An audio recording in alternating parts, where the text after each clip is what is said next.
Chapter 1. Rebirth as a Goblin. At the border of the Black Mountain Empire, nestled within the gray mist mountains, the sky loomed heavy with dark clouds, a fine drizzle cascading down, while a thin veil of mist enveloped the air. A goblin with skin of a ghastly green trod through the muddy ground, squatting beside a small brook.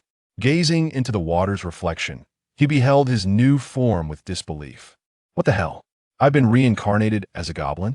Jayaj's eyes widened in shock as he gasped, his mind buzzing with confusion, questioning whether he was ensnared in a dream. Just moments before, he had been at home, engrossed in a neon animation titled Goblin Slayer. I find myself somewhat envious of these goblins now, Gauga mused after finishing the show. Then, awakening from slumber, he discovered his dream had become a chilling reality. Goodness, this is absurd. I merely envy goblins. I never wished to become one. A howl pierced the distance, chilling him to the bone. By the gods, a human. In an instant, Gauga was filled with dread, his body prickling with fear as he scrambled back into the tree hollow where he had previously sought refuge. Concurrently, memories of this new body surged forth. This body bore the same name, Gauga, and belonged to a powerful goblin tribe, once a carefree goblin leading an untroubled life. Until one fateful day, a group of formidable adventurers descended upon the tribe, slaughtering every goblin in their wake and severing their ears as trophies. He was the sole survivor, having fled from the tribe's cavern, vowing to exact vengeance upon humanity. The embers of that rage still flickered within him. With that thought, Gauga clenched his teeth in fury. However, seeking revenge alone seemed utterly unrealistic. Since I've already crossed over, surely there must be some sort of advantage bestowed upon me. Hey, is anyone there, system? Gauga attempted to summon the essence of the system within his mind. In the next moment, an ethereal panel materialized before him. Name, Gauga. Race, Goblin. Occupation, none. Challenge level, LV1. Strength, 2 average adult male, 5. Agility, 3. Constitution, 3. Free points, 0. Special skill, Real Nest Simulator. Evaluation. This is an exceedingly weak goblin, unarmed and incapable of even defeating a dog. Gauga was familiar with such panels. Yet what was this Real Nest Simulator? Indeed, it was quite accurate that he could not even best a dog. Curiosity piqued, Gauga focused on the special skill. An explanation promptly appeared. By sacrificing lifespan, one can conjure a goblin nest from thin air, minimum duration. 1 day. The nest will automatically generate 30 initial goblins. The more lifespan consumed, the better equipped the initial goblins will be. Daily activities of the goblins will yield achievement points. Direct interference with goblin activities is prohibited. All captured female goblins will be offered to you. When the goblin nest is destroyed, rich rewards will be distributed based on achievement points. Your remaining lifespan, 27,308 days. Though not entirely comprehensible, it appeared rather formidable.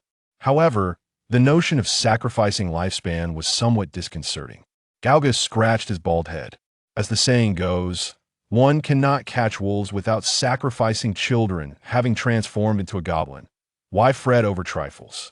Rather than scurrying like a rat, evading and enduring a miserable existence, he preferred to live boldly and passionately. Let's give it a try. Gauga emerged from the tree hollow, approaching a clearing, extending his palm in silent concentration. Consume 1 day of lifespan, commencing the first nest simulation. Ding! The first goblin nest simulation begins. Please select a nest buff. Human wave tactics. For every additional 10 goblins in the nest, all levels increase by 1, capping at a maximum of 10 levels. Mining expert.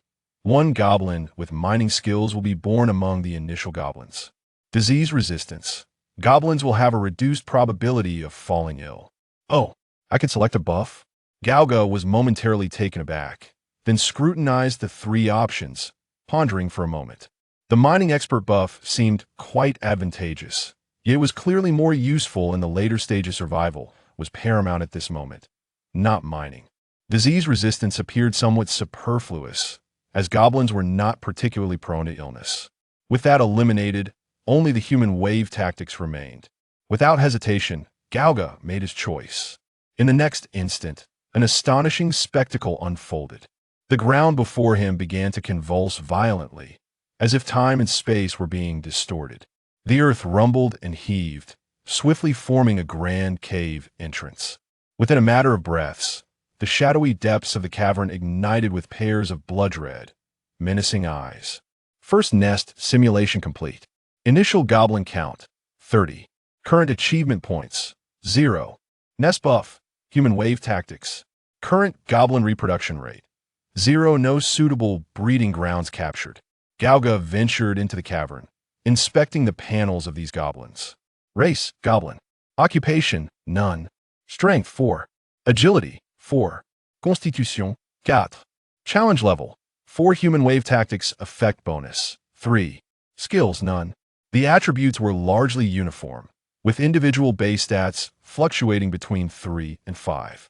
Due to Gauga only expending a day's lifespan, all goblins possessed only a rudimentary wooden stick with ghastly green skin, diminutive stature of around 1 meter, murky yellow eyes, and drooling mouths full of jagged teeth, appearing rather dim-witted. 30 goblins, neither more nor less. According to the system's prompt, he could not directly interfere with the goblins' activities. Gauga was content to play the role of a hands-off overseer, settling down on a nearby stone to observe what these goblins would do. Gauga, what are you looking at? Gauga, what's it to you? Gauga, get lost. The system issued a prompt. The goblins commenced a fierce brawl, achievement points 30. Huh?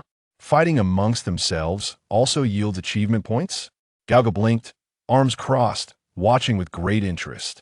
Before long, the chaotic scuffle concluded. The strongest and most cunning goblin emerged victorious, standing atop the bodies of his kin and cackling maniacally. The system prompted again. The goblins determined their nest leader through primitive means. Achievement points 100. Chapter 2. 30 Days of Lifespan. Second simulation commences. To celebrate this auspicious day, the new leader bestowed upon himself a grandiose name, Dogshit. The remaining goblin younglings were utterly captivated by their leader's eloquence, kneeling in reverence and chanting, "Long live King Dogshit." King Dogshit commenced the distribution of power. One goblin with mismatched eyes was appointed as the chief strategist. Another, with protruding teeth, was named the general. A third, with uneven limbs, was designated the minister. In the end, all 29 goblins were granted titles, and joy abounded among them. King Dogshit proclaimed his hunger, exclaiming, "Dogshit wants to eat." At his command, 20 goblins formed a hunting party and departed the nest, venturing into the jungle to commence their hunt. The hunting team stumbled upon some edible mushrooms atop decaying stumps. Achievement points 20. They discovered a nest of terror lizards, one colossal specimen exceeding 5 meters in length, slumbering within. Achievement points 30. The delectable lizard eggs within the nest made the goblins' mouths water. After a vote, the weakest among them was chosen as bait to lure the terror lizard out of its lair. The foolish lizard fell for the cunning goblin's ruse, charging out of the nest in a fit of rage. The other goblins seized the opportunity, snatching all 3 lizard eggs clean. Achievement points 200. Well now, these little rascals are performing quite admirably. Gauga raised an eyebrow, realizing these goblins were more astute than he had anticipated. Before long, triumphant voices echoed from outside the nest. Egg, egg, egg. A line of vibrant green goblins marched in orderly fashion, exuberantly presenting their bounty of lizard eggs to King Dogshit. Before King Dogshit could take a bite, Gauga seized a stone, smashing open an eggshell, cradling it as he indulged in the rich yolk and egg white. Including King Dogshit, the goblins within the nest regarded him with indifference, as though he were invisible. Having devoured 3 lizard eggs, he finally felt a sense of satiation. Burp. Gauga wiped the egg residue from his lips, letting out a satisfied belch. With these little rascals around, he wouldn't need to worry about starving to death. As long as he could partake in their communal feast, he would be just fine. Now, with nightfall approaching outside, he had no intention of spending the night within the nest. He could not risk encountering adventurers blocking the exit that would spell disaster. Gauga departed from his lair and glanced around. He then proceeded to gather some branches and grass from the vicinity. Subsequently, he returned to a nearby tree hollow, where he meticulously concealed the entrance with the collected materials. Despite the damp and chilly atmosphere within the hollow, he understood that caution is the mother of safety. The following day, Gao Gu was abruptly awakened from his slumber, only to be confronted by a system notification. It indicated that all goblins within the lair had perished. The inaugural Goblin Lair simulation had concluded, yielding a total of 380 achievement points, with an overall rating of F. "Would you like to proceed with the reward settlement?" "What?" he exclaimed. "They all perished in just one day?" Gao Gu's expression froze as he surveyed the information before him, and he quickly opened the lair simulation log. The foolish goblins had no inkling that the mushrooms they had brought back possessed potent, sleep-inducing properties. After consuming the mushrooms, all the goblins fell into a deep slumber. Under the cover of night, the mother of the terror lizard, whose offspring had been stolen by the goblins, tracked the scent all the way to the lair's entrance. Upon witnessing the ground littered with shattered eggshells, the mother lizard was consumed with rage, and without hesitation, she devoured the hapless goblin lost in dreams. Next came the uneven eyes, crooked nose, and varying lengths of arms. No one within the lair was spared. The fearsome lizard that had obliterated the nest was marked as your target for vengeance. Upon completing this retribution, you shall seize one of the target's skills. This, Gao Gu gazed at the simulation log, rendered speechless. Moreover, this object of revenge, does it mean he must slay the fearsome lizard? The difficulty seems rather daunting. At a loss for words, he decided to claim his reward first, initiating reward settlement. Ding! Congratulations, you have gained 10 free attribute points and acquired the passive skill, Eye of Observation. Eye of Observation. You can intuitively perceive the challenge level of your target, provided their challenge level does not exceed yours by more than 10 levels, or it can be utilized to identify items. Free attribute points are indeed a valuable asset, and the Eye of Observation is also quite commendable. Gao Ji's eyes lit up, and he promptly opened his attribute panel. Currently, his strength stood at a mere 2 points, while a standard adult male possesses a strength of 5 points. Strength is undoubtedly the primary attribute. Agility affects speed, while Constitution influences defense. Given the current circumstances, Constitution holds slightly more significance than agility. He resolved to prioritize increasing strength, followed by Constitution, leaving agility for later consideration. Confident in his reasoning, Gao Gu allocated all 8 free attribute points to strength. With the remaining 2 points added to Constitution.at the very moment he confirmed his allocation, Gao Gu felt a warm surge emanate from his dantian, coursing through his limbs, visibly. The muscles on the surface of his body began to swell as if inflated like a balloon. In a mere few breaths, he transformed from a frail goblin into a robust, muscular goblin. By heavens, the effect is immediate. Gao Gu lowered his head, excitedly patting his solid 8-pack abs. The impact of these 10 attribute points surpassed the results of 3 years spent lifting weights in his previous life. Name, Gao Gu. Race, Goblin Challenge Level, LV6 Strength, 10 Agility, 3 Constitution, 5 Free Points, 0 Special Skill, True Nest Simulator Common Skill, Eye of Observation. His strength now doubled that of an adult male. Gao Gu clenched his fists, feeling the surge of power within him, as if he could punch a cow to death. This simulator is rather impressive. Just one simulation yielded such remarkable rewards. Gao Gu felt a fervor ignite within him. He crawled out of the tree hole and approached the entrance of the previous nest. The once prominent mound marking the lair's entrance had vanished, as if nothing had ever transpired here. Perhaps this time I should spend a bit more lifespan to observe. Consuming 30 days of lifespan, he initiated the second nest simulation. Ding! The second goblin nest simulation commences. Please select a nest buff. Rapid reproduction significantly accelerates the goblin's reproductive cycle, with goblin offspring requiring only 24 hours from conception to birth. Normal is 7 days. Glutton. Goblin's food consumption increases by 50, and strength increases by 50. Small glutton. Goblin's food consumption decreases by 50, and strength decreases by 50. As Gao Gu contemplated the 3 nest buffs before him, his mind raced. The glutton buff could enhance the strength of all goblins by 50, but the downside is that their food intake would also rise by 50, making it challenging for early-stage goblins to find sufficient sustenance. Conversely, while the small glutton reduces food consumption, it also diminishes strength, rendering it similarly unsuitable that I choose rapid reproduction. And no sooner had he spoken than the ground ahead underwent a violent transformation. A goblin nest was swiftly formed. Second simulation of the nest complete. Initial goblin count, 30 current achievement points, 0 nest buff. Human wave tactics, rapid reproduction current goblin reproduction speed, 0 Chapter 3. The sacrifice from the king of dog shit, is this nest buff permanent? Gaogu pondered, a touch taken aback by these two buffs. As the number of simulations increases, so too will the nest's buffs. Perhaps it will ultimately create an indomitable horde of monsters. What should I do if I am unable to claim my rewards by then?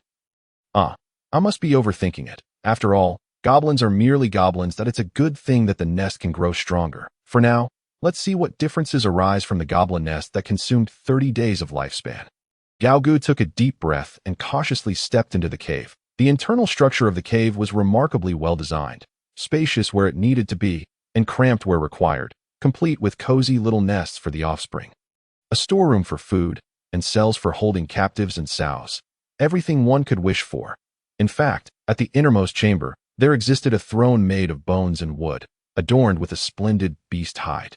The cave also housed several wooden barrels for storing food and water, far more luxurious than the last nest. Among the 30 goblins, each donned exquisite leather armor and wielded wooden shields. Their weapons included spears, broadswords, and mace-like clubs. Overall, their combat prowess had risen a level compared to the last time. He casually selected one goblin to inspect its attributes.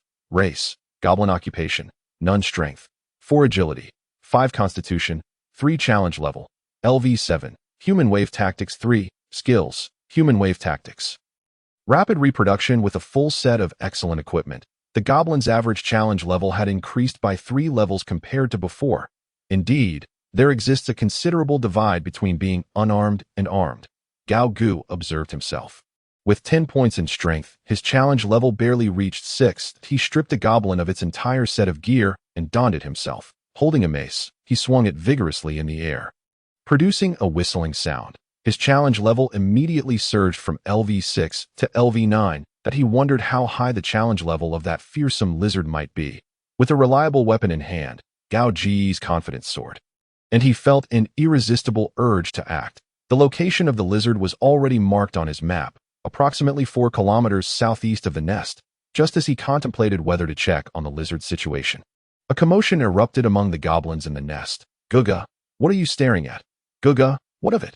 Guga, damn you. The goblins began a fierce brawl, and the nest achievement points increased by 30 that the goblins determined their nest leader through primitive means, adding another 100 achievement points. The new leader, in celebration of this splendid day, bestowed upon himself a grand and resounding name. Dog shit. For crying out loud, not again with the dog shit. Gaogu was left speechless. A closer inspection revealed the familiar faces of uneven eyes, large buck teeth, and varying arm lengths, all present once more. The only distinction from last time was the addition of equipment. Well, it seems these peculiar beings won't last long anyway. I should simulate a few more times to enhance my strength before confronting the lizard. Gaogu shook his head, exiting the nest and returning to his tree hole, where he lay down to review the nest log. Eager to see when these goblins would meet their demise, Dog Shit began to allocate his newfound authority that a goblin with uneven eyes was appointed as the chief strategist of the goblin army. A goblin with large buck teeth was designated as the general. A goblin with varying arm lengths was named the minister. Ultimately, all 29 goblins received titles, bringing joy to every goblin. The king of dog shit declared his hunger, exclaiming, "I want to eat." Under the command of the king of dog shit, 20 goblins formed a hunting party, departing the nest to venture into the jungle in search of prey. The hunting party stumbled upon some edible mushrooms atop a decaying tree stump. However, their instincts warned them of the mushroom's toxicity, so they refrained from harvesting them, earning an additional 50 achievement points. Have they actually learned this time? Gao Gu was taken aback, and a bold hypothesis emerged in his mind. Every simulation. The goblins seemed to absorb the lessons from their prior failures. By heavens, this is remarkable. The hunting party then discovered a group of delightful flower pig creatures, each one plump and robust, causing the goblins to salivate profusely. The goblins lay in ambush around the exquisite floral pig, biding their time until the moment was ripe. At last, with a commanding shout from the prominent figure known as Big Bucktooth. All the goblins sprang forth from the underbrush, initiating their pursuit of the floral pig. The startled herd of floral pigs scattered in all directions. Yet two unfortunate individuals found themselves ensnared within the goblins' grasp. The encircled floral pigs retaliated by extending two tendrils from their backs, striking the goblins like whips. However, the sturdy skin armor of the goblins mitigated the impact, resulting only in a comical tumble.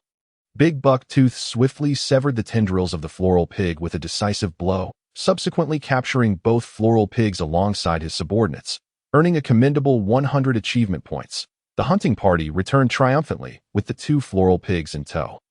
The king of dog shit, upon beholding the plump specimens, danced with joy, immediately promoting Big Bucktooth by 3 ranks. Although the significance of the promotion remained unclear, Big Bucktooth was overwhelmed with exhilaration.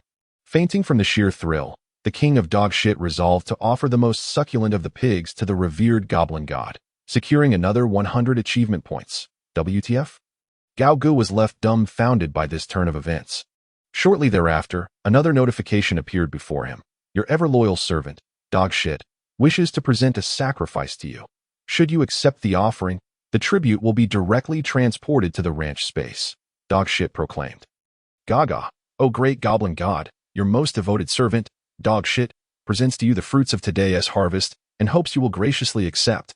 A vision materialized before him, revealing dog shit kneeling on the ground, presenting a stout, flower-adorned pig that thrashed about in a futile struggle while emitting grunts of distress. No need. You may keep it, Gaogu replied, his expression filled with disdain, refusing without a second thought. Dog shit, overjoyed, exclaimed, Gaga, thank you, great goblin god.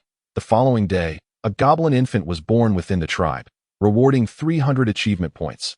The king of dog shit was elated and bestowed upon his child a resounding name, Dog Dan. Chapter 4. The Education from Dog Shit. Goblins truly are remarkable. Gaogu shook his head in awe, feeling a flicker of respect for this goblin named Dog Shit. The creativity in naming was astonishing. To name oneself Dog Shit was one thing, but to name the offspring Dog Dan was another entirely, reminiscent of some orc warlock well-versed in dark arts. Gaogu couldn't help but recall the classic line, drink up.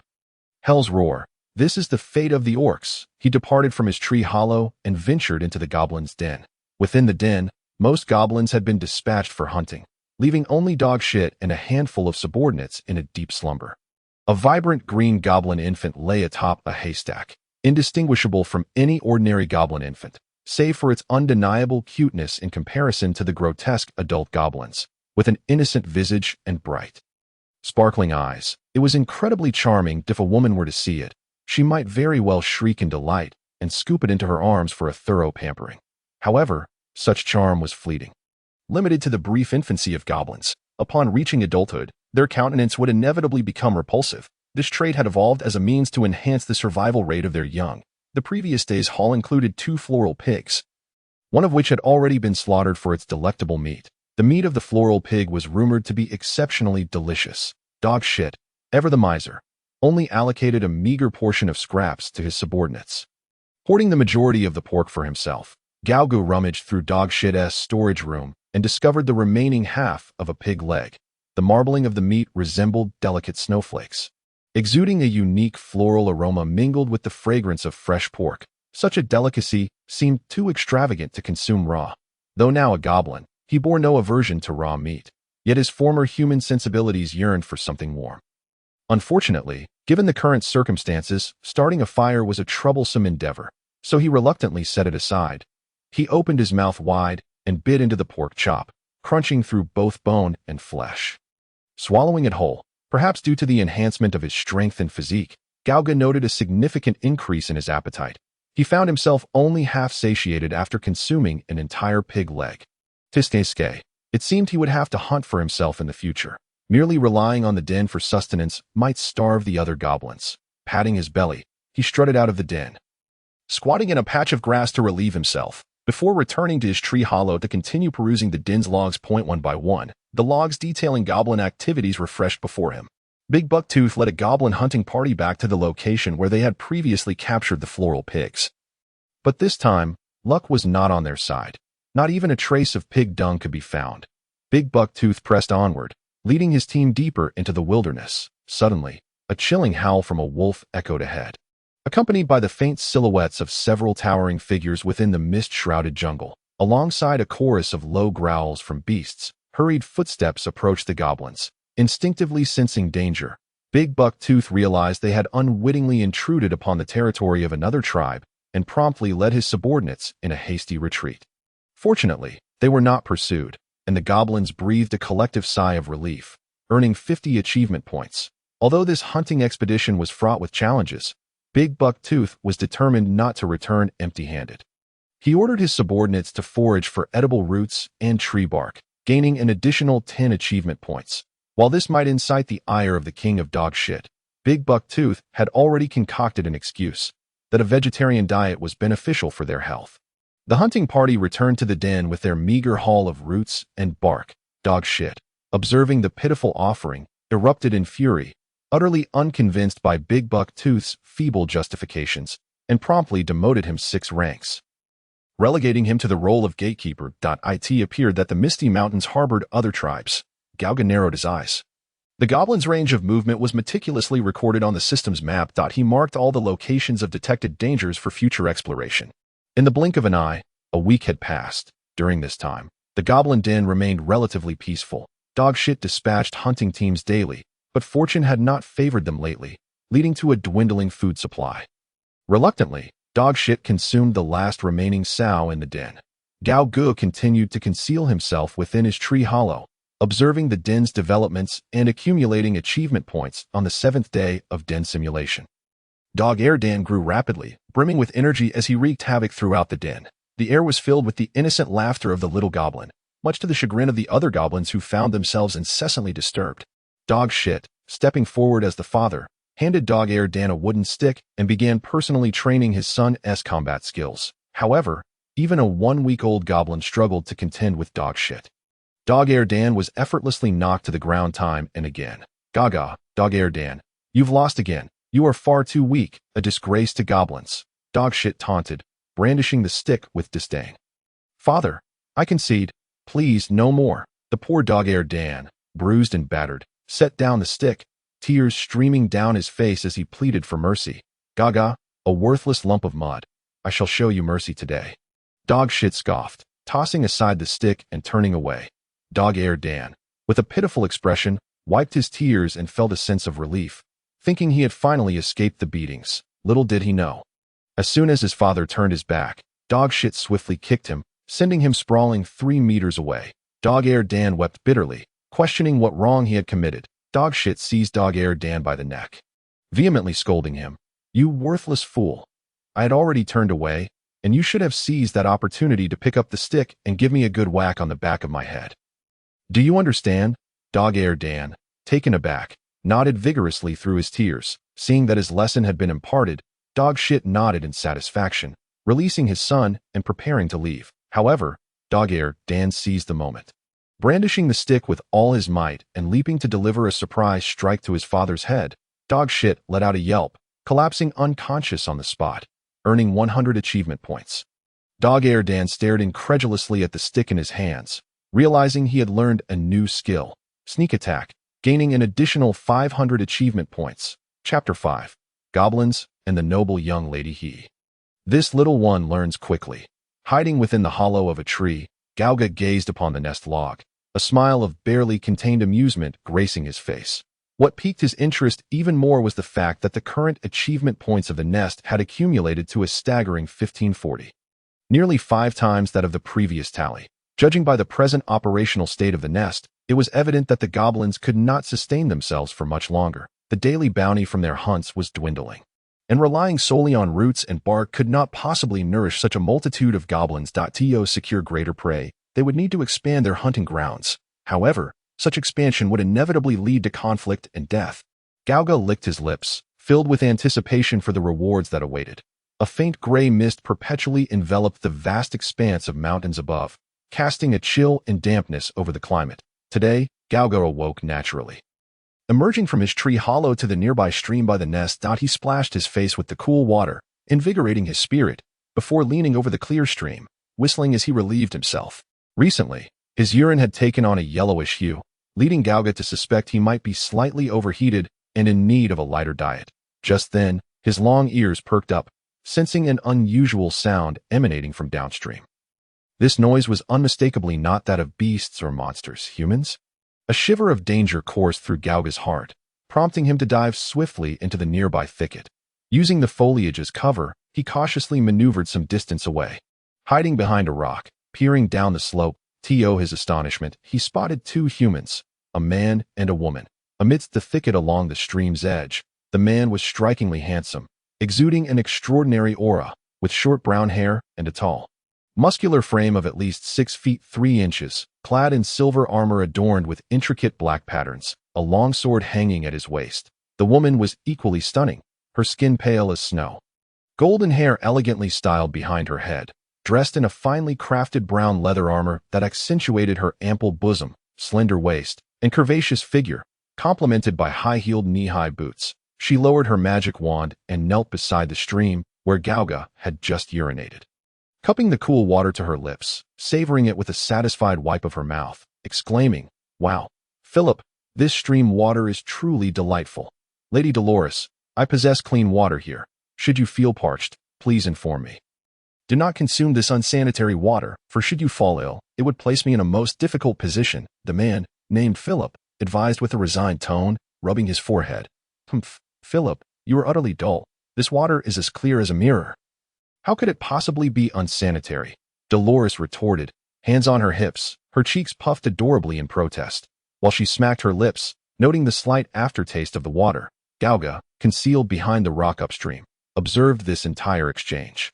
Quietly activating his skill, Eye of Insight, he beheld a line of information appear above Philip's head. Challenge level. In contrast, Dolores's challenge level was clearly displayed as LV7. From their conversation, it was evident they were likely a noble lady and her bodyguard enjoying a leisurely excursion. If they ventured just a few steps further, they would undoubtedly stumble upon the lair of the Goblin King. The second simulation of the nest might very well come to an end here. Cautiously, Gauga retreated to his hiding place within the tree hollow, opening the nest record log and settling down to await developments. Approximately 3 minutes passed before the record began to scroll on the 9th day of the nest simulation. The Goblin King sat upon his throne, furrowing his brow in deep contemplation, troubled by the recent food shortages plaguing the nest. He was utterly weary of subsisting on roots and grass. Suddenly, a raspy, grating voice pierced the air from the nest entrance. "Intruders! There are intruders!" The shriek of the Goblin King echoed ominously, and chaos erupted within the nest. Instantly, the Goblin King commanded all goblins to arm themselves and confront the intruders. To their astonishment, the goblins discovered there were merely 2 intruders, 1 man and 1 woman. The woman, with her ample bosom and curvaceous form, appeared to be a prime candidate for breeding goblins. The Goblin King's eyes glazed over with drool at the sight, his demeanor betraying his excitement, announcing, "Lads, dismantle this male pig into pieces and capture the female alive, offering her to the great goblin god. All shall be promoted 3 ranks." Upon hearing of the rank promotion, the goblins became frenzied, raising their weapons in a mad rush toward the man. However, the grim news was that this man was terrifyingly powerful. With a single swing of his sword, he unleashed a blade of energy that cleaved 6 goblins, along with their shields, in half. In mere moments, the Goblin King's minions lay slain, leaving only the Goblin King himself standing in stunned silence. Paralyzed with fear, the Goblin King knelt before the man, pleading for mercy. The man, expressionless, delivered another gentle strike with his sword, and the Goblin King was reduced to a pile of refuse. Dolores, wielding her wand, lamented, "How infuriating! Philip, I hadn't even completed my incantation, and you've slain all the goblins." Philip smiled faintly. "Fear not, Lady Dolores, I have deliberately spared one for you." With that, he cleaved open a nearby barrel, revealing the trembling goblin Erden. Exposed before the 2. Weak and helpless, the little goblin was a pitiful sight. The compassionate Dolores could not bear to harm such an adorable creature. However, Philip viewed the goblin as a potential threat. Raising his sword to strike, only to be firmly halted by Dolores's principled objection. Leaving the small goblin behind, the 2 departed from the Goblin Lair. Erden, having survived, sat dazed on the ground, staring at the corpses of his father and kin. A surge of terrifying rage and hatred boiling within him. He vowed to exact vengeance upon the accursed humans, determined to slay all the men and capture the women as offerings to the goblin god. But first, he needed to survive. Alone, Erden began to gather any resources within the nest that might prove useful. His stomach growled incessantly. Food was in dire scarcity within the lair, just as he contemplated using the remains of his kin for sustenance. Footsteps echoed from outside the lair. To his surprise, Dolores had returned for reasons unknown, holding a piece of bread that emanated a tantalizing aroma. Setting the bread before Erden, she gently patted his head. Speaking softly, "Little one, I have brought you some food. Eat up." I sneaked over while Philip was in the restroom. I truly apologize. I did not expect to find such a delightful child among goblins. I hope you can live on well and grow into a kind-hearted goblin. With that, Dolores turned to leave, having done all she could for the small goblin, though she yearned to adopt him. Her noble status meant her parents would never allow it. Offering a piece of bread was a tremendous act of kindness. Erden stared intently at the back of the woman's head. Memories of his father's teachings flooding his mind. Stealthily, he picked up a sturdy stick, and in an instant, his small frame surged with remarkable strength, launching himself upward and delivering a vicious blow to the back of the woman's skull. Chapter 6, Rating D, New Skill, Marine 6 Styles. Caught off guard, Dolores's world faded to black as she collapsed, unconscious, granting Erden 1,500 achievement points. With wide eyes and breathless excitement, Erden gazed at the fallen human. A wicked grin spreading across his face, he resolved to present this human as a tribute to the great goblin god. Your loyal servant, Erden, is offering a sacrifice to you. Will you accept? Accept. Gauga hesitated for a moment before promptly agreeing. Rejecting such an offer would be foolish. The notifications continued to appear. The sacrifice has been stored in the ranch space. You have accepted a high-quality offering from Erden. In return, please select one of the following options to bestow a blessing upon Erden. 1. Soul Devour. Erden will consume the souls of his enemies to enhance himself, gaining 1 to all attributes per kill, but with a cap of 100 points. 2. Soul Devour. 70-30 split. Erden will consume the souls of his enemies to enhance himself, but 70 of the souls must be offered to the great goblin god, granting 0.3 to Erden's attributes per kill, while the goblin god receives 0.7, with no upper limit. Such a function exists. A glimmer of excitement flashed in Gauga's eyes. Without a moment's thought, he chose the 70-30 split. The prospect of Erden gaining 0.7 to all attributes per kill was simply exhilarating. Truly, a path to strength without effort. Dan felt the blessings bestowed upon him by the great goblin god, and he was exhilarated, considering that Philip might return at any moment. Dan hastily fled the lair, his slender form vanishing into the mist-laden expanse of the forest. The simulation of the Goblin Den has concluded, revealing a unique survivor, Dan. In the forthcoming simulations, Dan will join a new den as a wanderer. Philip has been marked as a target for revenge. Upon eliminating the revenge target, 1 skill from the opponent will be acquired. This simulation has yielded a total of 3,040 achievement points, with an overall rating of D. Shall we proceed with the reward settlement? Let us begin the reward settlement. Gao Gu exclaimed eagerly. Congratulations, you have received 30 free attribute points and acquired a new skill, Navy 6 Styles. What? Navy 6 Styles? Gao Gu gasped in astonishment, doubting his own vision. If I recall correctly, isn't this a skill from One Piece? He promptly opened the details of the 6 Styles skill. Indeed, it was true. 6 Styles, Saru, Tekai, Jeppo, Shave, Rankyaku, and Shigen in the One Piece Enies Lobby arc. The CP9 agent organization, led by Rob Lucci, utilized the 6 Styles to create tremendous trouble for the Straw Hat crew. Excellent. The system never fails to impress. Gauga nodded with great satisfaction. Now armed with the 6 Styles, he possessed a modicum of self-defense capability, no longer needing to hide in tree hollows to survive at AS for the 30 attribute points. He prioritized 15 in strength, followed by 10 in constitution, and finally 5 in agility. He then opened his status panel. Name: Gao Gu Race, Goblin Challenge Level, LV 15 Strength, 25 Agility, 8 Constitution, 15 Free Points, 0 Special Skill, True Den Simulator Common Skills, Eye of Detection. Navy 6 Styles, LV 1, Proficiency 010. Hooray! The challenge level has directly risen to LV 15. Yet, this is not the limit. He was still barehanded, equipped with merely a set of leather armor. Gao Gu promptly picked up a nearby spiked club, gripping it tightly in his palm. With a weapon in hand, his challenge level would surely rise again. However, to his surprise, upon picking up the spiked club, his challenge level remained unchanged at LV-15 after a moment of contemplation. He concluded that the enhancement provided by the spiked club was negligible compared to his own strength. Lastly, there was the sacrifice confined within the ranch space. Enter the ranch space, Gao Gu silently commanded. System prompt. Enemies detected nearby are searching. Entry into the ranch space is prohibited. Enemies are searching? Gao Gu quickly realized. His young lady had suddenly vanished. Philip was likely frantically searching for Delosis. This tree hollow may not be safe. I must leave at once. Gao Gu stealthily removed a branch from the entrance of the tree hollow and cautiously surveyed his surroundings. Confirming it was safe, he immediately crawled out, Soru, with a slight exertion of force beneath his feet. Gao Gu soared into the air as if stepping on stairs, leaping onto a branch over 8 meters high. He then utilized Soru repeatedly, swiftly retreating in the opposite direction of the den's location. Delosis! Delosis! At this moment, Philip was frantically searching for his young lady's whereabouts, never anticipating that during his brief absence, Delosis would vanish. Following the footprints left on the ground, he traced his way to the goblin den he had previously eradicated. However, to his disbelief, that goblin den had vanished without a trace. The ground had transformed into an open space. How is this possible? Philip's expression turned ghostly pale as he gazed at the fog-laden forest around him.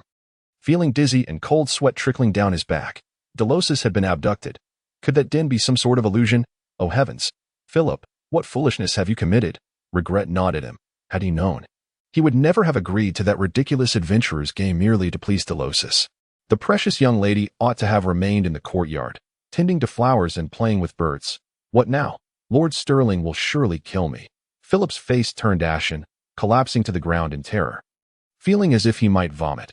For a moment, he contemplated fleeing, disappearing without a trace. Yet, he could not do so. His parents, friends, and family would all suffer the consequences, now that matters had come to this.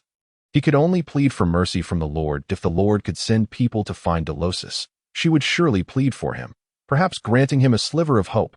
Philip trembled as he spoke, then took a deep breath, forcing his weakened body to stumble toward the mountains. Chapter 7. The Imminent Threat. The third simulation begins. Amidst the misty jungles, a green figure leaped down from a pine tree towering over 10 meters high.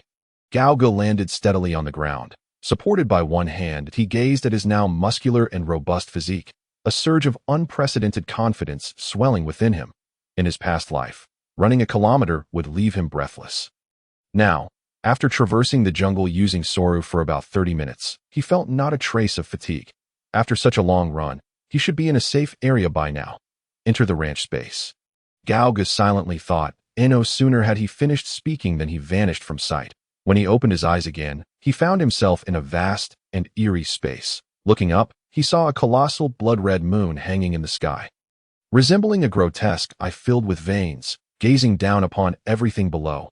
Lowering his gaze, he noticed the ground beneath him was composed of some pink, fleshy substance. Thick, fleshy tendrils rose from the earth, swaying gently like seaweed. The largest of these tendrils towered like a mountain. Goodness, this is quite unsettling. Gao Gu swallowed hard, then surveyed his surroundings. Soon, he spotted Delosis. The young lady was firmly ensnared within a pink, fleshy wall, her eyes and mouth covered. Gao Gu approached slowly, realizing that everything here seemed to be within his control. With a mere thought, the tendril sealing Delosis's mouth gradually withdrew. Who are you? Delosis inquired. And who might you be? Gao Gu replied gently.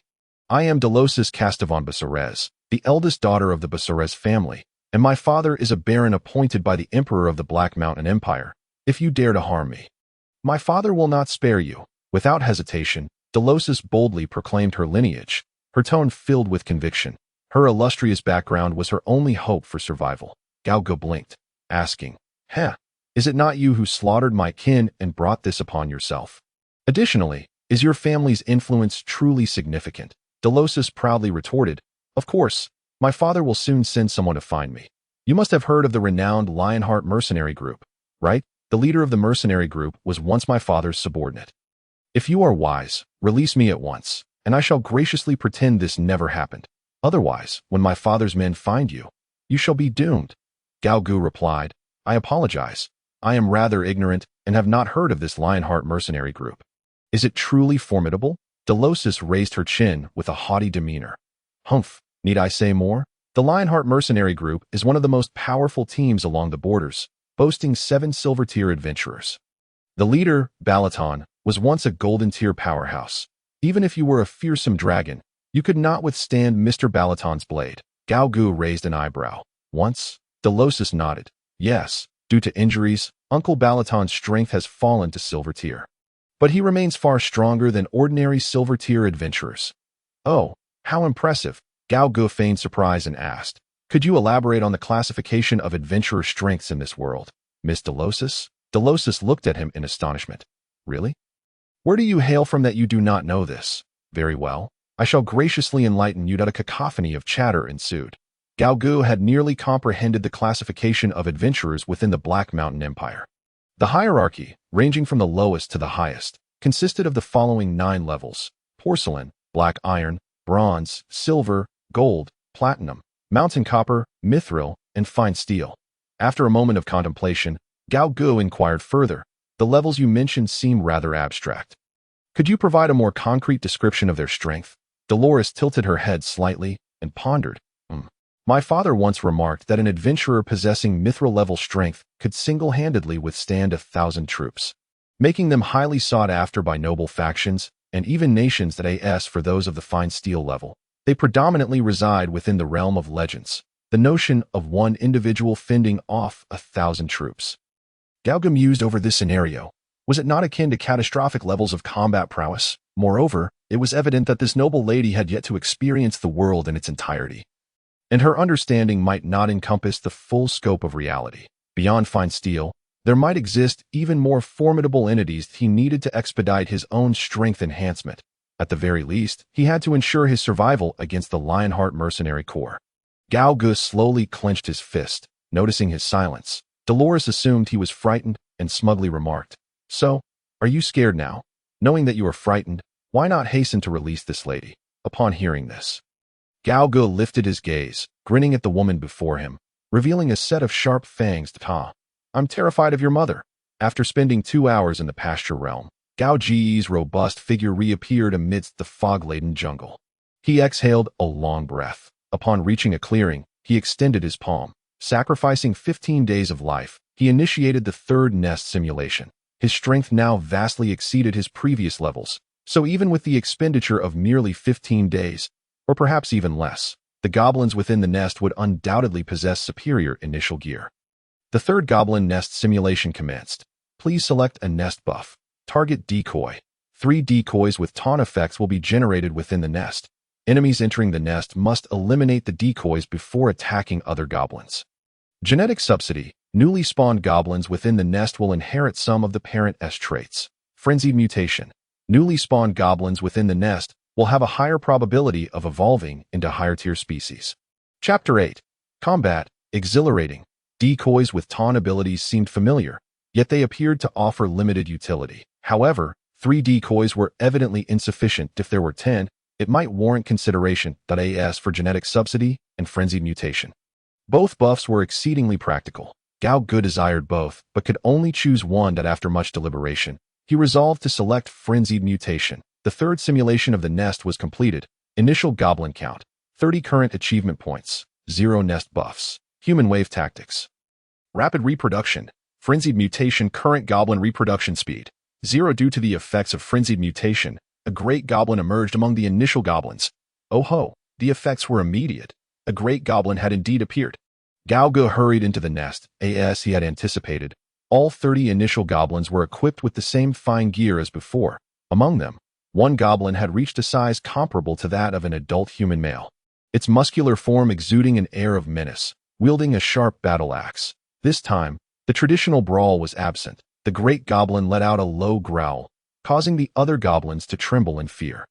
The great goblin naturally assumed the role of the nest leader, earning an additional 100 achievement points. To commemorate this splendid day, the new leader bestowed upon itself a powerful and resounding name, Big Chang, for it was both large and strong.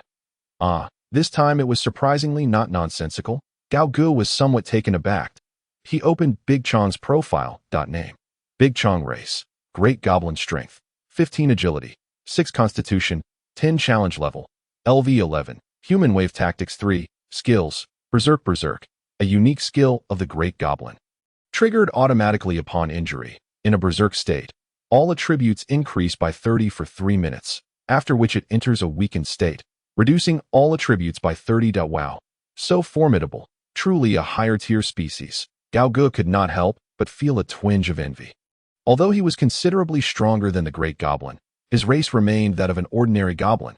How he wished to evolve into a Great Goblin as well. Alas, the nest buffs did not apply to him. Furthermore, he did not see the familiar figure of Dog-Eared Dan among this group of goblins. After the last simulation concluded, it was indicated that Dog-Eared Dan would join the new nest as a wanderer. Perhaps it would require some time. At that moment, a loud growl erupted from his stomach. Gao Gu recalled that he had been preoccupied with fleeing and had not consumed a single morsel of food all day.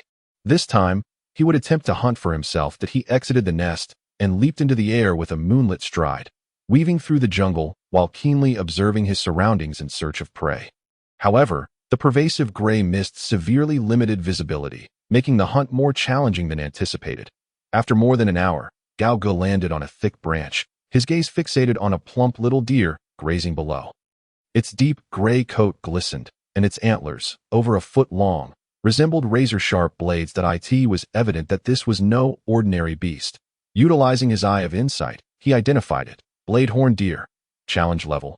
LV 7 today. I have decided you shall be my meal. Gao Gu fixated on the deer's succulent form, licking his lips. LV 15. Taking on LV 7 was without a doubt a foolproof endeavor. In a flash, his figure vanished from the branch. The next instant, he appeared beside the Bladehorn deer. Finger jab, a single finger thrust forth, piercing precisely into the deer's neck. With a splatter, the force was so great that it pierced cleanly through. Blood gushed forth as if struck by a bullet. Ma!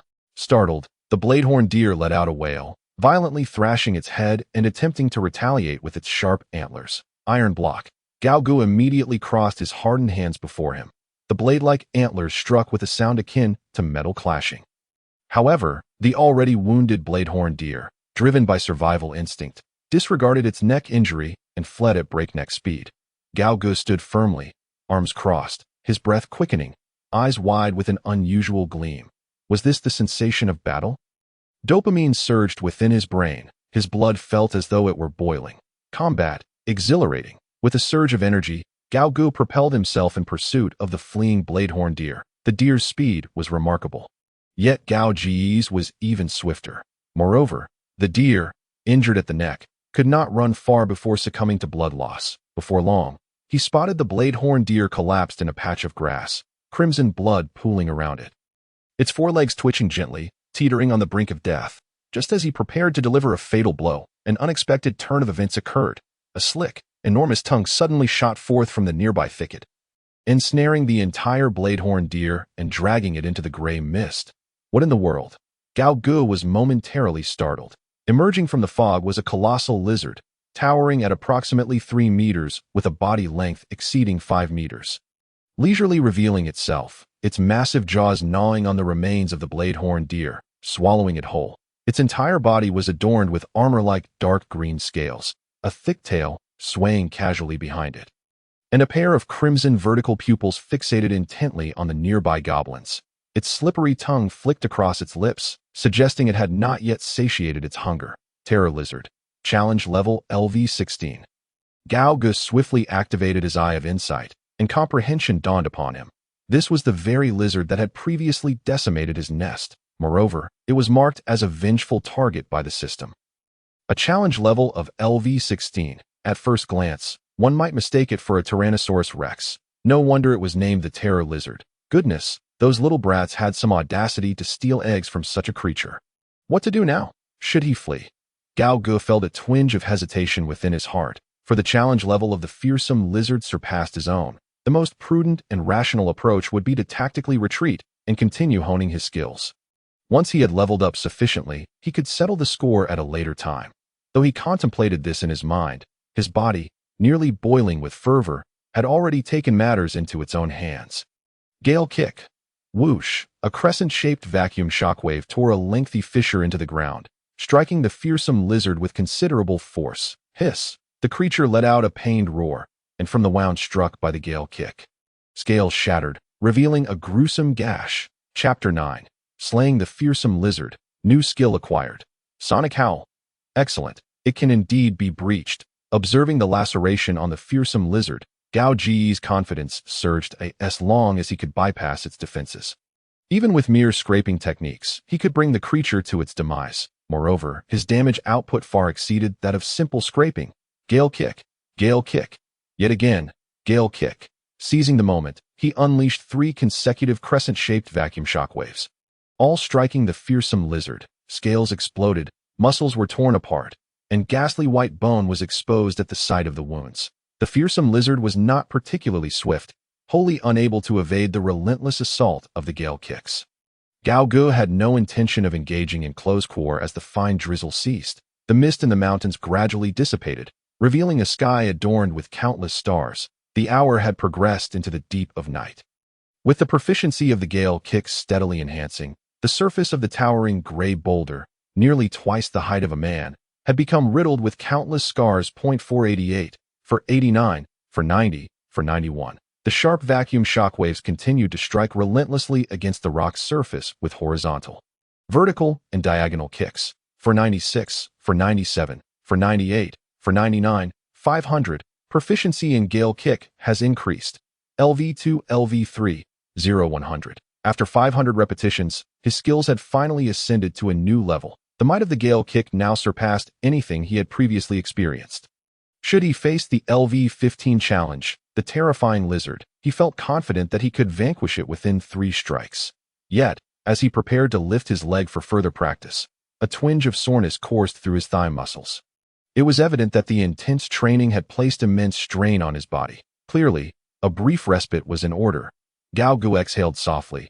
Turning to return to the concealed cave, he seated himself on the ground, gently massaging his thighs to alleviate the muscle soreness. Leaning against the wall, he closed his eyes to rest. The following day, upon awakening, Gao Gu consumed the remaining lizard meat before making his way to the boulder.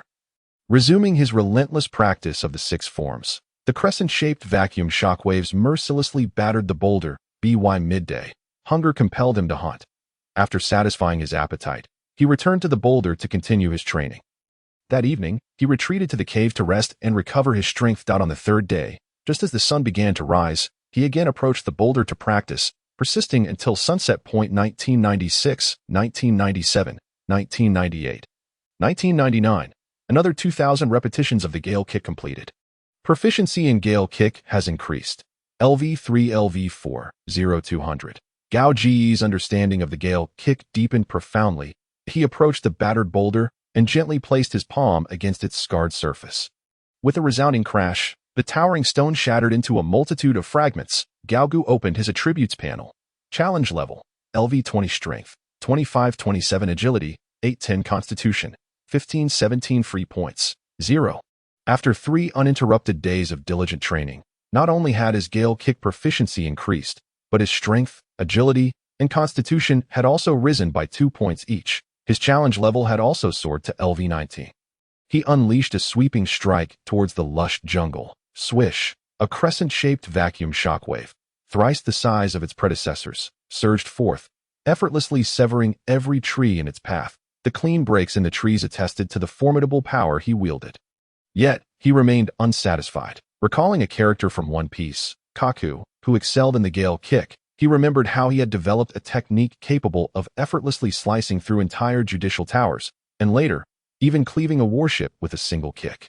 How long would it take him to achieve such terrifying prowess? Returning to the cave, Gao Gu placed the hunted prey over the fire, watching the flickering flames cast a growing, muscular shadow upon the cave walls. This explosive physique seemed almost unbelievable for a mere goblin. Suddenly, he recalled how long it had been since he last checked on his nest, unaware of its progress. He roasted the meat. He opened the system's nest log. One entry after another began to appear. 3rd nest simulation, day 1.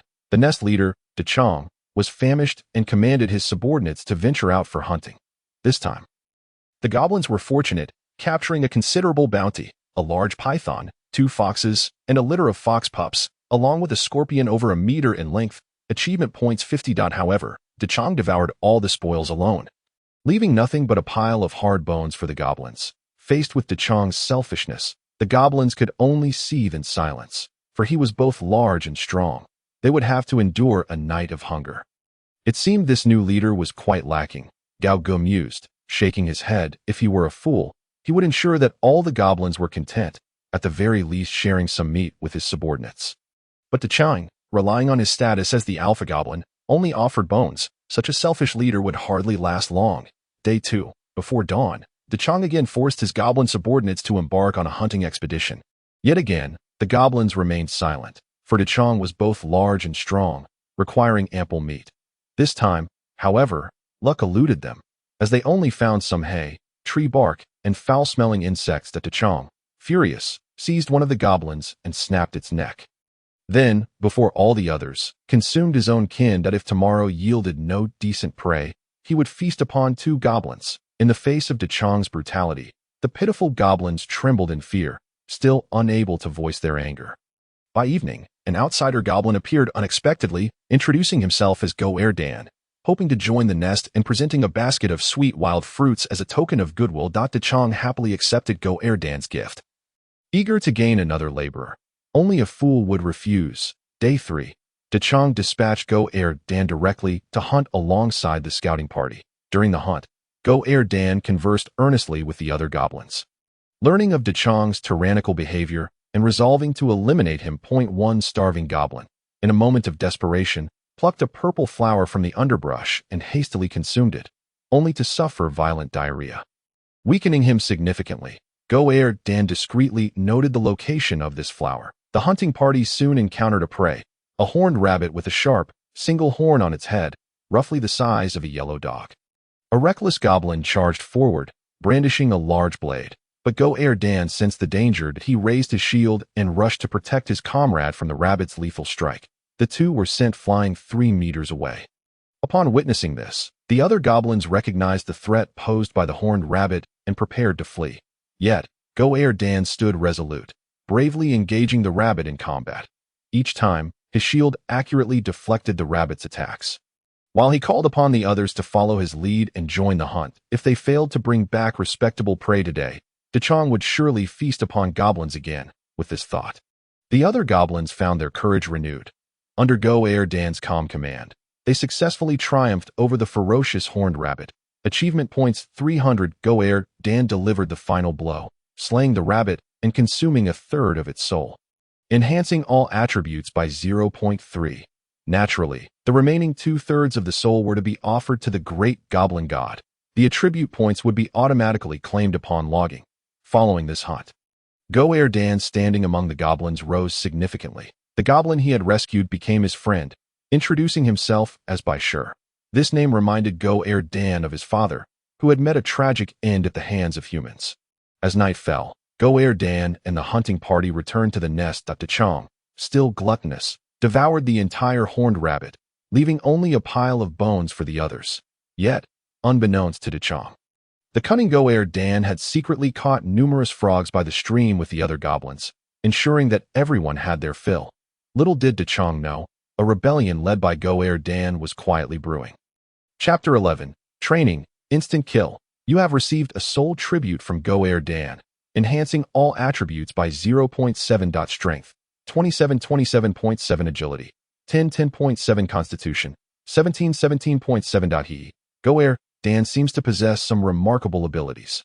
Gao Gu delightedly observed his attributes rise across the board. Is this the joy of exploiting others? Haha, it truly is exhilarating. The next day, the sky over the gray mist mountains remained shrouded in gloom. Gao Gu stepped out of the cave, commencing his daily training. His proficiency in the Gale Kick had reached LV4. With a single strike, he could shear a vast expanse of jungle. His attacking power was now sufficient. However, he could not neglect his defensive capabilities. Today, he would train with iron blocks. After assessing the current proficiency of the iron block, it stands at LV2, 250. To enhance the proficiency of the iron block, it must endure impacts. The greater the damage endured each time, The more the proficiency increases, Galgo activates the iron block, hardening his body, and then raises his fist, the size of a sandpot. He delivers 2 hearty punches to his own chest. Immediately, a noticeable change occurs in the proficiency of the iron block. LV2, 350. However, after 2 punches, only a slight increase in proficiency is achieved. To gain this 50 proficiency, must he truly strike himself 100 times? One wonders if he might inflict internal injuries upon himself. Yet, for the sake of becoming stronger, he can hardly afford to hesitate. Like a mighty gorilla, Galgo steadies his stance. Then, with fists flying, he unleashes a flurry of blows. Bang! Bang! Bang! The sound of his fists raining down upon his chest reverberates like the beating of a war drum. Startling a flock of birds in the jungle. In no time, he completes 100 punches. Iron block LV2 LV3, 0100. Puff! Galgo spits out a mouthful of blood, his face ashen. Indeed, he has injured himself. There is no choice. Striking lightly proves utterly ineffective. Fortunately, the level of the iron block has risen to LV3. He once again hardens his chest, and, steeling himself, delivers another punch. Clang! This punch feels as though it has struck solid steel. The sound resonates with a deep, powerful timbre, akin to that of a bronze bell. Ha ha! An indestructible body. Gao Ji's eyes widen in surprise. He had exerted all his strength in that punch, yet felt no pain upon impact with his chest. However, the downside is that the proficiency of the iron block did not increase. This poses a dilemma. Surely, he cannot resort to kicking himself, as that would be equally ineffective. Galgo scans his surroundings and sets his sights on a towering cliff in the distance. A sudden bold idea strikes him. He jogs over to the precipice. The chilling wind howls, and the height is daunting, over 100 meters. Just a glance down makes one dizzy. Will I plummet to my death? Galgo swallows hard and rises, taking a deep breath. Iron block. In an instant, his entire body hardens to the limit, his deep green skin taking on a metallic sheen. Summoning his courage, he prepares for a leap of faith while shouting, "Row, Bert." Boom! He lands heavily on the ground below the cliff, sending dust soaring into the air. The impact creates a pit approximately 2 meters in diameter. Moments later, Galgo, looking disheveled, clambers out of the crater. Coughing from the dust, he checks his arms and legs. Thankfully, there are no fractures. Only minor abrasions mar his skin. Iron block LV3, 30100. His proficiency surges by 30 points. Of course, the cost is steep. Cough, cough, cough. Galgo spits out another mouthful of blood, feeling as though his very insides might rupture. He wipes the blood from the corner of his mouth and sits to rest. After half an hour, he finally starts to feel somewhat better. This method of training is excessively taxing on the body. Once a day is the maximum, or he might truly meet his end. Galgo shakes his head.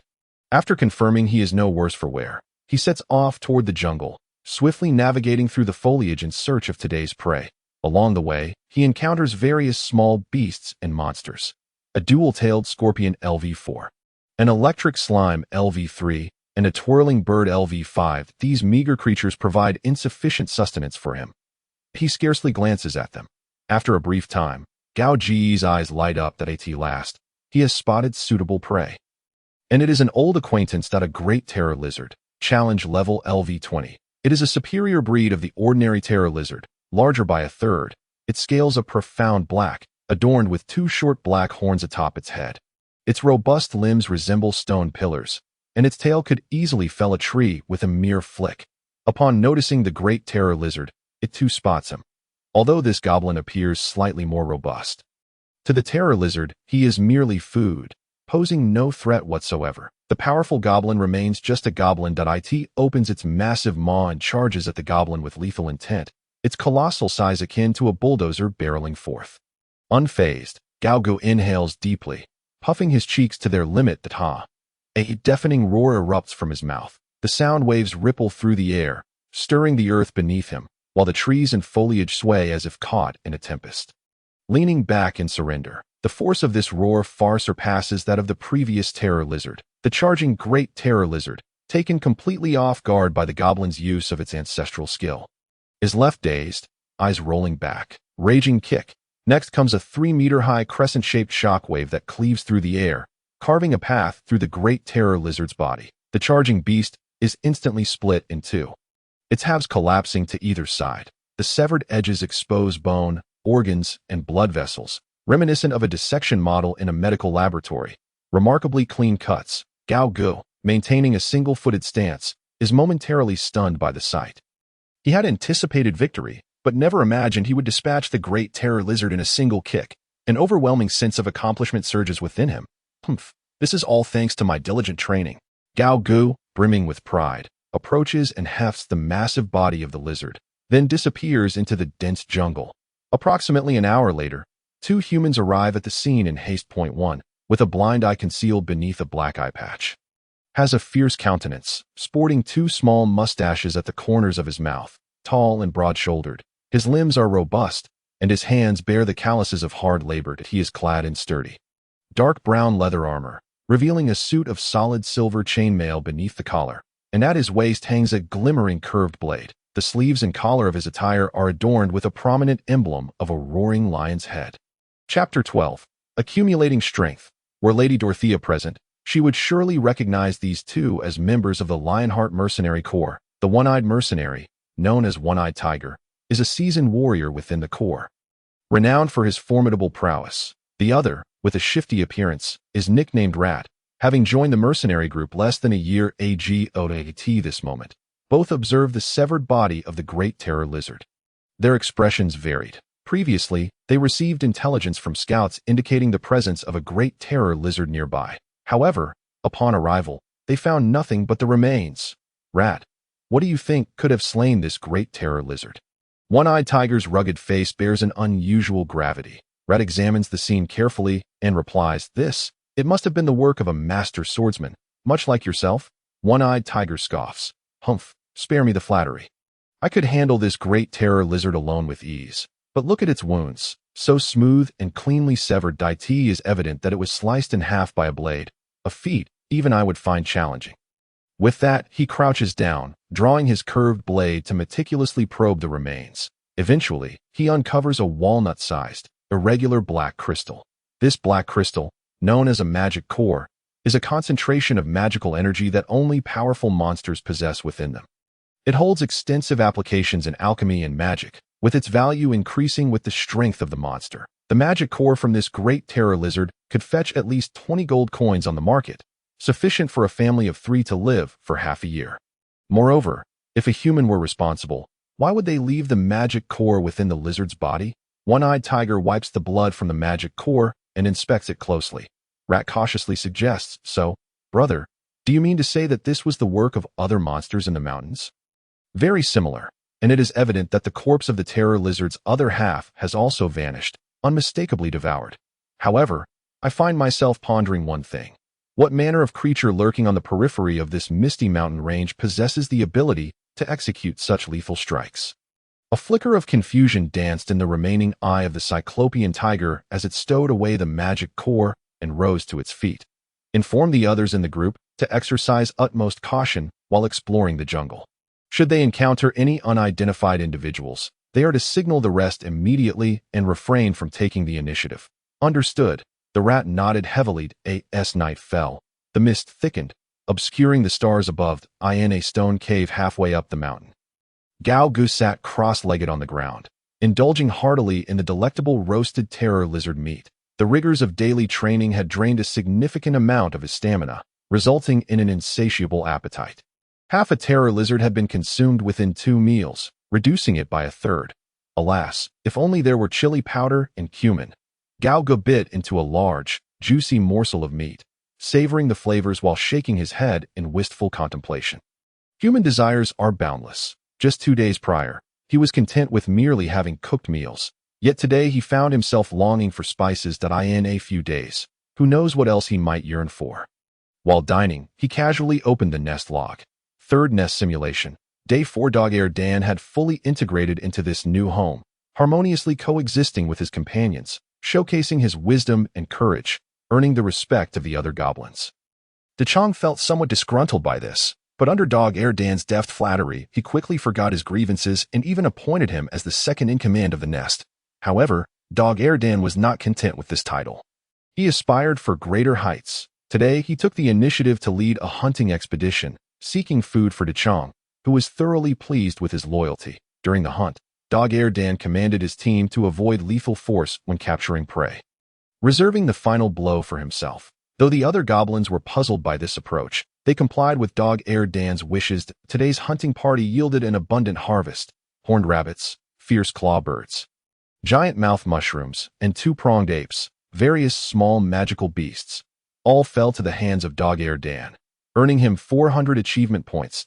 He consumed 30% of the souls from 6 magical creatures, enhancing his attributes by 1.8. The remaining 70% of the souls were sacrificed to the great goblin god. Dog-Eared Dan, once frail, began to develop sharply defined muscles, becoming stronger and more agile than his fellow goblins. Yet, this was merely the beginning. Dog-Eared Dan continued to secretly amass power. You have received a soul sacrifice from Dog-Eared Dan. All attributes: 4.2 strength, 27.730, 1.9 agility, 10.714.9 constitution, 17. 721.9. Hooray, it's harvest time. Gao Gu's grin stretched from ear to ear. Dog-Eared Dan, you've done splendidly. A total of 4.2 to all attributes. What a delight. Speaking of which, if Dog-Eared Dan were to exploit a bug and find a nest of ants to slay, wouldn't he soar to new heights? Just as this thought crossed his mind, the system promptly responded. Warning: Dog-Eared Dan's soul absorption is ineffective against targets of significantly lower strength. Damn, I knew it. Gao Gu shook his head in disappointment. Chapter 13. Dog-Eared Dan and the human mercenaries' misty mountain range. The sun rose as usual. Gao Gu stood atop a 100-meter cliff, gazing down at the magnificent scenery below. Then, he leapt from the precipice. Oh, Bert. Boom. The ground was violently struck, creating a large crater. Gao Gu, covered in dirt and blood, crawled out of the pit, spitting out a mouthful of blood. Iron block LV3, 70100. Proficiency surged by 40 points once more. 10 points more than before. The extra points were due to the hard granite buried beneath the pit, which he had shattered upon impact. Only by honing oneself can one truly crush others. Gao Gu wiped the blood from his lips. Mentally rallying himself, he then proceeded to practice the other 6 techniques: Gale Step, Finger Gun, Shave, Paper Drawing, Moon Step. None overlooked. He remembered a line from Rob Lucci: the strongest among CP9 in One Piece. Mastering all 6 techniques would lead to the comprehension of the ultimate move, Six Kings Gun. Gao Ji's goal was to grasp the Six Kings Gun. He approached a rock face, ensuring the stone was sufficiently solid, then took a deep breath. Finger Gun. His fingers jabbed into the hard rock wall like a tempest. 2 hours later, the wall was riddled with holes resembling a beehive. His hands, bloodied and raw, nearly ground to the bone. His proficiency in Finger Gun had directly risen to LV3, 5100, that it took nearly 20 jabs to gain a single point of proficiency. He needed to tend to his injuries before continuing. That if his hands were incapacitated, he could still use his feet. Without pausing, he resumed practicing Shave and Moon Step, even if his feet swelled like pig trotters. Sweat and blood flowed freely. As the sun set, Gao Gu returned to the cave, shouldering a black tiger weighing over 800 pounds. Skillfully, he kindled a fire and began roasting the tiger meat. Habitually, he opened the nest record log to check on Dog-Eared Dan's status. Third nest simulation. Day 5 as usual. Dog-Eared Dan led his team on a hunting expedition, and the goblins' hunting skills grew increasingly refined, their teamwork becoming ever more seamless. They hunted various small magical creatures and fierce beasts along the way, earning 600 achievement points. Almost all prey fell to Dog-Eared Dan's final strike, allowing him to consume a significant amount of souls, enhancing his attributes by 3.3. With the boost from all attributes and the swarm tactics, Dog-Eared Dan's challenge level had reached LV9, just 2 levels below De Chong. Dog-Eared Dan believed the time was ripe. He gathered a copious amount of purple flowers known to cause diarrhea and inserted them into each prey's body. Once De Chong consumed these creatures, he would undoubtedly find himself in dire straits. With this thought, Dog-Eared Dan emitted a sinister, malevolent laugh, sending chills down the spine of his companion. No snot. Before nightfall, the hunting party returned to the nest. However, Dog-Eared Dan was taken aback by the scene before him. The nest was a gruesome tableau of carnage. With goblin limbs scattered everywhere, De Chong had met the most brutal fate, his grotesque head being kicked around like a ball by several human mercenaries. Human mercenaries had arrived?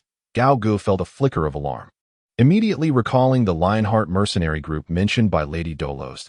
He hastily continued to read on. The human mercenaries, upon spotting the hunting goblins, wore expressions of surprise and amusement, sharpening their blades with sinister intent.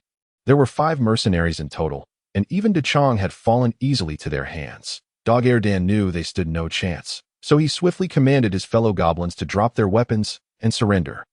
Dog-Eared Dan was the first to kneel and plead for mercy, tears streaming down his face as he bowed before the mercenaries. The other goblins followed suit. The mercenaries, seeing this, laughed heartily and advanced to deliver a flurry of punches and kicks to Dog-Eared Dan, even urinating on his face as an insult. However, the silver lining was that the mercenaries did not kill them. Instead, they bound them with ropes, preparing to take them back to sell to aristocrats with peculiar tastes. The mercenaries gazed hungrily at the various wild delicacies brought back by the goblins, their mouths watering. They set up a bonfire in the nest, produced fine wine, and prepared for a grand barbecue feast. Chapter 14. The Sorcerer Dog-Eared Dan. Dog-Eared Dan, observing the humans seemingly eager to consume the tainted prey, felt a surge of joy. He instantly recognized this as a once-in-a-lifetime opportunity. Quietly, he withdrew a sharp beast claw from his backside, originally intended for ambushing De Chong, and discreetly began to cut the ropes binding him. The mercenaries feasted heartily on meat and drank copiously, utterly unaware of the dangers lurking within the goblins' offerings. After several rounds of drinks, a drunken mercenary stood to relieve himself. However, as he rose, he sensed something was amiss. Clutching his stomach, he grimaced in pain, and before the group, he erupted in a torrent of diarrhea, splattering another mercenary's face. The splattered mercenary stared in shock, ready to unleash his fury, but he too felt a sudden wave of agony in his abdomen. Puffed, puffed, puffed. Writhing in pain, the mercenaries clutched their bellies and began to uncontrollably expel their bowels, painting the walls with their filth. The potency of the concoction was overwhelming. One by one, they turned pale, utterly weakened, collapsing to the ground in a state of utter exhaustion. To their horror, one goblin had managed to sever his bindings. Picking up a spear from the ground and advancing menacingly towards them with a sinister grin, Dog-Eared Dan cackled, "Prepare to meet your demise, vile human scum." The cries of anguish echoed continuously. As the mercenaries lay dying, they could not fathom why a mere goblin would resort to poisoning their food. Thus, 5 unfortunate mercenaries perished at the hands of a single goblin, earning a staggering 5,000 achievement points. The creature known as Dog-Eared devoured 30% of their souls, enhancing its attributes by 1.5, while the remaining 70% was offered to the great goblin god. Upon slaying the last mercenary, Dog-Eared underwent a violent transformation. Its bones began to grow uncontrollably, muscles writhed beneath its skin, and 2 massive bone spines erupted from its back, while malevolent magical sigils manifested across its surface. Having consumed a plethora of souls, Dog-Eared evolved into a rare goblin warlock. Once the evolution concluded, Dog-Eared slowly turned around, only to find its brethren prostrating in reverence and fear, their eyes filled with genuine respect. Its ominous silhouette was cast against the walls of the lair by flickering flames, resembling a demon from the abyss. The lair was soon accompanied by a heavy and grandiose soundtrack, as if heralding an impending catastrophe set to befall this land. Current lair achievement points, 5750.in. Future simulations. The warlock Dog-Eared will appear as a fixed leader within the lair. You have received a soul sacrifice from Dog-Eared, enhancing all attributes by 11. 2. Strength. 2940.2, Agility, 1223.2, Constitution, 1930.2. Haha. What a delightful gain. Gao once again felt a significant surge in power coursing through him. The following day, he personally ventured into the simulated lair. The sparse entries in the log failed to convey the full extent of the transformation, and he yearned to witness Dog-Eared's metamorphosis firsthand. The once chaotic lair had been meticulously tidied by the goblins. With the mercenaries' corpses piled outside, that a towering figure stood before the mound of bodies. At first glance, Gao almost failed to recognize it. Its skin bore a dark green hue, muscles rippling beneath the surface, and 2 eerie black lines spread from its abdomen to its cheeks and arms. 2 large bone spines protruded from its shoulder blades, exuding an aura of malevolence. Its height was nearly equal to that of an average human, if not slightly taller. In its resolute visage, 2 deep green eyes seemed to burn with an eternal flame. Opening its attribute panel, he observed, Dog-Eared, Goblin Warlock, Strength, 11, Agility, 12, Constitution, 10, Magic, 19, Challenge level, LV 15, Tactics of the Masses 1. Possesses special skill, Soul Devour, current all attributes 7. Skills, Corruption Curse, launches a sinister curse at a target, rapidly decaying their body based on the disparity in strength. Life Drain, restores itself by siphoning the life of a target. Shadow Escape, melts into the shadows, leaving no trace. Due to the significant casualties among the goblins, only a dozen remained alongside Dog Erden for hunting, reducing the Tactics of the Masses bonus from 3 to 1. Nevertheless, Dog Erden's challenge level still reached 15, with a new magic attribute added to its stats and 3 formidable dark magic skills. Padat Latrega, Corruption Curse, witnessing Dog Erden chant the sinister corruption curse. A mere flick of its wrist caused the corpses of the mercenaries to decay at an alarming rate. Their skin turned a deep black, soon splitting open to reveal putrid muscles and stark white bones beneath. In mere breaths, the once piled corpses left only a ground of black ash. Gao Gu shook his head in disbelief that it was unfathomable what horrors the corruption curse would unleash upon the living. However, he was committed to the path of a warrior, showing no interest in the ways of mages. After leaving the lair, Gao Gu swiftly traversed the dense canopy with moonlit steps, his eyes scanning below for traces of human mercenaries. The weather was splendid, as the perpetually overcast mountains finally basked in rare clarity. Suddenly, he spotted thick smoke rising from the northern jungle. Without hesitation, he altered his course and swiftly approached the source. Perched on a high branch, he squinted toward the smoking area. Approximately 300 to 500 meters away, it appeared to be a primitive village engulfed in flames. The ground was strewn with the lifeless bodies of werewolf warriors. While a group of human mercenaries busily dealt with the remaining werewolf captives, among them stood a tall male mercenary, his striking silver hair cascading over his shoulders, wielding a pristine white longbow and quiver. Commanding his subordinates to gather the werewolf corpses, Gao Gu immediately activated his Eye of Insight. The silver-haired male mercenary's information promptly appeared. Half-elf clone. LV? What? Unable to discern the challenge level. Does this imply he is at least 10 levels higher than me? Gao Gu felt a jolt of alarm. What astonished him further was Klon's next action. Amidst laughter and banter with his men, the half-elf Klon suddenly removed his white longbow and a black arrow. Drawing back the bowstring and launching an arrow in the direction of Gao Ge's hiding spot. Chapter 15. Elves and the Angered Lion. The black arrow, enveloped in a powerful spiral of air, left a straight trail through the air. Trees and rocks along its path were effortlessly pierced. Even a massive tree wide enough for 3 men to embrace did not escape unscathed, leaving behind a gaping hole nearly half a meter in diameter. What's wrong, Captain Klon? Have you spotted the enemy? A burly, bearded mercenary inquired, seizing his axe at the sight. Someone was spying on us just now, but they are dead now, so there's no need for concern. Go retrieve their corpse and see who it was, Klon replied, unperturbed, a confident smile gracing his lips as he sheathed his bow. Understood. The bearded mercenary hurriedly dashed towards the direction of Klon's arrow.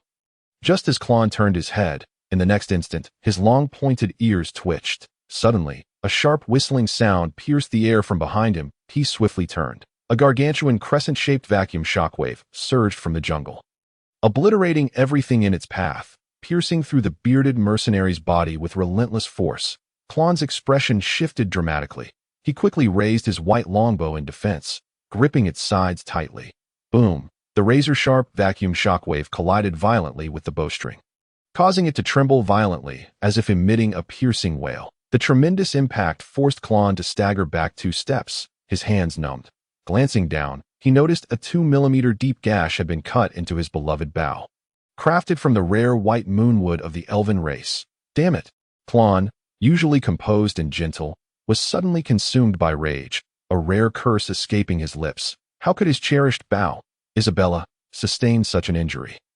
Looking up once more, he saw the bearded mercenary's body had been cleaved in 2, blood spraying as it toppled to the ground in opposite directions. Klon's expression darkened, and he shot forward like a released arrow to the location where he had first detected the enemy.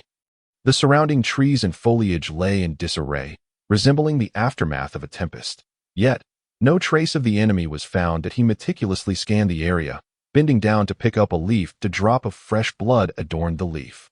Clearly, his previous arrow had inflicted a wound upon the assailant. However, based on the amount of blood, the injury did not appear severe, likely not hindering a swift escape. Very well, I shall remember this debt. Klon thought. Whoever you are, wherever you hide, my arrow shall eventually pierce your heart and claim your life. The half-elf Klon shouted loudly into the surrounding jungle, the echoes reverberating through the trees that he slowly exhaled a breath. Attempting to calm his wildly beating heart, regardless of the circumstances, the Grey Mist Mountains indeed held an air of mystery. Behind the bizarre disappearance of the Baron's daughter, there might truly be a hidden hand orchestrating everything. This news must be conveyed to others without delay. With this thought, Klon retrieved a horn from behind him and sounded the call to regroup. Together with the other mercenaries, he returned to the temporary encampment of the Lionheart Mercenary Company, situated at the outskirts of the Grey Mist Mountains. Within the camp, numerous white tents were erected, and a large group of armored mercenaries was engaged in paired training. Klon made his way directly to the captain's tent. Upon entering, he observed a large table within, upon which lay a sand table model depicting the entire Grey Mist Mountain range. Beside the model stood a rugged, red-haired giant, his towering frame exceeding 2 meters, clad in a full set of deep-hued heavy armor. With a chillingly gleaming black greatsword resting on his back, his square, weathered face bore the marks of time, thick brows framing eyes that sparkled like copper bells, exuding an aura of formidable strength without needing to raise his voice.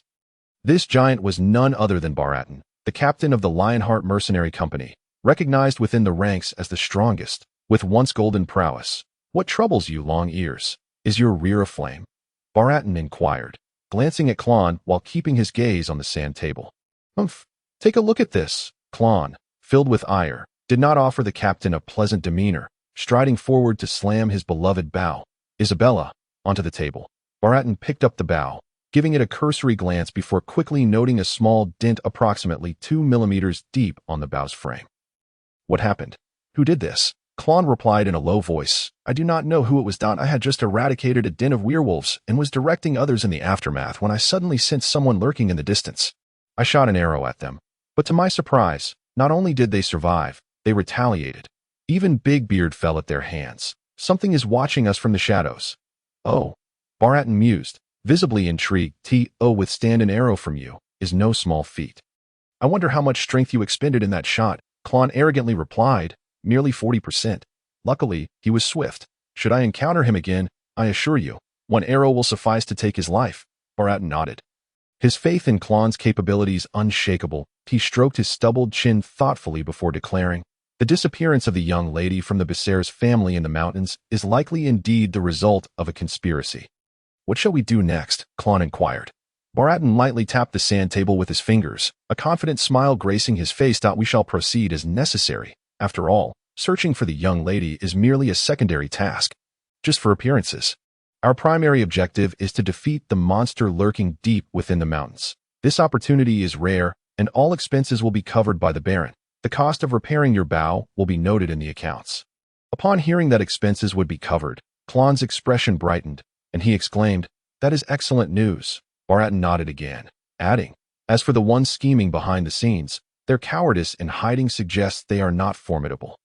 Instruct the others in the company to form 5-man teams for missions, never to act alone. Should anything unusual arise, they are to signal immediately. Once we catch the fox-ass tail, we shall eliminate it without mercy. Klon then asked, What if they take the Baron's daughter hostage? Baratin replied calmly, There is no need for excessive concern. If we can rescue her, we shall be rewarded handsomely. Understood, Klon nodded, implying that they were essentially relinquishing the Baron's daughter to fate. Meanwhile, within the Grey Mist Mountains, Robert, a muscle-bound goblin, leapt once more from a 100-meter-high cliff, crashing into the ground with a tremendous thud that created a large crater. Iron proficiency. LV3 LV4, 25200. Damn it. Once I reach iron proficiency LV5, I refuse to believe you can still shoot me. Hog climbed out of the pit, spitting out dirt, recalling the moment he was struck in the chest by that half-elf's arrow from 300 meters away, and shuddering at the memory. Fortunately, he had reacted quickly and used iron plating. Yet, even so, the arrow had pierced his skin, only stopped by his thick pectorals. The Lionheart Mercenary Company was indeed formidable, but I must train harder. And you, Dog Erden, better pull your weight. System, show me your limits. Chapter 16. The eerie goblin nest the next day, at the Lionheart Mercenary Company's encampment on the outskirts of the Gray Mist Mountains. In the frontline reconnaissance camp, what a bunch of useless fools. How can a mere group fail to clear a goblin nest? I didn't send you to slay dragons. The seasoned mercenary One-Eyed Tiger's face was as dark as thunder. Slamming his palm onto the table, his crimson eyes wide as cowbells. His primary duty here was to mobilize the company's lower ranks to search for the whereabouts of Lady Doliseth throughout the outer regions, dispatching personnel to eliminate any monster lairs discovered. Yet, to his dismay, a team sent to clear a goblin nest had failed miserably, a disgraceful outcome that could tarnish his reputation within the company. Boss, I really don't know what happened. Could there be something wrong with that nest? The trembling rat suggested, equally confused as no one from the team sent to eradicate the goblins had returned. What nonsense. Even if there were higher-tier goblins in that nest, not a single one should have been lost. Those 5 fools must have been careless and walked right into the goblin's trap. One-Eyed Tiger spat, his fury palpable. Should we send another team? Rat cautiously asked, wiping his face. One-Eyed Tiger snapped. You go and pick 5 capable veterans. If they fail again, you'll be in trouble. Understood. Rat quickly exited the tent. Donning a furious expression as he rallied his subordinates with fervor, he then selected 5 of the most experienced mercenaries and dispatched them for the task. This time, it should be foolproof, Rat thought. Watching the team depart, the following day, Rat nervously returned to One-Eyed Tiger. Boss, it seems our team from yesterday has also failed. Humph. I knew something was amiss. That goblin nest is definitely problematic. One-Eyed Tiger's brow furrowed, displaying a knowing expression. Damn it. I told you so, but you wouldn't believe me. Now you're just stating the obvious. Rat cursed inwardly, though he lacked the strength and status to voice his thoughts. Instead, he ingratiated himself, saying, as expected of the boss, you truly have a knack for predicting outcomes. But what shall we do now? Should we not increase our numbers? 5 may not be enough. No need. This time, I will personally take charge. I want to see just what kind of storm these little goblins can stir. One-Eyed Tiger unsheathed his curved blade with a swift motion, the gleaming edge reflecting a fierce visage. In the vast jungle, gray mist swirled freely. Under the guidance of scouts, One-Eyed Tiger and Rat, accompanied by 5 subordinates, arrived at the goblin cave that had claimed 2 waves of their men. The cave loomed high from the ground, resembling a gaping maw poised to devour the unwary. The wind that occasionally wafted past carried a faint metallic scent of blood. Previous reports from scouts indicated the presence of a large goblin within the nest. However, a single large goblin could not possibly account for the demise of 2 teams of mercenaries. Thus, there must be other forces at play within the lair. So this is the goblin nest? One-Eyed Tiger's expression grew grave. Unlike the novice mercenaries, he never overlooked details, treating every task with utmost seriousness, even when hunting a mere rabbit. Indeed, boss, this is the place. Rat confirmed nervously. I will lead the way. You all follow closely. Flea, you are to guard the cave entrance. If anything arises, alert us immediately. Leave it to me, boss. The flea confidently drew his long sword from his waist. The One-Eyed Tiger unsheathed the curved blade at his side with his right hand, while his left hand held a torch aloft, striding boldly into the lair. The mouse and his 4 subordinates gripped their weapons tightly, closely trailing behind him as they ventured deeper. Beads of anxious sweat began to trickle down the foreheads of everyone except the One-Eyed Tiger. Not a single breath dared to escape their lips. This was the first time in their mercenary careers that they felt such trepidation over the prospect of slaying goblins. Clack! The One-Eyed Tiger suddenly kicked something beneath his feet, startling everyone into a state of alarm. Looking down, they discovered a ghastly white thigh bone, its surface marred by numerous bite marks left by gnawing jaws. Boss, it just came to me. I once overheard the captain mention that the Baron's daughter went missing after entering a goblin lair. And then the entire lair just vanished. The mouse swallowed hard, his voice quivering slightly. What the hell are you saying at a time like this? You're making me a bit frightened. The One-Eyed Tiger shot a fierce glare at the mouse, his own resolve wavering as he began to question whether he should report this lair to higher-ups and let the captains handle it. However, it was too late for such thoughts. He, the illustrious One-Eyed Tiger, could not back down at the sight of a mere goblin lair, lest he become the subject of ridicule. Suddenly, illuminated by the flickering torchlight, several green figures sprang forth from the shadows. Eek! The One-Eyed Tiger unleashed his full might, cleaving with his curved blade. Swish! Several goblins were instantly decapitated, collapsing to the ground in a gory display, lifeless and beyond recovery. The one-eyed tiger's expression shifted from uncertainty to a slight relaxation as he confirmed they were merely ordinary goblins. He exchanged a reassuring glance with the mouse and the others before delving deeper. The goblins that materialized before them could not survive more than 3 seconds at the hands of the one-eyed tiger. In no time, the entire lair was thoroughly cleared and no anomalies were found. Only a handful of ordinary goblins scattered about. Not a single trace of a greater goblin was in sight. Mouse, are you certain this is the Goblin Lair? The one-eyed tiger sheathed his curved blade, a perplexed look upon his face. Absolutely. There can be no mistake. The mouse was equally baffled, yet relieved at the lack of any strange occurrences. Then that's odd. The one-eyed tiger mused, shaking his head as he led his subordinates back the way they came, preparing to exit the lair. However, just as they neared the lair's exit, they found a towering, robust figure had inexplicably blocked their path. Its ghastly, demonic visage bore deep green eyes that seemed to flicker with flames. The creature's skin was a dark green, its muscular form bulging, and protruding from its shoulder blades were 2 thick bone spurs. Sinister black markings began at its sides and snaked up to its cheeks and arms. In its clawed hand, it clutched the bloodied head of the flea. Chapter 17. C rating, reward, triple dominance. My God, the mouse was paralyzed with fear at the horrifying sight, a few drops of urine escaping him. The other 4 mercenaries were equally horrified, hastily raising their weapons to aim at the creature. They had slain countless goblins, but this one blocking the entrance was unlike anything they had ever encountered.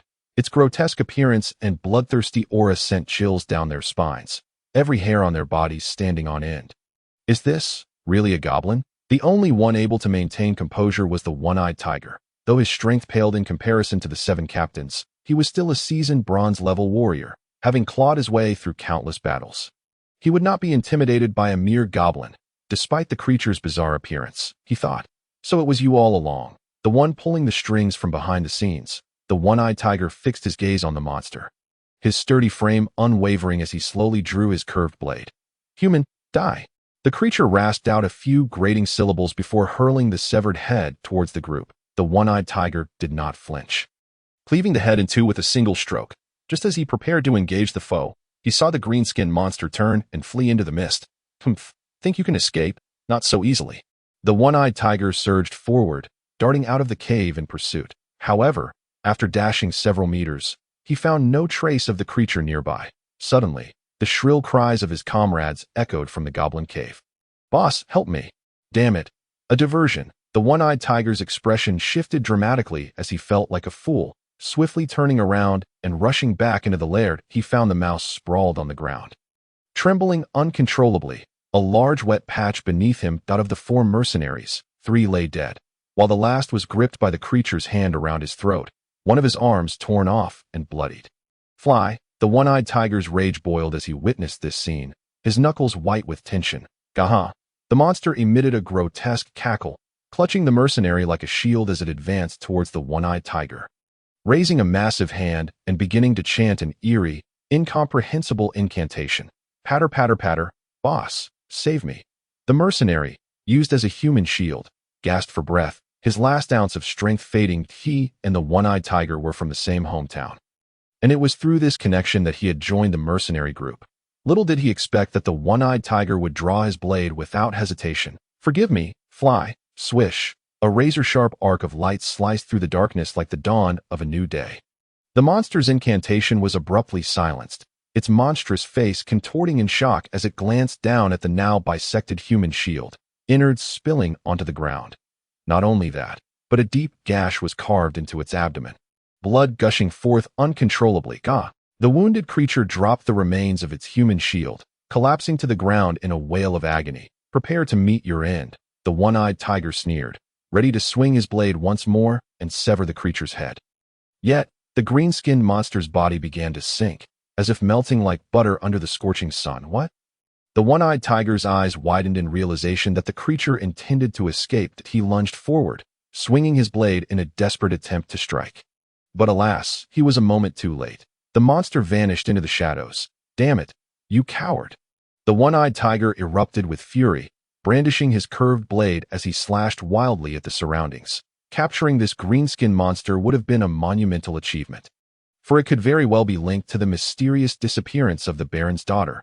Yet now, he had allowed the creature to slip right through his fingers. Frustrated, the one-eyed tiger pounded his chest in regret. Recalling the old ties, the hesitation he felt in his earlier strike had cost him dearly. If only he had not held back, he could have cleaved the creature in two then and there. Alas, such fortune is not meant for me. With a heavy sigh, he resolved to report this incident to the captain. The one-eyed tiger approached the mouse, who lay still on the ground. Appearing lifeless, he kicked him harshly. "You useless fool. Get up." "Huh?" The mouse suddenly opened his eyes, glancing around to find no sign of the monster, and he released a heavy sigh of relief as he shakily rose to his feet. Using the wall for support. "Boss, what happened to that monster?" The one-eyed tiger replied, his face darkened. "Damn it, I let it escape." The mouse immediately adopted a look of admiration, fervently flattering him. "Wow, as expected of the boss. Even that monster was no match for you. Truly impressive," the one-eyed tiger retorted gruffly. "Humph, enough chatter. Hurry back with me to report this matter to the captain." "Right away." The mouse nodded enthusiastically, brushing off his clothes. "By the way, you should have a good idea of how Fly met his end, right?" The one-eyed tiger seized the collar of the rat with a grim expression and inquired, "Do you have any information?" Yes. The fly was killed by a monster. It has nothing to do with you, boss." The rat quickly nodded in affirmation. "Very well." The one-eyed tiger felt a sense of relief and released his grip on the other's collar. The two then exited the cave together. Regardless of the circumstances, killing one's own comrades would forever stain a mercenary's career, but it was imperative that no one else discovered this. The rat's lips might not be as sealed as one would hope. Perhaps an opportunity to deal with him would arise in the future. The one-eyed tiger pondered this, but suddenly felt his legs weaken, nearly collapsing on the spot. The rat, initially intending to assist, was nearly struck dumb with terror upon seeing the one-eyed tiger's face. "Boss, what happened to your face?" "What's wrong with my face?" The one-eyed tiger felt utterly perplexed as he glanced at the rat. The left side of his face had decayed into a deep black hue, oozing a foul-smelling pus. On the outskirts of the gray mist mountains, within a cave halfway up a slope, Gao Gu leisurely savored roasted meat while perusing the nest record logs. The mercenary one-eyed tiger disregarded the human shield tactics of Dog-Ear Dan and launched a lethal strike. Dog-Ear Dan could not fathom the cruelty of humans. It was severely injured and, in a final desperate act, utilized the shadow escape technique to flee the nest, vowing to rise again and unleash the wrath of goblins upon all. Meanwhile, the mercenary one-eyed tiger, having destroyed the nest, was transformed into a puddle of pus under Dog-Ear Dan's curse, earning 5,000 achievement points. The third Goblin Nest simulation had concluded. You have received a soul sacrifice from Dog-Ear Dan, granting 9.8 to all attributes: Strength, 40.250, Agility, 23.233, Constitution, 30.240. This simulation yielded a total of 12,750 achievement points. Overall rating. C. Shall we proceed with the reward settlement? Yes. Initiate settlement. Ding. Congratulations. You have received 50 free attribute points. You have acquired a new skill. Tri-Color Haki. Chapter 18. The Amazon Tribe's Female Warrior. Tri-Color Haki. Is it the same Tri-Color Haki I'm thinking of? Gaugus suddenly found the meat in his mouth tasteless. Wiping the grease from the corner of his mouth with the back of his hand, he hurriedly opened his attribute panel. Challenge level. LV22 LV28. Strength. 50. Agility. 33. Constitution. 40. Free attribute points. 0.50. Special skill. Real Nest Simulator. Common skills. I have Insight, Navy 6 styles, Tri-Color Haki, Observation Haki, Armament Haki, Conqueror's Haki. Observation Haki LV1. 0.10 allows one to foresee an opponent's actions upon reaching the highest level. One can even predict a brief segment of the opponent's future. Armament Haki LV1. 0.10 significantly enhances both defensive and offensive capabilities, allowing attacks on intangible targets. Conqueror's Haki. 0.10 emits a powerful aura in all directions. Targets with a significant disparity in strength will faint instantly at the highest level. Conqueror's Haki can be infused into attacks, greatly amplifying their power.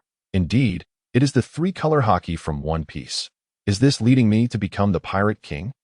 Gao Gu felt a surge of excitement. He immediately allocated all 50 attribute points. Strength, 50-70, agility 3343, constitution 4053. Rising from his seat, he exited the cave and approached a massive boulder.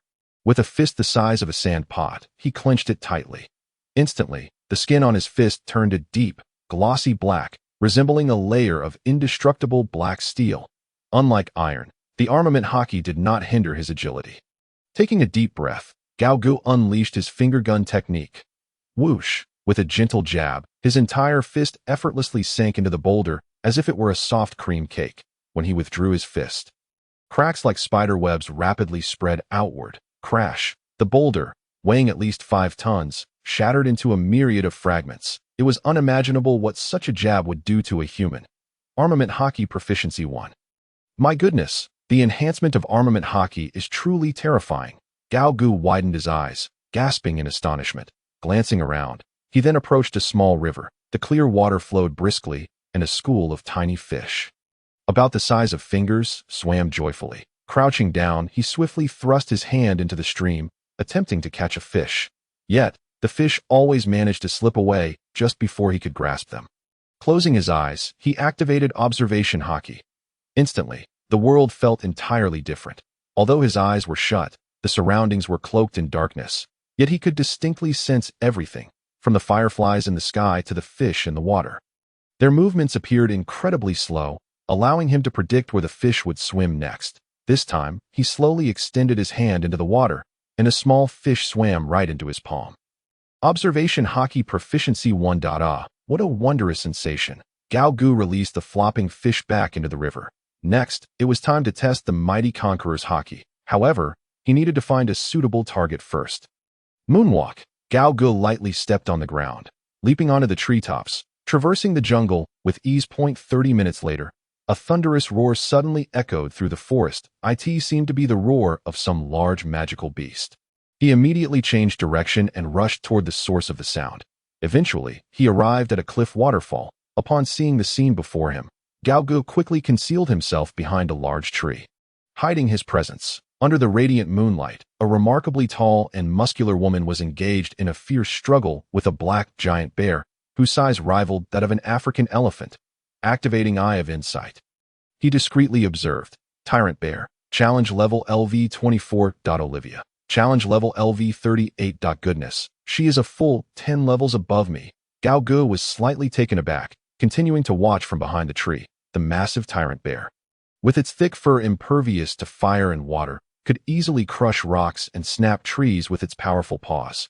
Yet, before the woman named Olivia, it was utterly powerless. The woman, completely unarmed and without any armor, displayed her smooth, sun-kissed skin and impressively strong muscles under the moonlight. It was evident that she was not exerting her full strength, merely engaging in a playful brawl with the Tyrant Bear.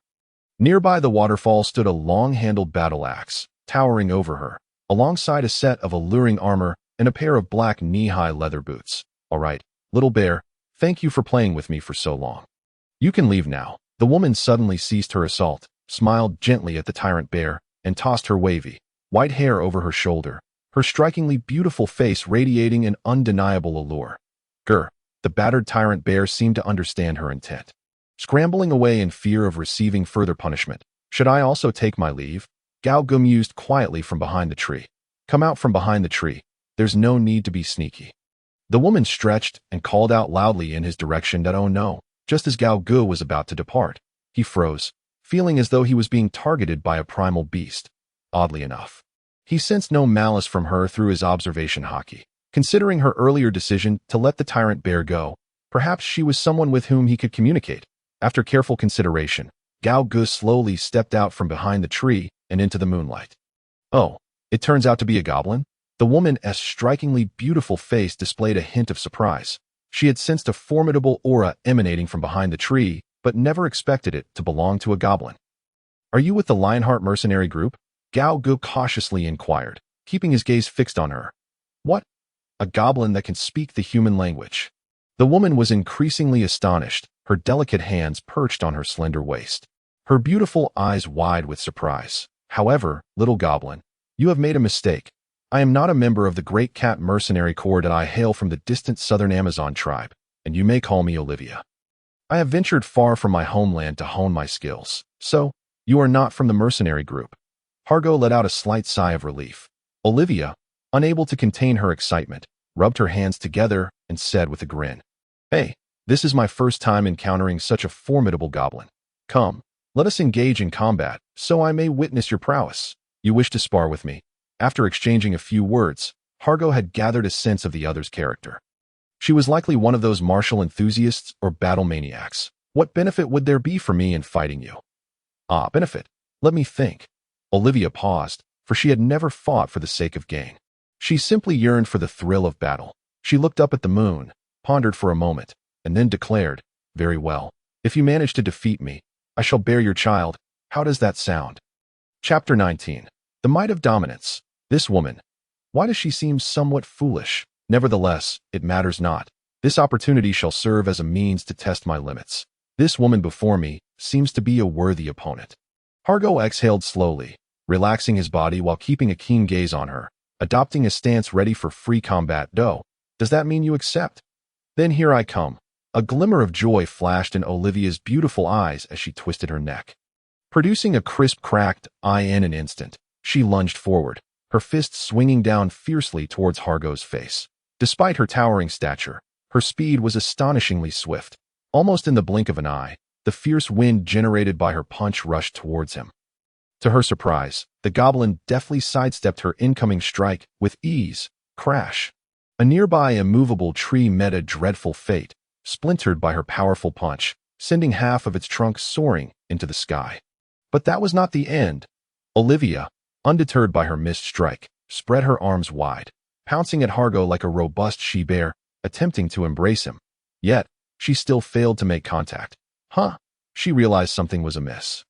With her speed, it was impossible for her not to even graze him. Had she underestimated him? Aura! This time, Olivia unleashed a flurry of punches, her fists raining down upon him like a torrential downpour. Yet, no matter how she accelerated, each strike narrowly grazed Hargo's skin. After over 100 punches, she had not even touched a single hair on his body. How infuriating! What is going on? Why can't I land a hit on you? It should be that my speed is slightly superior. Olivia halted her assault.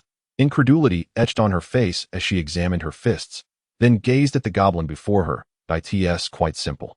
I anticipated the trajectory of your attacks in advance. Hargo stood calmly, unscathed, while inwardly reveling in delight. The observation haki truly is exceptional. Wait, you can foresee my attack trajectory? Is it possible for goblins to possess such an ability? Olivia's eyes widened in astonishment. This was entirely beyond her comprehension. Having fought since birth, she had never encountered anyone capable of predicting the trajectory of another's attacks. Hargo grinned widely. It has nothing to do with being a goblin. To be precise, only I can achieve such a feat. Well then, today has truly opened my eyes, Olivia exclaimed in wonder. Hargo inquired, so, is this where it ends? No, of course not. It is rare to meet someone as strong as you. I must fight you a while longer. Olivia inhaled deeply. The hint of disdain in her gaze vanished, replaced by an unusual excitement. Prepare yourself. Her right leg's muscles bulged as she unleashed a powerful kick. Boom! The earth trembled beneath the sheer force, cracking instantly. Whoa! Hargo, caught off guard, was propelled into the air by the impact. Now I've got you. Elated, Olivia darted forward, grasping his right leg and slamming it down onto the ground. Then, without giving him a moment to react, she mounted him, pinning Hargo firmly beneath her, raising two iron-like fists for a relentless onslaught of blows. Aura! Her fists rained down upon the goblin like a machine gun, causing the ground beneath them to sink deeply. The woman, though somewhat robust, possesses a visage that is undeniably exquisite. Her ample bosom and rounded posterior are indicative of her fertility. To claim otherwise would be a blatant falsehood. Gauga shook his head, asserting, "You did not exert your full strength in this battle. Did you think I wouldn't notice?" With that, he gestured towards the distant battle axe and armor by the waterfall. Olivia found herself at a loss for words, her captivating eyes sparkling as she gazed at the goblin before her, then burst into laughter. Well, this is the first time I've encountered such an intriguing goblin. I must admit, I'm starting to like you. With that, She turned and strode toward the waterfall, effortlessly lifting the long-handled battle axe, and with a casual swing, struck at the waterfall. The slash of the axe transformed into a soaring dragon, cleaving the 100-meter waterfall in two. The spectacle was nothing short of breathtaking. In that moment, her challenge level escalated from LV 38 to LV. I'm off now, little goblin. You've taught me much today. Olivia donned the style of her undergarment-like armor, slid her polished foot into a knee-high leather boot, tightened the laces, and hoisted the weighty battle axe onto her shoulder as she ventured into the jungle. Are you not going to spar with me at full strength? Galgo called out from behind. No, my backside still aches. Perhaps next time. Olivia waved him off, then turned back to regard him. By the way, little goblin, do you have a name? Galgo. All right, I shall remember that. Galgo, may fate bring us together again. With that, Olivia disappeared into the dark embrace of the jungle. Where do you plan to go next? Galga shouted after her. I've heard whispers of a formidable beast lurking deep within these mountains. I intend to seek it out for a duel. Olivia's voice echoed from afar, her presence vanishing entirely among the foliage. A powerful monster deep within the mountains? Galga blinked, silently committing her words to memory. This encounter with Olivia had proven immensely beneficial for him, a treasure trove of experience for future endeavors.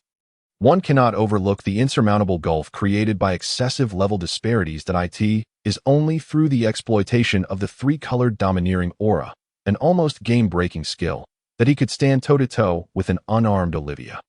Without a sneak attack to target her vulnerabilities, victory would be difficult to claim. Should Olivia wield that battle axe, defeat would be inevitable for him. However, despite the odds, escaping was still a relatively straightforward affair. The domineering aura served as an effective deterrent. Furthermore, he had the system at his side, with both the 6 styles and the 3-colored aura yet to be mastered to their fullest potential. In summary, practice makes perfect. Galgo discovered a suitable terrain within the nearby jungle. Extending his palm, he contemplated momentarily before declaring, consume 7 days of lifespan to commence the 4th nest simulation. This time, the expenditure was less than before, owing to his enhanced strength. The 4th goblin nest simulation begins. Please select a nest buff. 1. Art is explosion. All goblins within the nest will explode violently upon death, with the explosion's power increasing with their level. 2. Desperate last stand. When only the leader remains, the leader's challenge level increases by 10, and all attributes rise by 20.3. Vegetarian. Goblins can sustain their daily energy needs by consuming grass, but all goblins will have their challenge level reduced by -2. Explode upon death, like the toxic banlings from StarCraft. Without hesitation, Galgo opted for the first choice, as long as the goblin numbers accumulated sufficiently. The ensuing chaos would be exhilarating. Boom, the ground heaved, and in an instant, a goblin nest materialized from thin air. The 4th simulation nest generation completed. Initial goblin count, 30 current achievement points, 0 nest buffs. Human wave tactics. Rapid reproduction, frenzied mutation. Art is explosion. Current goblin reproduction speed, 0. Due to the effect of frenzied mutation, 2 big goblins emerged among the initial goblins. The sorcerer dog Erden reappeared as the leader of the nest. Galga stepped inside the nest. Before long, he encountered the familiar face of dog Erden. Compared to last time, a ghastly scar now marred his abdomen, and he held a gnarled black staff, the origin of which remained a mystery. Dog Erden began inspecting the health of the goblins one by one. Even the ferocious big goblins displayed a docile demeanor before him.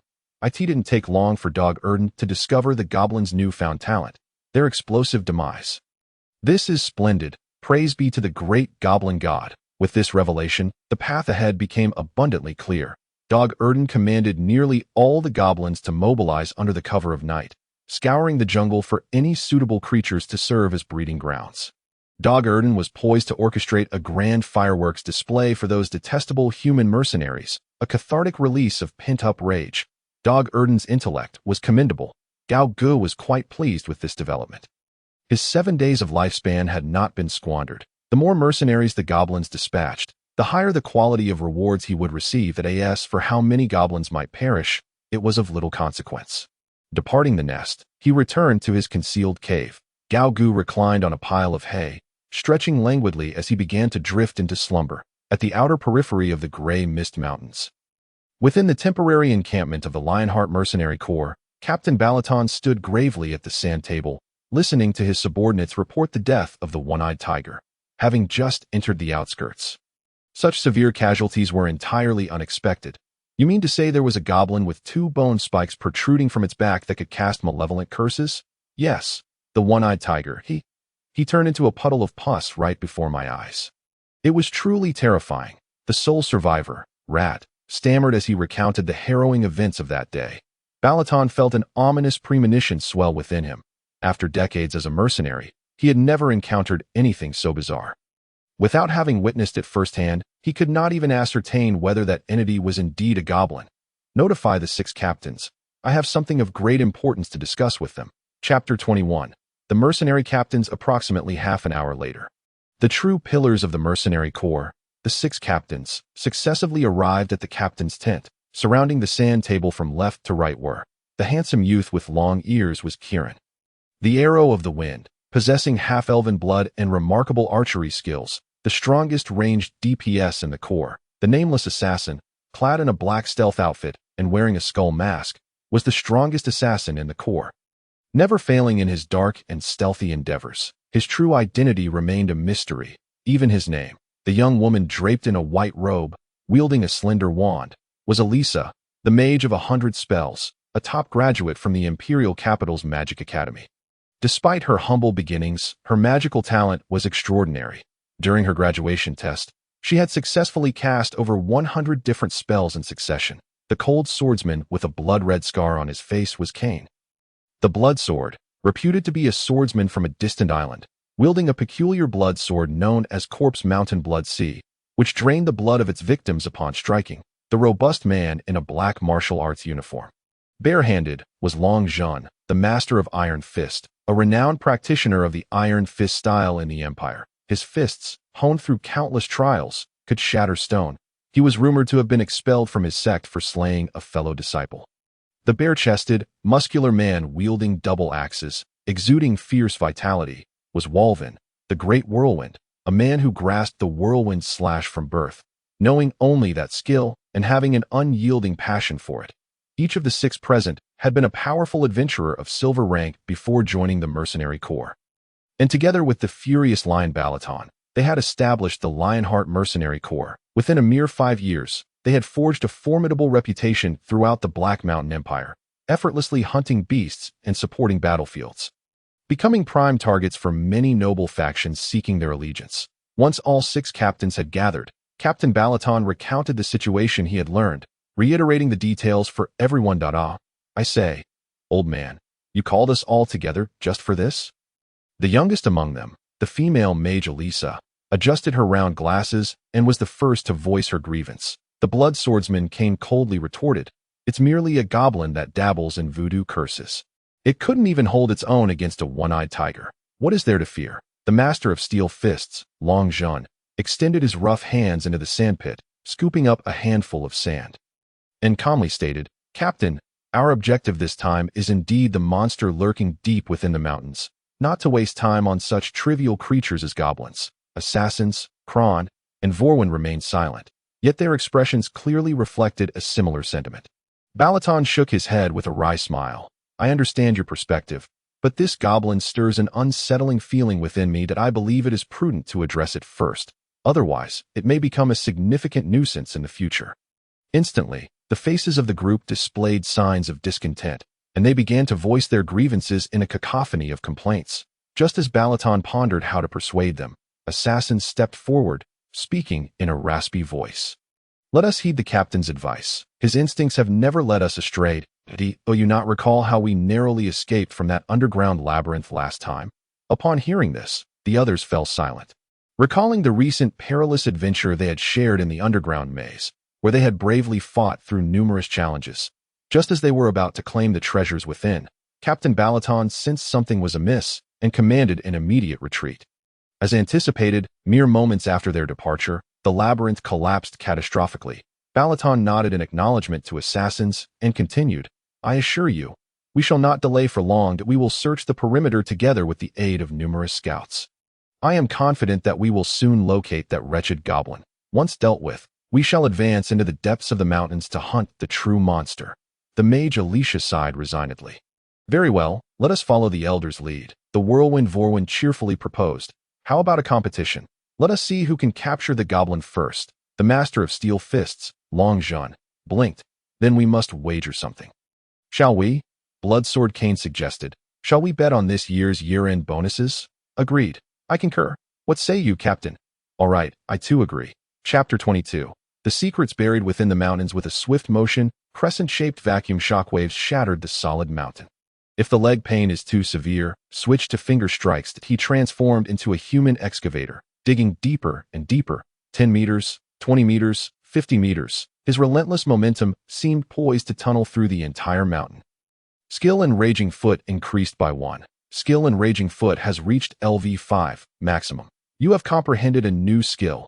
Raging Foot, Circumference Slash. A wave of advanced understanding regarding Raging Foot flooded his mind.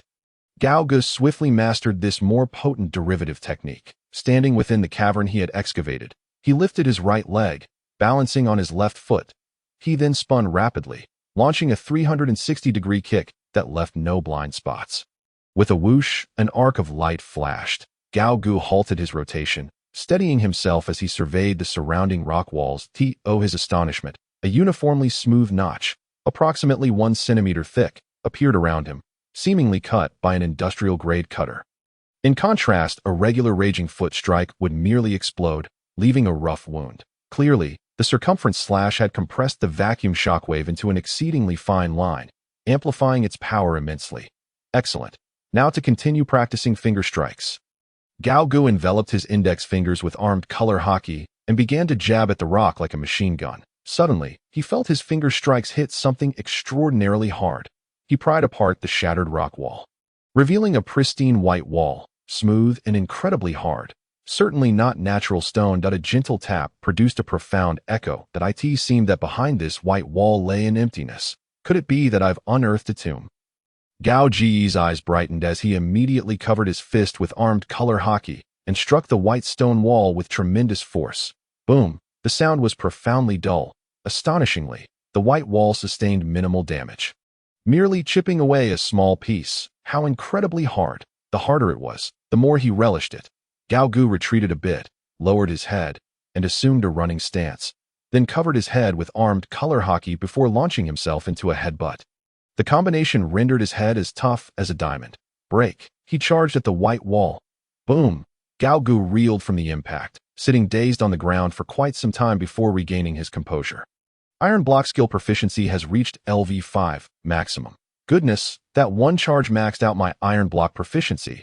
Looking at the white stone wall, it now bore a basketball-sized dent. Not bad. There's potential. Gao Gu immediately got back to work.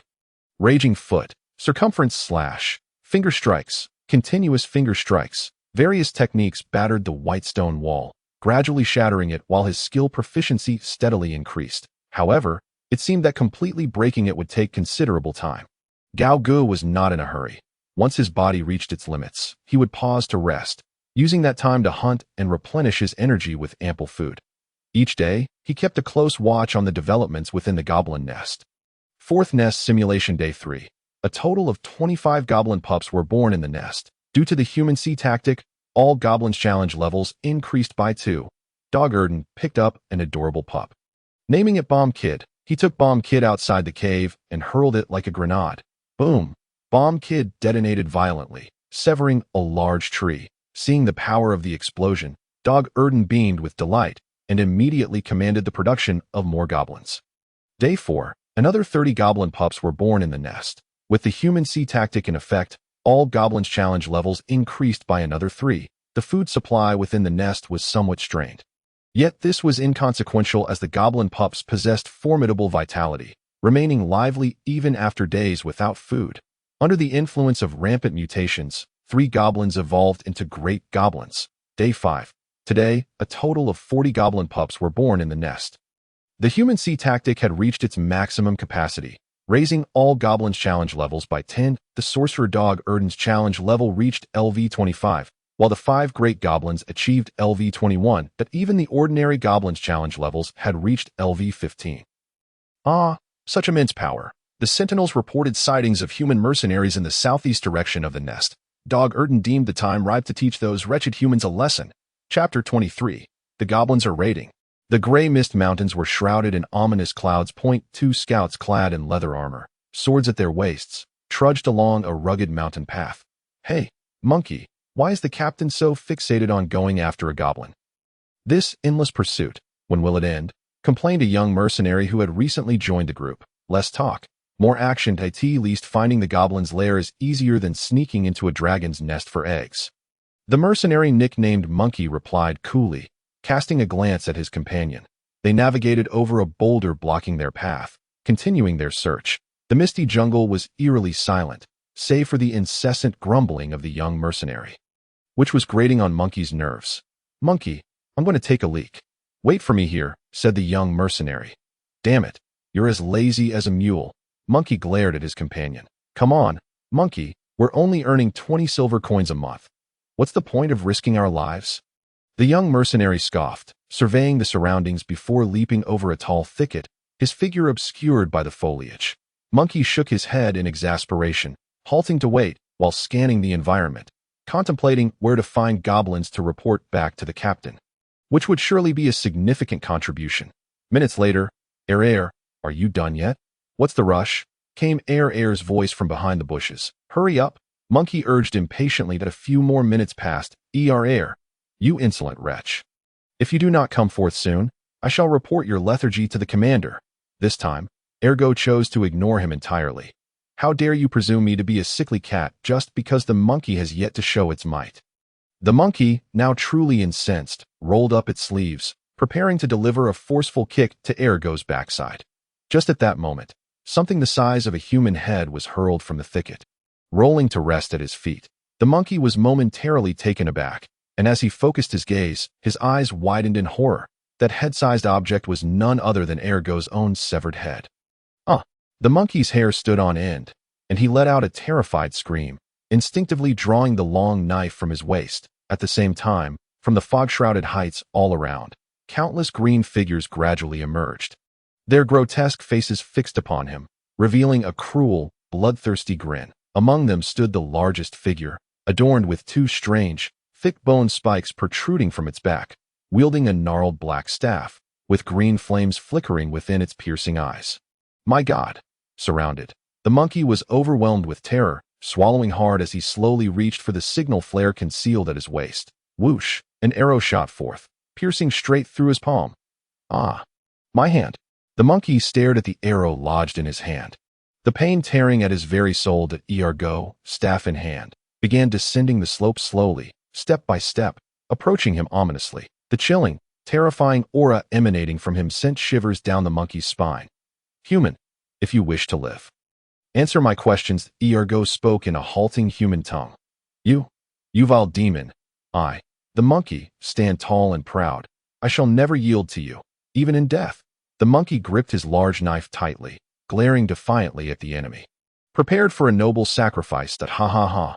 Foolish creature. Ergo grinned widely, extending his long, gnarled hand to seize the monkey's blade, invoking the curse of decay. Rust rapidly spread over the blade, and within a mere 2 breaths, it was corroded into nothingness, leaving only the hilt in the monkey's grasp. The monkey's complexion turned deathly pale. Ergo then reached towards the monkey's face. Thud! In an instant, the monkey, who had been poised for a valiant demise, collapsed to his knees. What do you wish to know? Ha ha ha. A satisfied smile crept across Ergo's visage. He began to meticulously inquire about the Lionheart Mercenary Corps and their recent movements in a stilted human dialect. Upon learning that all 7 captains had departed, Ergo felt not a trace of fear. His deep green eyes glimmered with a sinister and malevolent scheme. Fool, take me to your camp. What do you intend to do? The monkey stammered in fright. Spare me your prattle, and get to work. With a single punch, Ergo nearly knocked the wind out of the monkey. The monkey, clutching his face, dared not resist and had no choice but to obediently lead the way. Approximately 2 hours later, Ergo and his subordinates arrived at the Lionheart Mercenary Corps camp. With all 7 captains deployed, the remaining humans within the camp were utterly no match for them. Ergo immediately crushed the monkey's skull, then waved his staff, commanding, "Minions, kill them mercilessly, sever their heads, and skin them alive." Whack! Led by 5 formidable goblins, a horde of well-equipped goblins charged towards the camp. The mercenaries, who had been training within, quickly realized they were under attack. Initially, they were thrown into chaos, but upon discovering that their adversaries were merely goblins, smiles returned to their faces. However, those smiles were fleeting, for they soon realized these goblins were shockingly powerful. The 5 hulking goblins could send a human mercenary flying with a single blow. Even the ordinary goblins were clad in fine armor and wielding formidable weapons. Not even seasoned mercenaries stood a chance against the ordinary goblins. Damn it! How could these goblins be so strong? Oh my God, help me! I don't want to die yet. The camp erupted into pandemonium as the mercenaries were sent fleeing in terror from the onslaught of goblins. Soon, however, the elite members remaining in the camp sprang into action. A burly, bald man, wielding a massive warhammer, burst forth from the tents. His strength rivaled that of the one-eyed tiger, boasting bronze-level prowess. With a mighty swing of his heavy hammer, he crushed a goblin flat. But to his utter shock, the goblin he had just pulverized suddenly exploded violently. Boom! The blast left him dazed and sprawled on the ground. What the hell? Why do goblins explode? The bald man was thoroughly perplexed. Before he could rise, the vicious ergo was already upon him, grasping his neck with a powerful hand. The curse of decay activated. The bald man's skin rapidly blackened and rotted, turning into a puddle of foul liquid. The slaughter had officially commenced. Within the gray mist mountains, boom! A thunderous explosion echoed through the sky. Ha! The enraged lion Balaton cleaved a tyrant bear in half with his great sword. He then looked up at the sky, his expression shifting dramatically. What in the world? Their camp is issuing a distress signal. Chapter 24. The Suicide. Promotion by 2 ranks. Thunder rumbled, and a fine drizzle began to fall. Without a moment's hesitation, upon seeing the distress signal, Balaton immediately set off towards the camp. But by the time he arrived, the entire site was a scene of carnage. Corpses lay strewn about, mercenaries' severed limbs scattered everywhere, blood flowing like rivers, a sight both harrowing and shocking. Accompanying him was another captain, the sorceress Eliza W. What in the world happened here? Eliza could hardly believe her eyes. Her complexion turned ashen, the overwhelming stench of blood making her nauseous. Balaton's expression darkened, and he slowly approached the center of the camp, where a tower fashioned from the severed heads of mercenaries loomed ominously. Each head, with tongues severed and eyes gouged out, seemed to mock him with a cruel derision. At that moment, strange noises echoed from afar. Balaton's eyes narrowed, and he swiftly drew his massive black sword, leaping towards a towering wooden barrel, cleaving it in two with a single stroke. Eliza followed closely behind. As the barrel cracked open, a trembling mercenary cowered within. Drenched in water, upon seeing the barrel split, he screamed in terror, scrambling away while pleading for mercy. Spare me, spare me. I don't want to die. Balaton recognized the mercenary as the one who had previously reported the one-eyed tiger's demise, and he lunged forward, seizing him and delivering a resounding slap. Smack! The force of the blow knocked 2 of the mercenaries' teeth loose, and as his mind began to clear from the brink of collapse, he looked up to see the fierce figure of their commander, Balaton, and immediately clutched his legs, weeping uncontrollably. Balaton demanded, "Stop crying. Tell me, who attacked the camp?" The mercenary sobbed. "Wah, Commander.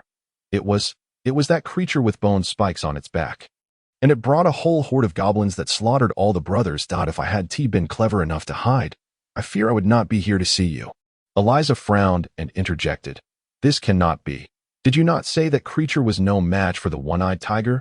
The veterans left in the camp, including the bald man, the cripple, and the black donkey. Each stronger than the one-eyed tiger. How could they possibly have been wiped out by a horde of goblins? The mercenary whimpered, I don't know either. Those goblins were absurdly strong. The bald man and the cripple were no match for that creature at all." Balaton and Eliza exchanged bewildered glances, both reflecting confusion and disbelief in each other's eyes. How could a horde of goblins become so formidable in just a week? Eliza's expression grew serious. "Uncle, perhaps your instincts are correct." Balaton sighed in regret. "I was too complacent. I never imagined these scoundrels would dare to attack our camp. This is all my fault. I should have exercised greater caution. At least leaving 2 captains to guard the camp. Now, the losses are truly staggering. Although the mercenary group could be swiftly re-established as long as he and the 6 captains of silver rank remained. The seasoned mercenaries who had fought alongside them through thick and thin were not so easily replaced. Cultivating new talent would require an immense investment of time and effort. The Baron merely reimbursed their basic expenses for equipment and potion consumption. The dead were of no concern. Eliza sighed helplessly as she surveyed her surroundings, and suddenly, she blinked and approached a muddy patch of ground. "Uncle, come quickly to see this." Balaton stepped forward and discovered a multitude of clear footprints scattered across the ground. All devoid of shoes, such prints could undoubtedly only belong to goblins. That a vast array of footprints led away from the camp and extended into the jungle. "Uncle, if we follow these prints, we should be able to locate the goblin's lair." Eliza smiled faintly. Indeed, these cunning creatures may possess a modicum of intelligence, but it is hardly significant. Let us proceed and eradicate this menace once and for all. Balaton nodded in agreement. The two followed the goblin tracks. Re-entering the jungle, they sped along the path and soon discovered a relatively concealed goblin den. The cave was shrouded in darkness, appearing deep and foreboding in the light rain. This must be the place. Balaton slowly drew his great sword, vengeance igniting in his eyes. That I never imagined I would have the opportunity to enter a goblin lair in my lifetime. Eliza shook her head, reminiscing about her early days as a novice adventurer fresh from the Magic Academy, when she had engaged in a battle of wits with goblins daily. Eliza, if you prefer, you may remain here and wait." "Nonsense. I too wish to avenge our fallen brothers," Eliza declared with righteous fervor. Though in truth, she sought to secure the year-end bonuses of her compatriots. Balaton chuckled, seeing through her intentions, but saying nothing. "Very well, let us go together. Uncle, wait a moment." Eliza used her wand to inscribe a six-pointed star mark on the ground at the entrance. Balaton cast a cursory glance, offering no further inquiry. Together, they ventured into the cave. Light spell. Eliza raised her wand, casting a bright illumination that revealed the surroundings. The passage descended steadily. After walking several meters, not a single goblin was in sight. How strange. Where could the goblins be hiding? Eliza mused. Balaton remained silent, suspecting the goblins were plotting some scheme.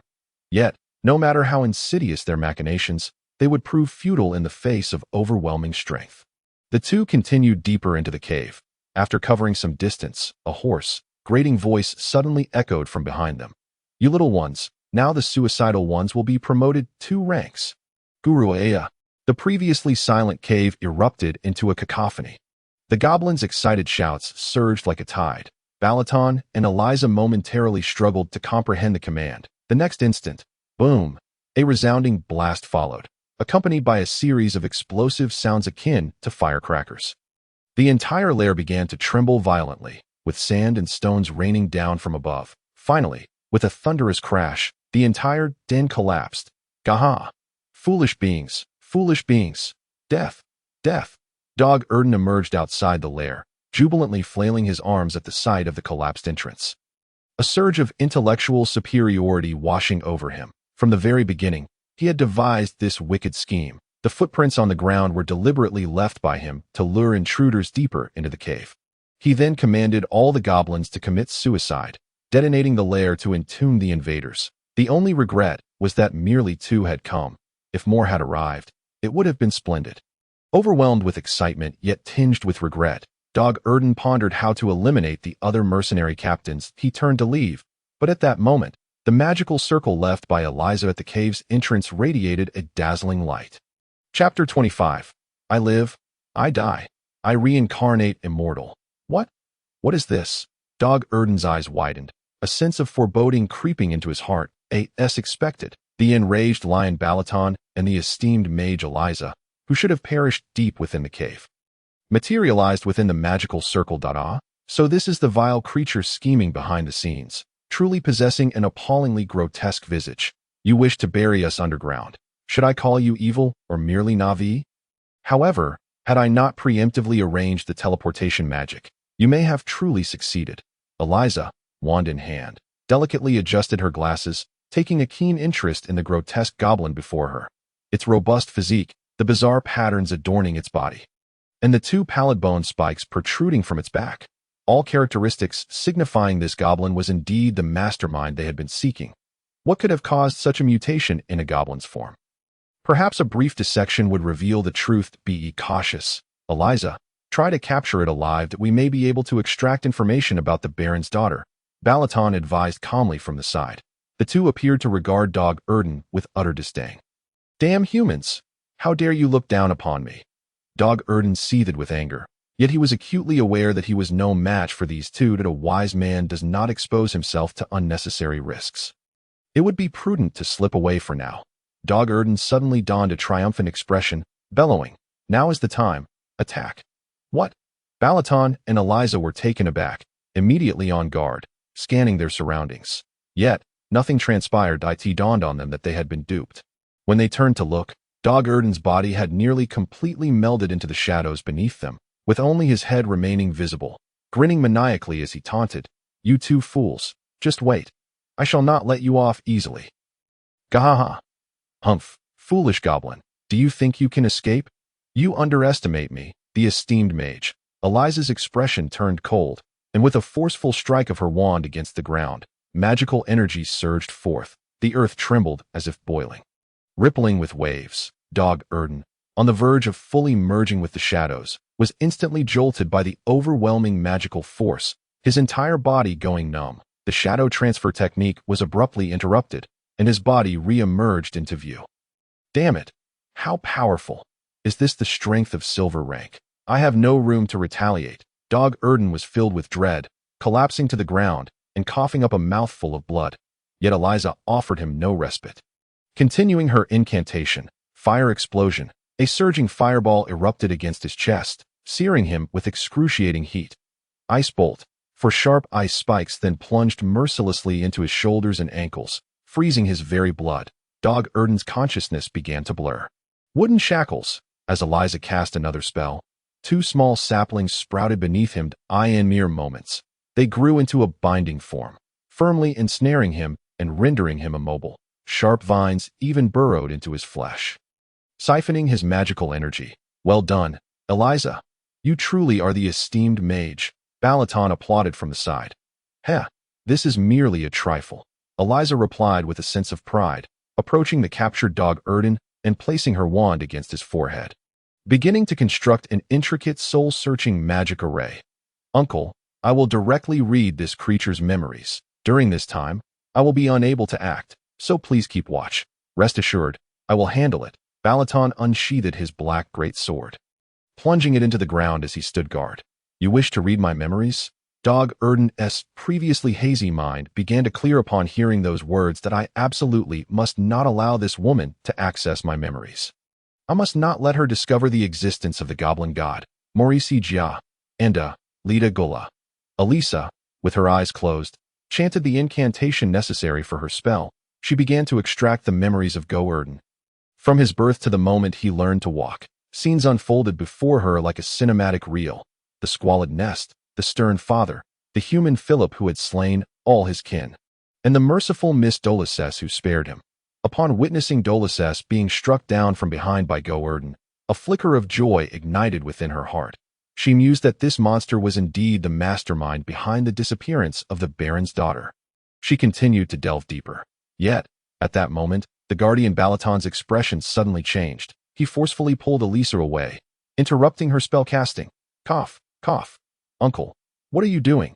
As Elisa's soul-searching spell was disrupted, she suffered a backlash, her magical circuit severed, and she coughed up a mouthful of blood. Just as she was about to voice her grievances, she noticed the goblin bound by her wooden shackles beginning to rot at an alarming rate, its skin blackening and oozing copious amounts of pus. The nearby wooden shackles were also affected, rapidly decaying and withering away. I live. I die. I reincarnate and endure forever. Long live the great goblin god. Go Erden shrieked in the goblin tongue, its grotesquely decayed visage resembling a fearsome specter as it lunged at Elisa. Ha! Balaton raised his sword, striking it far away, where it collided with a large tree. A sharp branch piercing through Go Erden's heart. In that fleeting moment of its demise, a cataclysmic explosion erupted. Boom! Flames soared into the sky, and the raging inferno consumed everything around, akin to Go Erden's wrath. Due to Elisa's severed magical circuit, she was temporarily unable to cast spells. Balaton plunged his massive black sword into the ground and took cover behind it with Elisa. once the shockwave from the explosion subsided. The two emerged from behind the sword. Cough, cough, cough. Elisa coughed up another mouthful of blood, her expression one of shock as she surveyed the vast devastation wrought upon the forest.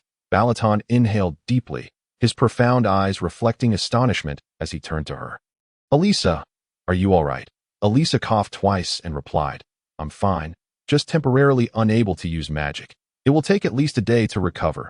Balaton inquired further, did you acquire any significant intelligence? Elisa regretfully shook her head, saying, well, I saw in this monster's memories that it attacked the Baron's daughter, but just as I was about to delve deeper, I was interrupted. This creature must harbor a far greater secret, one it would rather die than reveal to us. Balaton sighed.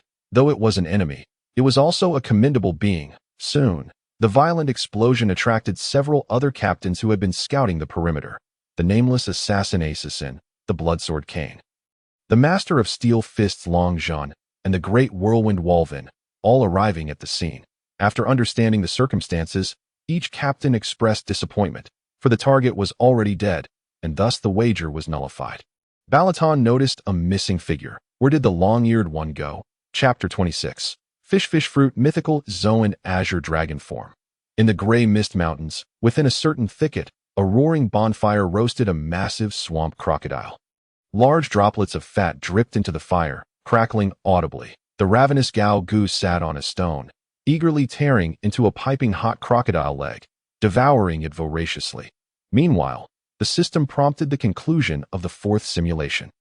Faced with two formidable mercenary captains, Go Erden was ultimately captured, and in a desperate bid to protect the secret of the Goblin God, it resorted to a vile corruption curse on itself, only to be sent flying by Balaton, crashing into a tree branch and exploding on the spot.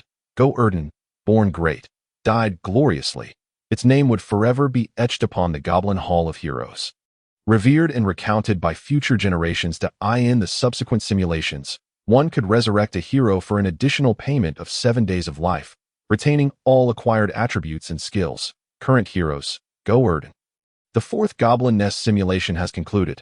You have received a soul sacrifice from Go Erden, granting 24.5 to all attributes. Strength 7094.5, Agility 4367.5, Constitution 5377.5.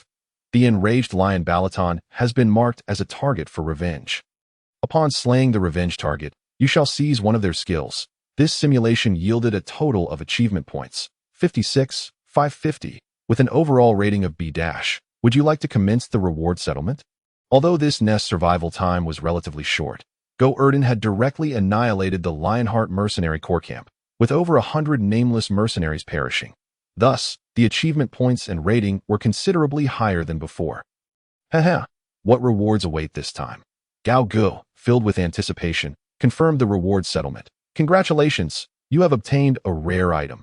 Fish Fruit Mythical Zoan Azure Dragon Form, a fruit, roughly the size of a pineapple, adorned with azure dragon scales, materialized before him. Gao Gu, who was in the midst of relishing the crocodile meat, froze, his chewing abruptly halted. Fish Fruit Mythical Zoan Azure Dragon Form. This sounds rather familiar. Could it be a devil fruit? No way. Gao Gu hurriedly picked up the Azure Dragon Fruit, cradling it in his palms, his eyes widening in scrutiny, no doubt about it. This was indeed a devil fruit. Consuming it would allow him to transform into an azure dragon, wielding formidable powers over fire, lightning, wind, and more. Even in the world of One Piece, it ranked among the most powerful fruits. The system could actually provide such a thing? He had previously thought it would only grant skills. The fruit exuded a faint, alluring aroma that he licked his lips, showing no hesitation as he promptly devoured the precious devil fruit. With a crunch, he chewed vigorously before swallowing it whole. Ugh! The taste was undeniably horrendous.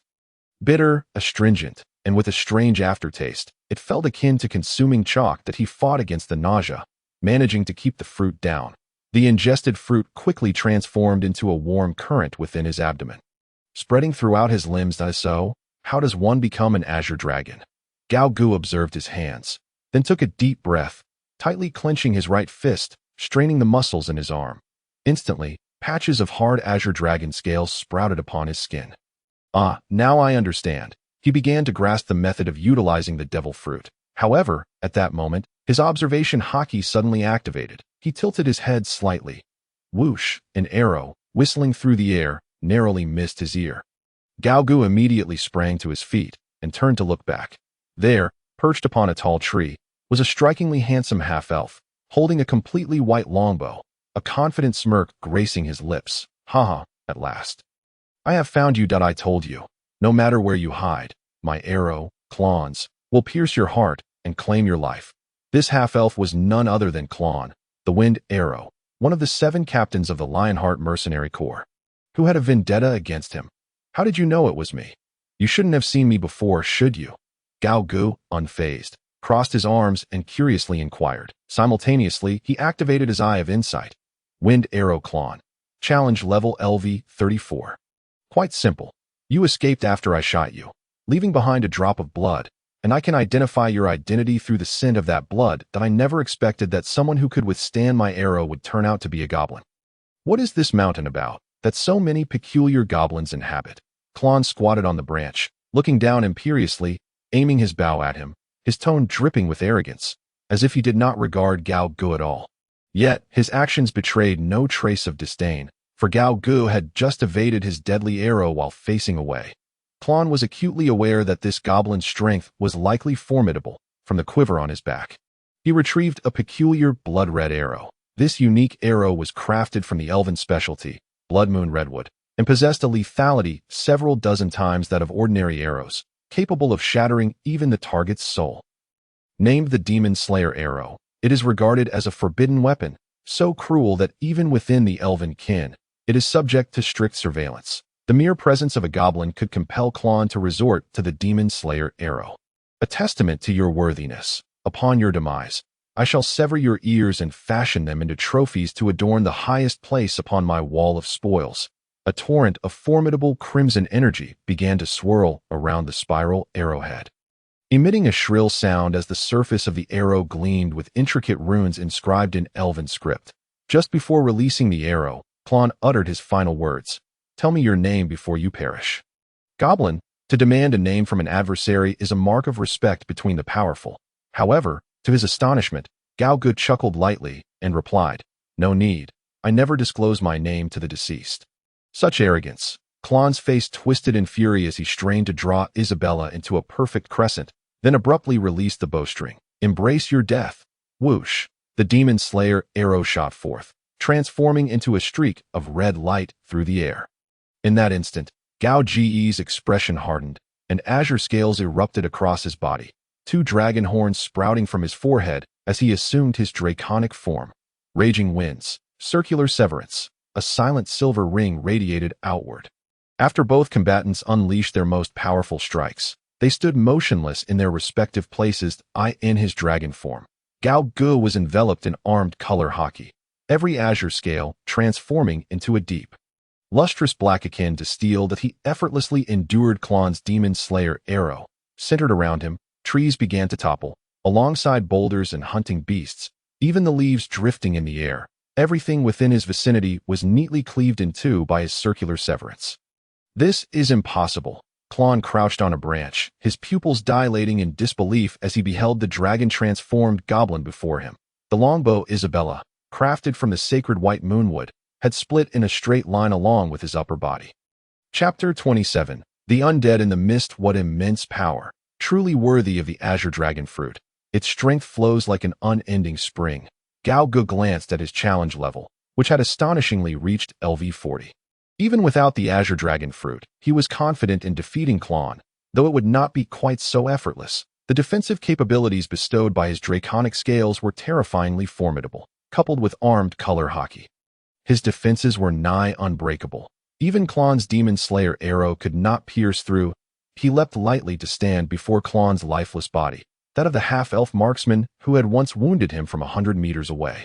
Now he lay utterly devoid of life, his body and beloved bow Isabella cleaved in two. The handsome visage bore a frozen expression of disbelief from his final moments. Incinerate. Gaogu exhaled a torrent of searing flames, reducing Klon's remains to ashes to obliterate any trace of him. He then activated Moonwalk and swiftly departed the scene. considering that the other 6 captains of the Lionheart Mercenary Corps might be frantically searching the periphery for the missing Klon.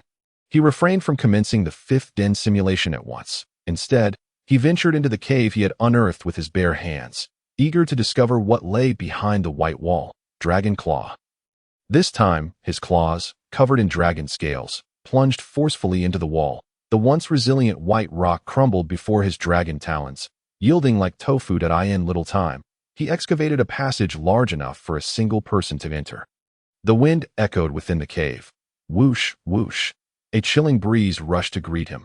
Gao bent down and crawled into the cave, only to find it was an artificially hewn underground passage, evidently aged and seemingly endless. Though shrouded in darkness, his goblin night vision guided him as he pressed forward.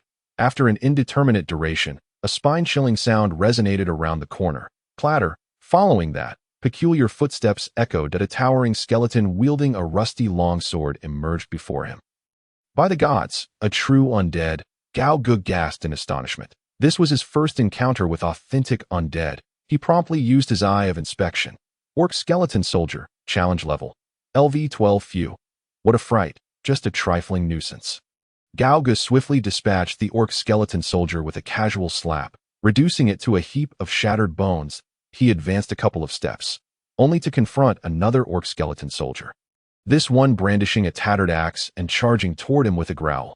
Gao effortlessly crushed its skull. The third, the fourth, they kept coming, the undead seemingly endless, each falling before his fists and kicks. Suddenly, a ghost with a ghostly blue hue charged at him, exuding a chilling wind. Curse Spectre, challenge level. LV-16 Gao G's punch whiffed, passing through the spectre, though he felt only a slight chill across his chest. The cursed spectre shrieked and turned back for another assault. No physical immunity. Taste my armed color haki. This time, Gao infused his punch with armed color haki, sending the cursed spectre scattering into nothingness. Yet the undead only multiplied, with various zombie creatures appearing. Zombie terror lizard, zombie crocodile, and even zombie goblin, a myriad of types, but all were weaklings. Die. Gao was on a rampage as he delved deeper. He discerned that this place resembled a vast underground ruin. Ancient structures hinted at the remains of a city, alongside relics of bygone warfare, nearly decayed war machines, siege engines, and battering rams. The undead were predominantly composed of orcs and other creatures, with a smattering of human remains. For instance, at the corner of a corridor, he beheld a human skeleton entwined with an orc skeleton, locked in their final struggle, weapons still embedded in each other's bodies. It seemed a fierce battle had once transpired here. Now, the fallen soldiers had all risen as undead.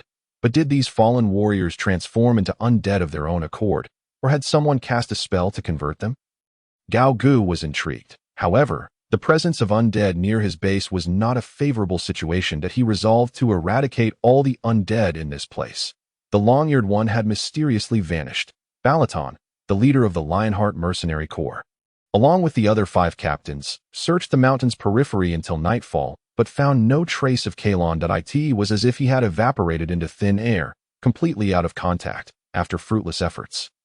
Bloodsword Kane, with a sullen expression, remarked, "What is that bastard Klon up to? He has wasted an entire day of our time. Time is money." The 100 mage Alicia rolled her eyes and chided Balaton. "I say, Uncle Balaton, that long-eared fellow, hasn't he once again snuck into the depths of the mountains without a word? This has happened so many times. He.s. incorrigible." Great Whirlwind Volvin and Iron Fist Master Longzhen nodded in agreement. Klon had a history of acting alone without notifying anyone during previous missions, often reprimanded by Balaton, yet still unable to mend his ways. The assembled group believed Klon had fallen back into his old habits. Balaton sighed resignedly. "Very well. Let us not dwell on him, we shall set forth. If that long-eared one fails to provide a satisfactory explanation this time, I will give him a proper lesson." Alicia nodded vigorously. "That would be splendid. Moreover, let us dock his year-end bonus and vacation time. Let us see if he dares to repeat this again." Nearby, Longzhen mused. "Girl, you are rather ruthless." Alicia clenched her fist. "If he doesn't see a bit of consequence, how will he ever learn?" Bloodsword Kane and Vorwin also raised their hands in agreement. That Balaton's lips twitched slightly, indecisive. If he truly acted upon such a notion, then Klon would certainly have to contend with him fiercely. Very well. The matter of Klon's punishment can be discussed later. Let us set forth. Eliza, I entrust this task to you.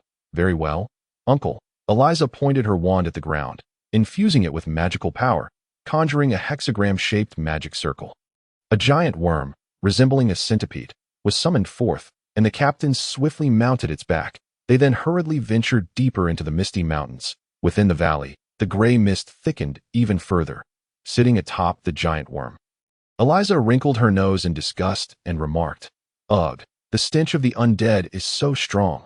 A century ago, the Orc Empire's foremost warrior, Bonebreaker Klon, had led an army here, engaging in a protracted battle against the forces of the Black Mountain Empire, resulting in countless casualties on both sides. Thus it was only natural to detect the presence of necromantic energies. Captain Balaton explained. Having thoroughly researched the mission, he then shifted his tone, gravely stating, "However, the intelligence I gathered did not indicate that the undead aura would be this intense. It was not like this previously." Chapter 28. Necromancer and Demon Envoy. I simply cannot endure this. First, peculiar goblins, and now the undead. What on earth is amiss with these mountains? Eliza pinched her nose. As a mage, she was particularly sensitive to the magical energies in the air, and the decaying, cold essence of the undead made her want to retch. What should we do, uncle? Should we turn back? We are not equipped to deal with the undead this time. That may not be necessary. Our objective is the Earth Dragon. The emergence of the undead here is of no concern to us. A brief exploration should suffice. After we eliminate the Earth Dragon, we can sell the relevant information to the church for a tidy profit. What do you all think? Balaton looked to the others for their opinions. Master Iron Fist Longzhen sat cross-legged, eyes closed, and replied, "Agreed." Bloodsword Kane sharpened his sword with a whetstone and nonchalantly said, "I have no objections." The nameless assassin and the great whirlwind Vorwin also offered no dissent. Having traversed through storms and adversity, they were unfazed by mere undead. Balaton nodded in approval. The six of them continued their journey on the back of the giant worm, delving deeper into the misty mountains. Upon crossing a gorge, the scenery underwent a dramatic transformation. Everything was steeped in a dense aura of the undead. Trees stood withered and deformed, their shapes grotesquely twisted, resembling ghastly visages amidst the encroaching mist. Like man-eating monsters, perched upon high branches were a flock of skeletal birds, their obsidian feathers and crimson eyes fixated on the passing Lionheart mercenary corps. Boom! Boom! Gradually, heavy footsteps echoed from the depths of the mist. A creature approached from 200 meters ahead. Sensing the surge of magical energy, Eliza alerted the others. Soon, an enormous figure began to materialize from the FOG. It was a colossal minotaur, towering over 5 meters tall. Its upper body humanoid, while its lower half sported hooves. Its muscular frame was grotesquely corrupted by the aura of the undead, with its ribs decayed, exposing pale bones and viscera. Upon spotting the mercenaries seated atop the giant worm, it let out a ferocious roar and charged forward, its steps shaking the ground. "What an ugly bull," Eliza remarked, gazing upward with a deadpan expression. "Hey, does anyone want to take action?" Balaton turned to those behind him. "I'll do it," Master Iron Fist Longzhen volunteered, rising with purpose. He then leaped lightly into the space between the group and the Minotaur. Fastening the belt of his martial arts uniform, he lowered his center of gravity and assumed a stance ready to strike.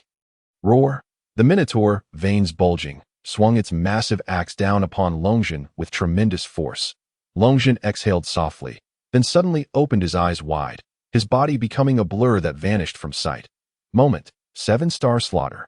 Bang, bang, bang, a series of dull thuds resounded. The Minotaur froze in place, as if struck by a paralysis, maintaining its axe-wielding posture without a twitch. Longzhen landed gracefully, turning back to the giant worm. The Lionheart mercenary corps passed slowly by the colossal beast. Once their figures vanished into the mist, the Minotaur's upper body erupted with 7 massive wounds, resembling the Big Dipper, before its crimson gaze faded and it collapsed with a thunderous crash. All of this was witnessed by the skeletal birds perched nearby. Deep within the misty mountains, in a vast swamp, bubbles formed in the rotting mire as water snakes, as thick as barrels, writhed like maggots. Emitting a foul odor, the swamp's center stood a decayed giant tree, hollowed out to form a wooden hut. Inside the hut were piles of experimental apparatus, shelves laden with thick tomes, and a large cauldron at the center, seemingly for brewing potions. A hunched man with a gaunt face stared intently at a crystal ball on the table. Capable of viewing the outside world through a pact with the skeletal birds, Longjin, the Iron Fist Master, Eliza, the 100 Magician, Cain, the Blood Sword, Balaton, the Angry Lion. I never expected even the illustrious Lionheart Mercenary Corps to arrive. This is quite the spectacle, he cackled ominously. Lord Batter, do you not fear a mishap by deliberately releasing news of the Earth Dragon to attract so many powerful beings, if the subsequent plans are delayed? Even the great Lady Blackwater's mercy will not spare you. A large-eyed creature with bat wings muttered discontentedly. Rest assured, Envoy, everything is within my plans. Soon, I will summon the Bonebreaker clone from the underground ruins before their very eyes, slaying them all and converting them into undead to serve me. Batter clenched his withered hand tightly, a chilling grin spreading across his face. However, Envoy, I, Batter, have done all that can be done, after much effort and great cost. I have transformed the fallen orc army into undead. Should you not fulfill your promise and provide a token of compensation? The large-eyed creature flapped its wings, glaring incredulously. Did I not already give you the necromancer's orb in advance? What more do you desire? Batter cunningly shook his head, grinning wickedly. The necromancer's orb is merely a tool to assist in reviving the orc army, and its energy is nearly depleted. It serves no purpose beyond commanding the undead. As for the impending assault on the Black Mountain Empire's territory, that is a precarious endeavor indeed. As a fragile necromancer, should I perish, all the effort to resurrect the undead army would be in vain. The large-eyed creature was momentarily speechless. Though aware of Batter's extortion, it found no counter-arguments to refute him. Reluctantly, it spat out a talisman embedded with a red gem. Very well, this magical amulet is for you. It was crafted by Lady Blackwater herself, containing an 8th-tier defensive spell. Once activated, it is sufficient to withstand a full-force strike from a platinum-level foe. Thank you, Envoy. Batter's face lit up with delight as he eagerly accepted the amulet. An artifact containing an 8th-tier defensive spell is worth a fortune on the market and is exceedingly rare. Humph, no need for thanks, as you know well. However, should this plan falter, you are fully aware of the consequences. Are you not? The large-eyed creature's tone turned icy, its vertically slit pupils glaring menacingly at the man before it, as if flames were about to erupt from its gaze. I shall give my all to welcome the demon army. Batter bowed deeply. Chapter 29. Ancient Cannibalistic Ogre Bonebreaker Clone. Deep within the misty mountains, in the lightless depths of the earth, more and more undead were awakened, joining forces to resist the invaders, blocking the narrow corridor with an impenetrable barrier. Bad wind. In the formidable form of a dragon man, Gaogu opened his mouth wide, unleashing a torrent of razor-sharp wind blades that reduced the obstructing skeletons to mere fragments, though these undead were weak. Their numbers were staggering, but to date, he had vanquished at least several thousand skeletal orcs. Yet, the tide of the undead continued to surge forth from the corridor ahead, relentless and unyielding. His stamina, however, was not infinite. As the skeletal foes multiplied, he resorted to delivering a powerful kick against the corridor ceiling, sending a cascade of rubble and sand crashing down to seal the passage. The undead, deprived of a target, fell silent. He relinquished his dragon man form, rapidly shrinking into the guise of a goblin. There are simply too many undead down here. It feels as though they are endless. Slaying them with mere punches and kicks is excessively tedious. Gaoga sat upon the ground, gradually restoring his strength. Once he felt sufficiently rested, he re-entered his dragon man form and advanced with a fierce punch that shattered the rubble sealing the corridor. Upon the disturbance, the orc skeletons beyond the debris ignited with a ghostly blue flame in their eye sockets and emitted a rasping roar as they converged once more, taking a deep breath. Gao Ji's chest, adorned with azure scales, swelled, flame breath, maximum power. In the next instant, an inferno of scorching flames erupted from his gaping maw, engulfing the entire corridor like a flood breaching its dam. All the orc skeleton soldiers met their demise the moment they came into contact with the flames.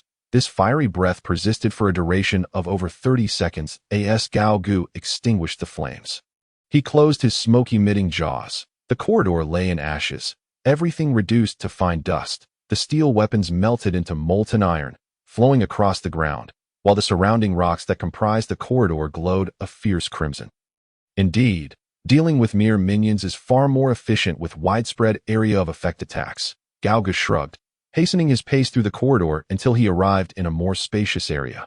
Ahead, he spotted a massive door, partially obscured by fallen stones. Just then, a chilling voice echoed from above. "Who dares disturb our slumber?" Gao Ge looked up to see a towering skeleton sorcerer, draped in tattered black robes, descending from the heights. This figure was significantly larger than the average orc skeleton. In its pitch-black eye sockets burned a fierce, ethereal blue flame, and it gazed down upon him, surrounded by a multitude of wailing spirits that seemed to oscillate between laughter and sorrow. "Goodness, it appears to be a boss." Gao Ge felt a surge of alertness. Activating his eye of inspection, a stream of information emerged from the sorcerer's skull. Orc skeleton archmage. Challenge level LV31. I am the foremost cursed spellcaster in the service of Bonebreaker Kalen. Hikaritama. Before the sorcerer could finish its self-introduction, Gao Ge had already leapt high into the air, appearing before it and smashing its skull with his arms enveloped in armament haki.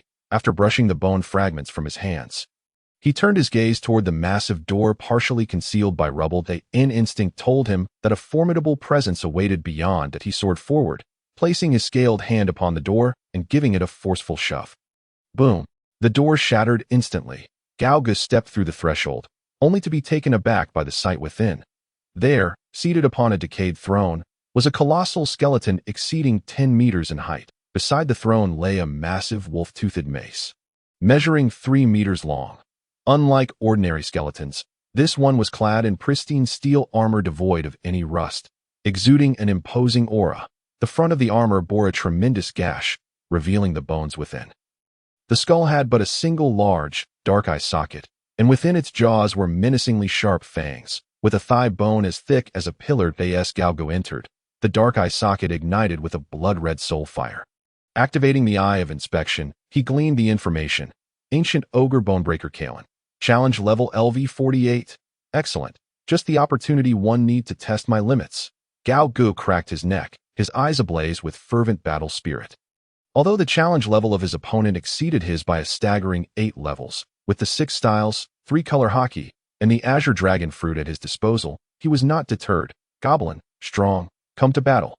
The single eye of Bonebreaker Kalen pulsed with soul fire, emitting a voice as deep and resonant as a bell. Without any unnecessary self-introduction, it grasped the wolf-toothed mace beside its throne and, with a fierce roar, swung it down toward Gao Ge's head. Meanwhile, above the underground ruins, the Lionheart mercenary corps traversed the mists atop a massive worm, diligently searching for their target. "Everyone, stay alert. A powerful monster lies ahead." Alicia, the 100 magician, suddenly furrowed her brow, keenly sensing something amiss up ahead. She commanded the gigantic worm to halt its advance. Balaton and the others quickly readied their weapons and dismounted, proceeding on foot for about 100 meters until they arrived at the base of a cliff.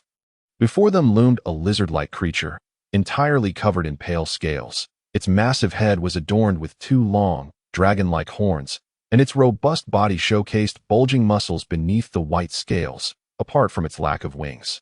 This creature bore a striking resemblance to the legendary dragons as it breathed. A faint aura of pressure radiated from its form, and its wild, orange-yellow eyes fixated on the group. This creature was their intended target, the Earth Dragon. While not a true dragon, it had evolved to a level closely resembling one, with its scales, bones, blood, and internal magic core being incredibly valuable materials, serving as substitutes for dragon components in alchemy and magic. News of an Earth Dragon's appearance would invariably attract a multitude of powerful adventurers eager to hunt it down. However, the group's attention was not drawn to the Earth Dragon, but rather to the cliff behind it. A plant exuding a mesmerizing glow amidst the gray mist swayed gently in the breeze, releasing an enchanting fragrance. "Uncle. That is, the flower of life." Alicia's beautiful eyes widened in unexpected delight, her breath quickening as she covered her mouth in disbelief. The so-called flower of life is an extraordinary plant that has a minuscule chance of growing in areas rife with undead, possessing effects that are nothing short of miraculous. Once fully matured, it can extend the lifespan of the consumer. Its value far surpasses that of the Earth Dragon. Well, It seems we have struck gold this time. That Balaton's face broke into a rare smile. However, the flower of life had not yet fully matured. Its luminous petals, indicative of the countdown to ripeness, had not completely shed. The earth dragon was evidently guarding the flower of life, remaining steadfast by its side. Simultaneously, aside from the earth dragon, there were other unexpected guests eyeing the precious flower of life with covetous intent. Chapter 30. Fierce Battle with the Earth Dragon. In the world, there is no wall that does not let the wind through. Naturally, the news of the Earth Dragon discovered deep within the Grey Mist Mountains would not be known solely by the Lionheart Mercenary Corps. Among those present at the scene, many were familiar faces to Balaton. From left to right, there were 4 individuals: the handsome man adorned in resplendent bullfighter attire, wielding a slender sword with a rose-shaped guard. Known as the Thousand Blossoms Sword, Master Wei, his swordsmanship was exceptional, and the blade was coated with potent poison. Even the slightest scratch could prove fatal without an antidote, making him exceedingly troublesome. Encased in armor, a black warrior named Heavy Hammer, Palion wielded a massive hammer, possessing immense strength. His weapon, embedded with flame magic stones, unleashed searing flames with each strike to scorch his adversaries. The 4th beast Fist, Sabal, a muscular bald man adorned with tattoos of a bear, turtle, tiger, and eagle, was highly skilled in close combat, capable of activating different tattoos to gain varied powers. The last figure was an exceptionally tall and muscular woman. A stranger to Balaton, clad in armor resembling lingerie, exposing large swathes of smooth, sun-kissed skin, brandishing a long-handled battle axe. Judging by her appearance, she was likely a warrior from the southern Amazon tribe and posed the greatest pressure on Balaton among the 4. The first 3 individuals were all renowned silver-tier adventurers. The colossal earth dragon guarded fiercely at the base of the cliff, its orange-yellow eyes fixated intently on everyone present, evidently possessing considerable intelligence. As the humans refrained from making a move, it too remained still. Ah, is that you, Mr. Balaton? Long time no see.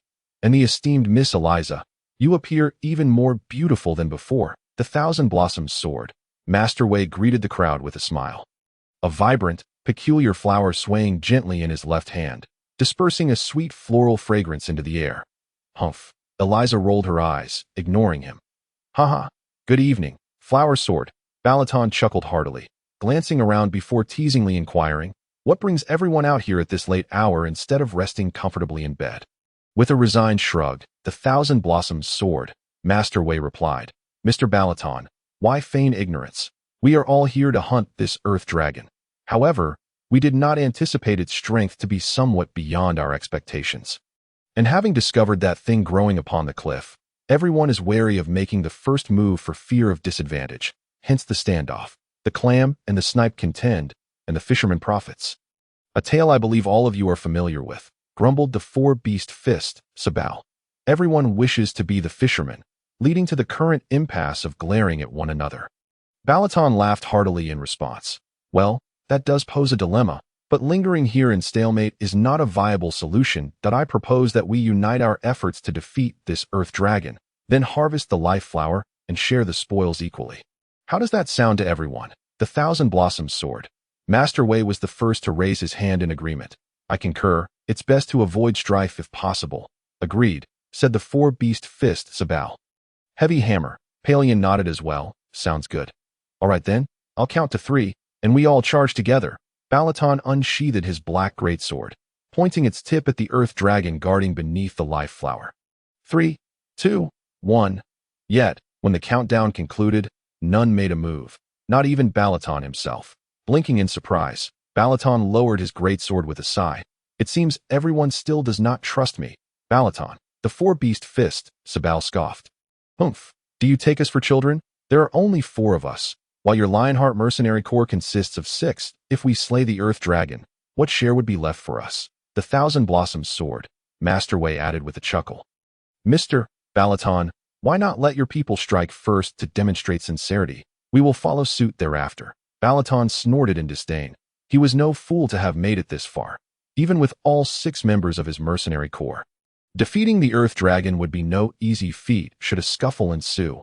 Others might strike from the shadows, leaving him as the unwitting victim that he regretted that most of his mercenaries had been decimated by goblins. Otherwise, their larger force would have made these individuals retreat with their tails between their legs, and no longer wishing to waste words. Balaton and his companion Eliza chose to observe the unfolding events, knowing that someone would eventually buckle under the tension. I'm so annoyed. You petty individuals, too timid to act. I'll take it on myself. I just want to have a good fight with the Earth Dragon. I won't be concerned with the rest. You figure it out, Olivia exclaimed, scratching her head in frustration, before striding toward the Earth Dragon at the cliff's edge, wielding her long-handled battle axe. Big Lizard, take this axe. With a mighty swing, she cleaved the ground, creating a deep fissure, and the shockwave struck the dragon's scales. Roar! The Earth Dragon let out an anguished roar, swiftly turning to unleash its long tail in a sweeping motion, sending Olivia crashing against the mountainside with a resounding thud. You foolish woman! Is your head filled with nothing but muscle? Scoffed the Thousand Blossoms Sword, Master Wei and the others. Yet to their astonishment, Olivia emerged from the rubble, axe in hand, spitting out a mouthful of blood, seemingly unscathed. The crowd's eyes widened in disbelief at the woman's remarkable resilience. Ha! A true man stands tall. I cannot allow a woman to best me today. Let us go. Balaton laughed heartily, his blood surging as he brandished his black greatsword, charging toward the Earth Dragon. With the strongest among them, Olivia, having made her move, he felt no need for further hesitation. The trio of the Thousand Blossoms Sword was hardly a concern. Steel Fist Master Long Zhan, Bloodsword Cain, and the Whirling Wind Volvin, alongside the 100 Sorceress Eliza, all joined in the assault against the Earth Dragon. Great Weakness Technique. The 100 Sorceress Eliza raised her wand high, chanting a spell that conjured a magic circle above the dragon's head, significantly diminishing its intelligence. Instant, 7-star annihilation. Long Zhan vanished from sight, leaving behind an afterimage, delivering a series of 7 devastating punches upon the dragon's scales. Blood Shadow Flow. Blood Sword 1000 Spins. Bloodsword Cain wielded his sword, unleashing hundreds of Blood Shadow Sword energies with a single swing. Ha!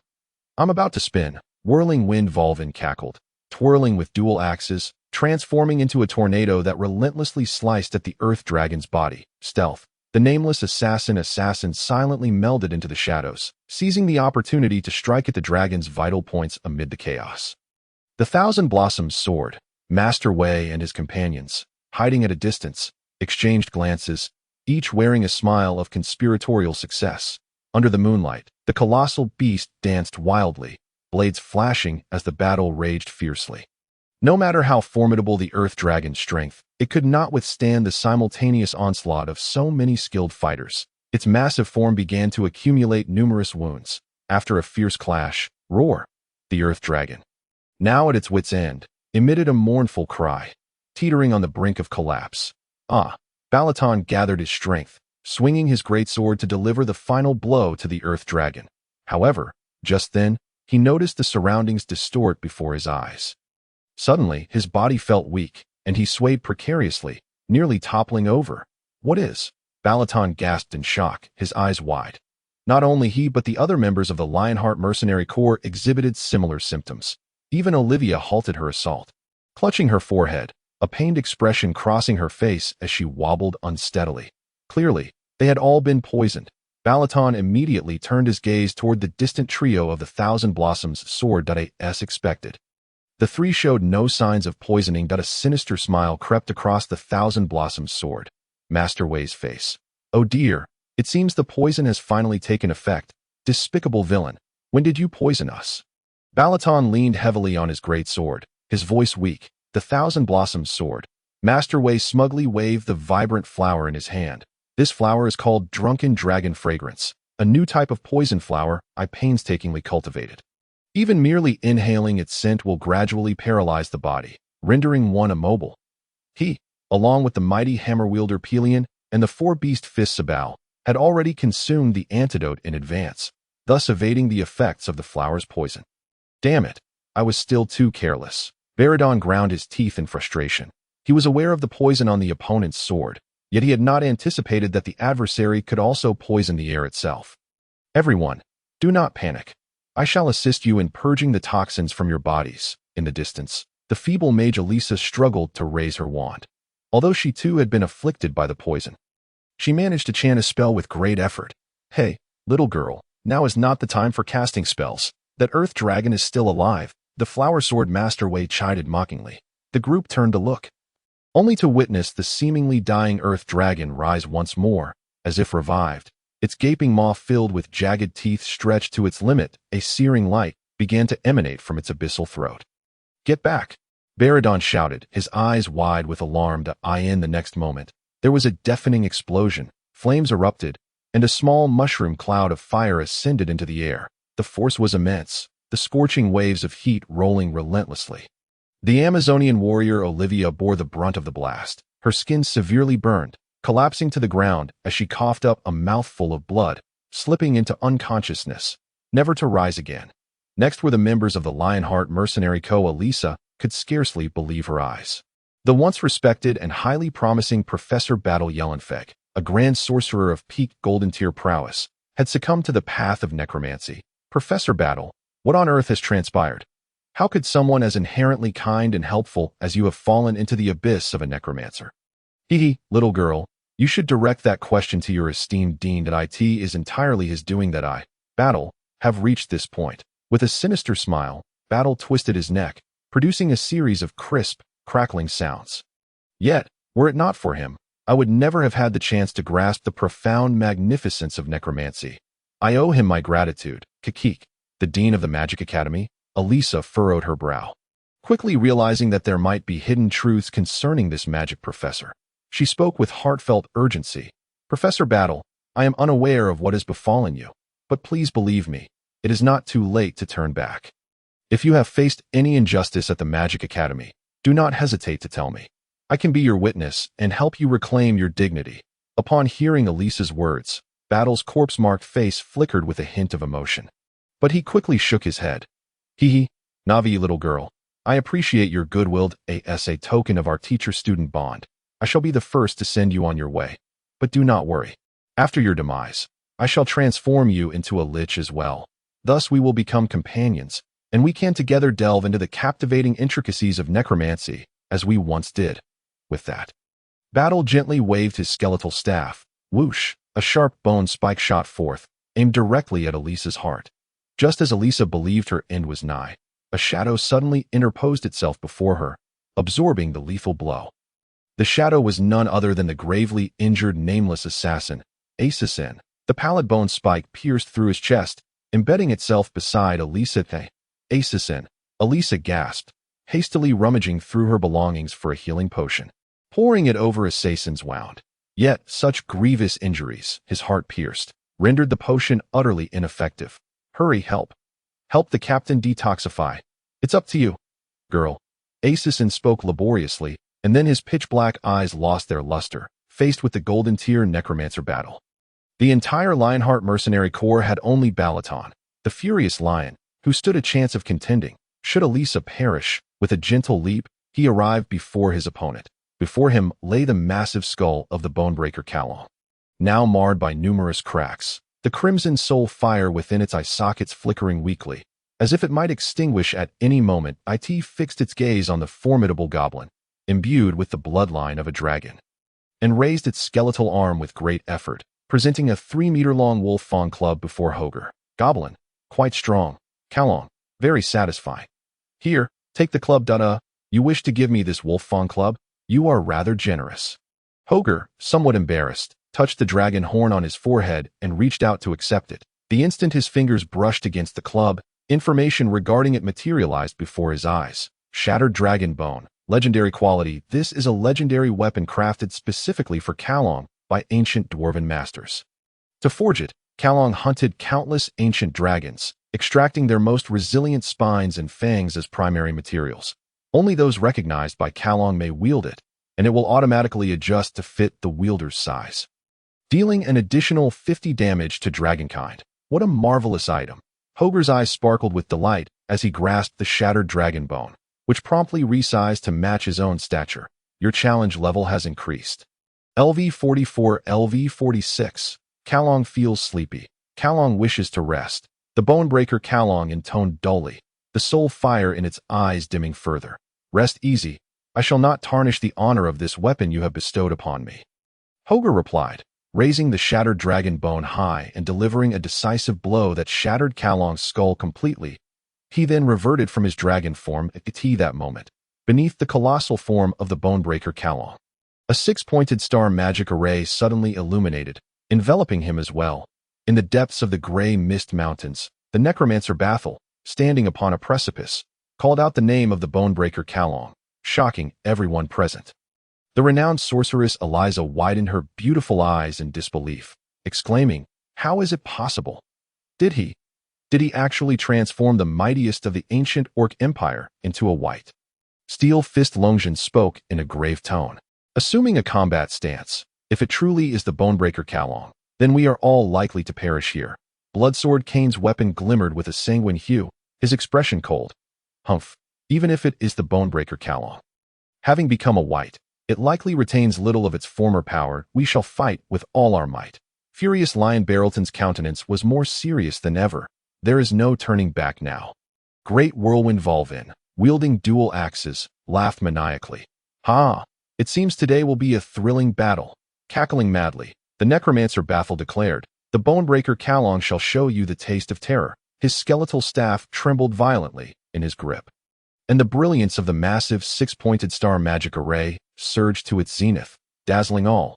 A towering figure, reminiscent of a demonic god, began to emerge from the array as the blinding light faded. Everyone present, including Bathel, stood in stunned silence. What materialized from the summoning array was not the legendary Bonebreaker Kalong, but a gigantic headless skeleton, and atop it stood a muscular goblin, wielding a wolf fang club.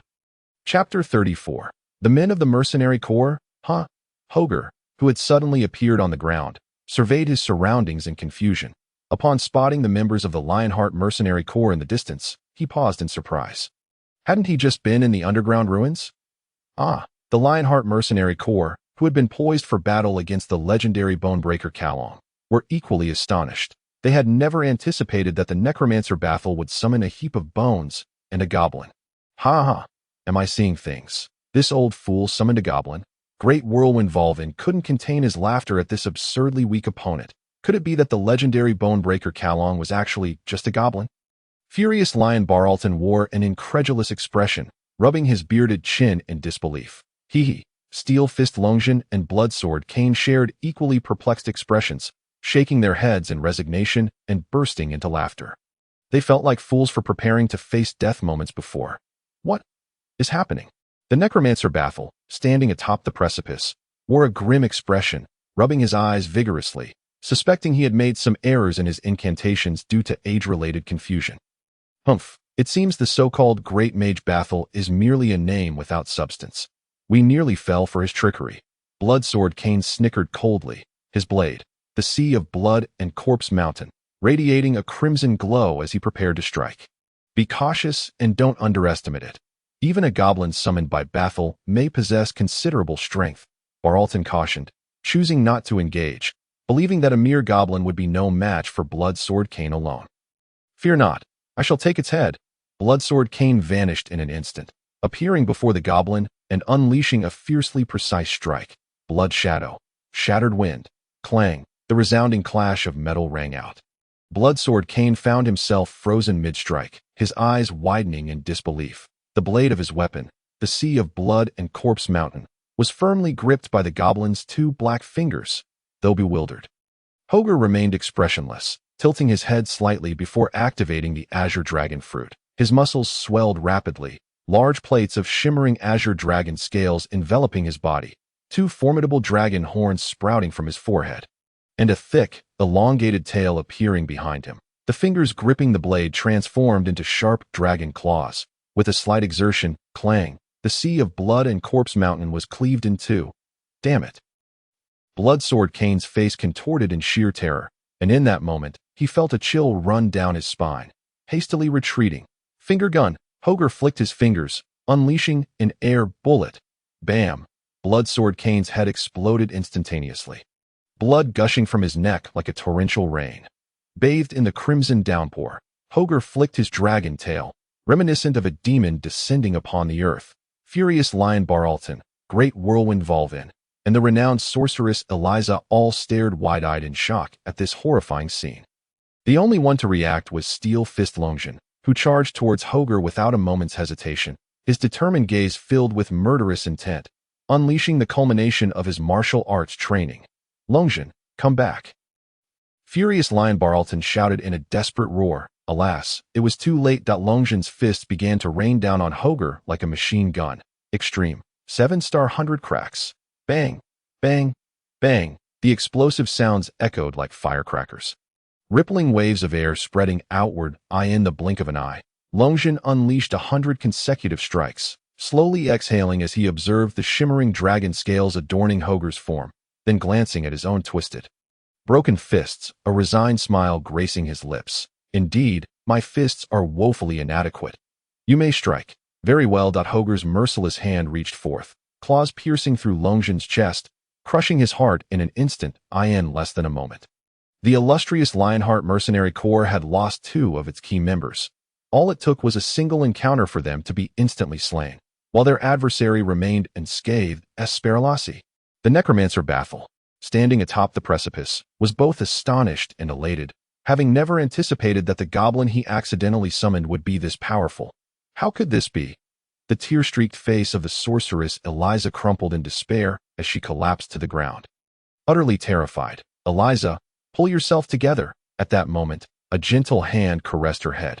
Raising her gaze, she beheld the imposing figure of Captain Anger Lion Balaton, who had positioned himself before her, slowly drawing forth a massive black sword from his back. Quickly stand up and flee, then spread the word of what transpired here. I and Vorwin will do our utmost to buy you some time, he urged. Uncle, you all. Elisa wept profusely. Stop dawdling, young girl. Move swiftly. If this creature is not dealt with promptly, humanity will face catastrophic peril. Vorwin chimed in with a cheerful demeanor. Hey, I'm not deaf. I can hear everything you say. Hog stretched his robust form, wishing to avoid revealing himself to humanity prematurely. Vorwin, prepare to fight with all your might, Balaton roared. Absolutely. I'm ready for the final whirlwind slash. Ha! Vorwin brandished his twin axes, assuming a battle stance. The last 2 valiant men of the Lionheart Mercenary Corps stood side by side, merely seeking to secure even a fleeting moment for their comrades' escape. Impressive. Indeed, in respect for your resolve, I shall exert a fraction of my full power, Hog observed, recognizing the conviction of his foes. Alas, their differing paths destined them as adversaries. It was either their demise or his. A fierce glint sparked in his eyes as he unleashed his conqueror's haki. Instantly, a whirlwind erupted around him, and black lightning crackled ominously. A terrifying pressure radiated outward. This is. Balaton and Vorwin's countenances drained of color, their bodies trembling uncontrollably. It felt as though an ancient dragon was roaring at them. The weakest among them, the mage Elisa, fainted on the spot, foam spilling from her mouth. In an instant, Hog vanished from sight, moving with an incredible speed that seemed almost like teleportation, appearing before Vorwin. Finger gun, he thrust a finger, piercing Vorwin's chest. Guh! Vorwin coughed blood, veins exploding in his eyes, yet he did not succumb immediately. Instead, he discarded his axes and clutched Hog's throat with his powerful arms. Balaton now, he bellowed. The angered lion's fighting spirit surged. Balaton unleashed a thunderous roar. Disregarding his previous injuries, sacrificing his lifespan to regain his peak strength, a magnificent golden fighting spirit erupting from him, resembling a roaring lion. His massive black sword cleaved down upon Hog's neck. Regrettably, the strike shattered his blade, leaving only a faint mark upon Hog's dragon scales. Futile struggle. Hog unleashed a powerful tail swipe, sending Vorwin flying, then pressed his fists against Balaton's chest, a bright gleam flashing in his golden dragon eyes. 6. King, Spear, Chapter 35. Do you think you are worthy of joining forces with me? A resounding thud echoed from within Balaton's body, as the overwhelming shockwave generated by the 6 King Spear pierced through his thick armor, shattering his organs. One could clearly see the light of life rapidly fading from Balaton's eyes. Clang! The black sword fell from his grasp. It was over. Hog slowly retracted his fists, just as he was about to turn away. Yet, in that moment, Balaton, seemingly on the brink of death, reignited a fierce golden fighting spirit, grasping Hog's dragon horn. With a fierce headbutt, he struck down. Crack! Caught off guard, Hog felt stars explode before his eyes, the scales on his forehead shattering. blood beginning to seep forth. How is this possible? Subsequently, there ensued a quintessentially nefarious queen's three-part cackle. Bang! The last vestige of magic within the talisman was depleted, shattering into countless fragments. The visage vanished, and the purple hue faded alongside it. The sky resumed its original state. It seems another grudge has been formed. Gao Gu, burdened with the shattered dragon bone, remained rooted in place, awkwardly scratching his nose, somewhat regretting the demise of Batter, especially upon discovering the adversary's adeptness at remote surveillance. However, it mattered little. With an abundance of lice, one feels no itch, and with a plethora of debts, one harbors no worry. The only requirement was to become sufficiently powerful before the so-called demon clan descended. Moreover, that woman bore a rather pleasing appearance. Ha ha ha! Gao Gu cackled malevolently twice, then surveyed his surroundings, littered with lifeless bodies and scattered equipment. He eagerly commenced the task of scouring the battlefield, hoping to locate the mage Elisa, who had been rendered unconscious by the overwhelming presence of his conqueror's aura. Yet, after a thorough search, he astonishingly found no trace of her. What the hell? Can she truly escape? Gao Gu scratched his head in disbelief. Perhaps, after being incapacitated, some life-saving mechanism had been triggered. Truly, a formidable mage. Her array of tactics is impressive. It seems he might encounter a bit more trouble in the future. Chapter 36. Baron Basarez and the death row inmate on the cliffside. A life flower radiating white luminescence swayed gently in the wind, its final petal, symbolizing maturity, slowly drifting down from the air. With a graceful leap, he plucked it into his hand. Instantly, relevant information materialized before him. Life flower. This is a rare plant imbued with potent life energy. Consuming it can extend one's lifespan by approximately 10 years. It has an exceedingly low probability of manifesting only in areas rich with necromantic aura, for as the saying goes, extremes lead to opposites. Remarkable. This item can indeed prolong life. No wonder this group is engaged in such a deadly struggle here. Without hesitation, Gao Gu tossed the life flower into his mouth, chewing casually before swallowing it whole.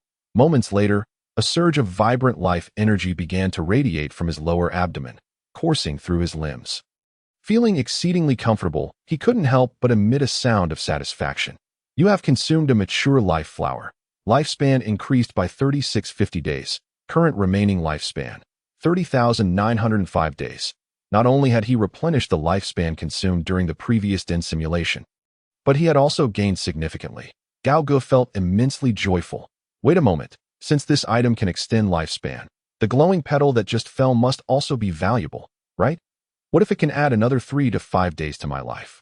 Good things should not be squandered. He immediately set off to search meticulously below.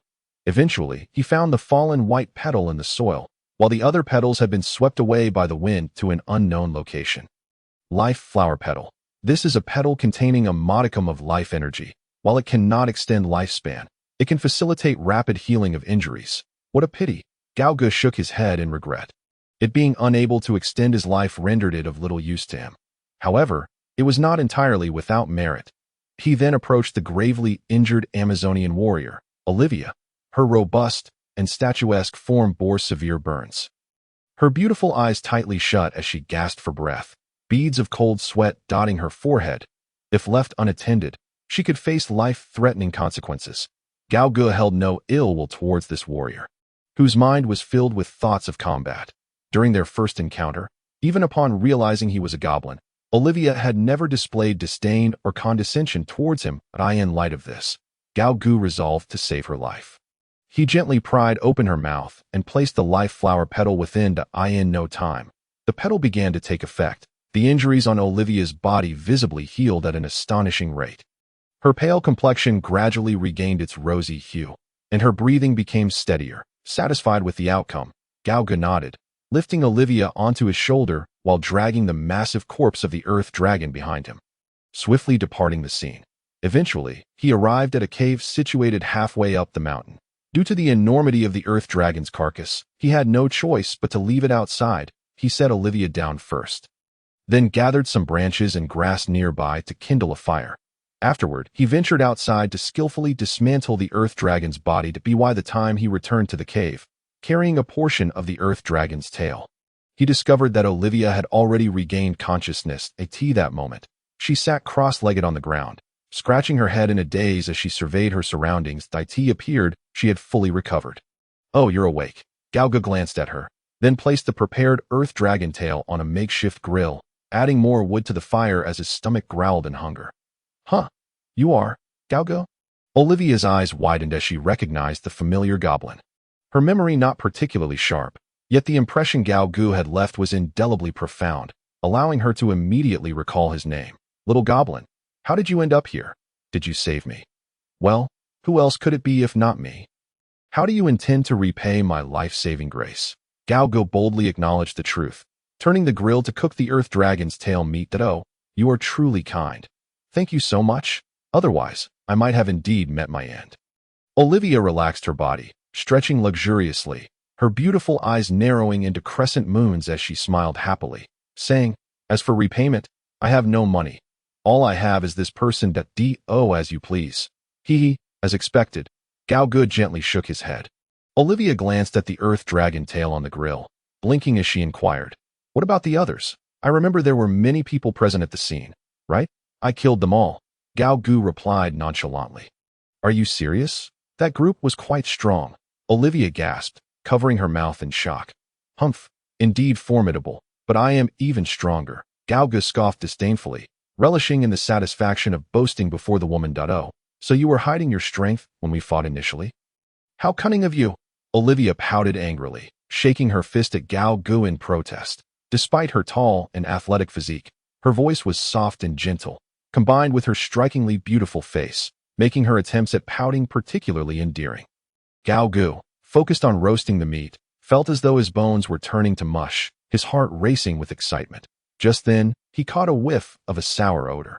Looking up, he saw that Olivia had, at some point, removed her leather knee-high boots, exposing her size 42 feet as she held them over the fire.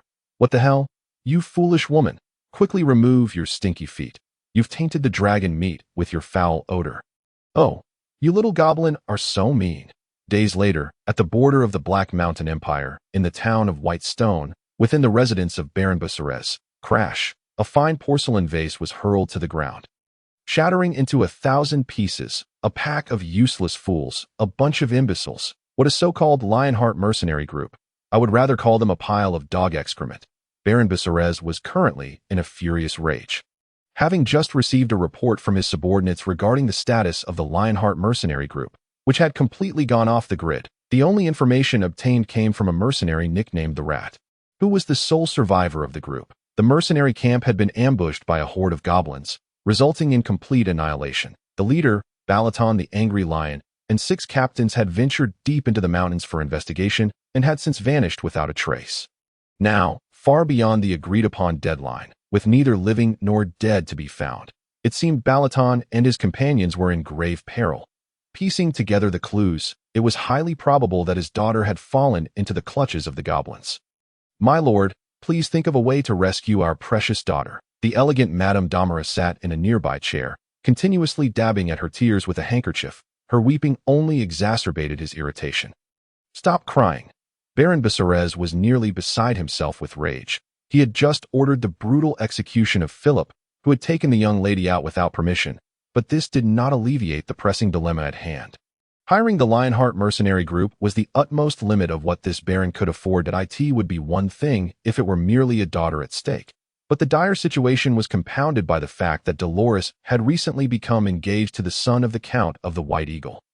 The entire populace of Baishur town is well aware, on the day of the grand wedding, if one fails to present the necessary individuals, the consequences would be dire, while it may not lead to the complete ruin of families.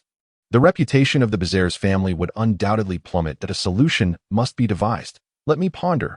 Baron Bazairs paced back and forth in his chamber, his astute mind whirring into action.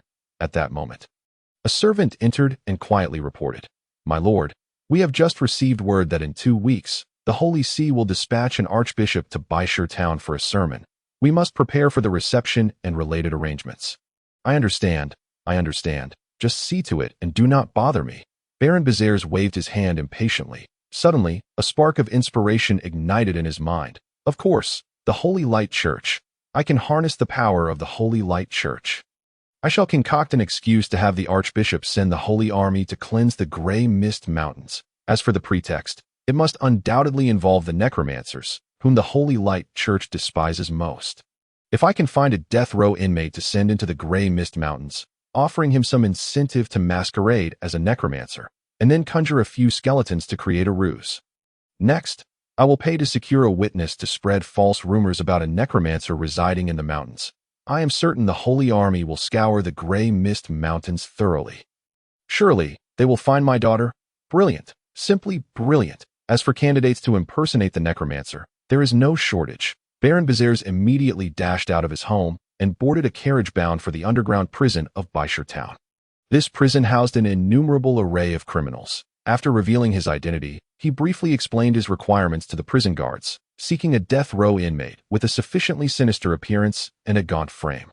The guards, grinning broadly, accepted the bribe offered by the Baron and respectfully stated, "Hee, my lord, it is quite fortuitous. Just yesterday, we apprehended a peculiar individual who fits your description perfectly. Oh, take me to see him at once." Baron Bezairs exclaimed, invigorated. Following the guard, he arrived before a dark, damp cell. Inside, a skeletal man was shackled, devoid of hair, with sunken cheeks and pronounced dark circles under his eyes, his gaze as lifeless as that of a corpse. His face bore unsightly spots reminiscent of corpse stains, exuding a chilling aura. Merely gazing upon him sent a shiver down Bezairs' spine. He was the very embodiment of the public's perception of an evil necromancer. Excellent, he is the one. Bezairs' eyes sparkled with satisfaction. By the way, what crime has he committed, and where did you capture him? The guard, looking somewhat disgruntled, replied, "Ah, don't mention it. This rascal was caught red-handed last night, lurking in the cemetery outside town, attempting to rob graves, only to be apprehended by the gravekeeper." Chapter 37. The past of Lasma. The laws of the Black Mountain Empire are stringent, and grave robbing is enough to warrant the death penalty. However, in a remote town like Bishur, where the mountains are high and the emperor far away, a baron wields significant power, not to mention grave robbing, even if one were to commit murder and arson. The baron could easily extricate them from their predicament with just a few extra gold coins. Soon, the death row inmate was brought forth from the underground prison, seated in the baron's carriage, and transported to the baron's residence at the baron's command. A bevy of lovely maids presented delectable snacks and tea before the inmate. Starved from his time in the prison, the inmate displayed no manners or decorum, silently extending his bony hands to seize the jam-covered bread, devouring it ravenously, oblivious to the Baron's presence. Baron Bezairs, however, was entirely unfazed, observing the inmate's gluttony with a smile. Once the inmate had filled his belly and let out a satisfied belch, Baron Bezairs finally spoke. "What is your name?" The inmate glanced up slightly, his lifeless eyes meeting the Baron's, and murmured, "Does my name truly matter?" Baron Bezairs replied, "Indeed, it does not. However, from your accent, you seem not to be a local. Am I correct?" The inmate nodded, a flicker of subtle wariness surfacing in his dull gaze. Sensing this, Baron Bezairs chuckled, "Do not fret. I have no interest in your past. Whatever heinous acts you have committed are of no concern to me." He then snapped his fingers lightly. A servant promptly entered, carrying a heavy pouch of coins, which he tossed before the inmate with a resounding thud. The inmate cautiously opened the pouch, revealing it brimming with gold coins, and turned to the Baron. "What is it that you wish for me to do, my lord?" Baron Bezairs replied with a grin, "Engaging with an intelligent individual is indeed a relief. It is quite simple. I want you to venture into the Grey Mist Mountains and pretend to be an evil necromancer." "Pretend to be a necromancer?" The inmate's expression flickered with intrigue, but quickly settled back into seriousness. "That is a risky endeavor. Should the Holy Light Church apprehend me, it would be no trivial matter." Baron Bezairs, exuding confidence, assured him, "Rest assured, with me at your side, no one will capture you. You merely need to cooperate with my people to create the illusion of necromancer activity in the Grey Mist Mountains. Once the task is accomplished, I shall reward you handsomely and assist you in starting anew, ensuring your future is carefree." Of course, this was a complete deception. Once the plan succeeded, he would promptly have the inmate silenced. "Very well, I accept your terms." The inmate nodded without hesitation. Baron Bezairs beamed. "Excellent. You have made the wisest choice of your life. I assure you, you will not regret it." Following this, Baron Bazare summoned his servants to discuss the details of the operation with the inmate. Meticulously planning every aspect to ensure authenticity, he even dispatched someone to the adventurer's second-hand market to procure a complete set of mage attire for the inmate, a black hooded robe, a skeletal staff, and a set of convincing magical props resembling skeletons from a local circus. With the press of a button, the prop skeletons would spring to life, brandishing their rusty swords and emitting ominous clattering sounds. Most impressive indeed. On that very day, under the escort of Baron Bazare's men, Lasma arrived at a ridge within the gray mist mountains. Clad in a black robe and wielding a staff, he now appeared more akin to a necromancer. The path was narrow and treacherous, frequented by hunters venturing into the mountains, with a gnarled old tree perched on a nearby hillside, its branches laden with crows. Remember, at noon 2 weeks from now. Make your appearance here with your skeleton props. One of the Baron's men instructed him loudly before pulling the reins and hastily departing, eager to avoid any potential danger. Lasma stood silently, watching the Baron's men fade into the mist-laden forest. Then surveyed his surroundings as he began to tread deeper into the mountains along the rugged path. Upon entering the gray mist mountains, he immediately felt the overwhelming aura of death emanating from within. This necromantic essence was, for a necromancer, the most intoxicating scent in the world. Yes, Baron Bazares knew nothing of his past, and could not fathom that he had unwittingly recruited a true necromancer to impersonate one. Although he was merely a novice necromancer, having only recently begun his studies, capable only of the simplest spells to command skeletons, he would struggle against even the strongest farmer without his skeletal minions. Not long ago, Lasma had been an ordinary hunter living in a small village in the north, subsisting on the game he hunted and selling furs and teeth. He had a devoted wife and a charming son. Despite their modest means, the three of them lived happily together, until one day, his son fell ill with a peculiar disease, his body covered in red spots, burning with fever and slipping into unconsciousness. Lasma and his wife knelt before the village church, pleading for the priest of the Holy Light Church to lend assistance. However, the esteemed priest was only interested in riches. The couple's meager savings were beneath the priest's notice. In the end, Lasma helplessly watched his son succumb to the illness before his very eyes. The grieving couple clutched their son's lifeless body, consumed by despair. But what could they do? Life had to continue. Later, Lasma stumbled upon a tattered chest left by his great-grandfather in the basement of their home, within which he discovered a fragmented ancient tome. Upon opening it, he found it contained knowledge of necromancy. It was said that with mastery, one could even resurrect the dead, and for the sake of bringing his son back to life, Lasma was willing to do anything, even if he were to become a despised necromancer. Rasmar immediately sought out his wife, and together they secluded themselves in the basement, quietly delving into their studies. Before long, the couple had mastered the most rudimentary necromantic spell, the summoning of skeletons. That very night, Rasmar and his wife unearthed their son's grave. The indescribable feeling that washed over them as they beheld their son standing before them once more was overwhelming. They wept bitterly, embracing their son's skeletal form, and secretly brought him back to their home, concealing him in the basement. Thus, their resolve to pursue the path of necromancy became even more steadfast, since the holy light had turned its back on them. They would willingly plunge into darkness. One day, they would resurrect their son completely. However, their fortunes were short-lived. One fateful night, upon returning from a hunting expedition, Rasmar discovered the village abuzz with unusual activity. All the villagers had gathered in the square. A sea of humanity accompanied by the clamor of drums. He pushed through the crowd. He was horrified to find his wife and son bound to a pyre. The hypocritical priest of the church was loudly proclaiming their sins. In an instant, his wife and child were consumed by the flames, reduced to ashes. Rasmar slipped away from the village, vowing with his very soul to make the duplicitous Holy Light Church pay a bloody price. Chapter 38. The legacy of Bather. The gray mist mountains were fraught with peril, teeming with ravenous beasts and malevolent creatures. Yet, even the most bloodthirsty and ferocious of beasts showed no interest in the necromancer, whose very being radiated the essence of death. Not long ago, Rasmar had been a robust hunter, but after embracing the dark arts, his body withered day by day. His hair fell out, his cheeks hollowed, and spots resembling corpse decay began to appear upon his skin. This, perhaps, was the price to be paid for defying the natural order by attempting to bring the dead back to life. Nevertheless, Rasmar cared not. For vengeance, he would willingly barter his soul to demons. With provisions strapped to his back, he quickened his pace deeper into the mountains. As he drew nearer, the aura of the undead grew ever more potent. The surroundings became increasingly sinister, with gnarled trees standing crookedly upon the barren ground, their bare branches devoid of leaves, and their twisted trunks resembling ghastly visages. Swarms of carrion birds perched upon the branches, their crimson eyes scrutinizing all that passed.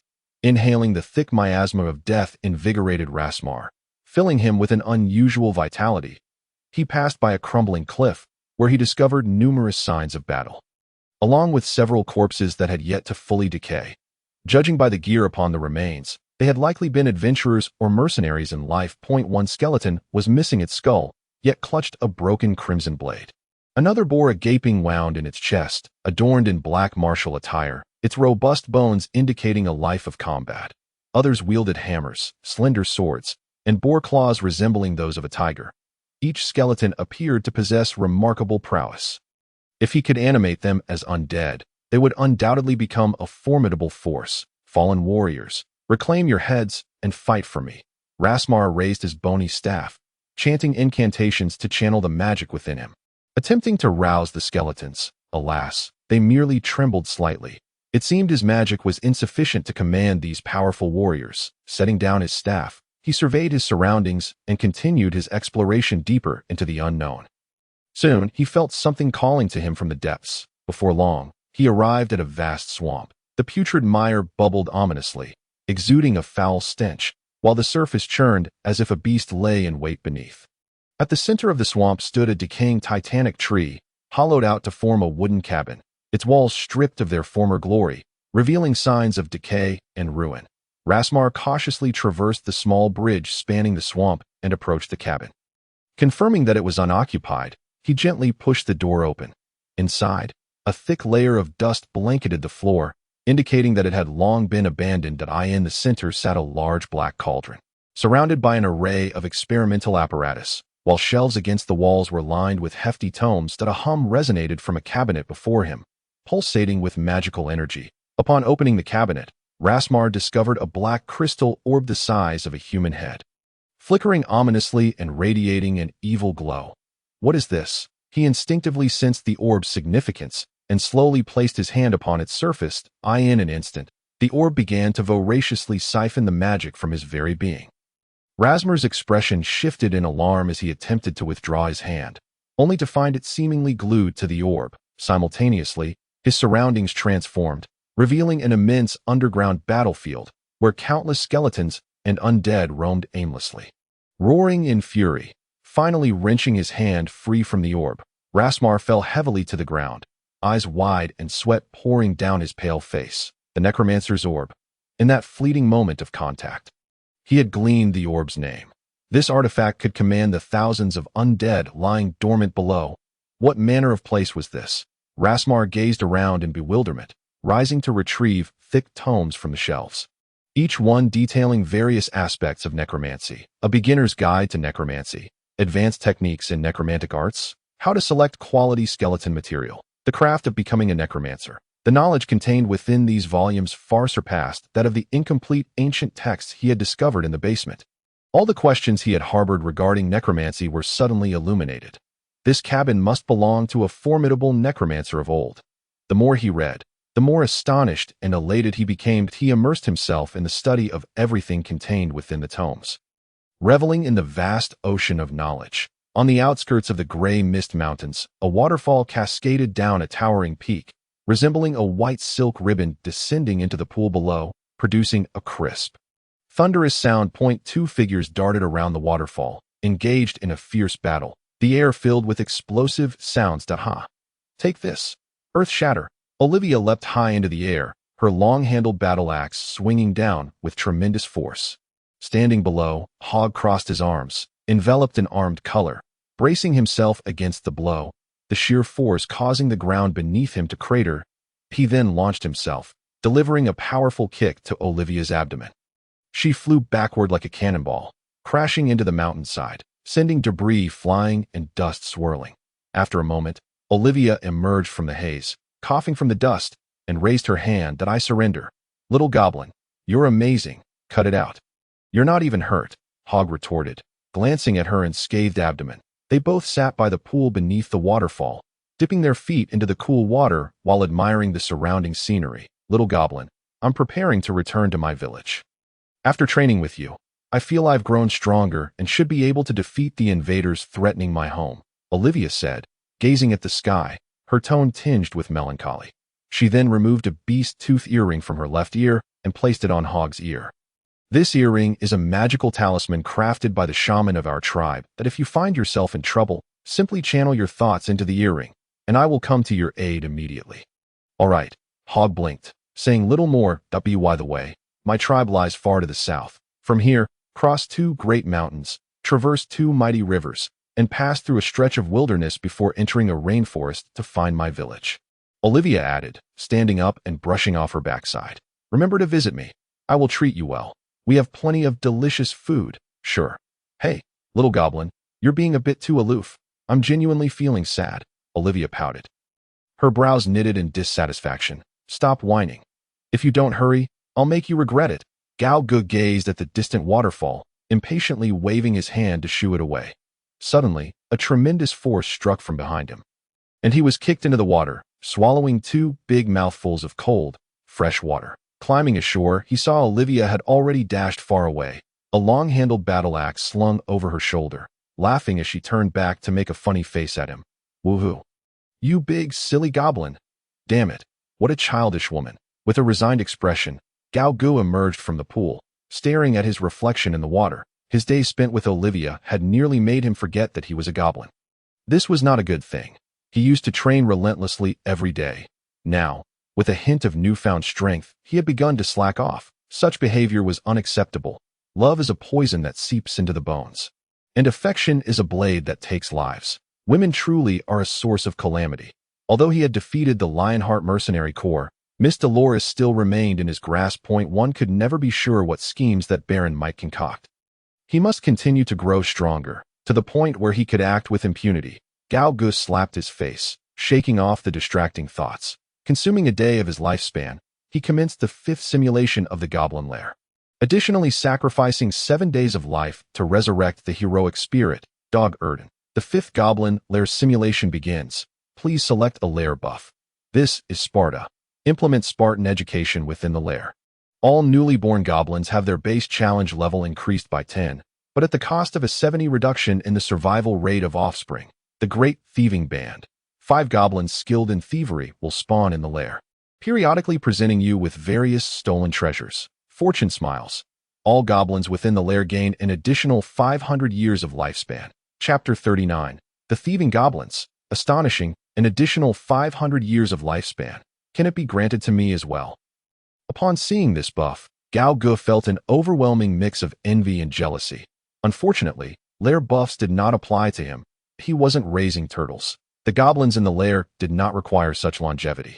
So he swiftly passed on that option. As for the Spartan education, it appeared promising, with a 10 base challenge level for newborn goblins. Combined with a swarm tactic, an ordinary goblin's challenge level could reach around level 25. However, the 70 reduction in offspring survival rate was rather alarming. Only 3 out of 10 would survive. Thus, the benefits would likely not be substantial, as goblins thrived on numbers. Conversely, the Great Thieving Band piqued his interest. 5 exceptionally skilled thieving goblins, regularly presenting a variety of stolen treasures. If they happened to procure a magnificent artifact, such as Aladdin's lamp, Wu Ti that elevate him to new heights, Gao Gu decided to take a gamble and chose the Great Thieving Band. Boom! The terrain before him began to shift, and in the blink of an eye, a goblin lair materialized out of thin air. The 5th simulation of the lair has been completed. Initial goblin count, 55 current achievement points, 0 lair buffs, swarm tactic. Rapid reproduction, frenzied mutation, art is explosion. The Great Thieving Band current goblin reproduction speed, 0 thanks to the effects of the Great Thieving Band. 5 thieving goblins have appeared in the lair, due to the effects of frenzied mutation. 5 large goblins and 1 goblin hero have emerged. Thanks to the swarm tactic, all goblins' challenge levels increase by 5. The sorcerer Dog Erden has reappeared in the lair as a heroic spirit, inheriting all attributes and skills from the previous simulation. Initial goblin count has increased from 30 to 55. As Gao Gu stepped into the lair, he immediately spotted 5 diminutive golden goblins, each carrying a sack. Huddled together, whispering furtively, these 5 must be the so-called thieving goblins. Just as he approached to take a closer look, the 5 thieving goblins vanished in an instant, darting out of the cave to scour the outside world for rare treasures. Their speed was such that even Gao Gu could only catch a glimpse of their fleeting shadows. Then came the 5 large goblins and the goblin hero. The goblin hero, rarer than the large goblins, was significantly larger, towering above them, with protruding tusks and a fierce countenance, wielding a sharp battle axe. Goblin hero strength, 45 agility, 15 constitution, 25 challenge level, LV 27, swarm tactic 5, skills, advanced frenzy. Art is explosion advanced frenzy, a unique skill of the goblin hero. It activates automatically upon injury, enhancing all attributes by 50 for 5 minutes. With no subsequent weakness, his attributes were quite standard. With the swarm tactic fully utilized, the challenge level should reach LV 33, roughly equivalent to silver tier strength. Lastly, there was the heroic spirit, Dog Erden. His appearance remained largely unchanged, with dark green skin, a robust physique, and 2 hefty bone spikes protruding from his back. Mysterious black patterns spread from his abdomen to his cheeks and the sides of his arms, but he held a long, gnarled wooden staff. Sorcerer Dog Erden, heroic spirit, strength, 31 agility, 3 constitution, 28 magic, 45 challenge level, LV 35, swarm tactic 5, special skill, soul devour, current all attributes 18, skills, corrosive curse. Life drain, shadow escape. Art is explosion, not bad. Dog Erden's strength surpassed that of an ordinary silver tier being. Spending 7 days of lifespan to resurrect him was indeed worthwhile. Not only could he sacrifice souls to enhance attributes, but his intellect was also quite sharp. This was the most crucial aspect, that moment. Dog Erden suddenly knelt respectfully on one knee, placing his hand over his heart in a grand gesture. Dog Erden stands before the great goblin god. Oh, you can see me directly? Gao Gu was slightly taken aback. Previously, the goblins in the lair could not see him, only able to communicate briefly during sacrifices. Dog Erden bowed his head in deference. Yes, great goblin god. After becoming a heroic spirit, Dog Erden gained the ability to communicate directly with you, your esteemed presence in the lair. Do you have any commands? Whether it be scaling mountains or traversing seas of fire, Dog Erden is at your service. There are no commands, really. You've been doing quite well all along. Keep it up. Gao Gu gently patted Dog Erden's shoulder. Also, from now on, call me Lord Gao Gu. Yes, I shall obey your sacred command. Lord Gao Gu. Dog Erden's voice suddenly trembled, even carrying a hint of sobbing. A mere compliment from the goblin god was the greatest honor in his life. Goodness, why is he crying? Gao Gu felt a chill run down his spine, unable to bear the sight of a grown man shedding tears, and turned to leave the lair. Chapter 40. The key to the demon god's maze. The following morning, the gray mist mountains experienced an unusually clear day. After a night's rest, Gao Gu emerged from the cave and, glancing at the bright sky, set out with the shattered dragon bone in hand. Before long, he stumbled upon a giant wild boar, its size akin to a large truck, plump and robust. Its long snout bore 2 knife-like tusks that gleamed under the sunlight, and its black bristles resembled a suit of needle armor covering its entire body. Although its skin was tough and its flesh thick, its sheer size made it an ideal candidate for breakfast. Mountain Lord. Challenge level LV 32. In the past, such a formidable creature would have caused Gao Gu to retreat in fear. However, now it merely appeared to him as a delectable meal. Roar. The Mountain Lord also noticed the goblin before it, glaring with crimson eyes, lowering its massive head, and lightly scraping the ground with its forelegs. With its sharp tusks aimed at the target, it charged forward with earth-shaking steps, its colossal form snapping trees in half along its path. Whoosh! Gao Gu skillfully enveloped the shattered dragon bone with his conqueror's haki, simultaneously activating the ability of the Qinglong fruit to invigorate his body with electricity, reaching nearly instantaneous speed, and simultaneously employing the shave technique. Thunderous 8 trigrams. Swish! His figure vanished from sight, like a flash of lightning. Reappearing behind the Mountain Lord, bang! A resounding thud echoed, accompanied by a burst of black lightning. The Mountain Lord's massive head exploded on the spot, its enormous body crashing to the ground. Excellent. He was becoming increasingly proficient with the thunderous 8 trigrams. Gao Ge shrugged his shoulders. Although the name of the technique sounded quite impressive, in reality, it merely involved accelerating his body with lightning, then enveloping his weapon with Conqueror's Haki to deliver a powerful blow to the head. The technique was simple and unadorned, yet its effectiveness was formidable. He dragged the massive, heavy body of the Mountain Lord back to his dwelling, where he skinned and dismembered it, then roasted it over a fire. As his strength grew, so too did his appetite. Even such a colossal wild boar could only satisfy his hunger for a single day. Gao Ge opened his attribute panel once more. Challenge level: LV 47 strength, 101 agility, 77 constitution, 95 free attribute points, 0 special skill. Real Nest Simulator ordinary skills. Eye of Insight. Navy 6 styles, Tri-Color Haki, Azure Dragon Fruit, Heart of the Angry Lion, Explosive Roar. His strength alone was already 20 times that of an adult male, augmented further by the formidable skills of Tri-Color Haki. Azure Dragon Fruit and Heart of the Angry Lion. It seemed unlikely that any creature in the entire Grey Mist Mountain range could stand against him directly. He was essentially a youthful version of Kaido. If he continued to grow stronger, he might one day truly become the most powerful being across land, sea, and air. However, being excessively powerful came with its own troubles, the difficulty of finding a worthy sparring partner. Should he leave the mountains to gain experience elsewhere? Gao Ge pondered, convinced that with his abilities, he could ensure his own safety no matter where he went. Yet, his goblin appearance posed considerable inconvenience. Like a rat scurrying through the streets, he was met with shouts of hostility wherever he went, quite bothersome indeed. Just then, a flurry of golden afterimages rushed into the cave, materializing before Gao Ge. Startled, he nearly mistook them for foes. Upon closer inspection, he realized they were the 5 golden treasure-thieving goblins. Treasure, treasure, treasure! The goblins, with pockets full, beamed with delight as they danced before him. It seemed they had stolen something marvelous. Gao Ge felt a surge of anticipation and rubbed his hands together. The first treasure-thieving goblin stepped forward, carefully presenting a pair of shoes it had retrieved from its pocket. By the heavens!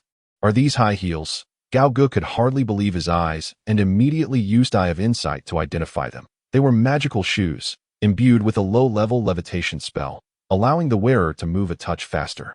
What the hell? Even with the enchantment, can these truly be considered treasures? And they're women's shoes. They won't even fit me. Gao Ge felt a bit dumbfounded, sensing he had been cheated.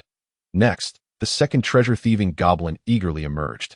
Pulling out a book from its pocket, using Eye of Insight again, he discovered it was Lady Domi's personal diary, detailing her secret rendezvous with the Baron. What on earth? This is getting absurd. The third goblin stepped forward, producing a black feathered mask from its pocket. Employing Eye of Insight once more, he learned this was the mask worn by Lady Domi at an underground masquerade ball, granting 5 charm when donned. Good grief, not her again. So you lot have merely been pilfering from one individual? Gao Ge felt a sense of foreboding. If these creatures were only capable of stealing such trinkets, he might as well opt for Spartan education. His gaze shifted to the 4th goblin. With a grin, the 4th goblin retrieved a silver ring from its pocket. This seems to be a legitimate treasure. Gao Ge's interest peaked as he snatched the ring. Using Eye of Insight to identify a low-tier space ring, a wondrous ring crafted with spatial magic, capable of altering its size according to the wearer, housing a small space of 10 cubic meters for storage. A storage ring. This is splendid. Finally, something useful. Gao Ge donned the ring on his right middle finger, channeling his thoughts into it, revealing a small space of approximately 10 cubic meters before him. It contained various miscellaneous items, along with valuable gold and silver jewels, and a merchant's ledger, likely pilfered from some unfortunate trader. Though the space was somewhat limited, it was a welcome addition. Only the last treasure-thieving goblin remained. Gao Ge, filled with anticipation, fixed his gaze on it, inwardly praying for something truly useful. Please do not produce any more nightgowns or socks. Treasure, treasure, treasure. The final goblin, with an unusual excitement, quietly retrieved a golden crystalline prism from its pocket, presenting it to him. What is this? Gao Ge blinked, keenly sensing that this was no ordinary item. He took the crystal into his hand and employed Eye of Insight once more. key to the Great Demon Lord's Maze. Upon using this item, one can be transported into the trial maze of the Great Demon Lord Croffiel. Note: the first use will bind the user. Chapter 41. Basic Trial. Abyssal Colonization EX. The key to the Great Demon Lord's Maze? Gao Gu was astonished. This was his first encounter with such an item.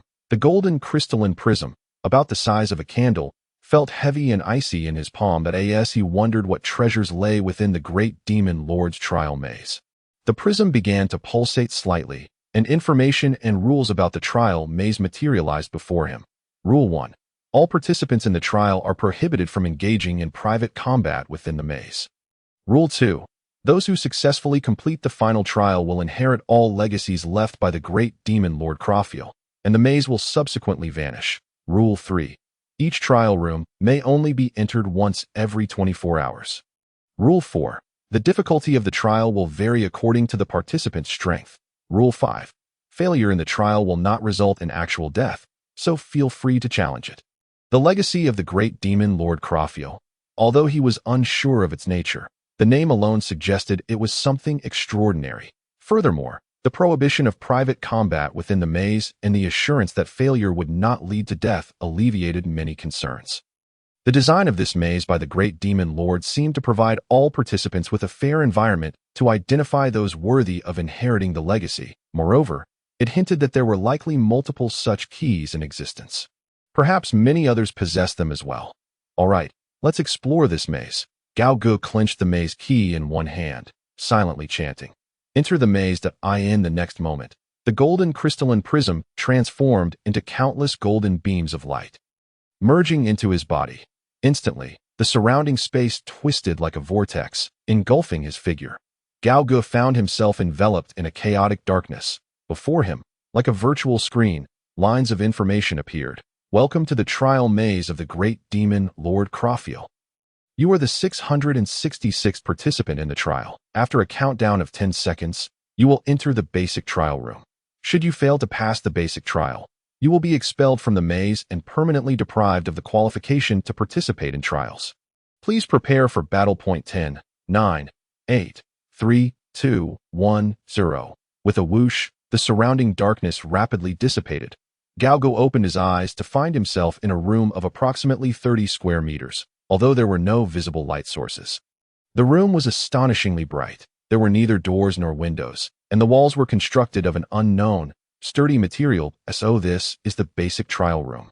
Gao Gu, filled with enthusiasm, stretched his neck and moved his body, shouldering the fragments of a dragon bone, ready for battle. Suddenly, a sound of flowing water echoed.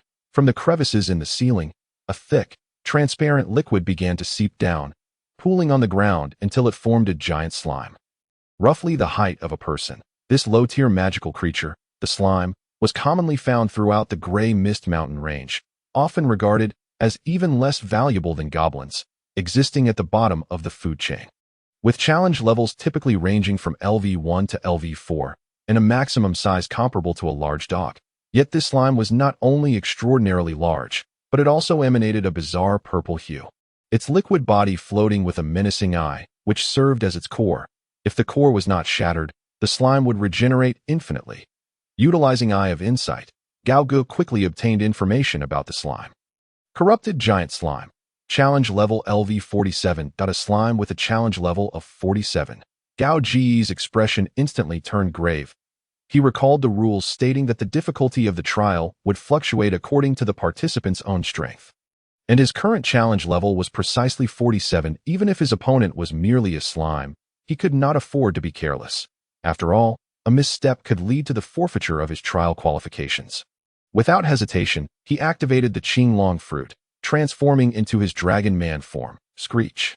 At that moment, the colossal slime, tainted by the old ones, emitted a piercing shriek. Whoosh! A purple water arrow shot forth from the slime's mass like a laser. Its speed so astonishing that it defied belief. Fortunately, Gao Gu possessed Kinbunchika Haki and had anticipated the giant slime's attack, narrowly evading it by sidestepping. The purple water arrow struck the wall behind him, leaving a deep hole reminiscent of a bullet wound.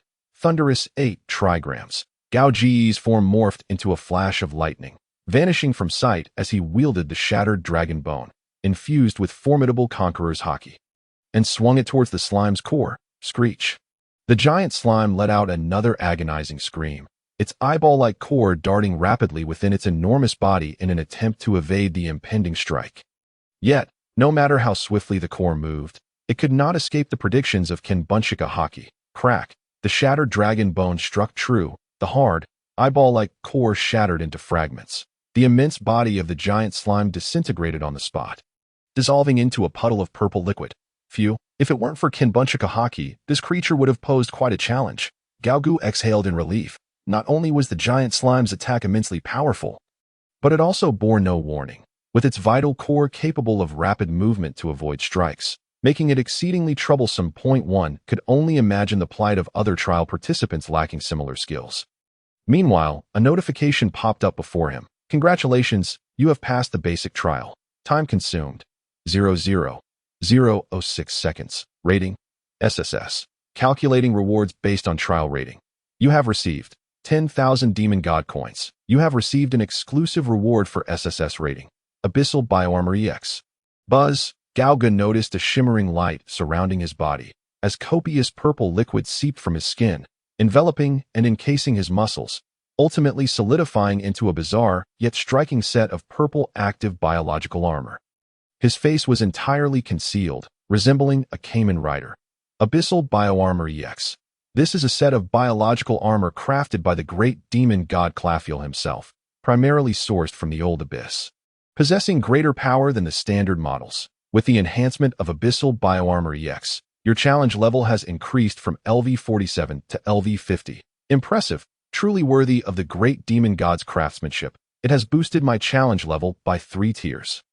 Astonished, Gao Gu flexed his hands, now encased in the armor, feeling no weight whatsoever. It was astonishingly light and could be controlled by his will, allowing him to retract it into his body, once the armor covered him entirely. His defense, strength, and speed all received significant boosts. Simply acquiring this set of armor made the endeavor worthwhile. Buzz. A shimmering portal appeared on the wall ahead, indicating that he could exit the basic trial room. Clad in Abyssal Bioarmor EX, Gao Gu slowly traversed through the portal. Before his eyes lay a vast, brightly lit hall, bustling with a multitude of trial participants engaged in conversation and movement. His arrival immediately caught the attention of several nearby participants. Chapter 42. The Enticement of 3 Factions. Hey, look, another newcomer has passed the basic trial. Wait, isn't that the abyssal armor only awarded for A rank scores? No way, really. It's been ages since anyone achieved an A rating. I recall the last individuals to earn an A rating were the Holy Maiden of the Church and the first princess of the Black Mountain Empire. Alas, it seems he's yet another prodigy cultivated by some faction.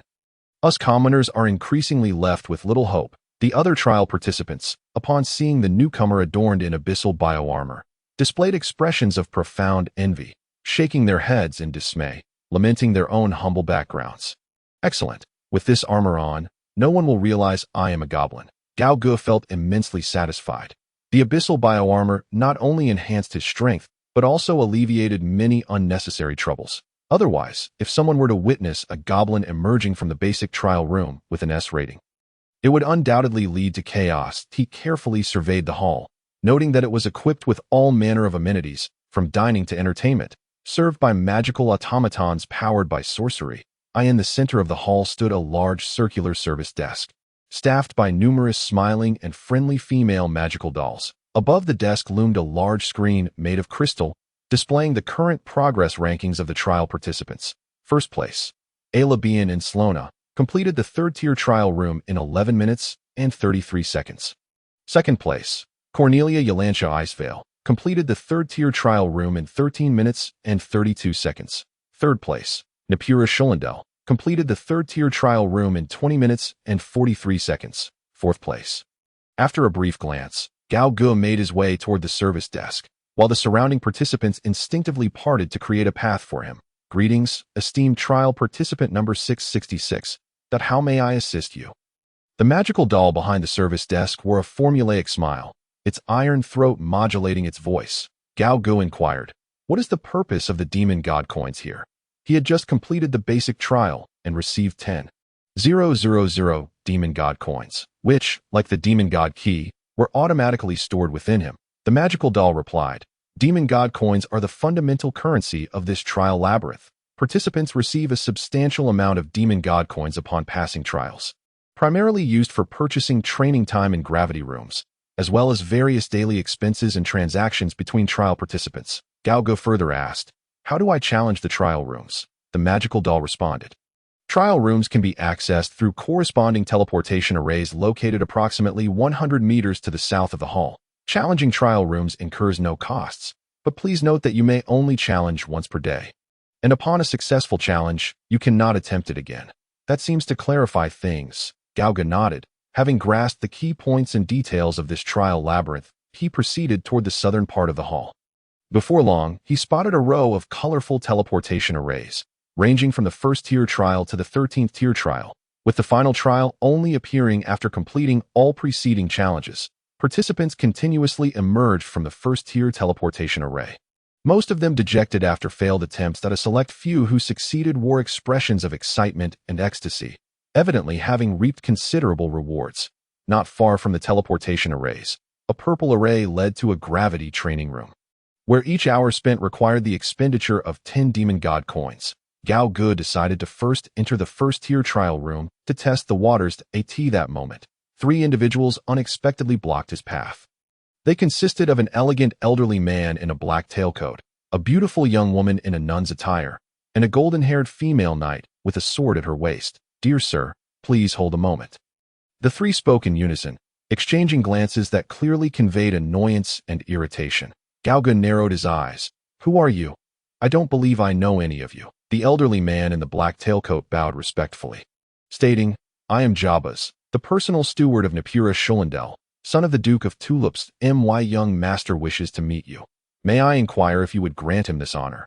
The beautiful nun, undaunted, interjected, "I am Lana, a battle nun serving under the Holy Maiden Alabian of the Church of Light. The Holy Maiden wishes to invite you to discuss the path of holy light." The golden-haired female knight, radiating confidence, declared, "I am Kasayaga, leader of the Valkyrie Knights serving under the first princess of the Black Mountain Empire, Cornelia Yelancia Icevale. The princess herself desires to meet you, and I implore you to honor her request."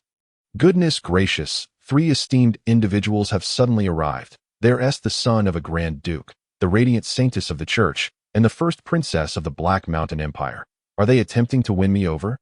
Hog is no fool. He immediately discerned their intentions. The other trial participants, upon witnessing this scene, were consumed with envy, their faces contorted in sourness. Alas, how glorious it is for this newcomer to be courted by these 3 factions.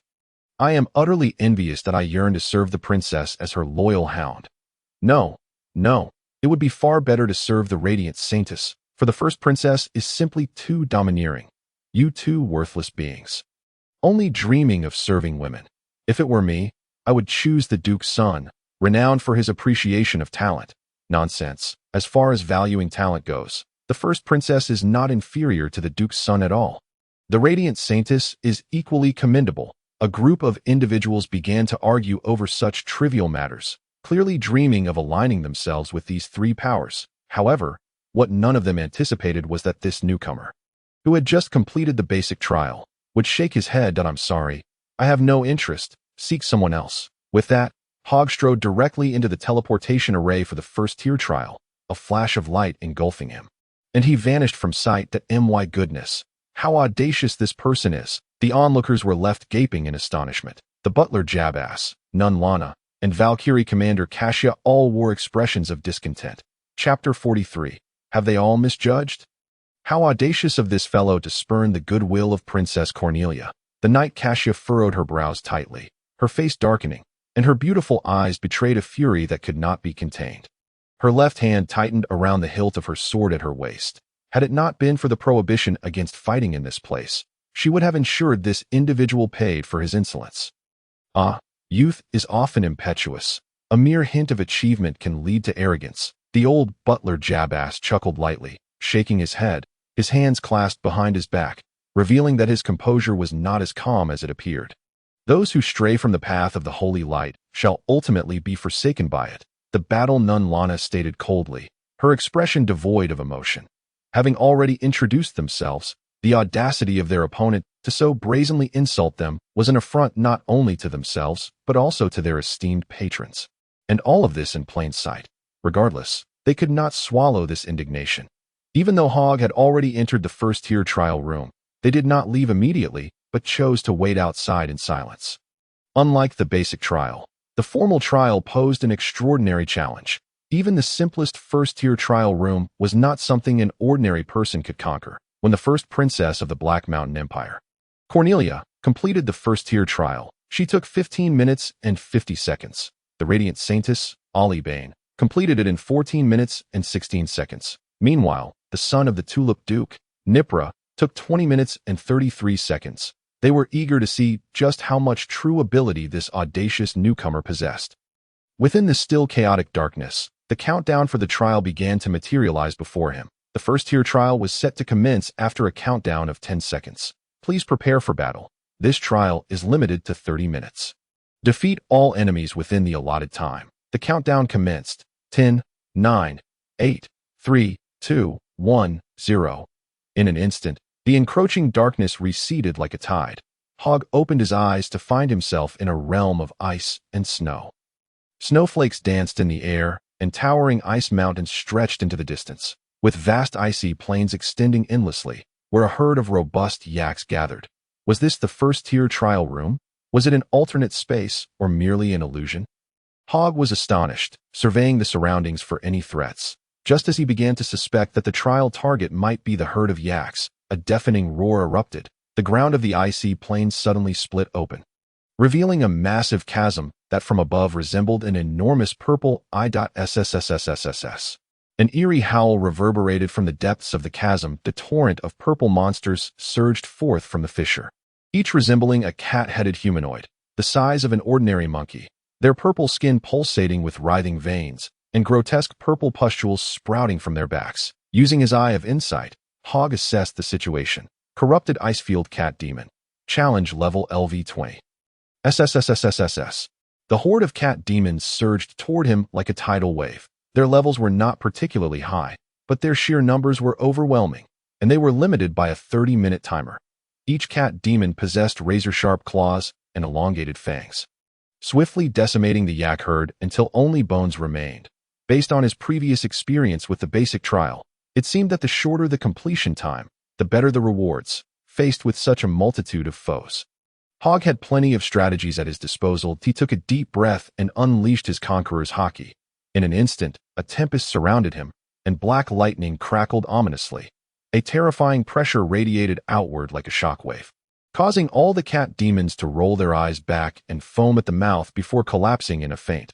Like autumn leaves swept away by the wind, the once torrential wave of cat demons was laid low beneath the might of Hogg's Haki. As the last cat demon fell, a prompt appeared before him. Congratulations on completing the first-tier trial room. Time taken, 00007 seconds. Rating, SSS. Calculating rewards based on trial rating you have received. 10,000 demon coins. You have earned a special reward for SSS rating. Perfect first-tier Abyss Core. With a hum, a meatball the size of a walnut materialized before Hogg, radiating a mesmerizing purple glow. Upon grasping it, he immediately received information about the core in his mind. Perfect first-tier Abyss Core, a mysterious orb from the old Abyss. Its corrupted power has been thoroughly purified. It can be fused with Abyssal Gear to significantly enhance its power, speed, and defense by 10, without any side effects. It is a tool for augmenting Abyssal Gear. Excellent, Hogg thought, as tendrils extended from the surface of his gear, absorbing the Abyss Core. The veins on the surface of the gear surged and grew, appearing thicker, and began to emit a faint purple glow. Simultaneously, the teleportation array lit up beneath him. As Hogg blinked, he found himself back in the previous hall. Surrounding him were numerous trial participants, including the 3 who had sought to win him over, still standing in place. After all, he had only been gone for a little over 10 seconds. The other trial participants, upon witnessing his swift return from the first-tier trial, wore expressions of astonishment. No way. How did he come out so quickly? He must have failed the trial. Otherwise, how could he possibly return in under 10 seconds? Wait, have we all misjudged him? It seems this fellow only achieved an A rating in the basic trial by sheer luck. The onlookers shook their heads in disappointment. dispersing as they had hoped to witness the rise of a legend, only to be met with such an anticlimactic conclusion. Meanwhile, the old butler Jabass, Knight Cassia. In battle, none Lana regarded him with expressions filled with mockery. A person who could not even pass the first-tier trial was hardly worth their efforts to court. The battle Nun Lana said nothing as she turned and departed elegantly. Sighing, the old butler Jabass shook his head in regret before also taking his leave. Before departing, the Knight Cassia cast a disdainful glance at him, sneering, "No wonder you didn't dare to meet the princess. At least you possess some self-awareness." Chapter 44. A new record for the first-tier trial. Had these individuals misunderstood something? Hogg stood rooted in place, scratching his head. Perhaps this was for the best, saving him from their incessant pestering. Each trial room could only be challenged once a day, and having already completed one today, he would have to wait until tomorrow to attempt the second-tier trial. His gaze drifted toward a nearby restaurant that was open for business. At last, he could indulge in a proper meal. Gao Gu was overwhelmed with joy, to the point where saliva threatened to spill from the corners of his mouth. He hastened his steps into the restaurant. Seeking a secluded spot to sit down, with a loud exclamation, he called out, "Order!" A female magical automaton, clad in a waitstaff uniform, promptly approached him with a menu in hand. Golden battle axe dragon ribs. Priced at 200 demon coins per serving. A bottle of century-aged elven red wine, costing 300 demon coins. Select Naga shark fin from the abyssal trench, priced at 50 demon coins per serving. An array of exquisite delicacies, unseen anywhere else, was available here. With a staggering sum of 20,000 demon coins at his disposal, Gao Gu extravagantly ordered everything he could. Soon, a grand feast laid out before him, each dish a symphony of color, aroma, and flavor. As though they were about to burst forth in golden brilliance, he seized a dragon rib and took a delicate bite, the rich, savory juices exploding in his mouth, as if a mighty dragon danced upon his taste buds. It was infinitely more delectable than the earth dragon meat he had grilled himself. In that moment, Gao Gu truly felt that all his efforts since traversing into this realm had not been in vain. Oh, it was simply divine. The meat and vegetables were seasoned to perfection. The wine was exquisite. As he devoured his meal, he wept unabashedly, eliciting astonished glances from the other patrons. Think, someone could cry over a meal. How impoverished must he have been before? After satiating his hunger and thirst, Gao Gu exited the restaurant, content, while picking his teeth with a toothpick and belching. That meal had cost him 3,000. Now, he was left with only 17,000 demon coins. If he dined out daily, he would find himself in a tight spot. This vast hall also housed a dedicated trading post for challengers to engage in free trade. The items for sale were diverse, including gear and items brought from the outside world, as well as rewards obtained from clearing trials. Gao Gu noticed someone selling an abyssal core. Upon using his eye of insight, he discovered it was a low-quality, first-stage abyssal core, a mysterious sphere from the old abyss, containing a substantial amount of corrosive energy, which could enhance the power, speed, and defense of abyssal bioweapons by merging with them. Though prolonged use could lead to severe hallucinations, the seller of the abyssal core was a robust man clad in abyssal bioweapons. His face exposed. Abyssal Bioweapon Type 1, a mass-produced biological armor designed by the great demon Crawfiel, primarily made from materials sourced from the old abyss, slightly enhancing the user's power, speed, and defense. Gao Gu inquired, "How much for this core?" The man selling the core glanced at him and replied nonchalantly, 100,000 demon coins. Goodness, that's quite expensive. It's hard to tell if that's the market price or a ripoff. The side effects of this inferior abyssal core are significant, yet it offers a tangible boost to one's strength. Gao Gu asked again, "Did you acquire your bioweapon during the basic trial?" The man selling the core looked at him as if he were a fool and said, "Only A rank or above in the basic trial awards abyssal bioweapons. This set I wear was a reward for clearing the first stage trial with a D ranking." Gao Gu nodded and continued to browse the trading post for a while before departing. Arriving at a purple teleportation array. This was the entrance to the gravity room. For 10 demon coins, one could enter for an hour, also having the ability to control the gravity multiplier. The higher the gravity, the more demon coins required. He stepped into the teleportation array, and immediately a payment option appeared before him. Current gravity multiplier set to 2. Would you like to spend 10 demon coins to enter the gravity room?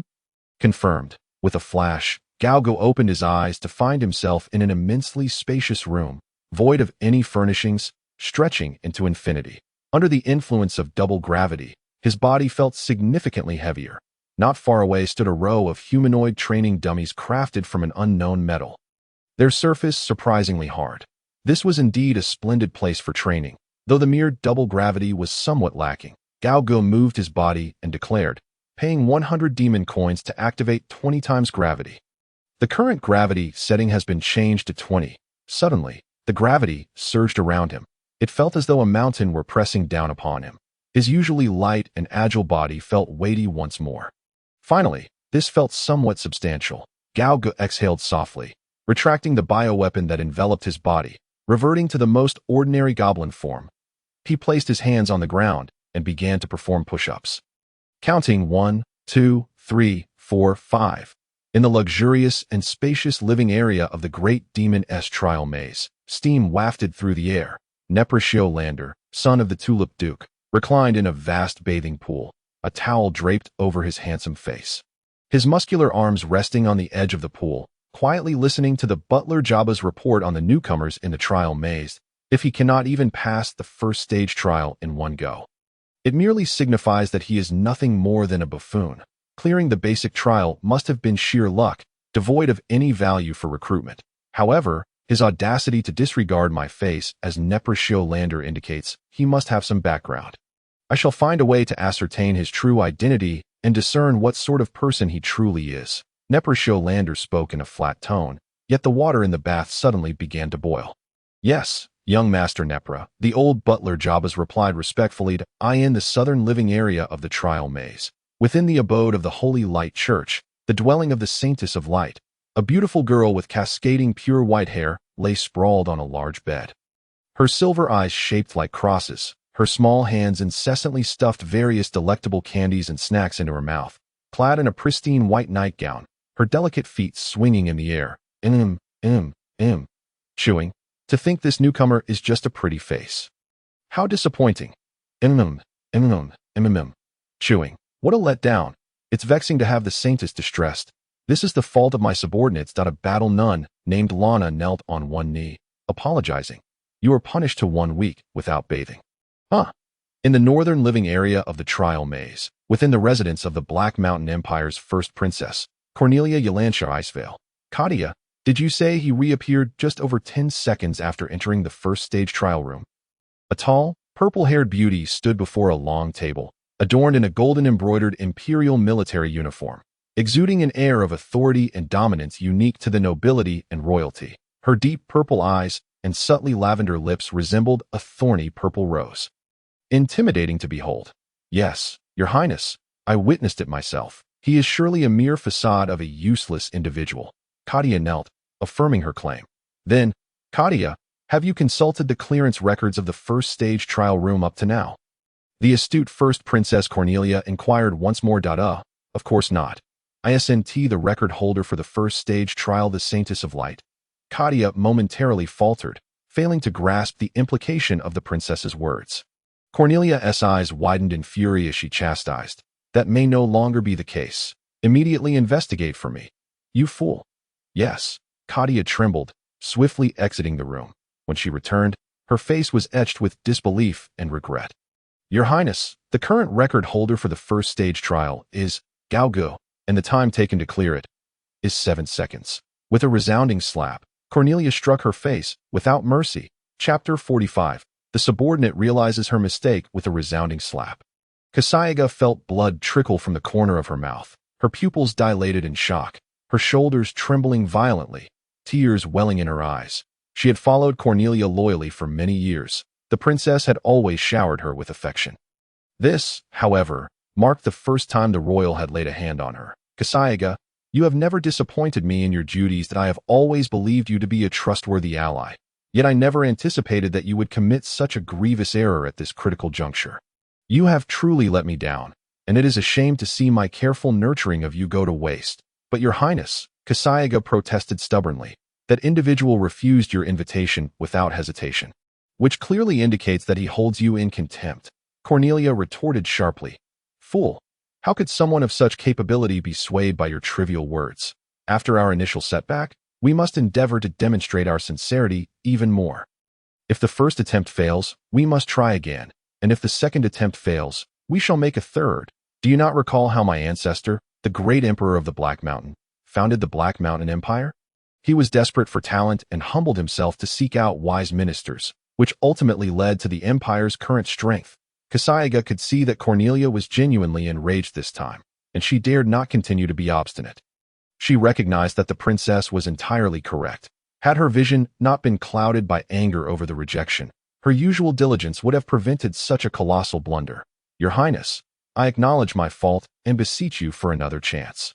Humph. You need not plead for my forgiveness, that I shall personally accompany you to make amends. Regardless of the punishment that befalls you, you must accept it willingly, should you fail to gain their forgiveness. You shall have no reason to appear before me again, Cornelia declared angrily. Yes? Kasaiga's heart sank, her face filled with bitterness. She regretted her sharp tongue, realizing she had only brought this calamity upon herself. Where is he now? Your Highness, our people last saw him entering the gravity training room alone. That I have dispatched someone to wait outside the teleportation array. They will notify you immediately upon his emergence. Unnecessary, I shall wait personally. But Your Highness, those who enter the gravity chamber for training typically do not reappear for some time. Then I shall wait until he appears. Cornelia's tone was resolute. Complete the first stage of the trial in merely 7 seconds was nothing short of terrifying. It was well known that the trial room operated on dynamic difficulty, with the challenges escalating alongside the challenger's strength. Such talent she would go to great lengths to cultivate, even in the event of failure. She could not afford to make an enemy of him. In the Demon Goddess trial maze, within the gravity training chamber, current gravity multiplier, 30, with a flash of lightning, Gao Gu appeared behind a wooden dummy, crafted from a special magical alloy, which now bore a deep indentation. Twisted and deformed, the damaged dummy vanished, replaced by a pristine one. He had been training relentlessly for nearly 13 hours. His robust physique glistened with beads of sweat. Just as he prepared to unleash another strike, his muscles ached intolerably. He dropped to one knee, barely supporting himself with the shattered dragon bone. Training under 30 times normal gravity was a terrifying drain on stamina. It seemed he had reached his limit. A rest was in order. Letting out a long breath, Gao Gu sat cross-legged, relaxing his muscles. Simultaneously, he opened his attribute panel, a satisfied smile creeping onto his lips. Challenge level, LV 50 strength, 101 121 agility, 77 97 constitution, 95 115. Under the intense strain of 30 times gravity, he had managed to elevate all attributes by 20 points in less than 13 hours. Such progress was unimaginable under normal conditions. However, it was likely only his extraordinary physique that could endure such rigorous training. Had anyone else attempted this, they would have surely met their demise as a rumble of hunger surged within him. Gao bestowed the shattered dragon bone and stood, summoning his purple abyssal armor to envelop him once more. He approached the exit teleportation array. In a flash of light, he vanished from his location. When he opened his eyes again, he found himself back in the plaza of the trial maze. In this peculiar space, there was no distinction between day and night. Oh dear, more expenses ahead. Gao Gu sighed, patting his belly as he turned towards the direction of the dining hall. At that moment, a voice called out behind him, Lord Gao Gu, please hold. Gao Gu turned to see a tall beauty with purple hair, adorned in a gilded imperial military uniform, her features strikingly beautiful, yet exuding the authority and dignity of a ruler. Her deep purple eyes paired with soft lavender lip color resembled a rose of thorns, captivating and alluring. Beside her stood Kasaiga, now devoid of her previous arrogance, head bowed like a child who had erred. Onlookers whispered among themselves, their curiosity piqued. Look, it's the first princess of the Black Mountain Empire. Her beauty is simply breathtaking, no matter how many times one gazes upon her. That newcomer previously rejected the first princess's invitation. Given her domineering nature, he must be in trouble now. Serves him right. This should be entertaining. Is trouble brewing? Gao Gu overheard the murmurs and furrowed his brow, instinctively believing the princess had come to confront him, especially since he had previously slighted her. The rules of the trial maze forbade private duels. However, if she were to strike first, he would have the right to defend himself. He grasped the shattered dragon bone tightly in his right hand, the threads of Conqueror's Haki coiling around it, crackling like visible black lightning. What power is this? Cornelia gasped silently, her heart racing. She quickly interjected, "Please do not misunderstand, my lord. I harbor no ill intent." Gao Gu blinked, asking, "You aren't here to fight?" Cornelia nodded with a smile. "Indeed, quite the contrary. That my subordinate was disrespectful to you earlier, and I have brought her here today to apologize." With that, she shot a fierce glare at Kasaiga. "Kasaiga?" "Yes." Kasaiga trembled, gritting her teeth. Slowly, she knelt before Gao Gu, pressing her forehead against the cold ground in full view of the onlookers. "That I sincerely apologize for my earlier rudeness." Gasps erupted from those surrounding them, jaws dropping in disbelief. Chapter 46. The clingy first princess of the empire. My goodness. What am I witnessing? The first princess has come specifically to apologize. I must have indulged too much. This is an absurd illusion. How could this be? This individual clearly failed to pass the first stage of the trial. As Kasaiga knelt in apology, a storm of emotions surged among the spectators, igniting a wave of astonishment. To apologize was one thing, but to witness the proud Kasaiga kneel before them was unfathomable. After all, Kasaiga was a trusted confidant of the first princess. Who on earth was this newcomer? What terrifying background did he possess? No wonder he had so casually dismissed the first princess. Amidst the murmurs, a young man with golden hair suddenly spoke up. Could it be that this newcomer didn't actually fail the first stage of the trial? A middle-aged man beside him quickly refuted. Impossible. The goal of the first stage is to defeat thousands of ice cat demons. That he emerged in mere seconds. Did he unleash some kind of large-scale destructive spell, whether it's true or not? We shall find out soon enough. A throng of individuals immediately surged toward the central service desk, demanding to view the records for the first-tier trial. Mere seconds later, the rankings for the first-tier trial appeared prominently on the crystalline screen above. The current standings for the first-tier trial room were as follows. First place, Gao Gu, completion time 0 hours, 0 minutes, and 7 seconds. Second place, Alabian in Slona, completion time 0 hours, 14 minutes, and 16 seconds. Third place, Cornelia Yalancher, completion time 0 hours, 15 minutes, and 50 seconds. Fourth place, Hiss. The air filled with gasps of astonishment. Their eyes widened in disbelief as they beheld the astonishing numbers on the screen. What? 7 seconds to complete the first-tier trial. How is that possible? Is he truly human? No wonder this person is so arrogant. Indeed, he possesses the audacity to be so, whether it be the Light Maiden of the Holy Light Church, the Princess of the Black Mountain Empire, or the son of the Tulip Duke. The combined prowess of the three great powers of humanity pales in comparison to his. The square erupted in fervor. As news of a newcomer shattering the record for the first-tier trial and leading by such a vast margin spread like wildfire, countless ardent and adoring gazes were directed toward the newcomer, with many strikingly beautiful women eyeing Gao Gu with a predatory intensity, as if they wished to devour him whole.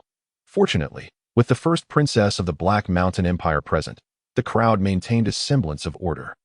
Alas, it seems that remaining inconspicuous has become an impossibility. Gao Gu sighed in resignation, yet he knew that as he continued to challenge the trial levels, his name would inevitably emerge in the public eye. It was merely a matter of days. The first princess, Cornelia, sensing the commotion around her, smiled and congratulated. It appears that Lord Gao Gu shall soon achieve widespread renown. Gao Gu, rubbing his forehead in exasperation, replied, "Isn't it your fault? I am not one to seek fame." Cornelia chuckled. "I believe that sometimes possessing a certain degree of renown is not necessarily a burden." Gao Gu cast her a sidelong glance. "I must advise you, esteemed princess, if you wish to court my favor, perhaps you should reconsider. I am accustomed to a leisurely life and truly have no interest in being anyone's lapdog." Cornelia seemed unperturbed, smiling as she said, "What a curious statement. Lord Gao Gu, I have never wished for you to be my servant. I merely desire to befriend you." Gao Gu raised an eyebrow slightly. "Befriend?" Cornelia smiled. "Indeed, if you would do me the honor." At this, Gao Gu felt an overwhelming sense of resignation. They had never met before. What friendship could there be? It was merely his strength that intrigued her. However, one does not strike at a smiling face. As the first princess of the Black Mountain Empire, her willingness to personally apologize demonstrated her sincerity. If he were to disregard her, it would be excessively ungracious. Gao Gu sighed. "It seems that if I do not acquiesce today, the princess shall not easily relent." A spark of excitement ignited in Cornelia's eyes. and she promptly removed the white formal gloves from her hands, extending her fair hand, adorned with crimson nail polish, toward him with a smile. "Then it appears you are willing to be my friend." Gao Ji's expression remained calm as he gently shook her hand, silently conveying his attitude. Score. Cornelia's face lit up with satisfaction.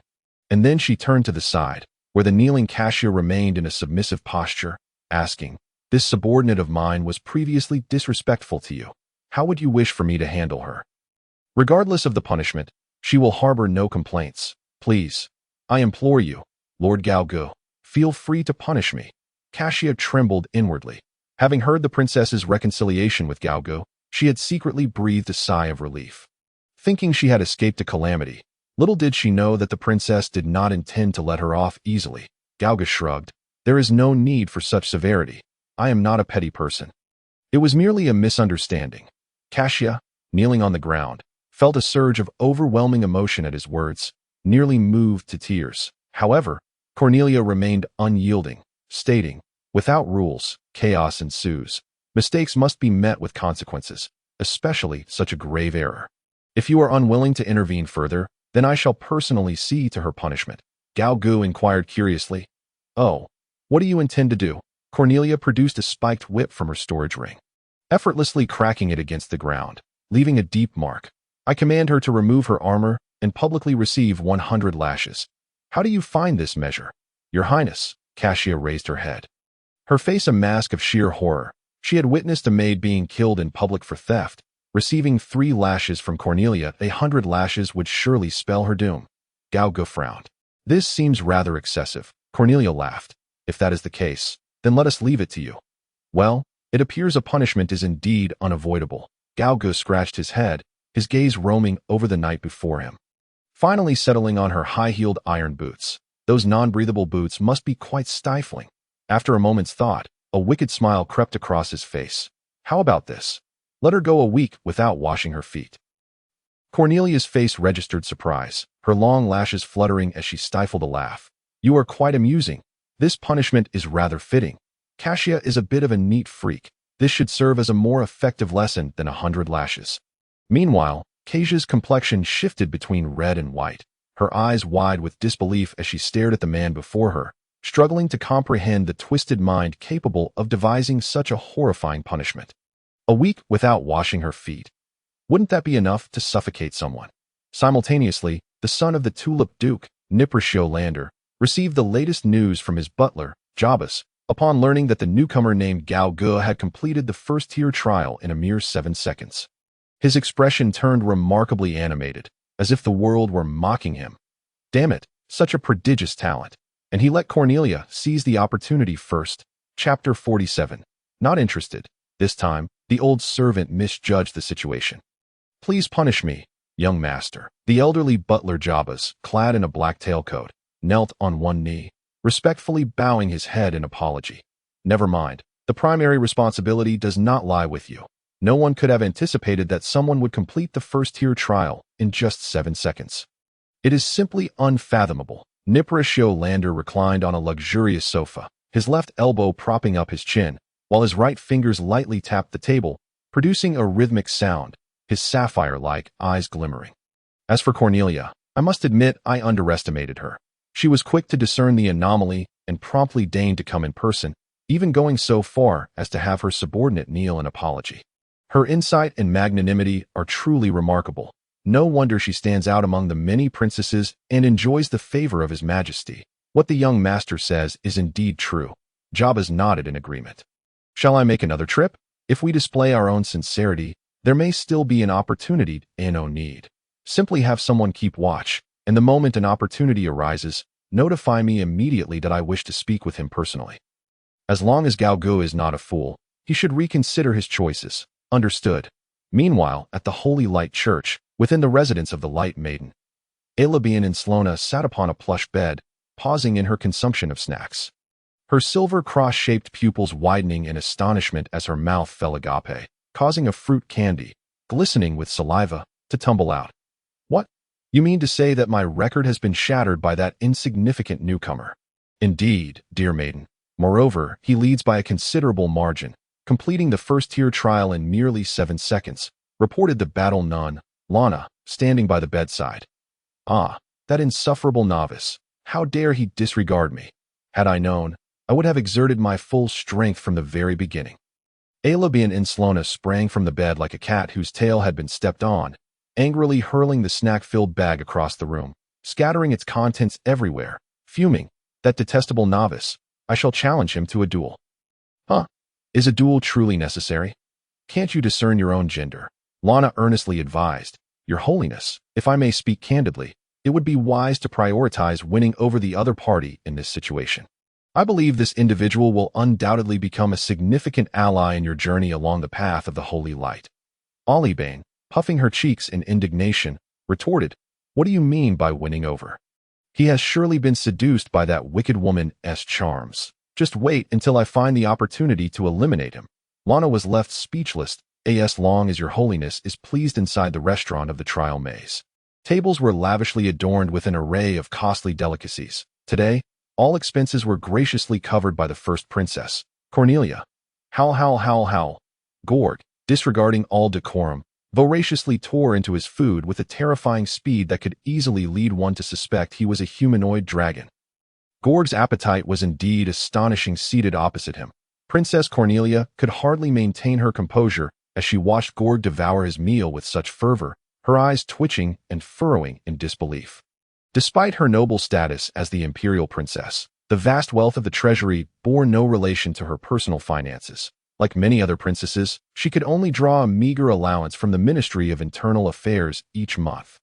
Furthermore, her integrity prevented her from accepting bribes, forcing her to live frugally, allocating every cent to essentials, food, lodging, social engagements, and business investments. She subsequently utilized the profits from her investments to establish a devoted Valkyrie Knight Order, whose monthly expenditures were astronomical. Ultimately, her disposable income paled in comparison to that of some wealthy heirs that in an impulsive moment, she had promised to cover all of Gorg's expenses in the future. Convinced that one person could not possibly consume so much. Now, Cornelia had her eyes open to the reality that he could indeed bankrupt her. Katshiga, how much balance do I have left this month? Cornelia inquired softly. Your Highness, after deducting our daily expenses and the maintenance costs for the Valkyrie Knight Order, approximately 1,680 gold coins remain. Katshiga whispered in response. Cornelia quietly declared. This month, have the salaries of all Knight Order members Katshiga gasped, utterly shocked. This was a calamity. Meanwhile, the culprit Gorg continued stuffing his mouth with a spicy chicken leg, slurring, Your Highness need not be shy. Join me in eating. I appreciate your kind offer, but I have important matters to attend to today. Please excuse me. Should you encounter any difficulties, you may use this communication jade to inform me. Cornelia placed a walnut-sized purple jade stone on the table and swiftly departed, accompanied by Katshiga. She needed to leave the trial maze quickly to devise a way to earn more money. It seemed that the life of an imperial princess was not as glamorous as it appeared.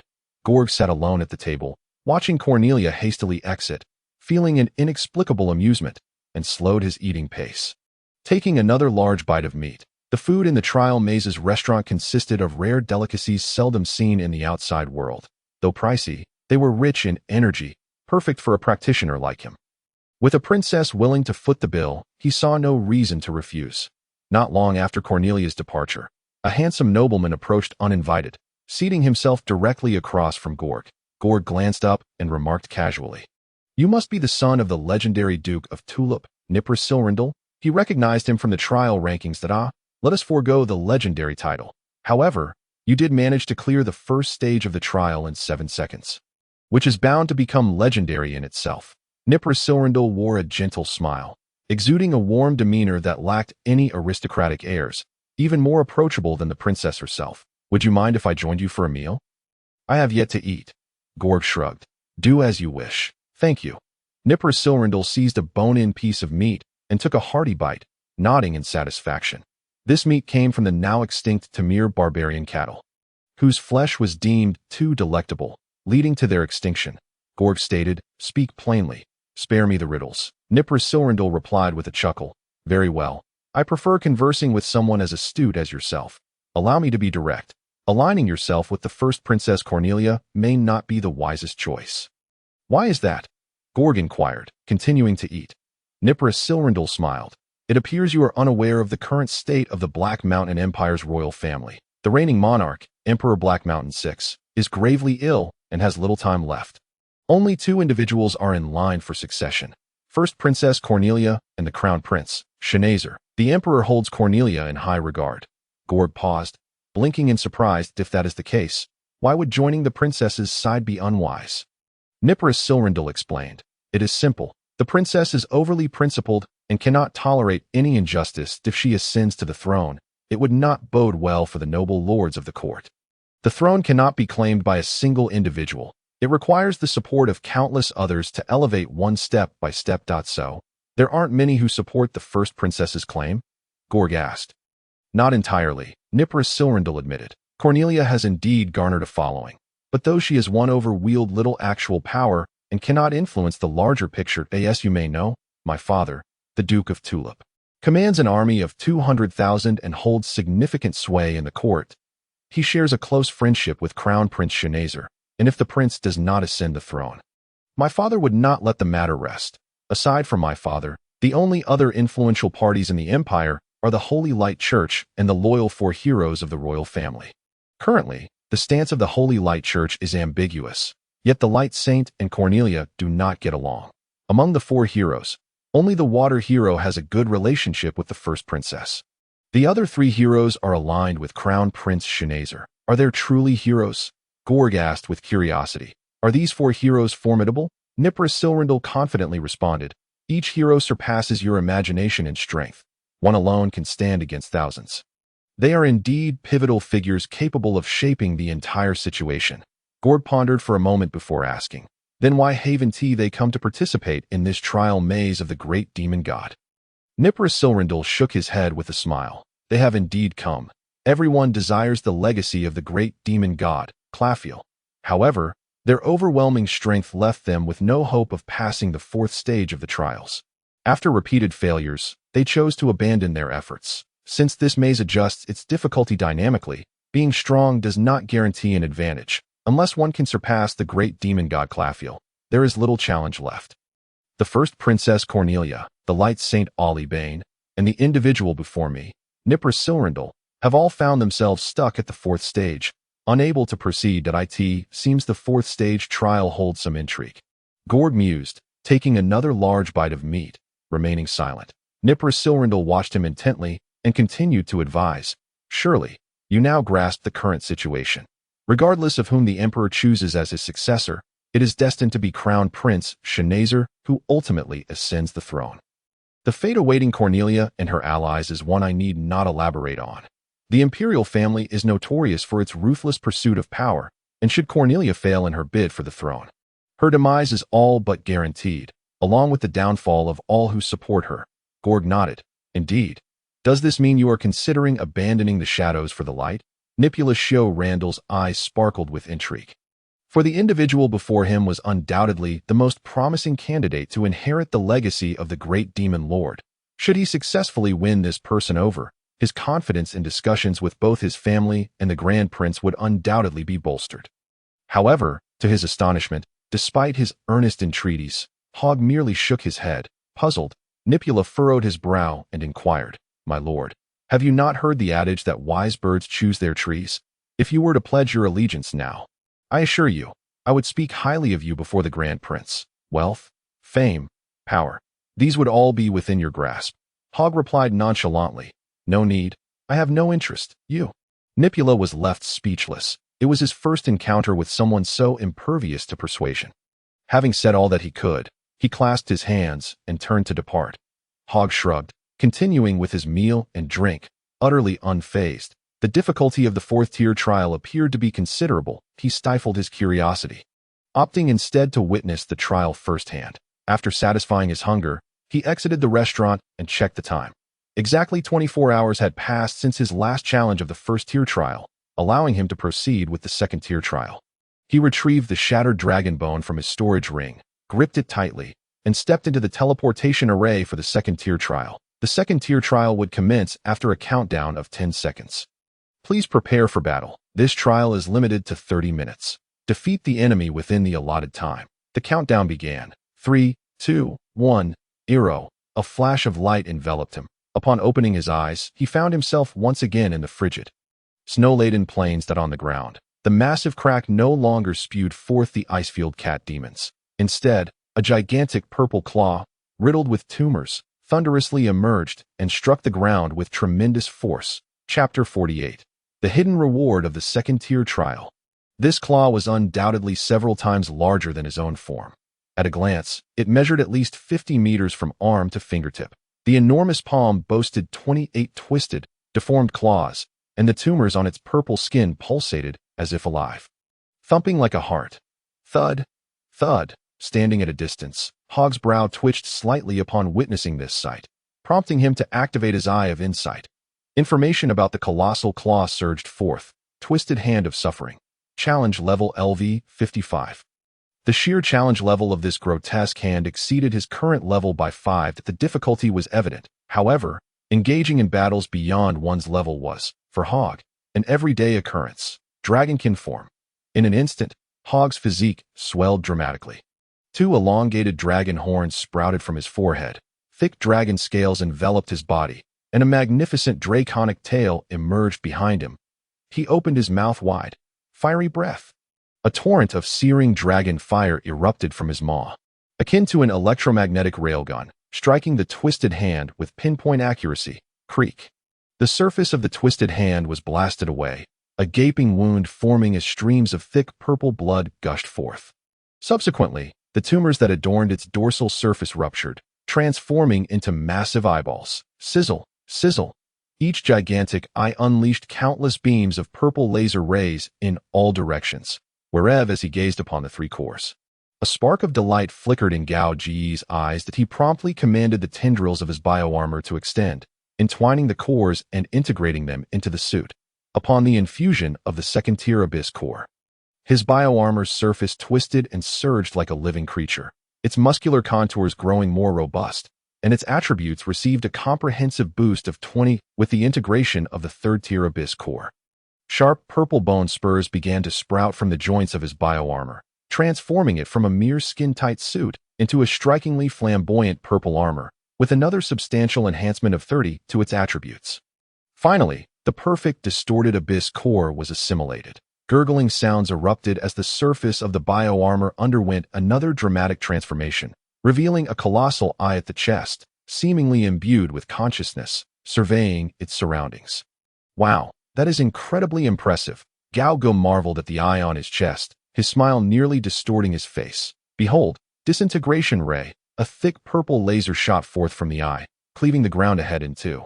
Leaving behind a profound chasm, the power was quite formidable, and it required no energy from his body, effectively a free skill. Checking his challenge level, he discovered it had surged from LV 50 to LV 55. The 3 cores had propelled him up 5 levels. How exhilarating! Gao Ge nodded in satisfaction. Ahead, the teleportation array glimmered with the promise of departure. He stepped into it, vanishing from the spot. Upon returning to the trial square, Gao Ge noticed numerous challengers congregated around, awaiting his arrival. Wow, he yes out.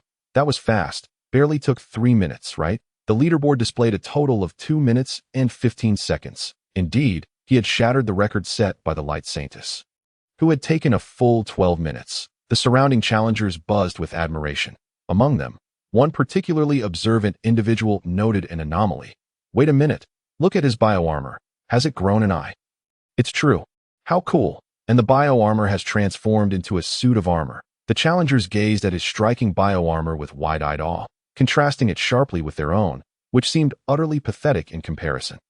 One bold challenger called out, "Hey, Gao Ge, can you tell us how your armor sprouted an eye? It's quite simple. Just capture and slay the pain convergence hidden in the abyss, and you'll receive a perfect distorted abyss core as a bonus after clearing." Gao Ge generously divulged the method for obtaining the hidden reward. This revelation sent shockwaves through the crowd. Wait, ISNT that the boss of the third-tier trial room. Incredible, he defeated the third-tier boss in the second-tier room. Is such a feat even possible? Ah, this is the chasm that separates the strong from us. The crowd was left in stunned silence, coming to a horrifying realization. Gao Ge had spent merely 2 minutes and 15 seconds, including the time to defeat the pain convergence, Ignoring the crowd, Gauga stepped out from their midst, intending to grab a bite before returning to the gravity room for further training. Just then, a melodious voice rang out from behind him. "Hey, you lowly fish, halt! Who dared to speak so arrogantly?"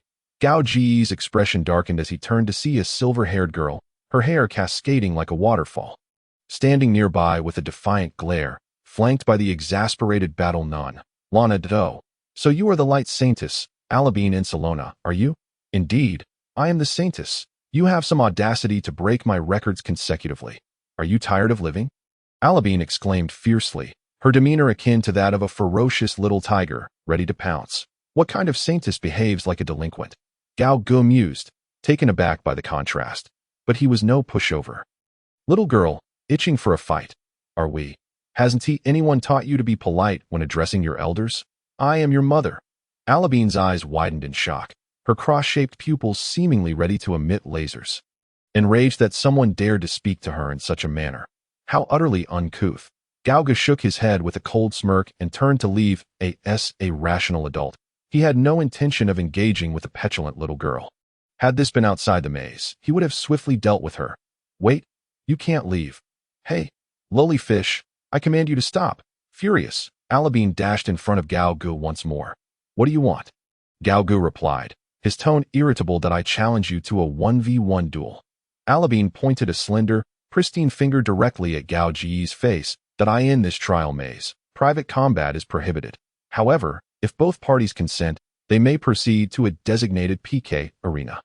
Within the PK arena, both participants retain their full strength, unaffected by the maze's rules, and will not suffer genuine harm or death from the duel. There's no benefit in that for me. If you wish to duel, you must wager something of value." Gauga narrowed his eyes, scrutinizing the Saintess. "Humph, I anticipated you would say that. Behold." Alabine removed a dazzling heart-shaped silver necklace from around her neck. This necklace, known as the Heart of Holy Light, could purchase an entire city if sold. "Saintess, this absolutely cannot be," Lana exclaimed, her expression shifting dramatically as she realized Alabine was willing to use the Heart of Holy Light as a wager. This necklace was not only precious but also served as proof of the Light Saintess through the ages. "You coward! What are you afraid of? If you win, you shall receive it. Do you truly believe this lowly fish can triumph over me?" Alabine glared menacingly at her. "I wouldn't dare." Lana's face darkened as she quickly lowered her head, acknowledging her mistake. Alabine then turned her gaze back to Gao Gu, stating, "However, should you lose, you shall serve as my dog." "Very well, it's a deal." A triumphant smile spread across Gao Ji's face. What does it matter if he serves as a dog? If he loses, he can simply feign ignorance. After all, he had no pride to uphold. A no-risk venture, who wouldn't relish such an opportunity? Moreover, he had every confidence in his victory. Winning would lead to instant wealth. He then utilized his eye of inspection on the Light Saintess. Light Saintess Alabine Insolona. Challenge level LV60 Chapter 50. Rest assured, I will win.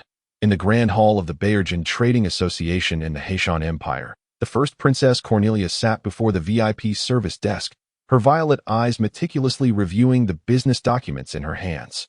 She was contemplating the transfer of some ventures to secure more liquid capital for her current expenditures. Just then, the serious-faced Carceja hurriedly approached her, whispering urgently, "Your Highness, it's bad news. I just received word that Lord Gao Gu is preparing to duel the Light Saintess in the trial maze." "What?" Cornelia's brows furrowed slightly at the mention of a duel. "What is going on? Why would Gao Gu agree to such a thing?" Carceja continued softly, "Because the Light Saintess has staked the Heart of Holy Light as a wager." The Heart of Holy Light? Cornelia's heart skipped a beat. This item was a token of the Light Saintesses throughout history, immensely valuable. She scoffed. "Heh. It seems that crazy girl Alabine will face severe consequences when she returns. If this reaches the Pope's ears, she will not be spared." Carceja nodded, her expression grave, indeed, but she also proposed a condition. If Lord Gao Gu loses, he must serve her as a dog. "What did you say?" Cornelia's expression shifted drastically, and without hesitation, she produced the maze key. "Follow me. We must prevent this senseless duel." "Yes." Kashiga also took out her labyrinth key, activating a distortion in space, and the two figures vanished from their original location.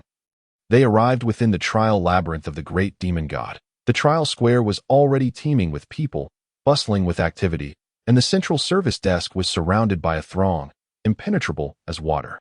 Above the central service desk, a massive magical crystal screen displayed the faces of Gao Gu and Ali Bane, along with a countdown to the official start of the duel. There were 9 minutes and 36 seconds remaining. Beside it, a slightly smaller magical screen displayed the real-time odds for both duelists. I bet 1,000 demon god coins on the victory of the Light Saintess. I wager 8,000 demon god coins. Also on the Light Saintess, I stake 15,000 demon god coins on the Light Saintess. A multitude of trial participants rushed to place their bets. The current odds stood at 1.7. 15. Betting on the Light Saintess would yield a maximum profit of only 1. 7 times the wager, while betting on Gao Gu's victory could yield up to 15 times. Despite the stark disparity in odds, a significant number of trial participants still placed their bets on the Light Saintess. After all, a duel is not like a trial. Trials have dynamic difficulties, where sometimes the weaker party holds the advantage. The Light Saintess, Ali Bane, had already reached the Platinum level 3 years prior.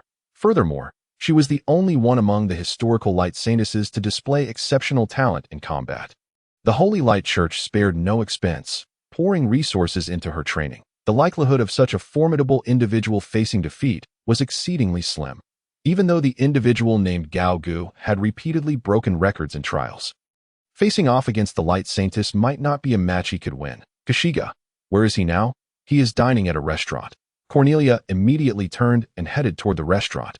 Upon entering, she indeed spotted the man indulging in a feast. Gao Gu, his mouth full of food, greeted her slurrily with a wave of his hand. Cornelia quickly approached, slamming her hands on the table, her expression one of exasperation.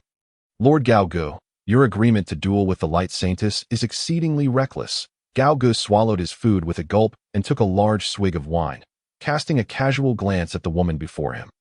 What, do you think I will lose? Well, Cornelia faltered. To be honest, she did not have high hopes for Gao Ji's victory, but she could not voice this directly. Instead, she defended, it is not that I doubt your strength. But this duel is entirely unnecessary. That I ask it the priceless heart of holy light that you seek. If that is the case, there is even less need for it. In terms of finances, I assure you. You will not suffer any loss. Her words were not mere bravado. Although her current finances were strained, as long as she was willing to set aside her pride and some of her original principles. Leveraging her status as the first princess, acquiring wealth would be a simple task. Though such actions did not align with her principles, she was willing to overlook them in order to secure Gao Ji's allegiance. However, Gao Gu merely shook his head and chuckled. Your Highness seems to misunderstand. That heart of holy light is merely an accessory. The reason I agreed to the duel is quite simple. I am simply feeling restless. Cornelia stared at him in disbelief, her eyes wide. Just because you're feeling restless? Gao Gu lazily burped. Indeed, I simply want to beat her up. It's that simple. With that, he stood up, hefting a broken dragon bone from the table onto his shoulder. Strolling past Cornelia with a leisurely gait, don't worry, I will win. His calm demeanor exuded an unparalleled confidence. Cornelia and Kashiga stood frozen in place, watching the man's retreating figure. Your Highness, this fellow truly is even more arrogant than I imagined. Kashiga felt a chill run down her spine, perhaps intimidated by his formidable confidence. Despite her previous doubts about Gao Gu, she now found herself believing that he might indeed win. Cornelia remained silent, slowly exiting the restaurant, her gaze fixed on the congested central service desk in the distance, her eyes sparkling with a hint of madness. Kashiga, wager all of my money on Gao Gu.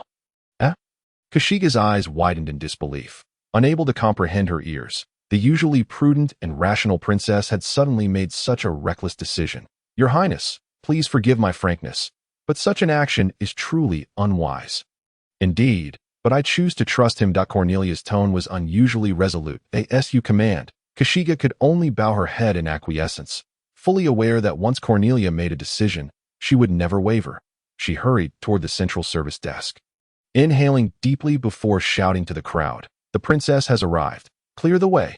Cornelia had previously exchanged her business at the Trading Association for a total of 160,000 gold coins, which, when converted to demon god coins at market rates, amounted to 300,000. Thus, an enormous sum was entirely wagered on Gao Ji. As Kashiga confirmed the bet, Her heart felt as if it were bleeding. Subsequently, the two purchased their tickets and stepped into the teleportation array leading to the dueling arena. In the blink of an eye, they found themselves seated in the corresponding VIP section. The venue was already a sea of humanity, the atmosphere charged with excitement. Coincidentally, the son of the Tulip Grand Duke, Nipra Shulander, and his steward, Jabass, were seated nearby. Nipra Shulander wore a frivolous smile as he casually greeted, "Good day, Your Highness." Cornelia remained expressionless, merely nodding slightly in acknowledgement before directing her gaze downward. Upon seeing this, Nipra scoffed, a mocking tone in his voice. "Heh, the man you so painstakingly courted is about to become another woman's lapdog. I imagine Your Highness must be feeling quite distressed right now." Feeling the sting of insult aimed at her master, Kashiga immediately stepped forward to retort, "Young Master Nipra, please show some respect when addressing the princess." Nipra raised an eyebrow, his tone dripping with disdain. "What place is there for a mutt like you to bark? Scram! You!" The insult left Kashiga's face flushed with rage, her blood boiling as she gripped the hilt of her sword, nearly drawing it in a fit of anger. Cornelia promptly restrained her, giving her a quieting look, then turned her gaze forward, calmly stating, "Kashiga, take out that ledger and show it to him." "Yes." At her command, Kashiga blinked, quickly retrieving a ledger from her storage ring and tossing it into Nipra Shulander's lap. "What is this?" Nipra asked, puzzled. He casually flipped through a couple of pages, only to have his complexion shift to a ghastly shade of purple upon realizing the contents documented every single expenditure and income of his over the past 6 months. It was a staggering amount, nearly 1,000,000 gold coins spent within half a year, yet his income barely exceeded a mere 100,000. The source of the excess was all too evident. Cornelia chuckled lightly. "I doubt you want the Grand Duke to discover your clandestine misappropriation of family assets, do you? Your worthless brothers would surely protest." Nipra's face turned ashen. "You have been spying on me." Cornelia replied coldly, "Now, apologize to Kashiga immediately." Nipra shot a venomous glare at his steward, Jabass, who instantly broke into a sweat, his face pale. Then, Nipra gritted his teeth, veins bulging on his forehead, swiped his hand across his face, and donned a humble expression as he bowed his head to Kashiga. "Miss Kashiga, I misspoke earlier. I hope you can overlook it." "Humph." Kashiga rolled her eyes, choosing to ignore him. The fact that the Grand Duke's son had to apologize to her, a mere servant, was a victory beyond measure. The earlier slight was nothing in comparison. Nipra, having suffered a significant loss, fell silent, mentally cursing Cornelia. "Cornelia, when the Grand Prince ascends the throne, it will be the end for you. You wretched woman." Yet, the thought that Gao Gu was about to become the Light Saintess's lapdog slightly eased his mood. His gaze shifted to the dueling arena below, eagerly anticipating the upcoming battle. He was curious to see what kind of fighting style Gao Gu possessed and what methods he had to break trial records. The countdown began to echo throughout the venue. 3, 2, 1. In a duel arena of colossal proportions, akin to 2 football fields, 2 teleportation arrays illuminated simultaneously. The first to emerge was the radiant saintess, Alabine in Sloina, adorned in the immaculate robes of her predecessors. Her silver hair flowed gracefully behind her, and in her cross-shaped eyes sparkled an unwavering confidence in her own power. Shortly thereafter, a creature of half-human, half-dragon form materialized in the opposing teleportation circle, towering and robust. Its muscular build resembled massive boulders piled upon one another, and it bore upon its shoulder a hefty, obsidian wolf's fang mace, clad in deep purple abyssal armor that enveloped every inch of its being. Even its draconic tail was securely protected. At the chest of the abyssal armor, a grotesque, enormous eye gaped, surveying its surroundings. This extraordinary sight ignited fervent discussions among the audience. "Look at that bizarre form. What on earth is going on with the horns and tail? I guessed correctly. This Gorg is certainly not human. Could it be that he possesses dragon blood?" Both Cornelia and Nipura exhibited astonishment, having never before witnessed Gorg's draconic form.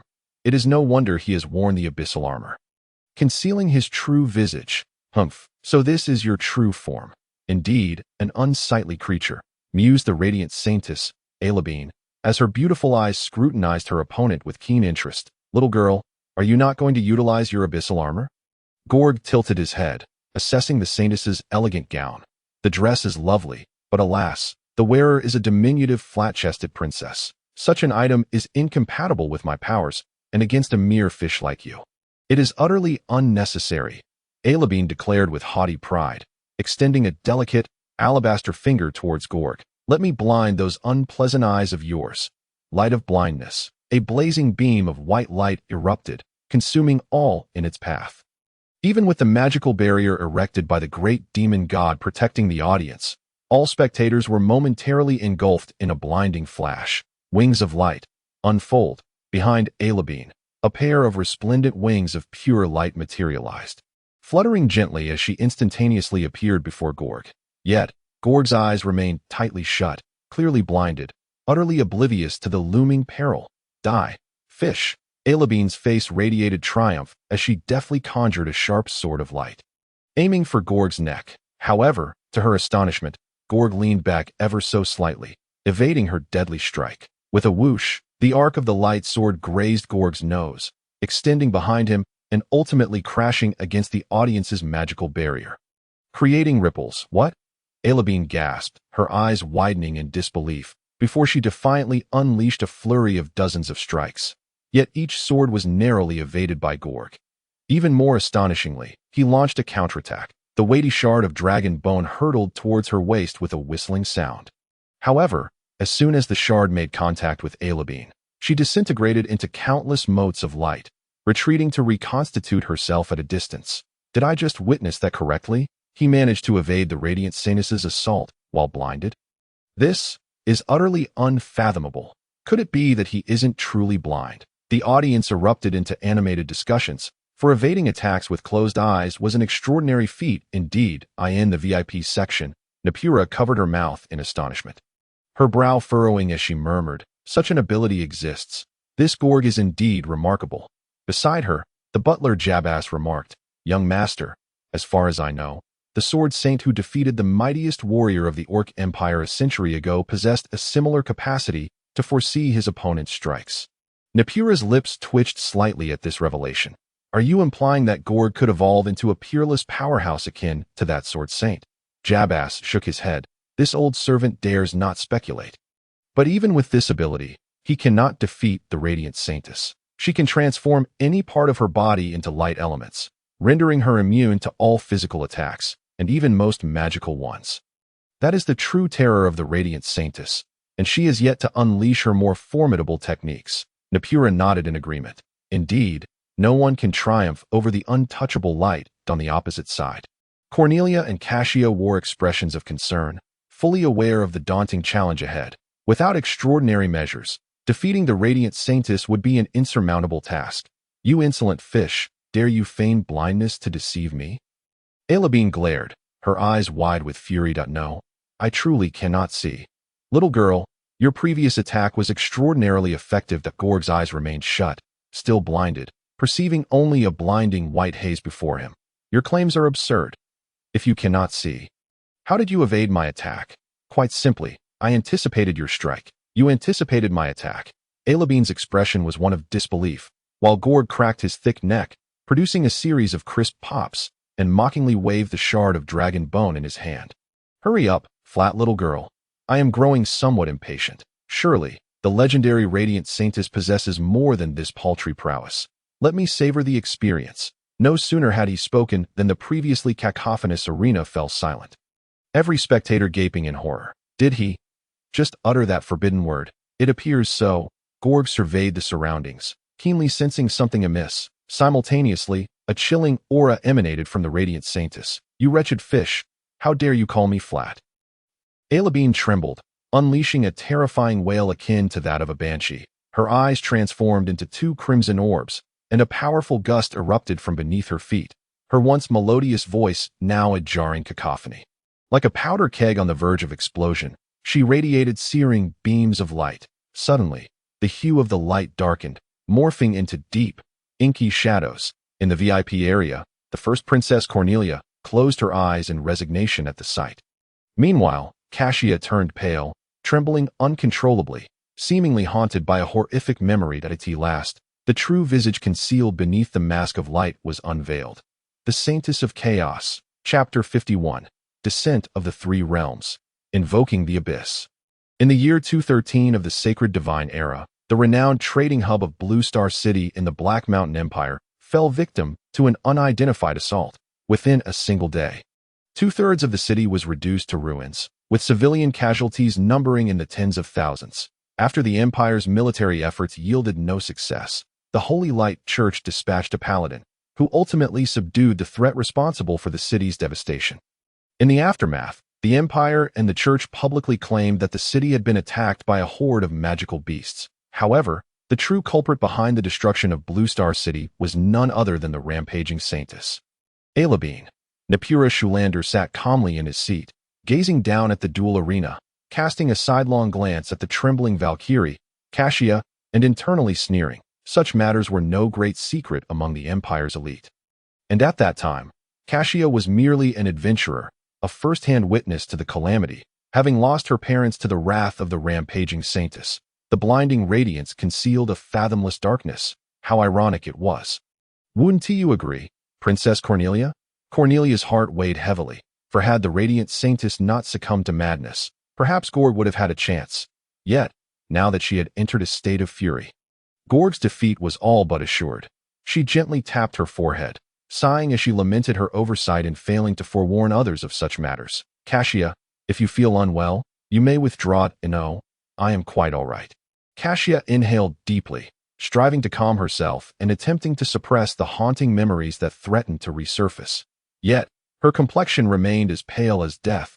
Below, in the arena, the grotesque form of Elabane manifested. An indelible nightmare from her life.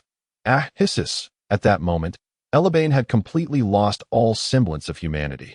The forces of light and darkness, once utterly opposed, now coalesced within her, erupting from fissures in her skin as pure beams of sanctity and abyssal shadows shot outward.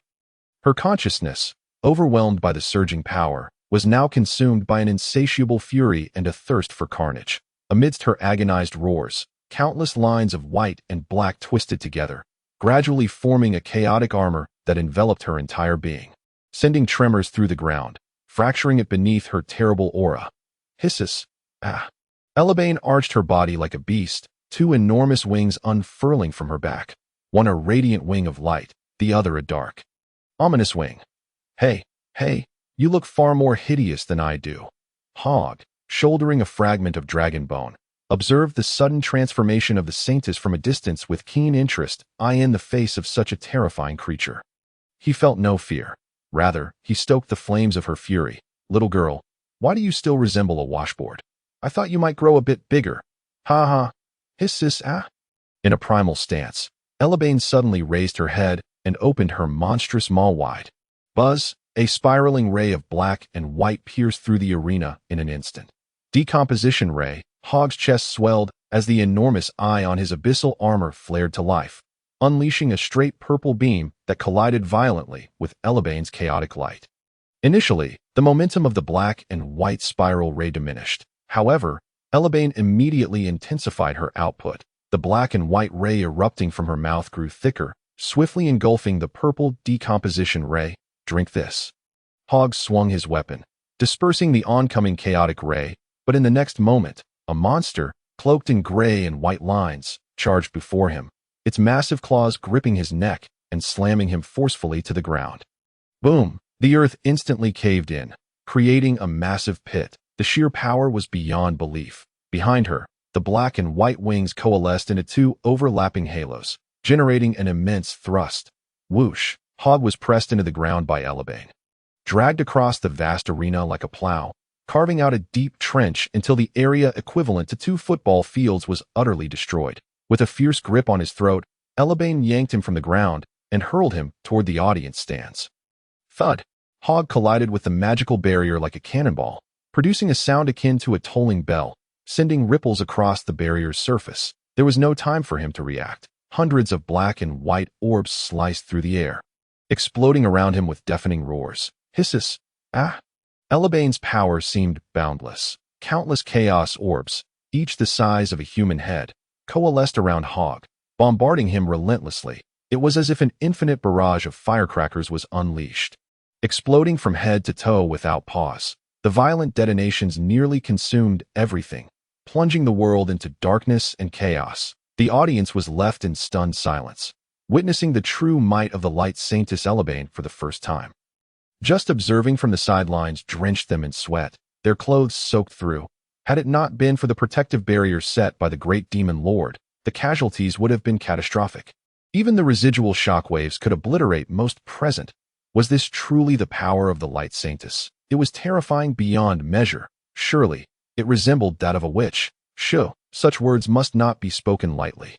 In a distant seating area, the battle nun Lana gazed intently at the arena, her expression grave. She could hardly believe that Hog would utter that forbidden term, provoking Elebane into a frenzied state. Yet, the horror did not end there. Only she understood that Elebane's rampage would intensify with time, her power growing ever stronger, while her sanity eroded irreparably. The esteemed light Saintess, her intellect compromised. This was the crux of the matter. Prolonging the conflict could have dire consequences. Even if she were to leave the arena, it was likely that she would immediately re-enter her frenzied state, thus being expelled from the labyrinth by the great demon lord's power, resulting in catastrophic repercussions in the outside world. 3 minutes in 3 minutes. If this battle did not conclude, she would have no choice but to activate the seal buried within the Saintess, personally set by the Pope, to forcibly interrupt Elebane's rampage. The cost? They would lose the match, for upon activation, Elebane would instantly fall into a deep slumber. Hog, for the sake of the divine, please, just fall already, Lana silently prayed. Yet, Elebane continued her relentless barrage, and the duel showed no signs of ending, indicating that Hog still retained his fighting capability. Drawing upon her dwindling instincts, she opened her gaping maw once more, raising her claws. Above the arena, two colossal spheres of black and white energy coalesced, each with a diameter of several dozen meters. Her magical energy surged as her claws slowly converged, merging these mutually exclusive spheres in that moment, light and darkness fused, transforming into a gray hue, quivering violently as if on the brink of explosion. Simultaneously, their size began to compress, ultimately condensing into a walnut-sized gray orb, which gently descended into Elebane's open maw. With a snap of her jaws, Elebane roared towards the front. Hisses, ah! Boom! A tremendous explosion erupted, rendering the world dim in its wake. From all directions, the audience felt as though their eyes would be seared shut. Moments later, as they reopened their eyes, they beheld a scene of utter devastation. The arena, once the size of 2 football fields, had been halved. The ground where Elebane had stood was now a bottomless chasm. The spectacle was awe-inspiring, just as they began to wonder if a victor had emerged. A towering figure suddenly leapt high from the abyss, soaring into the air.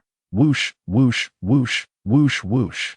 Like helicopter blades, the shattered dragon bones spun at high speed, enveloped in a formidable aura of sovereignty. Hog descended upon the light Saintess, targeting her forehead. Fall of the 3 worlds. Call of the abyss. Boom! A thick black lightning bolt descended alongside the dragon bones, instantly shattering the remaining half of the arena. Chapter 52. Are you a demon? Boom! The fragmented arena erupted into a cloud of dust. Faint purple lightning flickered within the haze at that moment. The entire audience held their breath, eyes wide with anticipation, fixated on the scene below. Cough, cough. A soft cough broke the silence, revealing a towering monster with 2 dragon horns emerging from the dust, a fragment of dragon bone resting upon its shoulder, its robust tail swaying gently behind it. Before it, the light Saintess Elebane began to revert gradually to her original human form, her upper body deeply embedded in the ground, clearly having lost consciousness entirely. Thus, the victor was determined. Wow! The previously silent audience erupted into a cacophony of cheers, the sound akin to a roaring tsunami. None had anticipated such an outcome. The renowned light Saintess Elebane had indeed been defeated by an obscure newcomer. After a brief moment of exhilaration, a wave of lamentation followed. It's over. I've lost my entire fortune.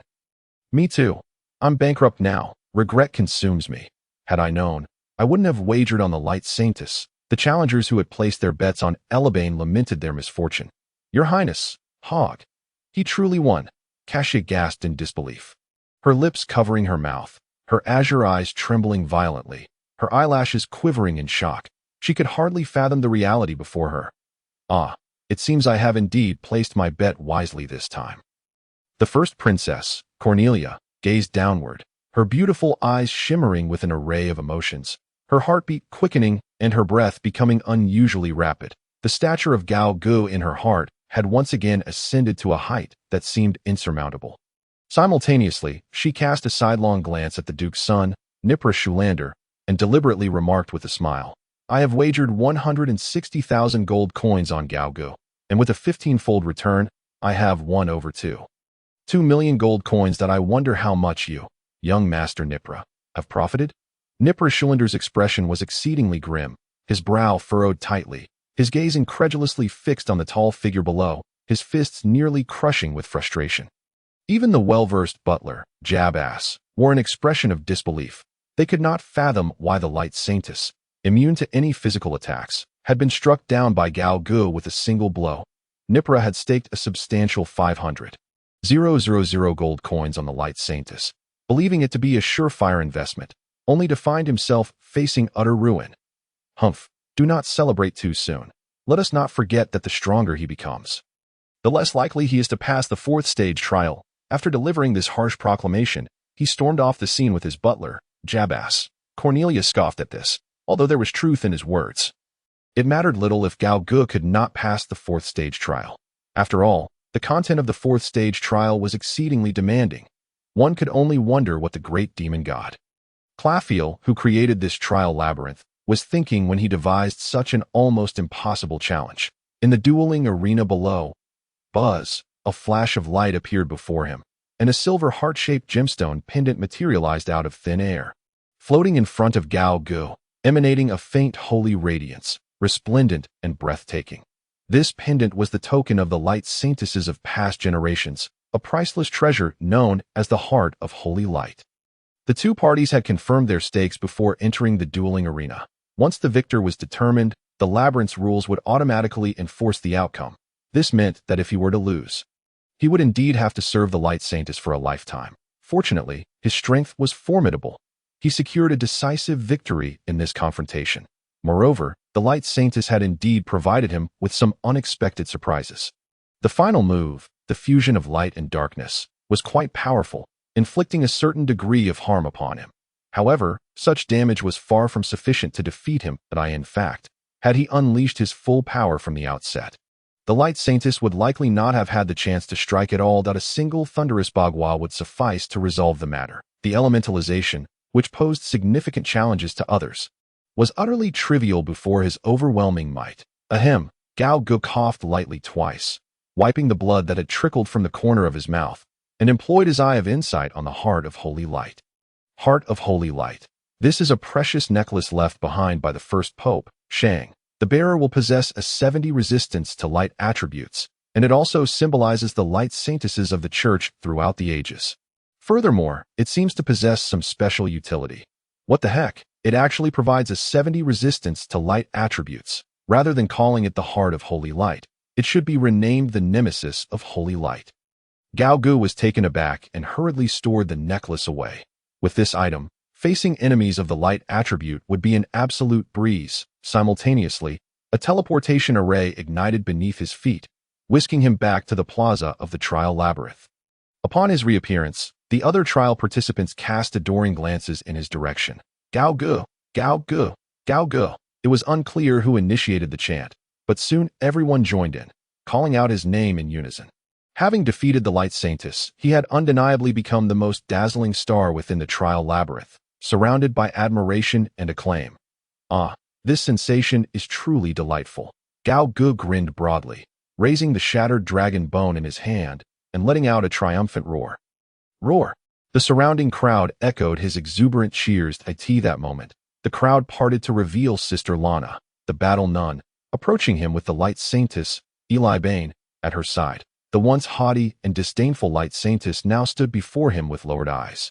Hesitant to meet his gaze, her hands nervously clasped together, Sister Lana placed a hand over her heart and respectfully bowed, saying, "My Lord Gao Gu, congratulations on your victory in this duel. Your name will surely soon echo throughout the entire empire." Gao Gu tilted his head, scrutinizing the ample figure of his interlocutor before bluntly stating, "Speak plainly. There is no need for flattery that I do not appreciate beating around the bush. Sister Lana's face broke into a wry smile. Very well, then I shall be direct if possible. I hope you will return the heart of holy light. My goodness, is this a case of a wolf in sheep's clothing? Gao Gu scoffed coldly. On what grounds? Sister Lana quickly clarified. Of course, we would not let you suffer a loss. We are willing to pay an appropriate price to redeem the heart of holy light. You may set your price. She added, the heart of holy light is a significant token for the saintesses of the church. The Holy Light Church would never allow it to fall into the hands of outsiders. Forcibly possessing the heart of holy light may have detrimental repercussions on your future. This is both soft and hard tactics, and even a threat. Gao Ji's eyes twinkled mischievously as he feigned consideration. If you are willing to pay for its redemption, that is not out of the question, but there is one prerequisite. Sister Lana's eyes lit up, and she smiled brightly. Please, do share. Gao Gu pointed at the silent Eli Bane beside her. A wicked grin spreading across his face. I want her to refrain from washing her feet for a month. If that can be accomplished, I will sell the heart of holy light to you in a month. What? Sister Lana's expression became utterly captivating, as she had never imagined such a demand. For the dignified light saintess to go a month without washing her feet. The very thought horrified Eli Bane, who exclaimed in terror. Are you a demon? Chapter 53. The fourth stage trial that is impossible to pass. A person who is killed dies, and if one does not wash, it will stink. Even a fairy cannot escape this ironclad rule. Sister Lana's mouth twitched slightly. She was at a loss whether to laugh or cry.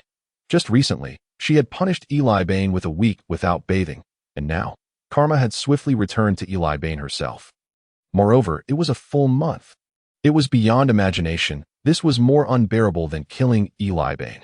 Gao Gu is truly a terrifying man, she mused inwardly. Meanwhile, Gao Gu fixed his gaze on Eli Bane and added with malicious glee. Ha ha ha. Remember, do not attempt to deceive me that I shall personally inspect the goods after a month. Eli Bane's face turned pale, her body trembling with indignation, wishing to leap at this perverse man and bite him to death. Yet lacking the courage to do so, for she was already traumatized by Gao Gu. Sister Lana urged, Saintess, let us accept this condition. It will only require a little patience. And you wouldn't want the Pope to discover that you lost the heart of holy light. Would you? Woo. Woo. Tears began to well in Eli Bane's beautiful silver eyes, her delicate teeth biting her red lips, looking utterly pitiful. If the Pope were to learn that she had lost the heart of holy light to someone else. A year of confinement would be the least of her worries. Comparatively, enduring a month without washing her feet was far easier to accept. You are bullying me. Wailing, she wiped her tears and fled the scene in a panic. Sigh, Sister Lana sighed helplessly, offering Gao Gu a slight bow before turning to leave. Humph, this is the consequence of offending me. Gao Gu felt no remorse whatsoever. The thought of how Eli Bane would be humiliated before him in a month brought him immense satisfaction. Once Eli Bane had endured her humiliation, he would casually inform her that he had inadvertently lost the heart of holy light. I wonder if that could drive her to madness. Ha! Stepping out from the throng of admirers, Gao Gu made his way to his usual spot, ordering a lavish feast to replenish his strength in preparation for the challenge of the fourth stage trial room. At that moment, the first princess, Cornelia, accompanied by the leader of the Valkyrie Knights, Kasia, appeared before him. Gao Gu, indulging in his meal, did not forget to extend a greeting. Cornelia smiled and inquired, So, how does it feel to have defeated the Light Saintess? Gao Gu smiled broadly. It's not particularly delightful. It ended with just a single strike, he chuckled. You truly are the epitome of a madman. Cornelia shook her head with a wry smile, then gave Kasia a knowing glance. Immediately, Kasia produced a golden ring from her bosom and placed it upon the table. Gao Gu cast a casual glance at it and inquired, What is this? Kasia respectfully replied, Lord Gao Gu, this ring contains 1,000,000 gold coins. Thanks to your fortune, Her Highness the Princess has won a considerable sum, and she wishes to share half with you. Please, accept it. Gao Gu blinked, taking a bite of meat, and remarked, Her Highness is indeed quite generous. I have always been generous towards my friends, Cornelia stated with an air of nonchalance. This sum of 1,000,000 gold coins, regardless of where it is placed, constitutes a tremendous fortune, capable of purchasing vast tracts of land, and even the title of a noble count. Anyone would find it hard to resist such a windfall. Yet, to her astonishment, Gaogu exhibited no interest in the 1,000,000 gold coins, shaking his head and saying, "I appreciate the princess's goodwill, but at present, I have little interest in money. Being able to fill my belly each day is sufficient." Beside him, Kasija displayed a look of astonishment. After all, this was 1,000,000 gold coins. Cornelia was also slightly taken aback. Observing his demeanor closely, she discerned that he was neither being polite nor deceptive, but was genuinely unimpressed by the 1,000,000 gold coins. This implied that such a trifling sum held no allure for him whatsoever. It seemed that if she wished to fully win over this man, a far greater sacrifice would be required. "Very well, I have been presumptuous," Cornelia said with an apologetic expression. "No harm done." Gaogu shrugged and continued to devour his meal. "Will you join me?" "No, I shall take my leave for now. I came in haste, and there are numerous matters awaiting my attention outside." Cornelia rose, nodded in his direction, and turned to depart with Kasija. Gaogu resumed his frenzied eating to replenish his strength, and once satiated, he rested in his chair for a moment.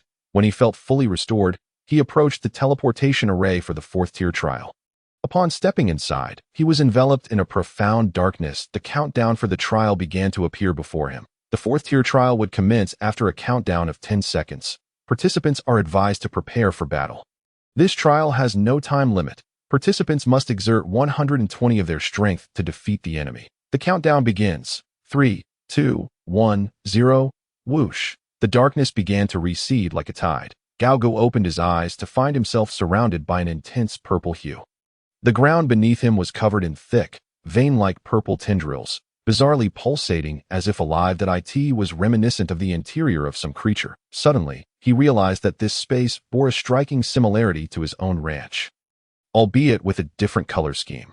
Just as he pondered this, the thick purple tendrils twisted together, rapidly flourishing like a flower, ultimately forming an ugly human face. The face possessed a single enormous eye that emitted a chilling gaze, fixated upon him. Is this the target for this trial? Gaogu gripped the broken dragon bone tightly, entering a combat stance. The gigantic eye on the visage blinked gently, and a droplet of thick purple tears slowly fell. Plop! Upon hitting the ground, the tear began to change shape. In mere moments, a tall, imposing figure materialized before Gaogu, with broad shoulders bearing a heavy wolf-tooth club.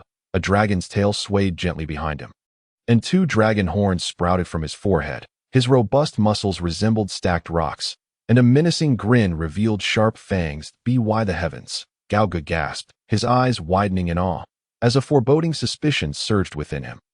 He immediately activated his eye of insight, tears of the abyss of ever-changing forms. Challenge level LV60. The challenge level was 5 levels higher than his own, thunderous 8 trigrams. Without a moment's hesitation, he unleashed a full-force strike, thunderous 8 trigrams. The opponent, too, responded with lightning speed, executing the same move. Boom! The 2 shards of dragon bone collided violently. The clash of overwhelming conquerors' haki crackled like black lightning. The air rippled with immense force, causing sand to fly and earth to quake. It became clear why it was said that the stronger one was, the less likely they were to pass this 4th-tier trial. Chapter 54. Do you dare scheme against me? At the border of the Black Mountain Empire, in Baishur town, inside a dilapidated wooden house. Cough, cough. "Mama, I feel so unwell." A little girl, appearing no older than 5, lay on a wooden bed, her dirty face flushed with a sickly hue, coughing incessantly, her temperature alarmingly high. My darling, just endure a little longer. Today, a compassionate bishop shall come to preach, and he will surely save you. A gaunt woman in a tattered gray dress comforted her daughter with a pained expression, pulling out a holy crucifix from around her neck and kneeling by the bed, fervently praying for divine light. Meanwhile, early in the morning, the Baron's soldiers meticulously cleared the roads of the small town, dismantling the residence stalls and shelters completely. The street corners, typically filled with vagrants and beggars, were likewise cleared away. The entire Baishur town appeared rejuvenated, with its inhabitants holding flowers, standing along the roadside in anticipation of the arrival of the esteemed bishop, led by Baron Besalesh. All notable figures in the town gathered in the square, in the center of the square. A grand preaching stage had been erected, and the actors were prepared to perform a splendid show, showcasing the bishop's compassion and miracles. Baron Besalesh gazed anxiously into the distance, inhaling the crisp morning air.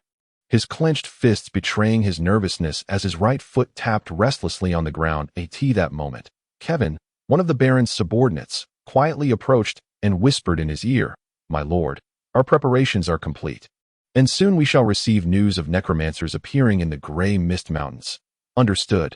Baron Besalesh nodded slightly, his previously anxious heart easing just a bit. The townsfolk remained in place, waiting for morning until midday. Ding, ding, ding, ding. A series of clear chimes began to resonate throughout the town. The previously listless Baron Besalesh straightened his posture, and the other wealthy landowners perked up as well. They all turned their gazes toward the eastern road. Rustle, rustle, rustle. The heavy sound of iron boots striking the cobblestone echoed, rhythmic and approaching. First, the banner of the Holy Light Church soared into view.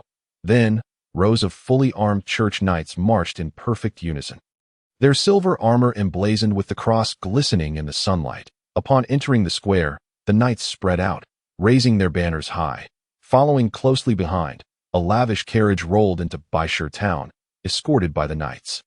The carriage was adorned with splendid gold and silver patterns, drawn by four majestic white steeds, the wheels rumbling as they came to a slow stop before the crowd. As the carriage door swung open, a knight immediately knelt, offering his back as a stepping stool. Subsequently, a mountain of a man clad in a white bishop's robe stepped down from the carriage, his substantial girth causing his flesh to jiggle as he landed. Easily weighing at least 300 pounds, Stern Besalesh, on behalf of all residents of Azure town, welcomes the benevolent Bishop Edmund. Baron Besalesh placed his right hand over his chest and bowed deeply, while all other residents of Azure town respectfully lowered their heads, clasping their hands in prayer toward the bishop. Dada, may the holy light bless you all. This journey has truly exhausted me. Are all the arrangements for the sermon ready? Bishop Edmund surveyed the surroundings, his forehead glistening with sweat, looking quite fatigued. My lord, everything is prepared and ready to commence at any time. Baron Besalesh replied with his head bowed. Very well, let us begin at once. We must finish quickly. I need to rest. Edmund ascended the hastily constructed stage with a deliberate swagger, extracting a thick tome of sacred scripture from within his robes, while raising a holy cross high with his other hand. As the resounding strains of grandiose music filled the air, he began to chant in a deep, resonant voice. His oily, dissonant tones echoed across the expansive plaza. The townsfolk of Whitestone knelt, bowing their heads with hands clasped in fervent prayer. Soon, the recitation of the scripture concluded, heralding the moment for a miraculous display. With practiced ease, Edmund retrieved the sacred water he had prepared in advance, taking a sip to clear his throat before scanning the crowd, awaiting the appearance of the performers. Just then, a commotion erupted among the throng. A ragged, emaciated woman, clutching a gravely ill little girl, burst forth, heedless of all else. Who is that? Seize her at once. The guards sprang into action, effectively blocking her path. The gaunt woman cried out in a heart-wrenching plea. Merciful bishop, I beseech you, save my daughter. She is on the brink of death. Ah, this performance is exceptionally convincing this time. Far more realistic than before. The mournful expressions and masterful acting were seamlessly interwoven with a palpable sense of despair. It appeared that Baron Besalesh had indeed invested considerable effort, deserving of commendation. Edmund blinked his small, bead-like eyes and nodded with satisfaction. This annual spectacle had become a familiar routine for him, but he raised his voice with authority. Cease at once. Release that unfortunate woman. Yes, the guards obeyed without hesitation. The gaunt woman's face lit up with elation as she bent forward, hastening to bring her ailing daughter to the pulpit, lifting her with great effort. Edmund feigned concern, furrowing his brow as he examined the condition of the child. Not far away, Baron Besalesh observed this scene with a furrowed brow, puzzled. Kevin, how much did you pay for this actress? Her performance is astonishingly improved. Kevin, visibly alarmed, responded, My lord, that woman is not an actress I hired. What did you say? Baron Besalesh felt as if struck by lightning, his eyes widening in disbelief as his mind blanked out. Meanwhile, Bishop Edmund remained oblivious, resembling a seasoned magician as he displayed the half-full vial of holy water before the gathered crowd. The benevolent and mighty Holy Spirit shall not allow the faithful to suffer. I shall use this invaluable holy water to cleanse this poor child of all her afflictions. Next came the moment to witness a miracle. With a flourish, the holy water splashed onto the little girl's face. All eyes widened in anticipation of a miraculous transformation. However, this time was unlike any before. The gravely ill child lay unconscious, merely emitting a series of deep coughs. "Hey, wake up!" Bishop Edmund frowned and gently patted the girl's face. He then poured the remaining holy water from the vial onto her. Yet, the girl remained unresponsive. "What is happening? Why has the holy water failed?" murmured the townsfolk, unable to contain their whispers. Indeed, it used to heal with a mere sprinkle. Bishop Edmund's face flushed with a mix of anger and embarrassment. He sensed he had been outwitted. He cast a furious glare at Baron Bessers, then raised his hand, declaring to the crowd, "Do not be deceived. I have just discovered that this child is none other than a demon in disguise." With that, he produced a vial of black liquid from his storage ring. This liquid, known as corruption water, was designed for the interrogation of heretics, capable of causing one's face to rot away with a single drop. He poured the entire vial over the child. "Reveal your true form, you wretched demon." As the corruption water met the girl's skin, a foul stench billowed forth. The poor child's skin began to decay at an alarming rate, jolting her from unconsciousness with a piercing scream. She rolled off the stage and onto the ground. "Mother!" She desperately crawled towards her mother, her frail body appearing to melt away under the sunlight, revealing skeletal remains. She resembled a ghastly specter, more fearsome than any demon. The onlookers recoiled in horror, their faces drained of color, while the girl's mother stood frozen, fainting on the spot. "Seize that demon's mother as well." Upon command, the guards apprehended the girl's mother and dragged her away to the dungeon. With this turn of events, Edmund felt he had salvaged some measure of his and the church's reputation. "Thank goodness for my cunning." He wiped the sweat from his brow, breathing a sigh of relief, then shot a menacing glance at the pale-faced Baron Bessers, conveying a silent message of impending doom. Yet, at that moment, a panicked voice pierced through the air. A bloodied hunter stumbled forth, collapsing to the ground. His face ashen, evidently traumatized at it's bad. Very bad. A grave matter. "In the Misty Mountains, I discovered a terrifying necromancer." "What? A necromancer?" Edmund's eyes lit up, his expression akin to a famished dog catching a whiff of a meal. In these times, necromancers were a rare breed. Each one vanquished was a significant feat. The only drawback was that he had insufficient manpower. Rallying knights from the church would take time, that if news of a necromancer in the Misty Mountains spread, others in the field might seize the opportunity. What to do?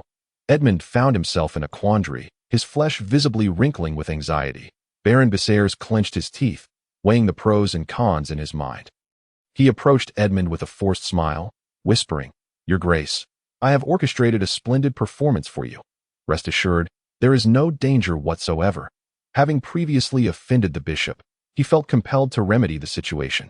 Otherwise, the entire Bessers family would face dire consequences. Reluctantly, he chose to divulge the truth and continue the charade together. This way, the great Bishop Edmund would emerge victorious over the malevolent necromancer, saving the townsfolk of White Stone. Earning widespread acclaim, the Bessers family would avoid the bishop's ire and even strengthen their ties with him, a truly win-win situation. The only unfortunate aspect was that their plan to enlist the church's aid to save the daughter had completely unraveled. Amid the undulating mountains, thick fog hung in the air, the climate cold and damp. Bloodthirsty monsters and man-eating beasts lurked everywhere. Rarely did anyone venture here, save for seasoned hunters and adventurers. Bishop Edmund, resembling a mountain of flesh, was carried on a litter by his subordinates along the rugged mountain path, surrounded by 100 fully armed knights who diligently protected him. Upon learning that this was all a grand performance arranged by Baron Bessers, Edmund resolved to personally venture into the Misty Mountains, leading the charge to capture the malevolent necromancer. How much farther? Where is this necromancer? Just ahead, Your Grace. We are nearly there. Kevin, the Baroness' aide, guided him carefully. Holding a magical compass that had been marked on a condemned prisoner, no matter where the necromancer hid, their location could be pinpointed. The compass spun erratically, shifting directions as the group turned left and right, ultimately arriving at the base of a slope. Before them stood a gnarled old tree atop the slope, and at that moment, the compass began to tremble violently. Kevin looked up the incline. A gaunt, stooped figure gradually materialized from the mist, clad in dark robes, wielding a long staff. Sunken cheeks and skin marred with unsightly necrotic spots emanated a chilling aura, its gray eyes, reminiscent of a corpse, coldly gazing downwards. Your Grace, that's him. Quickly, seize him, Kevin exclaimed, pointing at the figure with glee. Ah, how exceedingly particular you all are. The actor you have chosen bears an uncanny resemblance to the necromancer I once encountered. It's simply remarkable. Now, no one shall doubt that this bishop has engaged in deceit. Edmund gazed in astonishment at the actor on the hillside. Although necromancers are rare, he had encountered a few genuine ones during his tenure at the Inquisition. The counterfeit before him was astonishingly lifelike. Seize him at once, and first remove his tongue to prevent any indiscreet utterances. As commanded, the knights under his command immediately charged up the hill, weapons drawn. Whoosh! Within the mist, a swift shadow of blood flashed. Subsequently, several severed heads tumbled down the slope. The knights who had just ascended were all rendered headless corpses that a towering skeleton wielding a crimson dagger appeared beside the actor portraying the necromancer. Its dark eye sockets flickering with two dancing azure flames. Ah! Edmund's jaw nearly dropped in disbelief. Even the most dim-witted could now discern that this was, without a doubt, a bona fide necromancer. He seemed to grasp something. Incredulously staring at the Baron's subordinates, his voice a mixture of rage and astonishment. You rabble, emboldened by audacity, dare to collude with a necromancer to conspire against this bishop? Chapter 55. The Revenge of Rasmar. This, Your Excellency the Bishop.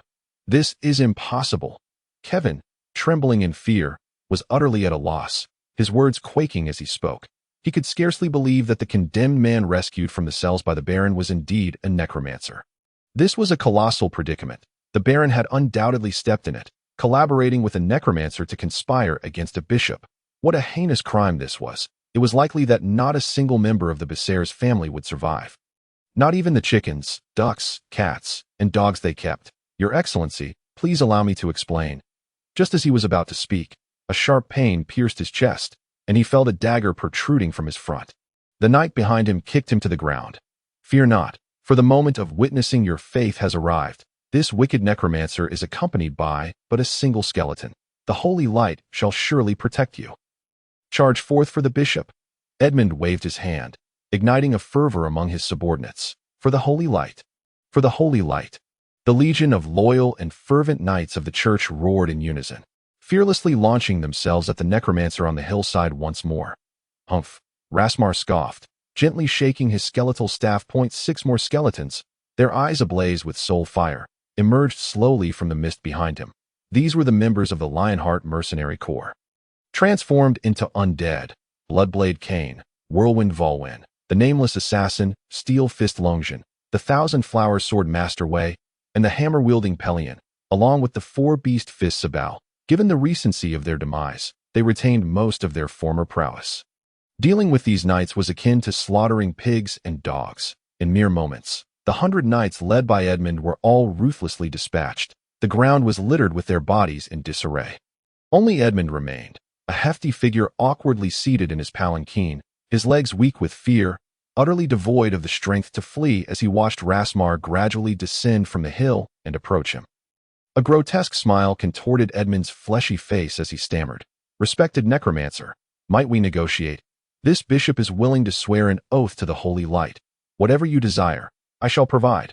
Rasmar slowly extended his bony hand, placing it upon Edmund's neck, adopting a pious expression. Ah, merciful bishop, please grant me the revival of my wife and child. Cold sweat trickled down Edmund's forehead. The skeletal hand upon his neck felt colder than ice. With a mournful visage, he replied, One cannot bring the dead back to life. Do you desire anything else?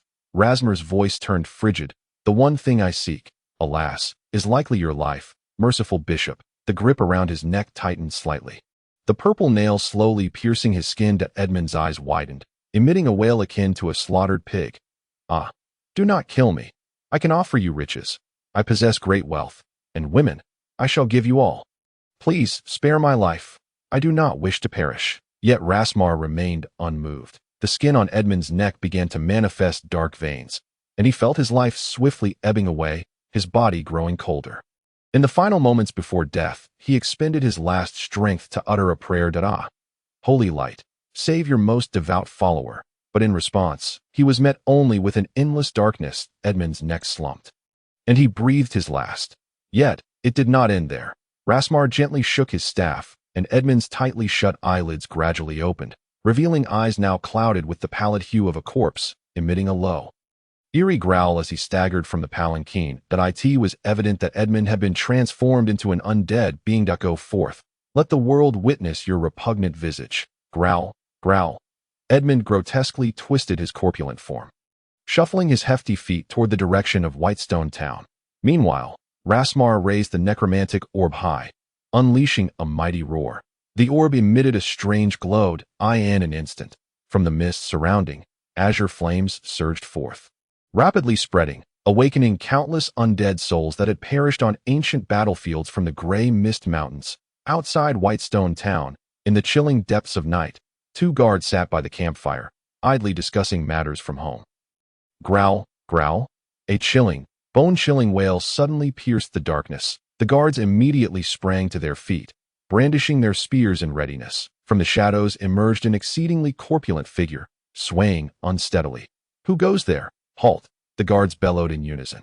Yet the immensely corpulent figure showed no signs of stopping. Instead, it hastened toward them. Just as the guards prepared to strike, they were astounded to recognize that the figure was none other than Bishop Edmund, returning alone from his expedition against the necromancer in the gray mist mountains. What? Why has the bishop returned alone? The guards lowered their defenses, expressions of surprise crossing their faces as they hurried forward to greet him. Growl. Now transformed into an undead, Edmund lunged fiercely, sinking his teeth into a guard's neck, causing blood to spout forth like a fountain. Ah! The other guard, paralyzed with terror, scrambled away, hastily ringing the alarm bell. Ding, ding, ding, ding. The once quiet town erupted into light that a throng of soldiers poured out from the town. Yet, upon discovering that their adversary was the esteemed Bishop Edmund, they stood in shock, frozen in place, unsure of how to respond. Baron Viserys quickly arrived on the scene. Upon witnessing Edmund gnawing on the corpse of a guard, his face turned ashen, his mind exploding with disbelief. He staggered back, unsteady on his feet. How can this be possible? My lord Baron, what shall we do now?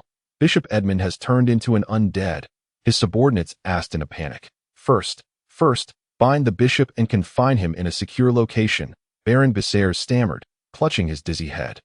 Forcing himself not to collapse, he was oblivious to what transpired in the gray mist mountains. However, a bishop had perished on his land, and had been transformed into an undead. What a profound sacrilege this was. It is easy to imagine the wrath that the Holy Light Church would feel upon receiving this news. Blood will flow like rivers in Azure Town. Chapter 56. The Judgment Angel T. 100. The demise of Bishop Edmund in the Fog Mountains, transformed into a wretched undead, quickly spread throughout Azure Town. The town erupted in chaos. Landlords with even a modicum of wealth hastily gathered their belongings and fled under the cover of night. Meanwhile, the destitute remained, resigned to their fate, waiting for death. Baron Viserys, after disguising his wife and several young sons, stealthily sent a considerable fortune out of the town. He himself stayed behind, awaiting the church's judgment.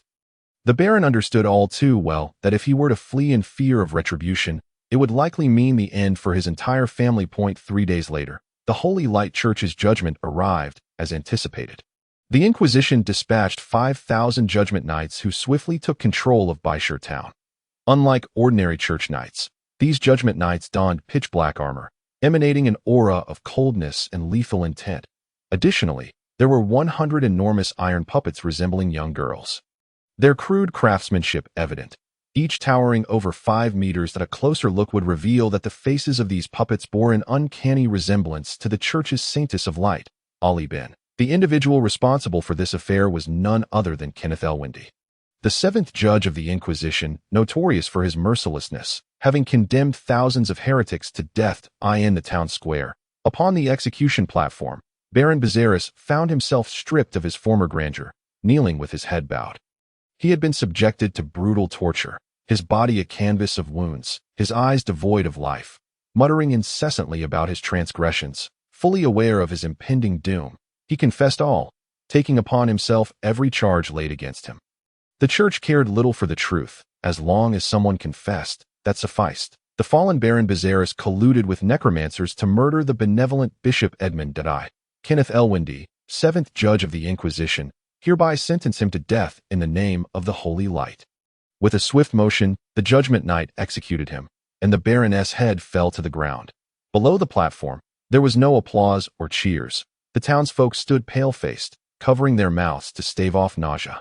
As the air was thick with the stench of blood, beneath the platform, the corpses of the Bezeris family piled high, rivers of blood flowing.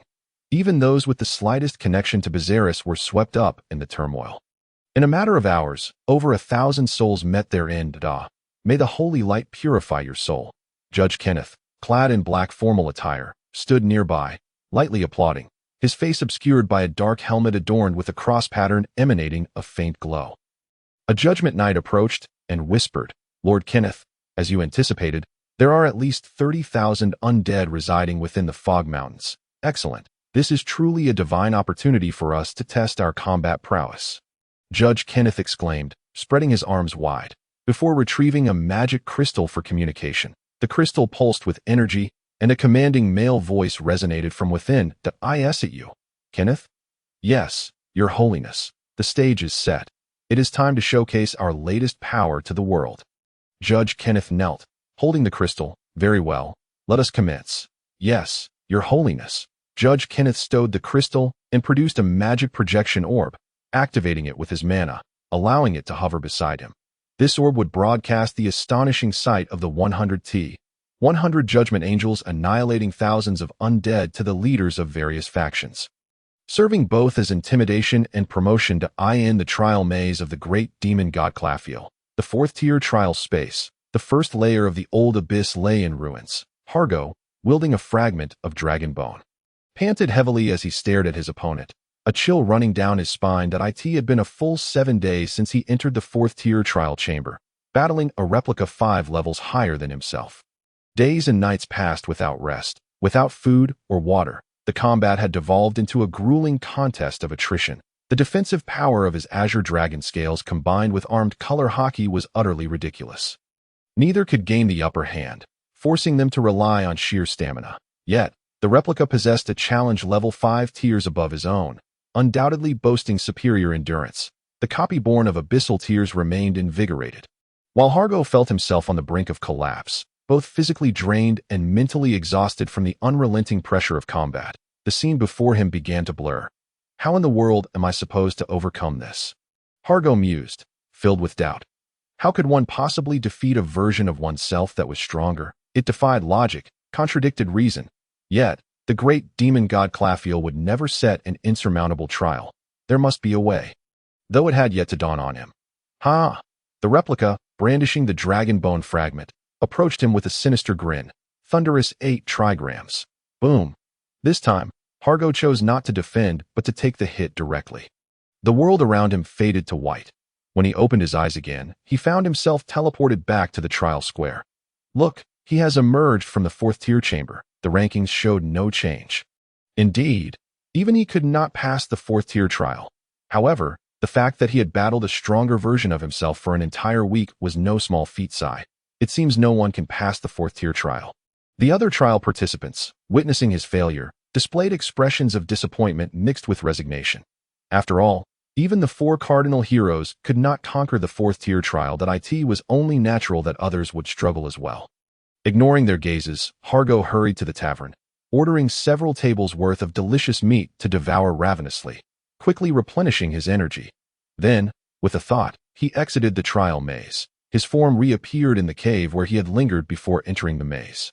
"Damn, my head hurts. I really need to rest." Transforming back from his dragon form, Hargo stored away the abyssal gear, reverting to his muscular goblin appearance, sprawling out on the hay. Closing his eyes, he fell into a deep slumber within seconds. Bubbles forming from his pointy green nose. Meanwhile, in the Black Mountain Empire, at Blue Moon City, within the residence of Duke Tulip, the butler Jabeth reported to Nipra, "Young master, we have received word from the trial maze that Hargo has failed the fourth-tier trial." "Humph, I knew it. If even the 4 cardinal heroes cannot pass the trial, what right does he have?" A triumphant smile spread across Nipra's face, as the tension he had felt lifted from his chest. After all, considering Hargo's prior extraordinary performance, if he had truly succeeded in the fourth-tier trial, it would have been a dire situation. Additionally, your father requests your presence in his chamber. Understood. Nipra rose and soon arrived at the Duke's lavishly decorated room. The walls were adorned with priceless oil paintings, each worth a fortune, and a grand crystal chandelier hung from the ceiling, with golden velvet carpets covering the floor. At a tall, imposing middle-aged man sat at the long table, his appearance bearing a resemblance to Nipra, with slight wrinkles at the corners of his sharp, bright eyes, exuding an air of determination and confidence. On the table lay a glowing magical crystal ball. The man glanced up at him and said, "Nipra, come and take a look at this." "Yes, father." Nipra approached respectfully and gazed into the crystal ball. The projection revealed a clear image set against the backdrop of a mountain range. Iron puppets resembling young girls sprouted wings of light, soaring into the air, unleashing lasers upon the ground, resulting in a series of powerful explosions. "Father, what is this?" Nipula's face betrayed a look of astonishment. This was the Judgment Angel T-100, a war machine crafted by the Holy Light Church, modeled after the Holy Maiden of Light. Duke Tulip squinted his eyes and remarked, Chapter 57, Judgment Angel vs. Undead Army. Upon hearing the name Judgment Angel, Nipula displayed a moment of realization. Duke Tulip cast a glance at him and inquired, "It seems you have heard some related rumors, have you not?" "Indeed, my lord father." Nipula nodded, and after a brief moment of recollection, he spoke.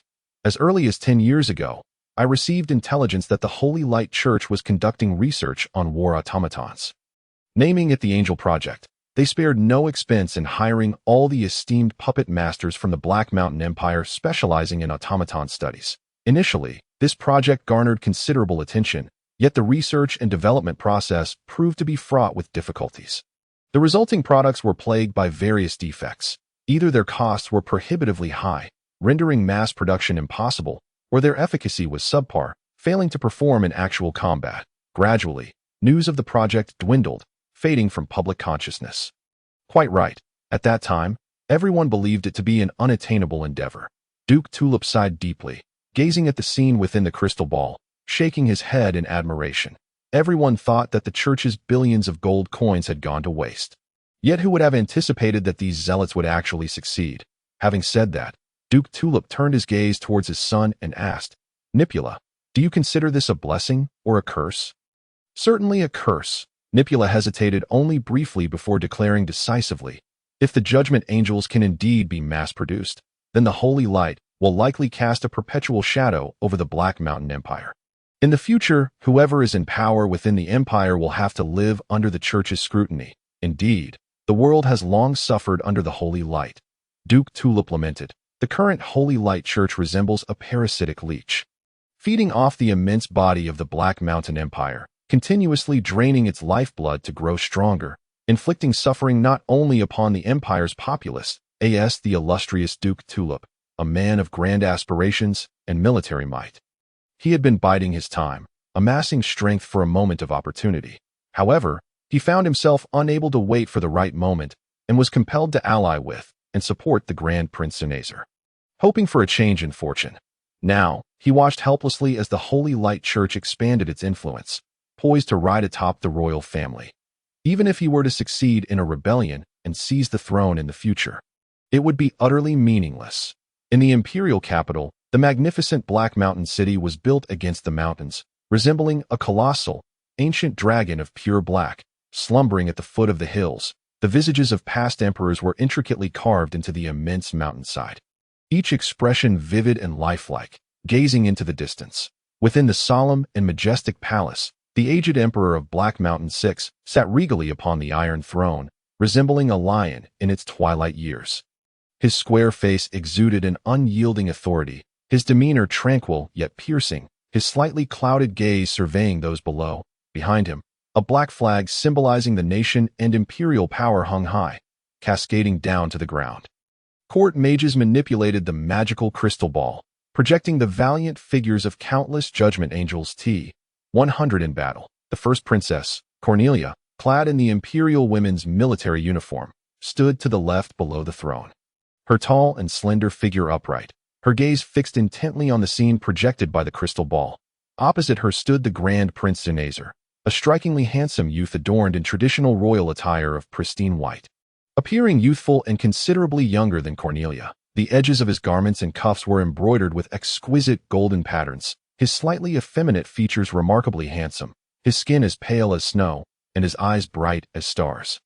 His long black hair was braided and cascaded down his back, while his shapely, elongated legs were clad in white stockings, his feet adorned with black-heeled leather boots, creating an androgynous appearance. Emperor of Black Mountain 6 opened his mouth, and a resonant voice filled the hall. Zunazer, Cornelia, share your thoughts on the judgment angels. Grand Prince Zunazer glanced at Cornelia and replied first, Father, I believe this is a fortuitous event for the nation. As long as we maintain a good relationship with the Holy Light Church, our Black Mountain Empire will surely grow even stronger. Alas, this foolish child. The Emperor of Black Mountain shook his head in exasperation and turned his attention to Cornelia. Cornelia, however, firmly asserted, Father, I believe that as long as the Holy Light endures, the Empire will never rise. Indeed. This time, the Emperor displayed a somewhat satisfied expression. The difference between his son and daughter was stark. The only lament was that while Cornelia possessed insight, her rigid demeanor allowed no room for error, earning her the disdain of nearly every noble in court, and she was particularly at odds with Nipula, the Duke Tulip's son. She even dared to speak such audacious words as long as the Holy Light endures, the Empire will never rise. Though this was the imperial palace, should such words reach the ears of the Pope, the consequences would be unimaginable. Without formidable external support, it would be challenging for her to inherit her position. In contrast, Grand Prince Zunazer, despite his naivete and lack of guile, possessed a remarkable knack for forming friendships. With a wide circle of acquaintances, including the influential Duke Tulip, with whom he shared a close bond, exhibiting warmth and kindness in his dealings, earning an excellent reputation. Moreover, he was a devout follower of the Holy Light, leaving a favorable impression on the Pope, which would likely make his ascension to the throne a simple matter. However, this would result in him gradually becoming a puppet in the hands of the Holy Light Church and powerful ministers, leading to the decline of imperial authority. Is this not the classic dilemma of wanting both fish and bear's paw? The Emperor of Black Mountain closed his eyes, gently pressing his temples, overwhelmed by a throbbing headache. Meanwhile, below, Cornelia and Zunazer exchanged glances, their eyes clashing in silent confrontation, revealing profound dissatisfaction and disdain. Ugh! Grand Prince Zunazer stuck out his tongue at Cornelia, making a face before turning away to continue watching the projections in the crystal ball. You brat! Cornelia's forehead twitched, suppressing the urge to smack him. Before shifting her gaze back to the crystal ball, her heart once again filled with anxiety as she beheld the formidable judgment angels. If the church were to align with Zunazer, she might truly be in dire straits. Within the gray mist mountains, a full 100 judgment angels T-100 advanced steadily as vanguards into the depths of the mountains, followed closely by an army of 5,000 judgment knights. Wherever the army marched, no matter how ferocious the magical beasts and creatures, they all fled in terror before such a display. The 7th judgment officer, Kenneth, wore an expression of unwavering confidence, standing upon the shoulder of a judgment angel with his hands clasped behind his back, a floating projection crystal ball beside him recording all that transpired along the way. As the army delved deeper, the air grew increasingly suffused with the aura of the undead, thick gray mist obscuring everyone's vision. Oh ho ho ho! This is simply splendid. It has been ages since I have felt such a dense presence of the undead. It is truly nauseating, Kenneth chuckled, extending his hand, a golden magic circle coalescing at his fingertips, which he then flicked lightly. With a crisp sound, a golden ring rapidly expanded in all directions, purifying all the undead aura along the way while dispersing the thick mist. All around, the mountains were teeming with Orcish undead, their eyes glowing with ghostly blue flames, wielding rusty weapons and clad in decaying armor that barely concealed their ghastly white bones. Swarms of wailing banshees swirled in the air, emitting chilling and terrifying shrieks. Chapter 58. The Goblin Army joins the fray. Roar! The Orcish undead army bellowed in fury, surging forth like a tidal wave against the living. Clang! The 5,000 well-trained judgment knights stood resolutely, forming a shield wall. Kenneth commanded, "All right, my beautiful judgment angels, commence your work, show the world the might of the holy light, and purify all the undead here." Buzz! All the judgment angels' eyes immediately radiated light as they unfurled their luminous wings and ascended into the air, unleashing golden beams upon the surrounding undead. Boom! Boom! Boom! The sound of violent explosions echoed continuously, as any undead struck by the beams had their ghostly flames extinguished in an instant, their decayed bones reduced to dust by the purifying holy light. Although the Orcish undead army within the mountains boasted overwhelming numbers, under the relentless bombardment of 100 judgment angels, they were utterly routed, their offensive collapsing instantaneously. The scene was nothing short of a brutal thrashing of primitive beings. Ahahaha! Praise the holy light! Praise the holy light! How magnificent! How dazzling! Kenneth stood atop the shoulder of the judgment angel, arms outstretched, laughing maniacally, his expression behind the black cross mask radiating an intense fervor. Behind him, an army of 5,000 judgment knights resonated with the clashing of their weapons, as a solemn and grand hymn of holy light reverberated through the dark mountains. Paladin, Paladin, we boldly challenge. What is suffering? What is hardship? Meanwhile, at the rear of the undead forces, within a shadowy cavern, Rasmar, who commanded the tens of thousands of undead, clutched a necromantic orb, his expression twisted in rage. Through the orb, he could clearly sense the rapid dwindling of the orc undead army. In just a few short minutes since the battle commenced, thousands of the undead had already perished. Those 100 steel automatons, resembling little girls, were nothing short of the undead's nemesis, effortlessly annihilating their foes. He had never imagined the enemy would deploy such contraptions in battle. The decaying weapons of the undead inflicted no pain upon the iron body of the Judgment Angel. He commanded colossal skeletal wyverns to launch their assaults against the Judgment Angel above, but their sharp claws and fangs merely left a few shallow dents before being disintegrated into fragments by a beam of light emitted from the Judgment Angel. Ah, damn the Holy Light Church! This hardly counted as vengeance. It was simply a one-sided crushing. He had to find a way to eliminate those peculiar automatons. Regaining his composure, Rasmar meticulously observed the battlefield through the necromantic orb. Soon, he discerned that all the steel automatons were responding solely to Kenneth's commands. Capture the leader first. Rasmar immediately instructed the Lionheart Mercenary Corps, comprising powerful undead, to initiate a decapitation operation against Kenneth. Bloodsword Cain, Whirlwind Volvin, Iron Fist Master Longian, and Hammer Paralian stealthily approached Kenneth amidst the undead ranks. The untrained eye. These undead appeared no different from ordinary ones. However, Kenneth was sharper than he had anticipated. A flicker in his eyes revealed the elite undead quietly closing in. You wish to eliminate the one in control? A commendable strategy. The Judgment Angel beneath him raised a hand, unleashing a beam of light.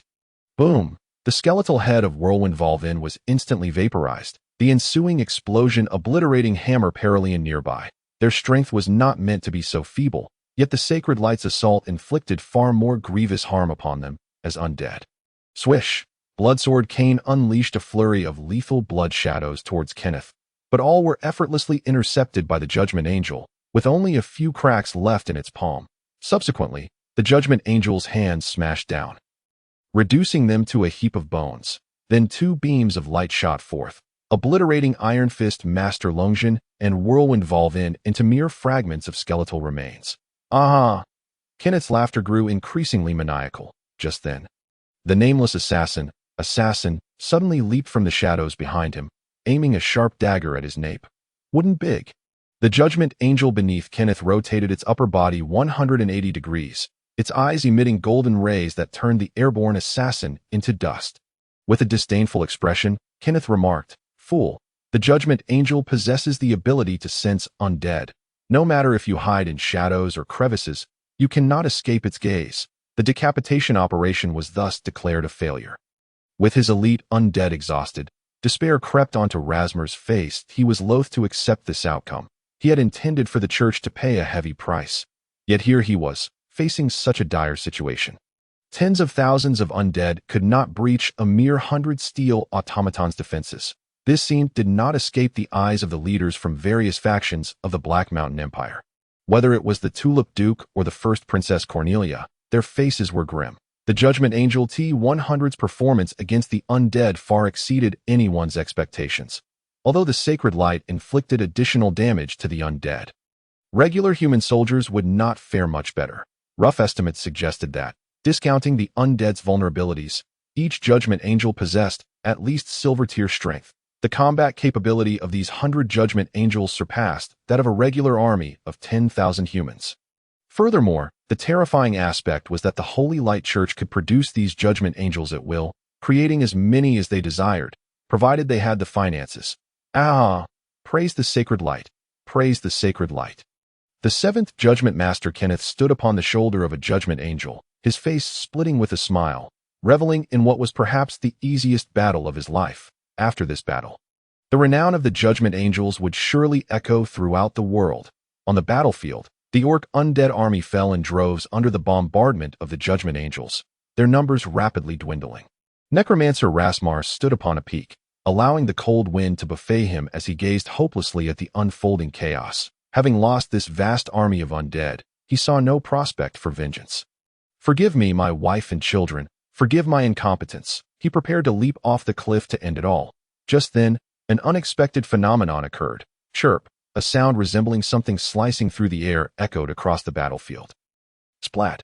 A mass of green matter crashed into the formation of the 5,000 Judgment Knights. The surrounding knights were momentarily stunned, and upon closer inspection, they realized it was a goblin, mangled beyond recognition.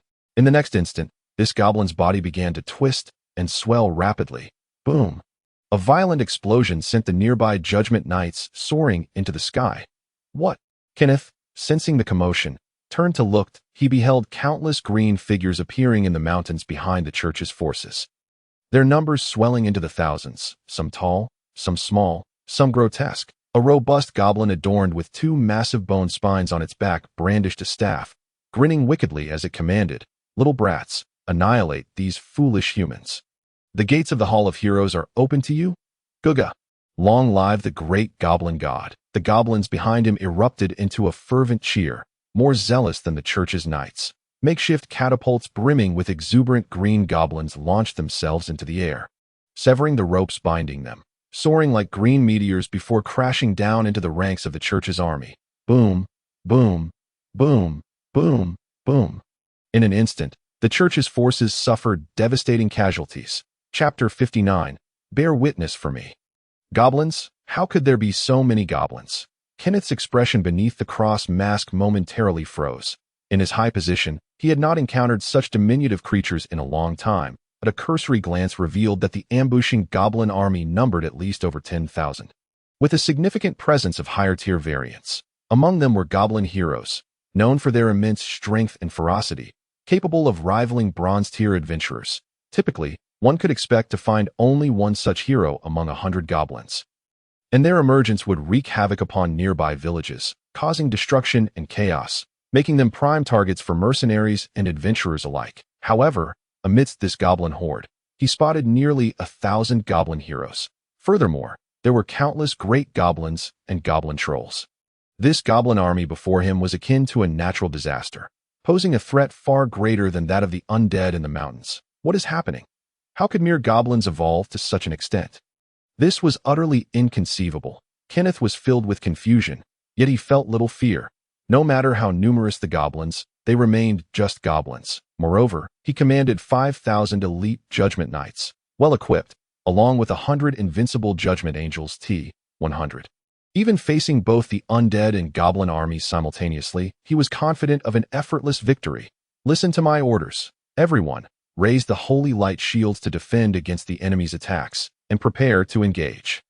With the assistance of amplification magic, Kenneth's resolute voice echoed across the battlefield. Simultaneously, he commanded 10 Judgment Angels to adjust their positions and support the battle against the goblins, initially thrown into disarray by the goblin bombardment.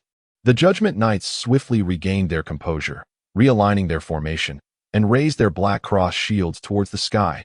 Roar! The enchantment upon the great cross shield was activated, emanating a dazzling radiance that formed colossal luminous barriers above, safeguarding all the Judgment Knights beneath.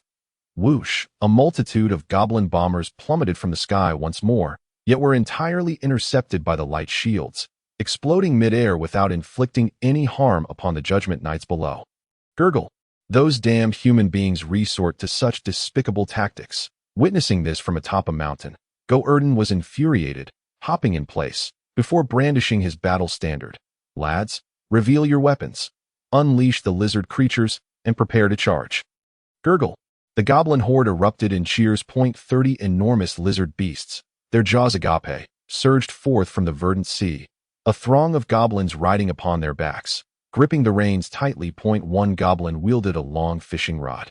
Casting it forth, the line dangled a blood-soaked piece of rotten meat, perfectly positioned before the gaping maw of the lizard. Roar, blinded and ravenously hungry, the lizard caught the scent of flesh and let out a terrifying roar. Charging madly towards the formation of Judgment Knights. Prepare the spears. The knights at the forefront bellowed, their resonant roars echoing through the heavens as sleek, black spears were poised within the grooves of the cross shield. The first lizard barreled forward like an out-of-control armored vehicle, numerous spears piercing its flesh. Yet, this did not halt its charge. Instead, the agony only fueled its ferocity, and with a sweeping lash of its massive tail, it sent several knights soaring into the sky. More lizards followed, tearing a gaping hole through the Judgment Knights formation. The goblin army surged in, a relentless tide. A hapless Judgment Knight found himself seized by a goblin hero, lifted from the ground by his head, his legs flailing wildly as he screamed in sheer terror. The goblin hero tightened his grip. With a sickening crunch, the knight's skull was crushed, brain matter splattering across another knight's visage, who let out a furious wail, thrusting his black spear fiercely into the goblin hero's side. Roar. The goblin hero, mouth agape, struck the knight with a powerful punch, sending him flying, before yanking out the blood-soaked spear lodged in his waist and hurling it forward, skewering knights and goblins alike in a gruesome display for the holy light. Charge. More fearless Judgment Knights surged forth, driving their spears into the goblin hero's form. This formidable goblin hero swung his battle axe with relentless fury, cleaving both enemies and their spears in twain. In mere moments, he was gravely wounded, his skin turning crimson, white foam spewing from his mouth and nostrils, a clear sign of his berserk state. Roar. The goblin hero howled, on the brink of death, raising his battle axe and slaughtering Judgment Knights with reckless abandon. That moment, a Judgment Angel appeared in the sky before him, her childlike visage cold and unyielding, extending a hand that shimmered with radiant light. Bear witness for me. The goblin hero felt no fear, roaring as he hurled his bloodied axe at the Judgment Angel. Crash. With tremendous force, the axe embedded itself into the angel's steel form. Buzz. A golden beam erupted from the Judgment Angel, dissolving the goblin hero's head in an instant. All that remained was a headless, muscular corpse, collapsing to the ground. Boom. The goblin hero's body exploded, flames engulfing the surroundings, claiming the lives of dozens of Judgment Knights. Big fool. Big fool. Big fool. The other goblins, witnessing the heroic demise of their champion, became electrified, raising their voices in fervent adulation of the fallen goblin hero's name. With Go-Erden as their precedent, all goblins unwaveringly believed that as long as they fought valiantly on the battlefield and sacrificed themselves, they would enter the legendary Hall of Heroes, where they would indulge in eternal revelry with the great goblin god. What the hell is wrong with these damned goblins? The bloody Judgment Knights grew fearful, for all of them were fervent, fearless devotees of the holy light. Yet, the goblins exhibited an even greater zeal. And why did the goblins explode upon death? A threat of panic began to spread among the ranks of the Judgment Knights. They began to retreat in disarray. The goblins, once perceived as weak and pitiable, now appeared to the Judgment Knights as insatiable demons, devouring all in their path. Chapter 60. What a ruckus! The seventh Judgment Leader, Kenneth, swiftly noted the changing tides of battle. He could scarcely fathom that the well-equipped and trained ecclesiastical knights would falter against a horde of goblins.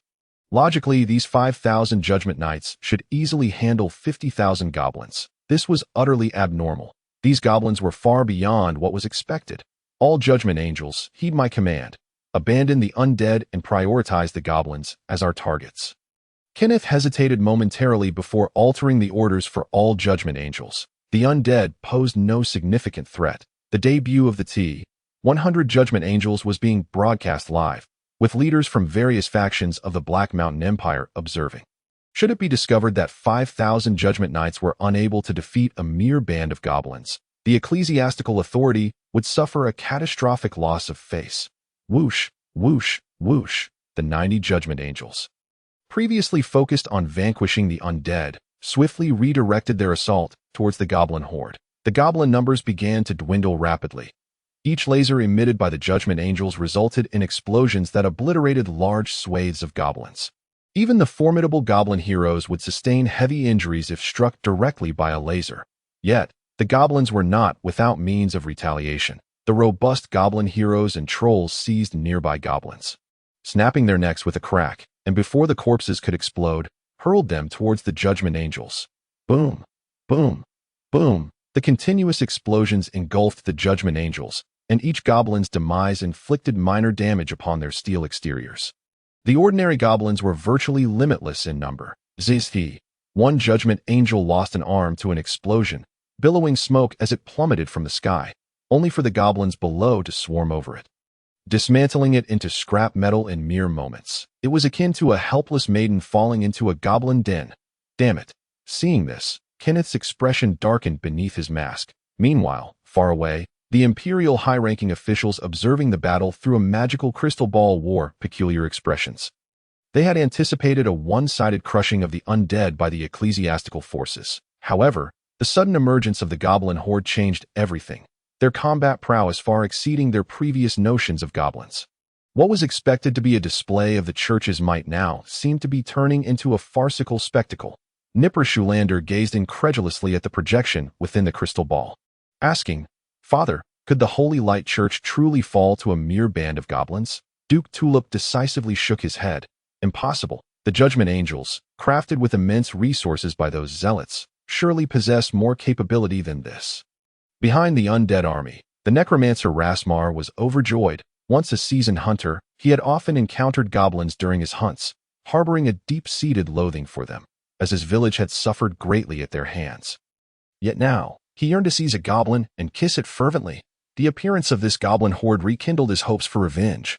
"My wife and children, watch over me from above. I shall ensure these zealots pay for their blood debts." Rasmar chanted fervently, raising the necromancer's gem in his left hand. "O great necromancer's gem, manifest your true power at the cost of my soul." As soon as the words were spoken, a fierce wind howled around Rasuma. And amidst the shrieking gusts, one could faintly hear the wails of tormented souls, sending chills down the spine. The dark necromantic orb pulsated with ominous energy, emanating waves of foreboding light on the battlefield. The remnants of the orc skeleton army, devastated by the bombardment of the Judgment Angels, were immediately summoned by the orb's call, turning to converge upon Rasuma's location. The surface of the dark orb erupted with arc-like energies, shattering all nearby skeletons, while countless fragmented bones began to whirl around Rasuma like a tempest. With a cacophony of clattering, the bones began to reassemble, encircling Rasuma within. Soon, a colossal skeletal frame took shape. Following this, legs and arms materialized, and amidst the howling winds, the speed of the bone assembly quickened. Ultimately, innumerable bones coalesced to form a gigantic skull. With a creaking sound, azure flames ignited within the eye sockets of the skeletal giant, and rows of teeth, formed from countless skulls, clashed together. Rasuma stood within the ribcage of the skeleton, wielding the necromantic orb, commanding the skeletal giant to rise from the ground. Countless specters swirled around the skeletal giant, wailing in despair. With a thunderous step, the towering skeleton, reaching a height of 100 meters, caused the very earth to tremble. A harrowing scream escaped Rasuma, as his very soul was incessantly absorbed by the necromantic orb. Yet, through sheer willpower, he maintained his consciousness, directing the skeletal giant toward the forces of the church. Holy light, what manner of fiend is this? The church's forces soon laid eyes upon the terrifying 100-meter-tall skeletal giant, and their already waning morale crumbled utterly in that moment, with numerous knights abandoning their weapons and fleeing in panic. Kenneth, perched upon the shoulder of a judgment angel, wore a face as dark as the abyss beneath his cross mask. He commanded the judgment angels to launch an assault against the skeletal giant that a laser beam struck down, merely shattering a portion of the skeletal giant's bone armor. Yet, the skeletal giant retaliated with a sweeping blow, reducing a multitude of church knights to mere pulp. Another strike followed, sending a hovering judgment angel crashing deep into the ground. Die. I shall use your blood and lives to appease the souls of my wife and children in the afterlife. Rasuma was acutely aware that he had reached the end of his strength. The skeletal giant would likely disintegrate completely within 10 seconds. With a sharp sound, Kenneth commanded the judgment angels beneath him to unleash a chaotic ray that directly dissolved Razima's lower half, causing his frail body to begin transforming into ashes. Like a candle flickering in the wind, Razima raised the necromantic orb in his left hand, emitting a final, anguished howl. Embrace death with me. The enormous skeletal giant's eyes blazed with the last flickers of soul fire, and it lunged forward with great force, its massive skeletal form crashing down upon Kenneth and the multitude of judgment angels, akin to a mountain of bones tumbling down. Boom! The scene was instantly engulfed in a cloud of dust, burying Kenneth and the judgment angels beneath a heap of skeletal debris, along with countless slain paladins and goblins. After a few breaths, several chaotic rays pierced through the debris, carving a path. The judgment angels, almost unscathed, soared back into the air. Kenneth, however, had fallen from the shoulder of a judgment angel, encased within a golden spherical barrier that protected him as he ascended, with a magical projection crystal hovering beside his left shoulder, capturing everything around him. Thus, the fierce battle was nearing its conclusion. The undead army had been utterly defeated, reduced to a field of shattered bones. The 5,000 paladins of the church had nearly perished to the last man. Only a handful of goblins clung to life on the battlefield, unable to stir any significant turmoil. Meanwhile, the 100 judgment angels, the main force of the church, had only suffered the loss of 26, leaving 74 remaining. A truly terrifying record. Behold, esteemed spectators, this is the power of the judgment angels. Let us collectively extol the virtues of the holy light. Dressed in a black suit, Kenneth stood within the golden barrier, bowing to the projection crystal while showcasing the chaotic battlefield behind him. The judgment angels soaring in the sky behind him likewise exited their chaotic forms, their wings reverting to a golden hue. Thousands of miles away, those observing the war through the projection crystal fell into a profound silence. The Duke of Tulips, Nipula Zurindel, the 6th Emperor of Black Mountain, the 1st Princess Cornelia, the Grand Prince Shinazar, along with various other nobles from the Empire's upper echelons, were all deeply awestruck by the combat prowess displayed by the judgment angels. Within the Duke of Tulip's residence, Nipula gazed at the judgment angels with a fervent glint in his eyes, unable to restrain himself from asking, I wonder how many gold coins it took the church to create just one of these judgment angels. His rapport with the holy maiden Alabine was sufficiently amicable. Acquiring a few through connections should pose no problem. The Duke of Tulips let out a cold snort, casting a glance at his son. What? Are you thinking of purchasing a few for your amusement? Nipula offered an awkward smile. Of course, I cannot hide anything from father's keen eyes. The Duke sighed heavily. No one knows the manufacturing costs, but the selling price should be disclosed shortly. Nipula exclaimed in surprise. Father, do you mean the church will publicly sell these judgment angels on a large scale? The Duke sighed again. Indeed, this is another purpose behind the Holy Light Church's display of strength, if I'm not mistaken. They plan to recoup funds through the mass sale of judgment angels and subsequently continue researching and producing even more formidable ones. Thus, the snowball effect will only grow. Nipula inquired further, but doesn't the church worry about other factions using the judgment angels against them? The Duke replied, those zealots are not fools. As long as they dare to sell them, they must have thought through corresponding countermeasures, perhaps making minor adjustments to control permissions or the like. That it's not difficult. Nipula nodded in agreement, then considered the prospect of acquiring finished products and investing to replicate the judgment angels. If successful, it would indeed be a monumental achievement. However, all the master puppeteers and related talents within the entire Black Mountain Empire had been lured away by the church with substantial sums.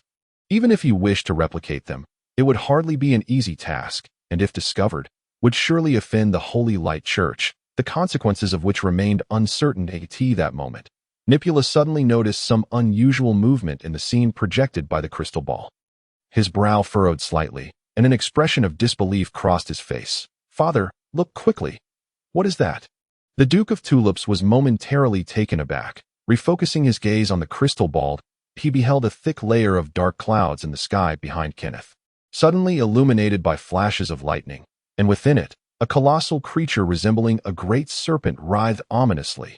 Soon, an unprecedented terrifying beast emerged from the clouds, its serpent-like body covered in azure scales, entwined with black flames.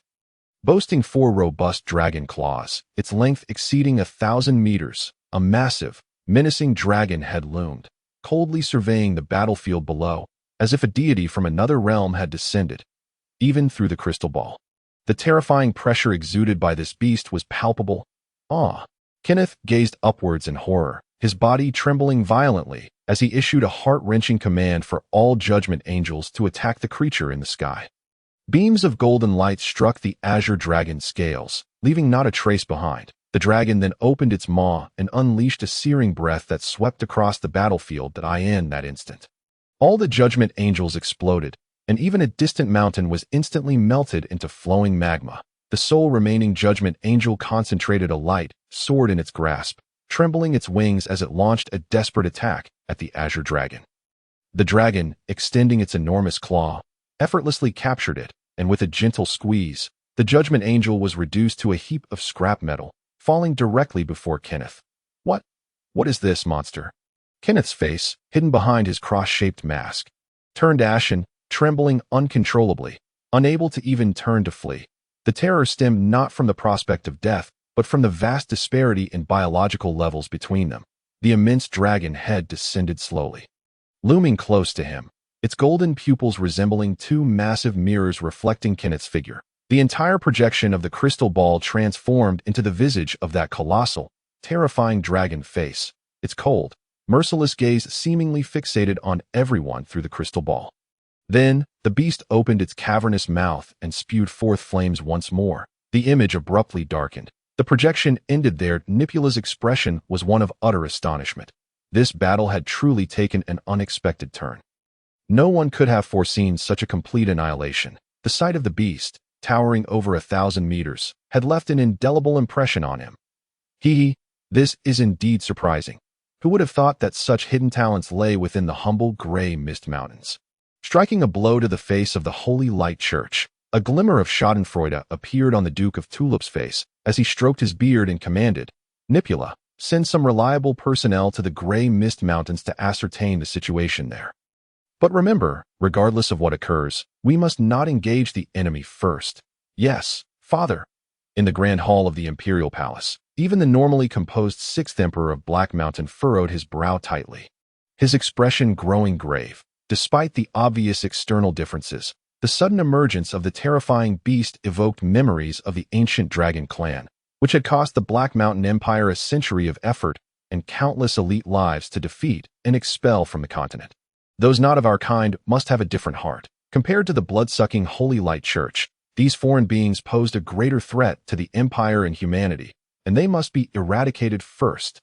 It seems necessary to dispatch someone to investigate the Gray Mist Mountains thoroughly. If the ancient dragon clan truly returns, we must ally with the church at once and mobilize the entire nation to vanquish them.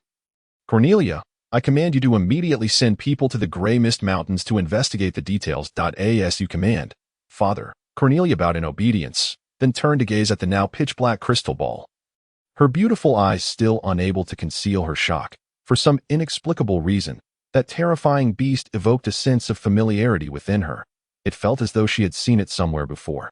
Yet she could not recall where. Chapter 62. The fourth trial of the second battle. In the misty mountains, the dark clouds gradually dispersed. The battlefield was strewn with corpses, a grim tableau of the fallen knights of the Holy See and shattered bones of the orc undead. Above, a multitude of black, decaying crows circled ominously, their harsh caws echoing through the air. A colossal azure dragon, its size rivaling the mountains themselves, opened its maw in a deep yawn before spiraling down to the ground. Transforming into a goblin of vibrant green hue, the newly awakened hog bore a lingering weariness on his face, after battling his own clone for 7 days and nights in the 4th-tier trial room. He had hoped for a restful slumber at home. Yet, scarcely had he closed his eyes when the entire Misty Mountains erupted into a cacophony akin to a grand festival. The deafening explosions sounded as if someone were setting off firecrackers in his ears. Damn it! Is it truly so difficult to enjoy a peaceful sleep? How could two factions suddenly emerge to clash? Hog scratched his bald head in confusion and strode forward, picking up a fragment of the Judgment Angel's body from the ground. Upon closer inspection, it struck him as oddly familiar, resembling the effigy of the Radiant Saintess, Ali Bane. Goodness, has the Holy Light Church begun selling figurines of the Radiant Saintess? While it lacked real power, it paled in comparison to the true Saintess. The blows it dealt felt merely like a tickle. Just then, a prompt appeared before him. Casualties in the nest have exceeded 95. Simulation termination conditions met. The 7th Judgment Lord, Kenneth Grand, has been marked as a revenge target. Upon slaying the revenge target, you will acquire one of their skills. Achievement points gained from this simulation: 265, 532. Overall rating: B-. Would you like to initiate reward settlement? Wait, there's a revenge target? Who was that masked man I incinerated just now? System prompt: the Kenneth you killed was merely a clone, not the real one. A clone. Hog furrowed his brow, surprised by this revelation. Well, never mind him. He was just a minor nuisance. Now it was time to collect his rewards. This simulation yielded an impressive 260,000 points. Indeed, war is the swiftest path to wealth. This was far superior to trifling skirmishes with mercenary bands. I wonder what rewards the system will bestow this time. Unable to contain himself, Hog broke into a broad grin. Suddenly, a brilliant idea struck his mind. Wait, I think I've found a way to conquer the 4th tier trial, within the trial maze of the great demon god. Claffiel, Hog reappeared. Adorned in abyssal armor that enveloped him, he surveyed his surroundings before making a beeline towards the 4th tier trial room. The moment he materialized, he immediately captured the attention of other trial participants. Look, Hog is about to challenge the 4th tier trial again. Surely, he stands no chance. It's only been a day since his last failure. Indeed, even if he had grown stronger in that day, his clone would only become more formidable. The onlookers were not optimistic about his chances this time. Meanwhile, within the teleportation array of the 4th tier trial room, a flash of light erupted. The petite form of the radiant saintess, Ollie Bane, emerged, her cheeks puffed in indignation. Clearly, she had faced yet another defeat. Oh, so you wish to challenge the 4th tier trial as well? Ollie Bane, in a foul mood, immediately spotted Hog, her hands on her hips as she shot him a disdainful glare. This saintess has just failed again, and you, despicable fiend, are even stronger than me. I advise you not to waste your efforts. No one can possibly pass the 4th tier trial. Unfazed, Hog merely glanced down at Ollie Bane's white knee-high boots, took a deep sniff, and grinned mischievously. Tell me, saintess, how many days has it been since you washed your feet? I can smell the sour odor from this distance. Ollie Bane's face flushed crimson with a mix of embarrassment and fury. Casting a fearful glance around, she stubbornly retorted, You perverse fiend. Even if I haven't washed my feet in a year, they would still smell delightful. Hog crossed his arms, a sly smile playing on his lips. Is that so? Then why not remove your boots and prove it? You. Ollie Bane faltered, her words caught in her throat. In her quest to reclaim the heart of holy light, she had gone over a week without washing her feet. And removing her boots now would surely overwhelm the surrounding crowd with the stench. Just this morning, the battle nun, Lana, had fainted from the odor while helping her put on socks, and had yet to awaken. Ha ha! Hog erupted into boisterous laughter at her expense, striding past Ollie Bane and stepping into the teleportation array of the 4th tier trial room. She watched his retreating figure. Ollie Bane seethed with rage, her teeth clenched in frustration. In her heart, she vowed, just wait until a month from now when you open the box to inspect your rewards. I'll make you suffocate from my stench, and no amount of holy light will save you from a fungal infection in your lungs. I may not defeat you, but I'll make you wish you hadn't crossed me. Humph. Chapter 63. The saintess thought you could truly conquer it. The 4th tier trial is set to commence after a countdown of 10 seconds. Please prepare for battle. This trial has no time limit. Contestants must exert 120 of their strength to defeat the enemy. Countdown begins. 3, 2, 1, 0. Swish. The darkness before Hog receded like a tide. He opened his eyes to find himself in the same eerie environment as before, suffused with a rich purple hue. All around him, the ground was laced with thick, pulsating purple veins, as if alive. Twisting together, these grotesque purple tendrils rapidly bloomed into an ugly human face, its enormous eyes fixed upon him with a chilling gaze. This time, I must succeed. Hog inhaled deeply, gripping the shard of dragon bone tightly as his form began to swell dramatically, transforming into his draconic humanoid shape. That a single droplet of viscous purple tears trickled down. Plop. Moments later, an identical clone appeared before him. Chameleon Abyssal Tier. Challenge level LV60. At this moment, the Abyssal Tier had completely replicated Hog's current attributes and skills. System. Initiate reward settlement. Hog commanded without hesitation in his mind. Fifth Nest Simulation Reward Settlement commencing. Total achievement points gained. 265, 532. You have received a soul sacrifice from Dog-Erden, granting 125 to all attributes. Strength. 121 246, Agility. 97 222, Constitution. 115 240. Your challenge level has increased from LV 55 LV 58. I almost forgot about the soul sacrifice. I didn't expect Dog-Erden to have killed so many.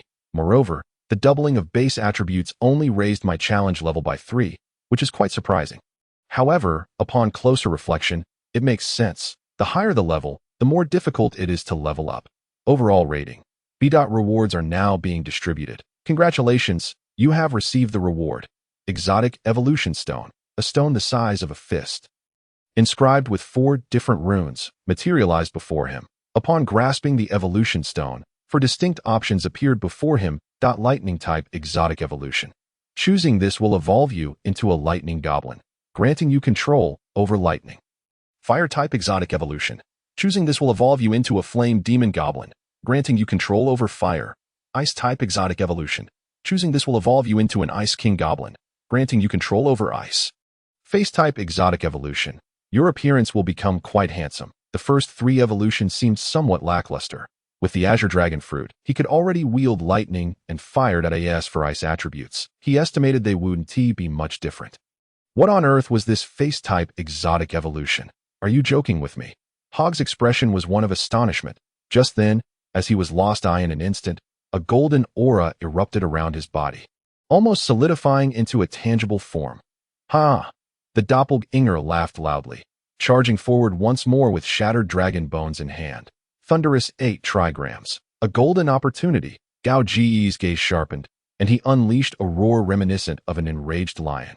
As black lightning coiled around him, crack, the ground beneath his feet shattered, and he shot forth like a bullet. The immensely thick golden aura formed a roaring lion's head around him, sweeping through everything in its path. Channeling all his strength, he swung with all his might.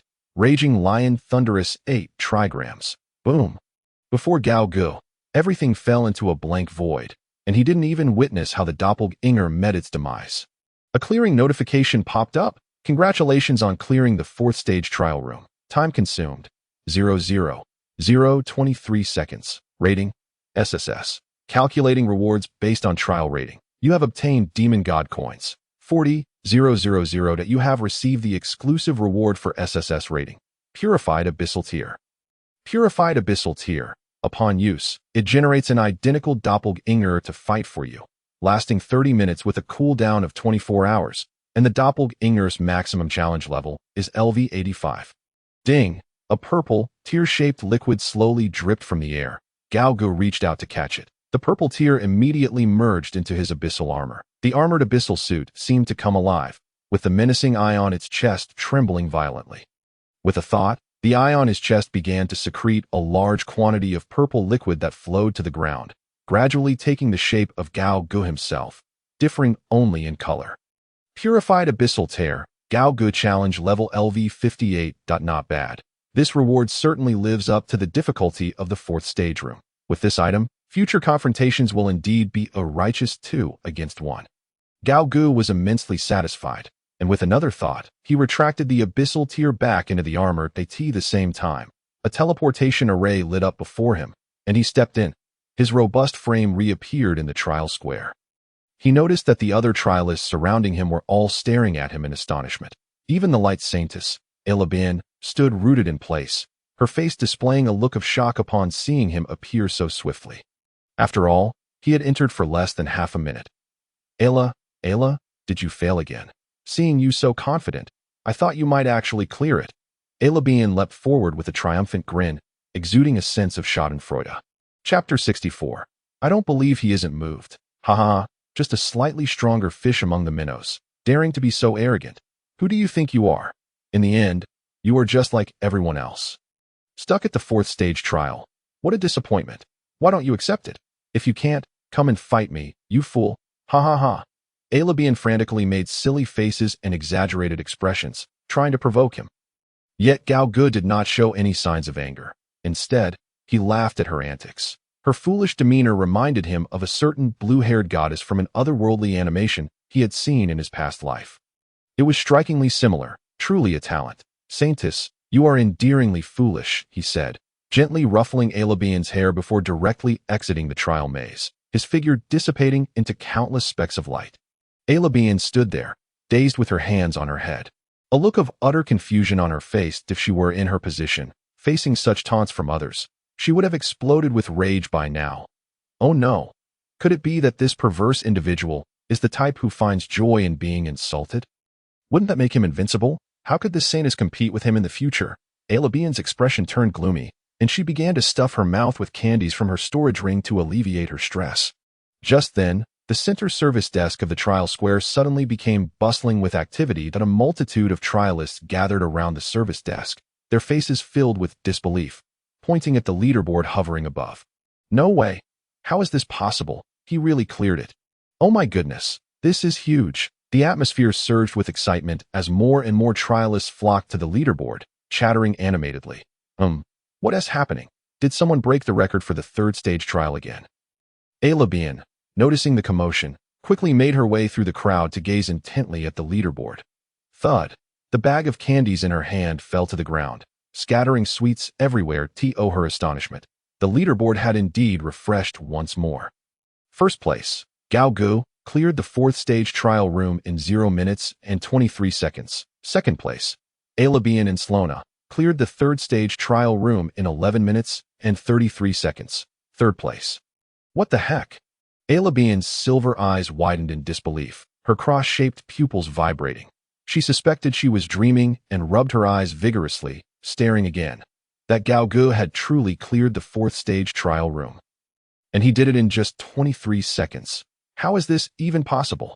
Alabian shouted in shock, her beautiful, pure face reflecting astonishment and disbelief, even sending chills down her spine. She finally understood why Gao Gu had been unfazed by her earlier mockery, because, in his eyes, she was merely a ridiculous clown. The other trialists shared a similar reaction, many pulling out communication stones to spread the news of someone clearing the fourth stage trial far and wide. It is worth noting that this was a trial so difficult that even the 4 cardinal heroes could not pass. Such news would surely send ripples throughout the entire Black Mountain Empire. Just as Alabian was still in shock, the battle nun, Lana, hurried over. "Saintess, His Holiness the Pope commands you to return to the Holy See immediately to assist in developing the Judgment Heaven." Just as she spoke halfway, battle nun Lana noticed the unusual atmosphere and turned to follow the gazes of the crowd toward the leaderboard. Her pupils instantly widened, her mouth agape in astonishment. Meanwhile, in Blue Moon City, within the Tulip Duke's residence, Nipper Shulander stood before the Duke's desk, reporting something to his father. The butler, Jabass, knocked and entered swiftly, whispering, "Sir, young master, there has been an unexpected situation in the Demon Goddess trial maze. Someone has cleared the fourth stage trial room." "What?" Nipper's body trembled at the news, and he gazed at Jabass, a disconcerting thought surfacing in his mind. Jabass, that person wouldn't be... "Indeed, young master, that person is Gao Gu. And he only took 23 seconds. Jabass confirmed with a hint of resignation on his aged face. Nodding slightly, Nipper's legs went weak, and he collapsed into the chair behind him, covering his forehead, a bitter smile of resignation on his face. The Tulip Duke, seated behind the desk, also exhibited a look of surprise, stroking his goatee. "I have heard rumors about the happenings in the Demon Goddess trial maze. This Gao Gu should be the one who defeated the Light Saintess." "Correct?" The butler, Jabass, nodded. "Yes, sir, that is indeed the case." The Tulip Duke stroked his beard again, nodding. "I have heard that even the 4 cardinal heroes could not pass the fourth stage trial. This Gao Gu actually did. Which indicates he is no ordinary individual. If we can utilize him and nurture him properly, perhaps we can cultivate another formidable warrior akin to the Sword Saint." Hearing this, Nipra offered a reluctant smile. "Father, I advise you not to waste your efforts. This Gao Gu is exceedingly arrogant. Last time, I exhausted all my persuasive skills and failed to move him in the slightest." The Tulip Duke chuckled. "That is merely because your offered conditions were insufficient. A man who traverses the world seeks only 3 things: wealth, power, and beauty. Here is the plan. You shall personally invite him to meet me." Nipra asked curiously, "Father, what kind of offer do you intend to make?" The Tulip Duke revealed a shrewd smile. It is said that heroes find it hard to resist the charms of beautiful women, but I will promise him the hand of the most beautiful woman in the Black Mountain Empire. And let us see if he remains unmoved. Boom. Nipper's face turned pale in an instant, disbelief washing over him. Father, are you saying you want to marry Miss Meteos to that Galgul? The Tulip Duke shot a sidelong glance at his son, sneering. What? Nipra, you are reluctant. Nipula offered a pale justification. Of course not. However, Miss Meteos is your most cherished adopted daughter. Humph, raising an army for 1,000 days for the purpose of using them for an instant. As long as I can bring the opponent under my command, a mere woman is of no consequence. The Duke of Tulip spoke with a tone of cold ruthlessness, his gaze fixed icily upon his son. Nipula, do not think for a moment that your father is oblivious to the little schemes you harbor in your heart. Meteos was never intended to be your woman. You shall personally convey this news to her and inform her to prepare for marriage. Yes, Nipula replied, his face etched with bitterness. Chapter 65. The most beautiful woman of the Black Mountain Empire in an ancient and elegant garden. Vibrant flowers bloomed, filling the air with the melodies of birdsong and the fragrance of blossoms. Rare flora competed for attention, while the meticulously trimmed lawn resembled a verdant carpet. At the center stood a white pavilion, surrounded by a circle of crystal-clear water channels, where beautiful butterflies danced gracefully among the floral abundance. This was the first time Nipula had entered this garden with a heavy heart. That he walked along the cobblestone path and soon found himself in the white pavilion, where the enchanting figure he had longed for appeared before him. The woman sat upon a stone bench within the pavilion, adorned in a flowing white gown. She extended a delicate, snow-white finger, gently coaxing a bird perched on her arm. Her voluptuous form, accentuated by the gown, was tantalizingly revealed. Her legs, smooth as jade, were crossed elegantly, with her rosy feet suspended in the air, swaying gently, even as butterflies lingered on her fragrant toes. Merely from a distance, her presence was already breathtakingly mesmerizing. Meteos Bena Talisa, universally recognized as the most beautiful woman of the Black Mountain Empire, possessed no trace of elven lineage, yet her beauty was unparalleled. Born in a remote village of the empire, her extraordinary looks soon led her parents to sell her at a high price to a passing wealthy merchant, who subsequently traded her to a minor noble. After several exchanges, she ultimately came into the possession of the Duke of Tulip. Thus concluding her fate of being treated as mere merchandise, the Duke adopted her as his daughter, investing vast sums of gold to nurture her, allowing her to grace various noble gatherings, where not a single man could resist her beauty. Noble suitors came in droves, and the title of the most beautiful woman in the Black Mountain Empire gradually spread. Meanwhile, the Duke of Tulip remained shrewdly observant, awaiting the opportune moment to sell Meteos for even greater profit. Nipula was acutely aware of this, yet as a man, he found himself irresistibly captivated by Meteos' charm, filled with boundless admiration and infatuation. Now, the time had finally come for Meteos to play her role. In the eyes of the Duke, 100 Meteoses could hardly compare to a talent like Galgul. Yet in Nipula's eyes, even 100 Galges could not hold a candle to a single toe of Meteos. Miss Meteos, Nipula hesitated behind the flowers before finally stepping forward. Master Nipula, Meteos turned at the sound of his voice, and upon seeing him, her exquisitely beautiful face immediately broke into a sweet smile of utmost delight. This enchanting smile was nothing short of perfection, leaving any man who beheld it utterly entranced. Typically, whenever Nipula witnessed this smile, he would be overjoyed, his demeanor brimming with eagerness to please her. Yet today, he furrowed his brow, his expression darkening further. Could it be that my charm has waned? No, that cannot be. Meteos furrowed her delicate brows, blinking thoughtfully, and with her keen intellect, she quickly discerned the reason, offering a sorrowful smile. Master Nipula, is my father preparing to betroth me to another? Nipula grimaced, saying, How? Did you guess? Meteos sighed.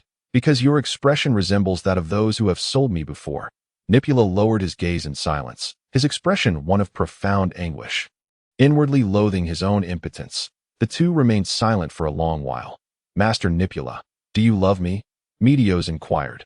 Nipula replied with unwavering certainty, I do.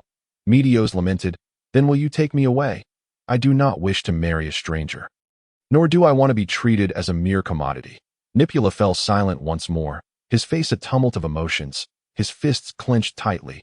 trembling with barely suppressed fervor, nearly yielding to her plea. However, he ultimately restrained himself, loosening his tightly clenched fists. Ultimately, he could not forsake his noble identity and status for the sake of a single woman. After all, the Duke of Tulip had more than one son, with several worthless brothers eyeing him greedily. Should he relinquish this moment, years of effort would be rendered futile. Silence had become the answer. Disappointment clouded Meteosa's beautiful eyes as she struggled to comprehend why. Despite her unparalleled beauty, these men could bear to send her away. There is not a good man among them. She sighed softly, turning her gaze elsewhere. It seems you do not love me as deeply as you claim.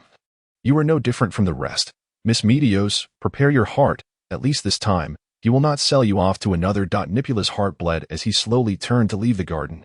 In the imperial capital, the city of Black Mountain, within a spacious training hall in the palace, a man and a woman engaged in an intense duel of swordsmanship. The first Princess Cornelia wielded a blade forged of ice, launching a fierce assault upon her opponent. Opposite her stood a remarkably handsome young man with short, water-like blue hair, clad in lightweight armor adorned with wave patterns, brandishing a wooden sword that effortlessly deflected all of Cornelia's attacks. With a swift upward motion, he disarmed the princess, his wooden sword resting steadily against her alabaster neck. You've lost again, Your Highness, the young man smiled. Heh, truly worthy of the waterquake hero. Again, Cornelia's violet eyes shone with fierce determination as she conjured another ice sword with a mere gesture. Aiming for her opponent's vital points, that moment, the leader of the Valkyrie Knight Order, Cassia, burst in, interrupting their practice. Cornelia reluctantly sheathed her ice sword, wiping the sweat from her brow with a towel, and inquired, "What brings you here, Cassia?" Cassia glanced at the waterquake hero beside her, hesitating. "Speak freely. Emil is one of us. No need for concern," Cornelia assured. Cassia nodded, her expression brightening, her tone tinged with excitement. "Your Highness, Gao Gu has passed the 4th stage trial." "What did you say?" Cornelia's eyes widened in shock. Beside her, the waterquake hero Emil's pupils contracted in disbelief as he exclaimed, "That's impossible. No one has ever passed the 4th stage trial."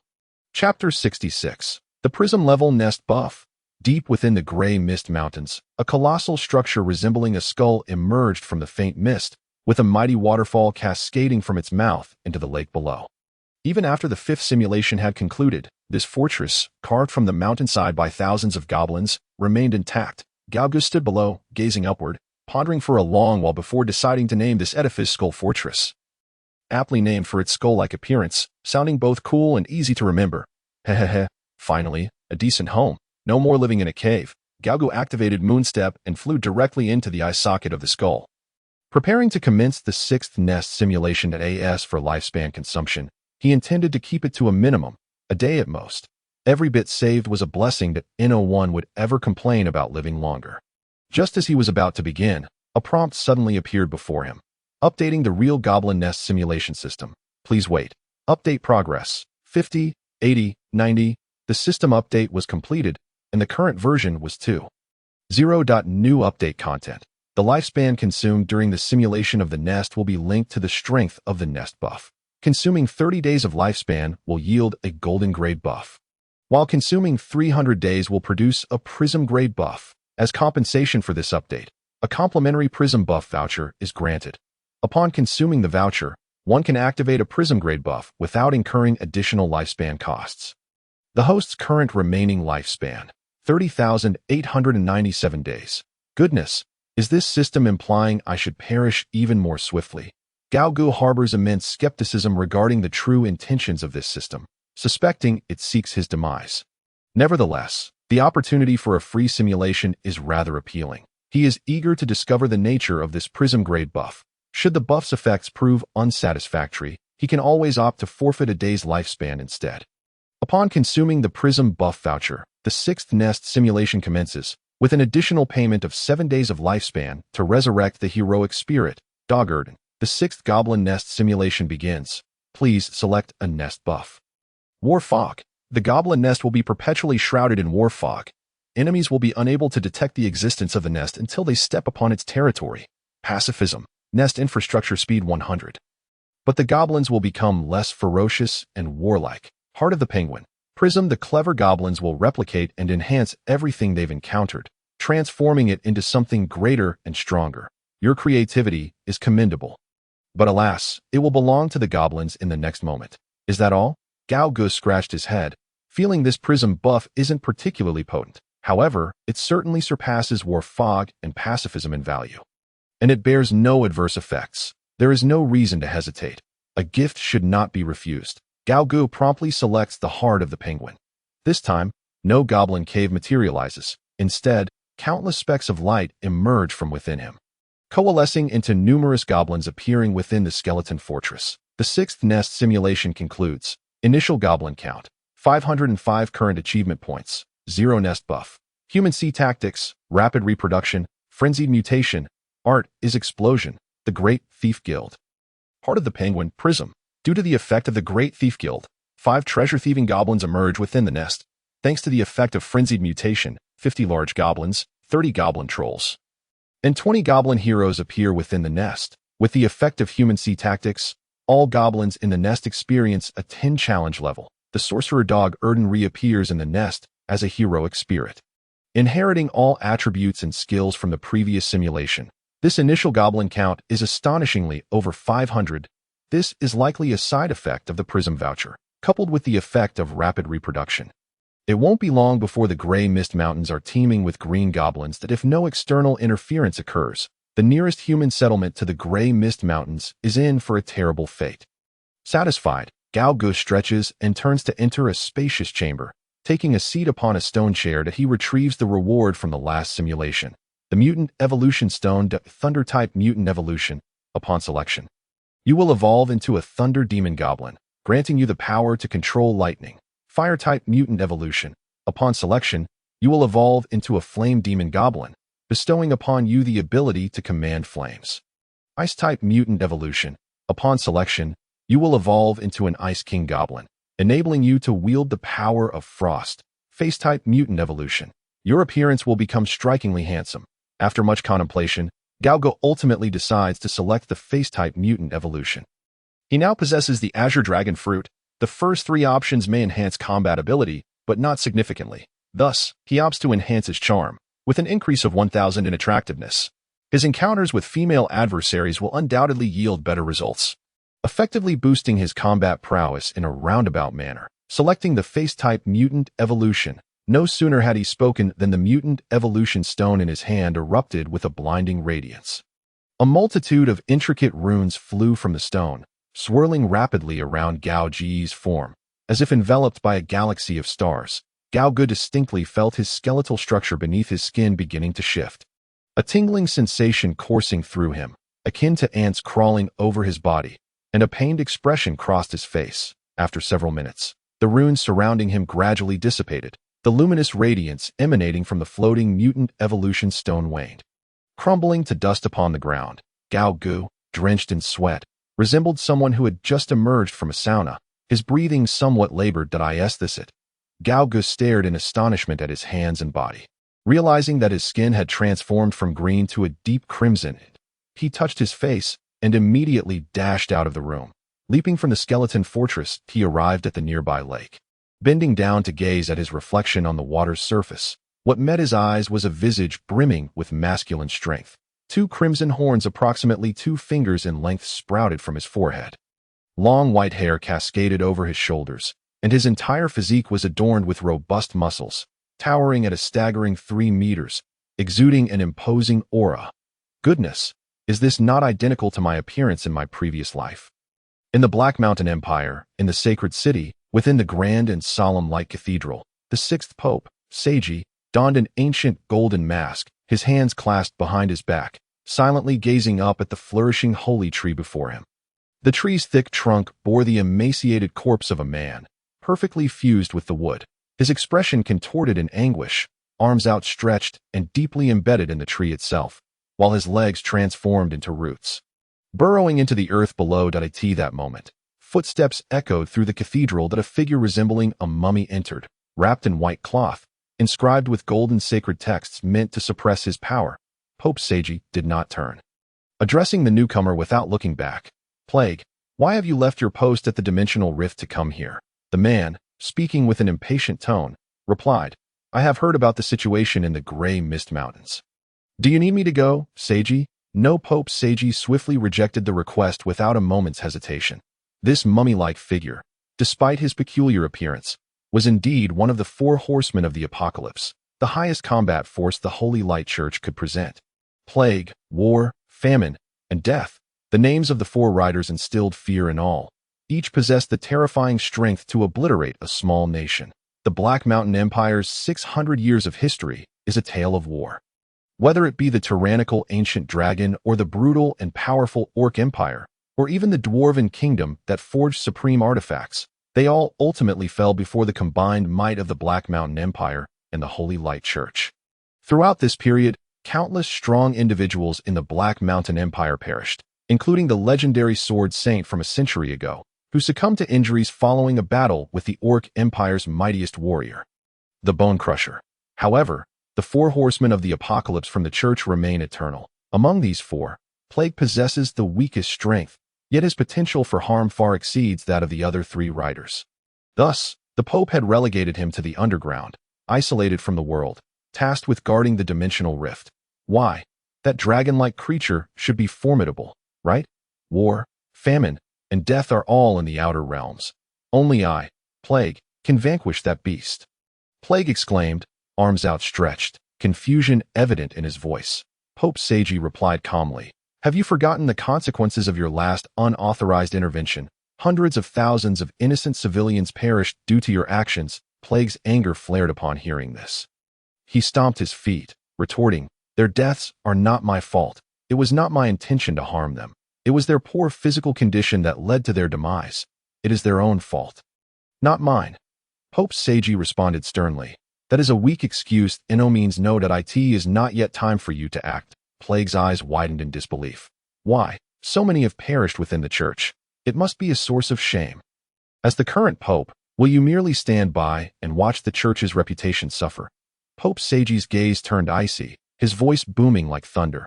Allowing you to act and cause the deaths of tens of thousands would bring far greater disgrace to the church. You need only obey orders. Do not concern yourself with anything else. I don't care. I want to go. Boredom from guarding the dimensional rift daily is suffocating. I want to go out and have some fun. Damn it. The esteemed Plague Knight now lay on the ground like a child, throwing a tantrum with intense emotion, even causing the seals on his body to weaken. Around him, the floor began to sprout an alarming number of lethal bacterial spores at a visibly accelerated rate. Damn it.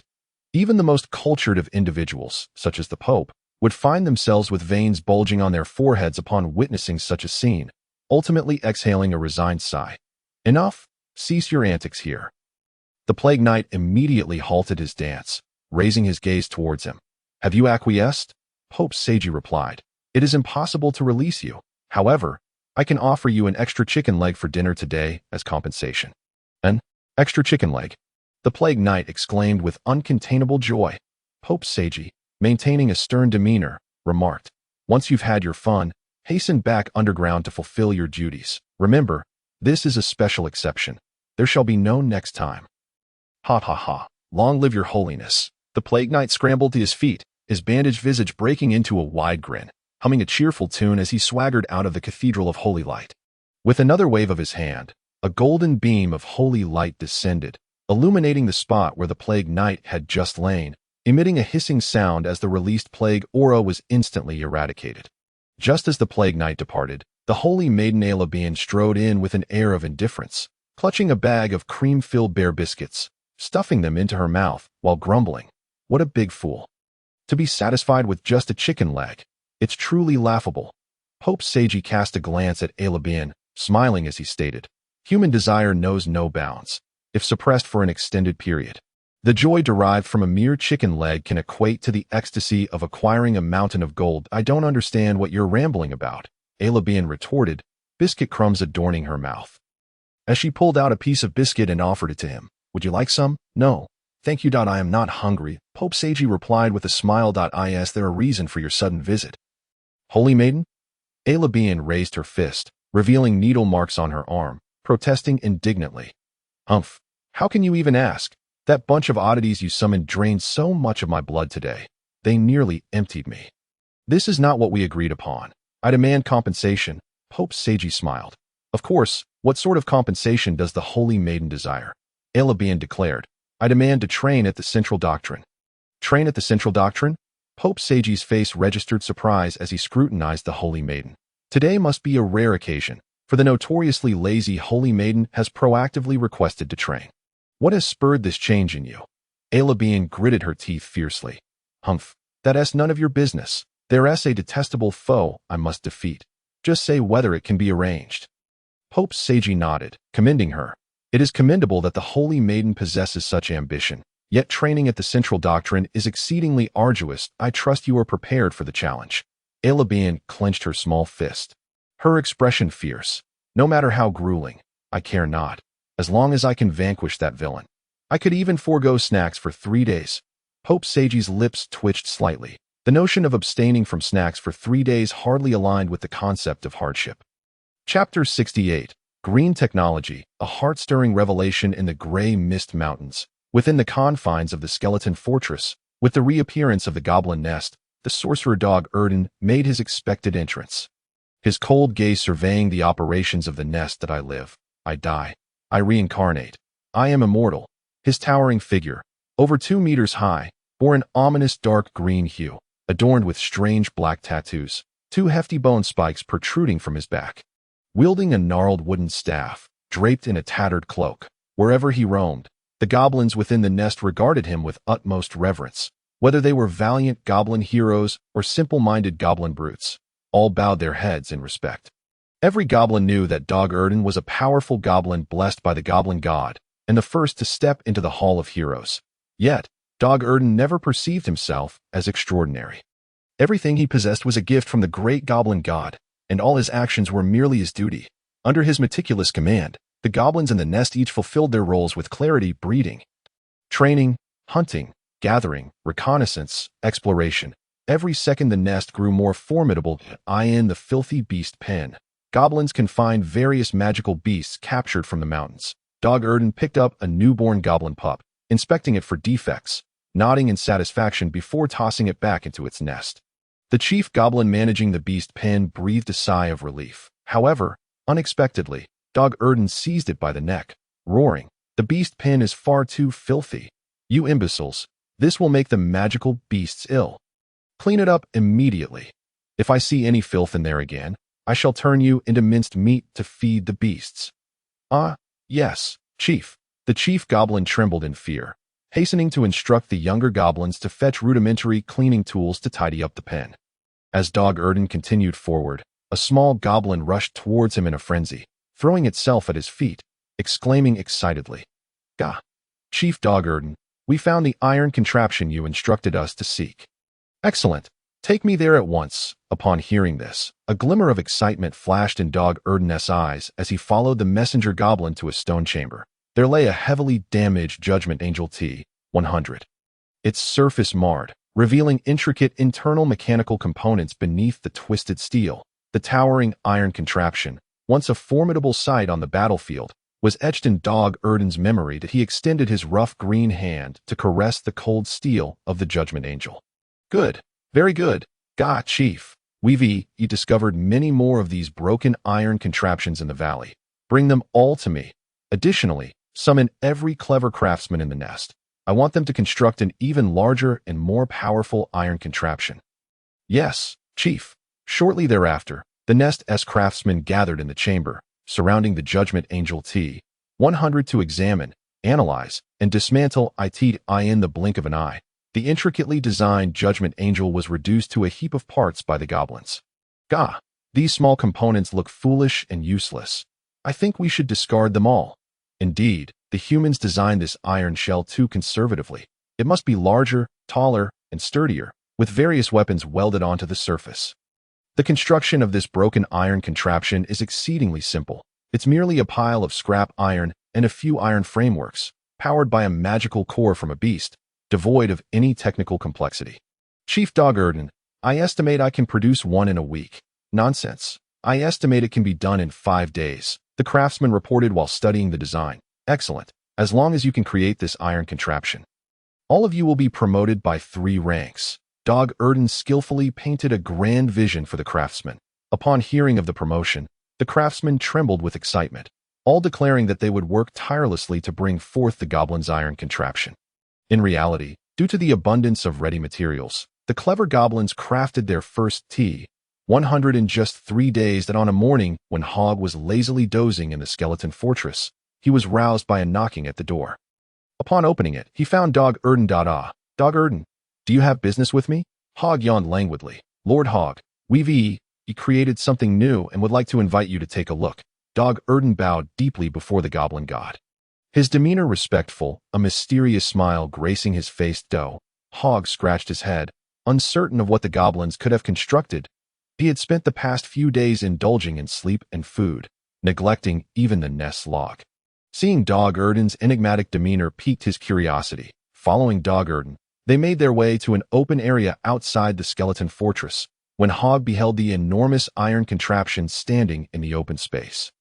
He was left utterly dumbfounded. Before him stood a dilapidated mech towering at a staggering 8 meters. The surface of the mecha was lavishly coated in shades of red and green, with green as the predominant hue and red serving as an accent. A fearsome visage of a ghoul was painted across its chest, and the metallic surface was adorned with thick, menacing spikes, exuding an utterly wild aesthetic. The reason it was dubbed a scrappy mecha was due to its astonishingly rudimentary appearance. One could easily discern through the gaps that, aside from the iron skeleton, the interior was almost entirely hollow. Overall, one could faintly perceive the shadow of the Judgment Angel T-100. Good heavens, you actually managed to create this contraption? Gaogu found it hard to believe his eyes. Suddenly, he recalled the prism-like buff from this nest simulation. Heart of the Penguin. Indeed, my lord Gaogu. Dog Dan lowered his head with a smile, feeling immensely honored to astonish the great goblin god. Can this thing fly? Of course, behold. Dog Dan clapped his hands and commanded loudly. Activate the super invincible, strong, and ferocious, lightning-fast goblin god mecha. No. 1. Roger that, chief. A lewd voice of a goblin emanated from within the scrappy mecha. Then, a violent tremor ensued, causing all the components of the machine to vibrate as if they were on the verge of disassembling. Unlike the original golden wings of light, 2 red light wings unfurled from its back. To everyone's astonishment, this scrappy mecha truly began to ascend into the sky. Lock on to the target. Fire. Received. Firing. The scrappy mecha abruptly raised its hand, and a beam of red laser shot forth from its palm, instantly obliterating the target dummy. The shockwave from the explosion was staggering. My word. What green-skin technology? Gaogu stood below, dumbfounded, then turned to inquire. Dog Dan, how many of these can you produce? Report, my lord Gaogu. The current materials suffice for approximately 80 units. We require a substantial quantity of high-quality steel and numerous magic cores as power sources. The output from the Grey Mist Mountain Range is currently insufficient to support the production of more. My subordinates are preparing to raid the nearest human towns to seize the resources we need. What are your thoughts? Dog Dan reported earnestly. Dog Dan is finally going to take action against the human towns. That I wonder how many will perish, but it's of no concern to me. For I am a goblin. Gaogu shrugged. The nest is under your command, and there is no need to seek my approval. However, the names of these mechas must be revised. Henceforth, they shall be called annihilators. Yes, my lord Gaogu. Chapter 69. First encounter with the Waterquake hero. The 6th nest simulation was underway. Current nest buffs. Human sea tactics, rapid reproduction, frenzied mutation, art is explosion, sky thundering thieves, heart of the penguin, prism. Current total goblin count, 3566. That under the command of the nest leader Dog Dan, the clever and capable goblins salvaged the abandoned remains of judgment angels within the valley. In just 3 days. The industrious goblins produced judgment angels that the Holy Light Church had taken 30 years to create. The goblins named it the Annihilator. The second Annihilator was also under rapid production. Chief Dog Dan personally supervised the entire operation, ordering the expansion of the production workshop and dedicating all materials and resources the goblins could gather to the creation of the Annihilator. The second Annihilator was completed, and due to refined craftsmanship, its performance surpassed that of the first. Soon, the third and fourth, the goblins gradually assembled a formidable battle force comprised entirely of Annihilators. However, resources began to dwindle. Reluctantly, the ingenious young craftsman substituted a wooden beam for the original steel skeleton. Yet remarkably, the mecha still took to the skies. Dog-Ear Dan gazed at the substandard annihilator with some displeasure, yet he refrained from reprimanding them too harshly, for even the hastily produced annihilator remained formidable. Furthermore, they would soon acquire ample resources to manufacture more annihilators. The nefarious Dog-Ear Dan quietly dispatched wolf-riding sentinels southward to Whitestone Town that a wolf returned with news. Bad tidings. The town was fortified with a considerable number of well-equipped human soldiers. However, the good news was that these feeble humans paled in comparison to the goblins' powerful annihilators. Dog-Ear Dan ordered an acceleration of annihilator production, eagerly anticipating the carnage and destruction he would bestow upon the supreme goblin god. The 29th annihilator completed its test flight. Current achievement points: 15, 900. Slaughter, plunder, annihilation, and annihilation itself. This encapsulates a goblin's existence. Each repetition of this cycle only serves to make me stronger. Gao Gu, arms crossed, stood at the window of the Skull Fortress, gazing down below. With a mere thought, the surrounding space twisted like a vortex, engulfing him. Upon opening his eyes, he found himself once more within the trial maze of the great demon god. Countless challengers traversed the plaza, conversing and sharing their experiences of overcoming trials. The large screen at the center displayed the current highest completion records. First place, Gao Gu completed the 4th-tier trial room in 0 minutes and 23 seconds. Second place, Alabian and Salona completed the 3rd-tier trial room in 11 minutes and 33 seconds. Third place, he remained leagues ahead, still the only one to conquer the so-called impossible 4th-tier trial. Next was the 5th-tier trial. Gao Gu approached the portal to the 5th-tier trial, this time not adorned in abyssal garb, but boldly revealing his true form. His long, snow-white hair cascaded over his shoulders, and his skin was a striking crimson, reminiscent of a demon. His towering stature of 3 meters was adorned with robust muscles, each defined with sharp angles. An aura of unnatural ferocity radiated from him, drawing the attention of passers-by. Ignoring their stares, Gao Gu stepped directly into the 5th-tier trial portal. With a flash of familiar light, he opened his eyes to discover he had not been transported into the 5th-tier trial space, that a prompt appeared before him. Minimum level requirement for the 5th-tier trial, 85. It requires a minimum level. The previous trials had all been of dynamic difficulty, yet this 5th-tier trial had become a fixed challenge. He attempted again, but still failed to meet the requirements for entry. It was no wonder. After all, he was the first to conquer the 4th-tier trial, and no one else knew that the 5th-tier trial had such a level requirement. Forget it. I might as well grab something to eat. Gao Gu felt disheartened that he made his way to the maze's dining hall. Upon entering, his eyes immediately fell upon a stunning beauty with purple hair. It was none other than the first princess of the Black Mountain Empire. Cornelia, seated across from a remarkably handsome young man engaged in conversation. The young man sported short, sea-blue hair and wore a suit of armor adorned with wave patterns, exuding an air of elegance and a perpetual, gentle smile. Their table was graced with 2 steaming cups of coffee, indicating they had only just settled down. A chance for free food again. Hey there, princess, have you eaten? If not, let us eat together. I haven't had a bite either. Gao Gu thought to himself, thick-skinly approaching them, first greeting the bewildered princess, then pulling out a chair to sit beside her, eagerly flipping through the menu and ordering extravagantly, specifically choosing the most expensive items. Who is this strange character? The first princess, Cornelia, felt utterly perplexed, glancing at the equally bewildered Waterquake hero across from her, confirming through her gaze that he was not an acquaintance of the Waterquake hero. A touch of awkward yet polite smile graced her mature and beautiful face. May I ask who you are, sir? Gao Gu, engrossed in the thick menu, replied without looking up, Princess, you certainly have a lot to forget. Have you so soon forgotten your own friend?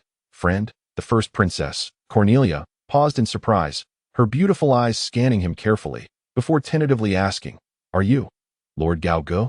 As expected of the princess, she is indeed astute. Gao Gu gave her a thumbs up. You flatter me, my lord. The first princess, Cornelia, replied with a beaming smile, her eyes widening as she glanced at Gao Ji's body once more. His crimson skin and flowing white hair, coupled with his handsome visage, adorned with 2 horns atop his forehead and robust muscles, exuded an overwhelmingly potent masculine allure. Though she had previously witnessed his dragon man form in battle, she had never seen him in this guise before. Could he be from a different continent? The first princess meticulously analyzed the situation in her mind. However, not a trace of unease surfaced on her countenance. She was acutely aware that inquiring about the racial issues between the two parties at this moment would only serve to estrange their relationship, which would yield no benefit for her. Whether Hog was human or not was of no concern to her. Cornelia smiled and said, "By the way, Your Excellency Hog, if it pleases you, allow me to introduce this individual. He is one of the 4 heroes of the Black Mountain Empire, the Waterquake hero. Emil, he has heard of your remarkable achievement in passing the 4th tier trial and is eager to meet you." Waterquake hero. Upon hearing this title, Hog shifted his gaze from the menu to the young man with blue hair standing nearby. The Waterquake hero smiled and extended his hand, saying, "It is a pleasure to meet you. Your Excellency Hog." Hog blinked, set down the menu, and reciprocated the handshake. Time seemed to freeze at that moment. Their hands gripped tightly, unmoving, each distinctly feeling the strength emanating from the other's palm. After a brief pause, a flicker of surprise crossed the Waterquake hero's eyes as he remarked, "You are far more formidable than I had anticipated." The spark of combativeness ignited in Hog's eyes as he grinned and said, "Hey, you are the strongest human I have encountered thus far. Shall we engage in a duel to see who prevails?" The Waterquake hero replied with a smile, "I couldn't wish for anything more." In the arena of the demon god's trial labyrinth, the duel commenced without any grand announcement to others. Only the first Princess Cornelia occupied the spectator seats. Both duelists had sufficiently prepared themselves. Hog, wielding a shattered dragon bone, scrutinized the Waterquake hero across from him, the strongest opponent he had faced so far, even surpassing the previous Holy Maiden of Light. The Waterquake hero, Emil, appeared considerably more relaxed, his handsome features exuding an air of nonchalance. They stood silently, awaiting the countdown to the duel. 3, 2, 1. The duel begins. The countdown concluded, yet both remained stationary, neither initiating an attack. "Hey, are you not going to strike first?" Hog tilted his head, clutching the shattered dragon bone. "Of course not. That I fear that should I attack, it may end too swiftly. I wish to savor our battle," the Waterquake hero replied, standing still with a smile. Hog felt a twinge of annoyance at being underestimated, yet he acknowledged that the other's level indeed surpassed his own. "Then, let me test my skills," he declared, executing a move. Gale Foot, a massive crescent-shaped vacuum wave, surged forth, cleaving the ground as it surged towards the Waterquake hero, remaining rooted to the spot. The Waterquake hero extended a single finger, tracing a line through the air. A blue water line emerged from his fingertip, colliding with the vacuum wave, neutralizing it effortlessly. As expected of one bestowed with the title of hero, you have indeed proven to be quite adept, easily countering my Gale Foot, Hog praised, observing his opponent. "Is it not a matter of course to deflect such an attack? I implore you to reveal any further abilities you may possess. There is no need for unnecessary probing." The Waterquake hero maintained his serene smile. "Very well, if that is the case, I shall employ my true abilities." Hog adopted a serious demeanor, stepping back and pressing his toes into the ground, his robust thigh muscles bulging. Gale Foot, Circle Cut. A silver ring expanded outward from him, its speed and lethality magnitude stronger than the previous Gale Foot. Yet, the Waterquake hero remained immobile, drawing a blue water line in the air that shattered the expanding silver ring in an instant. "Did I not mention it? Please, unleash your full potential. I have little time to waste on such superfluous tests." The Waterquake hero's smile faded, his gaze fixed intently on Hog, an unusual pressure emanating from him. "Ha, my apologies for my unnecessary actions," Hog laughed, his sharp fangs glinting menacingly. His body then underwent a dramatic transformation. Muscles rapidly swelled, bluish-green scales emerging on his skin, and a long, thick dragon tail sprouted behind him. Entering the optimal battle form of a dragon man, a potent aura radiated from him, and the shattered dragon bone in his hand took on a glossy black-purple hue. The Waterquake hero regarded Hog with surprise, scrutinizing every detail of his transformation. "Is this your dragon man form? It seems the rumors of your dragon bloodline are indeed true. No wonder you possess such strength." Before he could finish his thought, the next moment, thunderous bagua, Hog's robust form vanished from sight, akin to a flash of lightning. A tremendous force struck his chest. Bang! The Waterquake hero, who had appeared so composed moments earlier, was catapulted like a cannonball, crashing into the wall at the back of the arena, which crumbled and kicked up dust, burying him completely. Hog glanced at the shattered dragon bone in his hand, a hint of peculiarity crossing his face. The sensation from that last thunderous bagua was rather strange to as expected. The waterquake hero emerged unscathed from the rubble, his previously worn wave-patterned armor transformed into living blue water streams that swirled around him. The force of the thunderous bagua had most likely been absorbed by this astonishing water armor. Indeed, you have not disappointed me. With such power, it would be normal to defeat Ali Bane. However, this should suffice. The waterquake hero declared, his right hand reaching into the air, a vibrant blue water stream coalescing in his palm, forming a blade of water. I am the waterquake hero, wielding the power to manipulate water. Do not underestimate its might. In my hands, water can be a source of life or a harbinger of death. Thunderous bagua. Bang. Before he could finish, Hog struck him once more with a powerful, thunderous bagua, sending him crashing into the wall again. Could you let a person finish their sentence? Has no one taught you that interrupting others is quite rude? The waterquake hero, exasperated, emerged from the rubble once more. Still unscathed, Hog raised the shattered dragon bone again. Thunder, do you think I would let you finish? Waterblade. Quake water cuts mountains. The waterquake hero, unusually furious, ceased his hesitation and swung the waterblade with great force. Just as Hog prepared for another thunderous bagua, he suddenly felt a sharp pain in his chest. Looking down, he discovered a deep wound appearing, blood gushing forth from the injury, having employed armed color dominance and dragon scale defense. He was amazed that he could still be breached. Looking towards the ground, Hog realized the entire arena had been cleaved in two by the waterquake hero's strike, leaving a bottomless chasm. Well, the victor is clear. Though you have lost, being defeated by me, Emil, is no disgrace. Moreover, you possess the potential to grow stronger. Strive to hone your abilities. Your Excellency Hog, I shall await you at the pinnacle. The waterquake hero proclaimed his pre-prepared victory speech, then turned to glance at the princess in the audience. Although the battle had been somewhat tumultuous, he had successfully defeated Hog in her presence, achieving his objective. However, to his astonishment, the opponent he thought was on the verge of death raised his head once more, unleashing an aura tenfold stronger than before. Injured, the heart of the angry lion skill was activated, promising tenfold critical damage with the upcoming attacks. Truly, as one hailed as a hero, his strength was indeed astonishing. The purple armor named Abyssal Colonization manifested on Hog's body, enveloping every inch of skin. A fearsome, enormous eye suddenly split open at his chest, scanning the surroundings. The tears of the abyss activated, secreting a copious amount of purple liquid from the eye, which slowly coalesced on the ground, forming a second Hog, wielding a purple shattered dragon bone. However, it would be a disappointment to end it here. Allow me to show you something extraordinary. Hog stood side by side with the copy formed from the tears of the abyss, both raising their shattered dragon bones simultaneously, unleashing a staggering aura from within themselves, black-purple lightning crackling and swirling around the surface of the shattered dragon bones. What is this? The waterquake brave, upon witnessing this scene, suddenly widened his eyes in astonishment. With unwavering resolve, he swung his once more, unleashing a fierce, slender stream of blue water that effortlessly cleaved through the ground as if it were mere butter, surging forth to strike at his opponent. Simultaneously, Gao Gu and the Abyssal Tier clone also wielded their shattered dragon bone. Dominion of the Seas, a massive sphere of black and purple energy, forged from two potent forces, ruthlessly annihilated everything in its path, instantly devouring the figure of the waterquake brave. Chapter 71. The wound of the shattered dragon bone. When the waterquake brave regained his senses, he found himself transported to the plaza outside the duel arena. Shortly thereafter, two beams of light flickered, and the first Princess Cornelia appeared before him, followed closely by Gao Gu.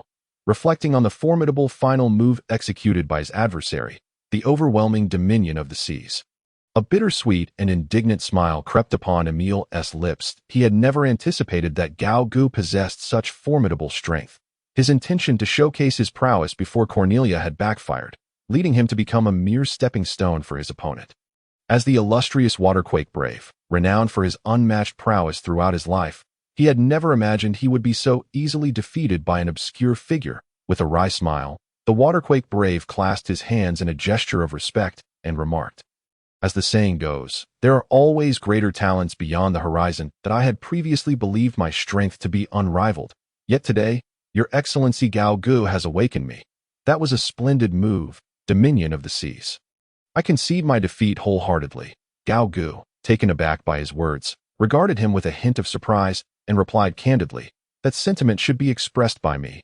Your technique nearly claimed my life that I too did not expect anyone could wound me to such an extent with a single strike. If we were to engage in earnest combat, I am certain I would not be your match. Perhaps, in the future, we could have a rematch where we both give our all. Your Excellency Gao Gu. The Waterquake Brave felt a surge of gratitude swell within him. He had not anticipated such courtesy in front of Cornelia. He regarded Gao Gu with newfound respect, smiling and nodding in acknowledgement. Turning to Cornelia, he spoke respectfully. Your Highness, I have achieved my purpose in this endeavor and shall take my leave now. Thank you for your efforts, Emile. Cornelia replied with a smile that in a flash of light. The Waterquake Brave vanished from the plaza. Your Highness, it seems your relationship with this Waterquake Brave is rather amicable, Gao Gu remarked, gently tapping the ground with the shattered dragon bone, his brow furrowing suddenly. You misunderstand. Our relationship is purely that of friends. Cornelia quickly defended herself that Gao Gu paused, caught off guard, casting a peculiar glance at the princess, as his earlier comment had not pertained to any romantic implications. Realizing her misinterpretation, Cornelia felt a subtle flush of embarrassment creep across her elegantly composed face, her gaze shifting to the side as she gently tousled her purple locks. Ahem. In any case, I am still single. Please do not let any peculiar rumors circulate. It would certainly give me a headache. Understood, Gao Gu replied nonchalantly, indifferent to the triviality of the princess's marital status, as he intended to pursue her regardless. He raised the shattered dragon bone, scrutinizing it closely. When his expression suddenly turned grave, to his dismay, he discovered a 3-centimeter-long wound on the shaft of the dragon bone, resembling a stray hair stuck to it at first glance. What is it, Your Excellency Gao Gu? Is there an issue? Cornelia inquired with concern, noticing his unusual demeanor. This is a serious problem. My weapon is damaged, Gao Gu exclaimed, feeling a surge of dread. This was his sole reliable weapon. No wonder the handling fell off earlier. Yet, the wound appeared to have existed for some time, likely exacerbated during his battle with the Waterquake Brave. Nevertheless, it matters not. There is a wealthy patron present. Your Highness, the recent battle has rendered my precious weapon unusable. What shall we do about it? Gao Gu said with a grim countenance, thrusting the shattered dragon bone toward the princess that Cornelia stared at the wound on the dragon bone. Alarmed. Please, remain calm. I shall summon the finest blacksmith in the Empire at once. With that, she hurriedly departed the trial maze. Gao Gu stood in place, waiting patiently. Approximately half an hour later, a resolute Cornelia returned with a middle-aged man of bronze skin. Your Excellency Gao Gu, allow me to introduce this master blacksmith, Gene Hammer. Renowned throughout the Black Mountain Empire as a forging prodigy, he has been awarded the title of the nation's best blacksmith for 3 consecutive years and now serves the imperial family. Crafting gear exclusively for the nobility, I am confident he can restore your weapon to its former glory. Rest assured, no matter the weapon, I, Gene Hammer, can restore it to its original state, or even stronger. Gene Hammer proclaimed, thumping his chest with conviction. Gao Gu handed over the shattered dragon bone, saying, I appreciate your assistance, master. Very well, let me inspect the issue. Gene Hammer began his examination of the dragon bone. Initially, his expression radiated confidence, but upon touching the weapon, his demeanor shifted noticeably. He regarded Gao Gu with disbelief, a bead of cold sweat trickling down his forehead. Then, he produced a thin lens and affixed it to his left eye, scrutinizing the weapon with great care. After a moment, Gene Hammer, now drenched in sweat, wiped his brow and spoke weakly. I apologize. I may have boasted earlier.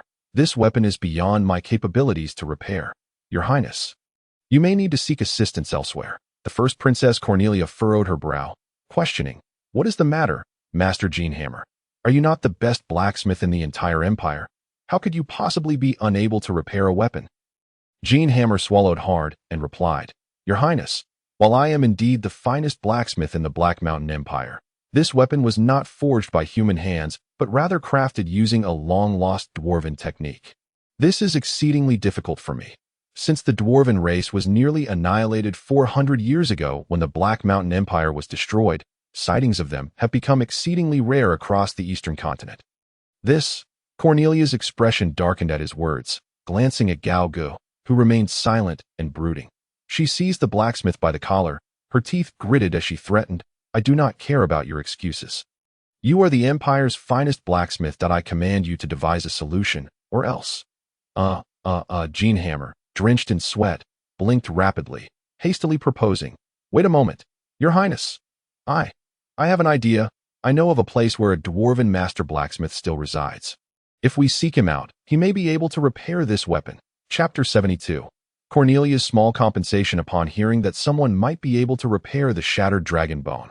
The first Princess Cornelia felt a weight lift from her heart. If she were to fall out with Gao Gu over something trivial, she would surely regret it deeply. Both of them looked at the blacksmith Jean Hammer, curiosity etched on their faces about the dwarven master blacksmith he mentioned. Jean Hammer swallowed hard, sighing as flickering memories surfaced in his mind. He began to recount the story of his encounter with the dwarven master blacksmith from years past. This incident occurred approximately 25 years ago, when he was not yet known as Jean Hammer, but rather as young blacksmith John. A nameless blacksmith from the countryside, he spent all his savings to purchase a house and open a forge in a small town. Though young, he possessed unparalleled talent in forging, and the weapons he crafted were not only of superior quality, but also underpriced compared to his peers, making him highly sought after. Thus, his business flourished, and his life began to thrive. However, this prosperous phase was short-lived as the honest and trustworthy young blacksmith John faced malicious oppression from a larger blacksmith shop in town. "What is this nonsense?" Cornelia interjected, her brow furrowed in impatience. "Get to the point." Still lost in his fond memories, Jean Hammer hesitated before responding. To put it simply, despite my young age and peak forging skills, I was not content because I felt my creations lacked something." Gao Gu inquired curiously. "Lacked what?" "Lacking in divine essence. It may also be understood as the soul of a weapon." The golden hammer paused momentarily before continuing to expound with unbridled enthusiasm. "The presence or absence of such essence serves as a pivotal criterion in assessing the quality of a weapon. Upon realizing this, I endeavored to seek out esteemed masters, learning and honing my forging skills. Eventually, by a stroke of fortune, I encountered a dwarf named Gon in a town called Gemstone in the northwest corner of the continent. This master dwarf observed my forging process and casually offered me a few pointers, leading to an epiphany that propelled my craftsmanship to unprecedented heights, thus culminating in my current achievements." Cornelia nodded and addressed Hog. "My Lord Hog, I shall dispatch someone to Gemstone to invite this master dwarf to assist you in mending your weapon's wounds." The golden hammer interjected, "Your Highness, if I may speak candidly, it would be best for you to visit Master Gon in person, for he possesses quite a stubborn disposition. Strangely, despite his extraordinary forging prowess, he refuses to pursue it as a profession. When I first met him, would you care to guess what he was doing?" Cornelia inquired. "What was he doing?" The golden hammer spread his hands in resignation. He was working as a cook in the back kitchen of a tavern, a master blacksmith of exceptional skill, reduced to the role of a mere cook. Both Hog and Cornelia exchanged incredulous glances. Cornelia remarked, "So if I were to send someone to forcibly bring him here, he would likely resist." The golden hammer sighed. "That is highly probable. I have made numerous attempts to entice him to oversee my forge with substantial offers. Yet no matter the price, he has steadfastly refused." Cornelia pressed on, "Are you certain Master Gon is still in Gemstone?" The golden hammer scratched his head. "Well, that is rather uncertain. The last time I was in contact with him was a decade ago." "Very well, I understand. You may leave now. As you command, Your Highness." The golden hammer took his leave. Cornelia turned to Hog with an apologetic expression. "I sincerely apologize, my Lord Hog. It seems I must trouble you to make the journey personally." Hog gazed at the fissures in the shattered dragon bone and smiled wryly. "It is an unavoidable circumstance. There is no need for you to feel remorse, Your Highness. Accept this storage ring, if you will. It contains a token of my gratitude, a small compensation for your troubles. Within it is a badge of my authority. Presenting it will be tantamount to my personal presence, should you encounter any difficulties. Simply display the badge." Cornelia removed a silver ring from her finger and offered it to Hog. "I shall not decline." Hog graciously accepted the storage ring, for it would be quite troublesome to travel without funds. "Then it is settled, Your Highness. We shall meet again. Wishing you a safe journey." Cornelia smiled gently, bestowing her blessings upon him. In a flash of light, the tall figure of the man vanished from sight. Cornelia remained in place, pressing her hand against her heaving bosom as she exhaled a long sigh of relief. Had she foreseen such unforeseen events, she would have never consented to the meeting between the Waterquake hero and Hog. If the weapon were to remain unrepaired, it could severely impact their relationship, resulting in significant losses. Moreover, Hog's capabilities had once again expanded her understanding. She was well aware of the terrifying strength possessed by the Waterquake hero. Amel, although luck and carelessness played a role, he had been decisively bested by Hog. Should he continue to grow stronger, he may truly become the second Sword Saint. Fortunately, there were no other onlookers present. Should word of this incident spread, it would undoubtedly provoke an immense uproar, making it all the more challenging to keep him by her side. What means could she employ to secure him firmly within her grasp? Wealth? He appeared indifferent to material riches. Power? Currently, her authority was limited, and any discourse on power would be mere empty rhetoric. And what of beauty? Cornelia pondered carefully, suddenly recalling her subordinate, the leader of the Valkyrie Knights. Cassia, who not only hailed from noble lineage but also possessed golden hair and azure eyes, with long, graceful legs. Her beauty and poise were unparalleled, a rare gem of 100 years that I in the imperial capital. She had countless admirers. Any normal man would surely be captivated at the sight of her. Perhaps she could betroth Cassia to him. If that were insufficient, achoo. In the gray mist mountains, at Skull Fortress. Hog suddenly sneezed after emerging from the trial maze. What is happening? Who is speaking of me behind my back? Hog rubbed his itchy nose and opened the storage ring gifted by the princess. Discovering a mountain of gleaming gold coins, blindingly radiant, it seemed the princess was indeed willing to invest significantly to win his favor. Next, he beheld a beautifully crafted purple sandalwood token, exuding a faint fragrance. The token was exquisitely made, resembling a work of art. Upon closer inspection, he noticed that its front was intricately engraved with a vividly blooming rose and a slender, sharp sword. Undoubtedly, this was the token Cornelia had previously mentioned. Holding it would be akin to her personal presence. Then there was, a pair of white, royal high boots. Chapter 73. Foolish dog, you disturbed my meal. Clop, clop, clop. A heavily laden cart came to a halt in front of the small town. Hey, big guy, you've arrived at Gemstone. Thank you. A robust, red-skinned man of towering stature, exceeding 3 meters in height, leaped from the cart, landing firmly on the ground, and tossed a gold coin into the air. Tracing a graceful arc, oh, you are indeed generous. I shall gladly accept this. Wishing you continued good fortune, big guy. Upon receiving the coin, the driver examined it closely and was astonished to find it was a standard coin issued by the Black Mountain Empire. His weathered face lit up with delight. Hog waved dismissively and turned his gaze toward the small town before him, which was of modest size, shrouded in a layer of haze, with severe air pollution. At the entrance of the town, heavily armed human guards stood watch, and wanted posters were plastered on the walls. The multitude of merchant caravans entered and exited incessantly. As Hog approached, 2 guards immediately stepped forward to question and inspect him. After tossing another gold coin, the guard's initially fierce expressions softened, becoming as clear as a dog seeing a meat bun, and they swiftly issued him a pass. Indeed, in this world, it is true that wealth allows one to traverse the land, while poverty confines one to a single step.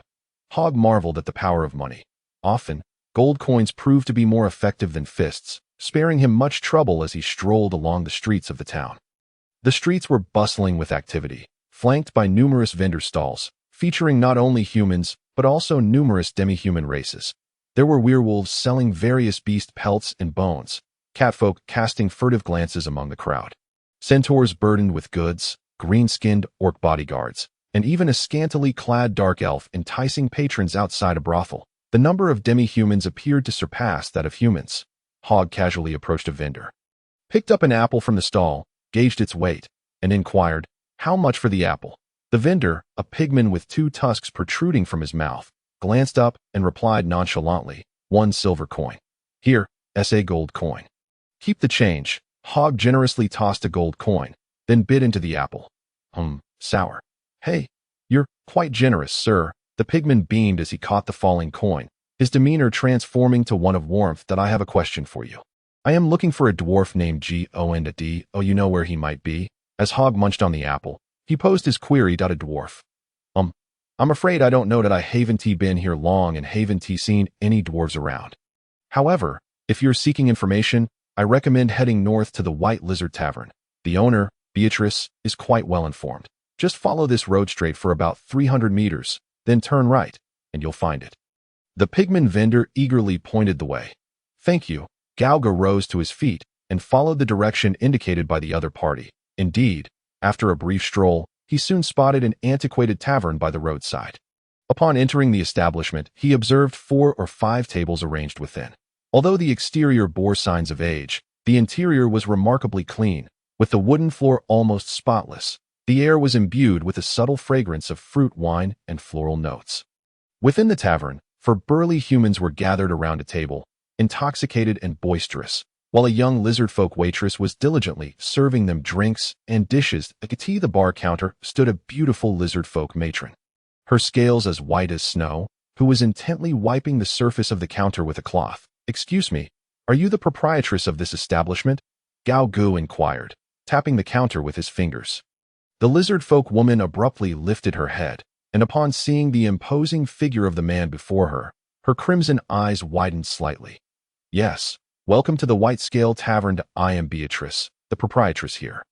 How may I assist you, dear guest? We offer 3 meals a day, and if your stay exceeds a week, we provide complimentary breakfast each day. That I've heard that you are quite well informed. Proprietress, I am seeking a dwarf by the name of Gon. Do you happen to know where he might be?" Gauga said, retrieving 2 gold coins from his storage ring and placing them on the counter. "Gon?" Beatrice blinked in surprise at the sight of the coins, then raised her gaze to meet Gao Ji's. With an apologetic expression, she replied, "I'm afraid I do not know the whereabouts of the person you seek." "That's so," Gao Gu remarked, scratching his head in exasperation. "Then could you please prepare some delicious food for me? I happen to be quite hungry, and I plan to stay here for a few days. Are 2 gold coins sufficient?" "That is more than enough. Dear guest, the excess shall be considered a tip, so no change is necessary," Beatrice responded with a smile. "Thank you for your generosity. Should you require anything, please do not hesitate to ask," she added, gratefully accepting the coins. The sensation of being a wealthy patron was indeed delightful, especially when spending someone else's money. Gauga chose a random spot to sit down. Before long, a white-scaled lizard-folk girl brought a steaming platter of food and fine wine to his table. "Here you go, dear guest. Please enjoy," she said, casting a curious glance at him before bowing shyly and swiftly retreating to the kitchen, her white tail swaying behind her. The main dish consisted of a large bone-in beef leg, roasted to a golden hue, crisped on the outside yet tender within, sprinkled with various spices, accompanied by shredded carrots and broccoli. Both the aroma and presentation are quite impressive, Gao Gu thought to himself, his stomach growling as he eagerly dug in. However, just as he began to savor his meal, a piercing shout erupted from a nearby table. Turning his head, he noticed the previously jovial drunken men now wore furious expressions. Their faces flushed. One of them had a massive hand gripping the slender neck of the lizard-folk girl, cursing vehemently. "Damn it, you filthy lizard, you spilled soup on my new trousers. How are you going to compensate me?" "Ugh, I'm so sorry," the lizard-folk girl whimpered, her eyes brimming with tears, her feet dangling helplessly as she struggled to speak. Beatrice, witnessing this distressing scene, rushed forward to plead for her daughter. "Esteemed guests, I sincerely apologize. As compensation, I will waive the cost of your meal and humbly request that you forgive her mistake." "What?" This fool nearly scalded me. "You think a meal's worth is enough to settle this?" "It's not that simple," the drunken man snarled. "Indeed, unless you cough up 1,000 gold coins as compensation, this matter is far from over." His companions echoed in agreement that 1,000 gold coins, a humble tavern like this, could never afford such a sum. Beatrice protested, her voice tinged with desperation. "Hurry, or I'll sell this little lizard to a brothel," the drunken man threatened, his grip tightening around the girl's neck, ignoring Beatrice's pleas, seeing his daughter on the verge of suffocation.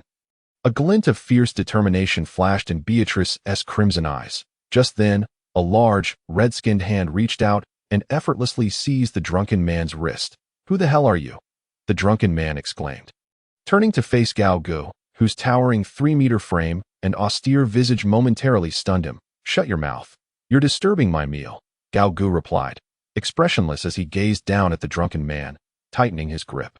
Crack! A sharp sound echoed through the tavern as the drunken man's anguished screams filled the my hand. My hand! He howled, his wrist crushed by an unimaginable force. Flesh and bone twisted grotesquely. The other three drunken men, witnessing the horrific scene, felt their inebriation evaporate instantly. They scrambled for their knives, but suddenly, a wave of terrifying pressure emanated from Gaogu, causing them to break into a cold sweat, frozen in place. Their bodies trembling uncontrollably. They were like wolves caught in the presence of a lion, their instincts screaming that this man was a grave threat. If you value your lives, get out, Gaogu commanded. Casting a dispassionate glance at them. Yes, we're leaving right now, the three drunken men stammered, hastily dragging their injured companion away, scrambling to flee the scene. However, just as they were about to exit, a chilling voice called out from behind them. Stop! Startled, the fleeing men froze in their tracks, as if turned to stone. Settle your tab before you go, Gaogu ordered. Yes, we'll settle it, they replied hurriedly, tossing their coin pouches on the ground without a second glance before bolting from the tavern. With the ruckus quelled, Gaogu felt a wave of relief wash over him as he returned to his seat, resuming his meal with renewed vigor. Beatrice helped her daughter to her feet, checking her for injuries before releasing a sigh of relief. Curiously, she glanced at Gaogu, then led her daughter back to the bar. Thank you for your timely assistance, kind sir, she expressed, bowing in gratitude. There is no need for thanks. They were merely too noisy for my liking, Gaogu replied dismissively, ripping a piece of meat from the beef leg. Very well, I shall not disturb your meal any further, Beatrice said, her ruby-like eyes sparkling as she returned to the counter with her daughter. After a short while, the lizard folk girl, Cher, arrived at his table with a uniquely packaged bottle of wine. Dear guest, this is our house-made wine, a rare delicacy. Please enjoy, she offered. Oh, thank you, Gaogu said, setting down the bone in his hand. He deftly popped the cork and brought the bottle to his nose, inhaling the rich and distinctive aroma that wafted forth, invigorating his senses. Indeed, it was a remarkable vintage. After taking a sip, surprise flickered across his face. He had never tasted such exquisite wine in his entire life. Its sweetness was profound, with no hint of bitterness, and it lingered on his palate like the delicate fragrance of a maiden, refusing to dissipate. Proprietress, this wine is truly exceptional. Do you have any more in stock? Name your price, he called out towards the counter, raising the bottle. I must apologize, dear guest. This wine is a closely guarded secret of our white lizard folk clan, and its production is quite laborious. The bottle you hold is indeed our last, Beatrice explained, a smile gracing her lips as she stood at the counter.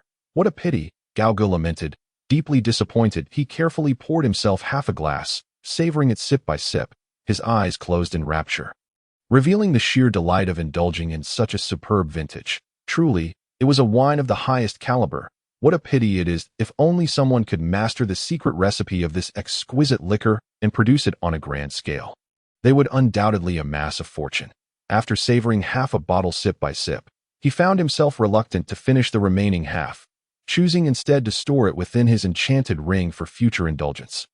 Having satisfied his hunger and thirst, Gaogu departed from the tavern, wandering leisurely around Gem Town, meandering like a headless fly, approaching passers-by to inquire about the whereabouts of the dwarf, Gong Yin. Yet, as nightfall enveloped the sky, he had not gleaned a single clue regarding the master blacksmith. Finding someone proved to be exceedingly difficult. Dejected, Gaogu returned to the White Scale Tavern. Under the dim light, the tavern mistress, Beatrice, was diligently sweeping the floor. Upon noticing his return, she nodded and offered a subtle smile, exuding an enchanting charm. Within her ruby-like beautiful eyes lingered a trace of ephemeral sorrow, complemented by her graceful figure, elongated white tail, and pristine scales. With her pair of adorable, reverse-jointed claws, for the first time, Gaogu realized that even a lizard could possess such striking features. Madam, where is your husband? He inquired. Dear guest, my husband has long since departed from this world, Beatrice replied, gazing intently at him, her tone tinged with melancholy. My apologies, no need for concern. The past is behind us. Beatrice shook her head, a self-deprecating smile gracing her lips as her white tail flicked restlessly against the ground. Ah, a widow, nonetheless. A sudden, inexplicable surge of desire surged through Gaogu, prompting him to cough lightly and request a cup of tea to soothe his throat. Time had grown late, and upon returning to his guest room at the tavern, he lay in bed, tossing and turning, unable to find sleep. Thus, he retrieved the royal battle boots bestowed upon him by Princess Cornelia from his enchanted ring, and using the finest maintenance oil he possessed, he meticulously cared for the boots, inside and out. Finally, the drowsiness began to wash over him. Galgo stretched and yawned, then closed his eyes, gradually succumbing to slumber. However, shortly after he fell asleep, the door to his room creaked open without a sound. Strangely, there was no one outside. Suddenly, a sharp dagger materialized beside the bed, thrusting fiercely towards Gao Ge's chest. Clang! A crisp sound resonated as two stout fingers effortlessly pinched the incoming dagger. That I must say, "Madam, we bear no grudge against each other. Why resort to such treachery?" Galgo slowly opened his eyes, his gaze as piercing as a winter gale. The air beside the bed twisted and shimmered, revealing Beatrice's figure materializing into view. "Your strength is indeed formidable. I did not misjudge you," she remarked, her calm demeanor unshaken despite her failed assassination attempt. "What do you mean?" Galgo inquired, his expression darkening.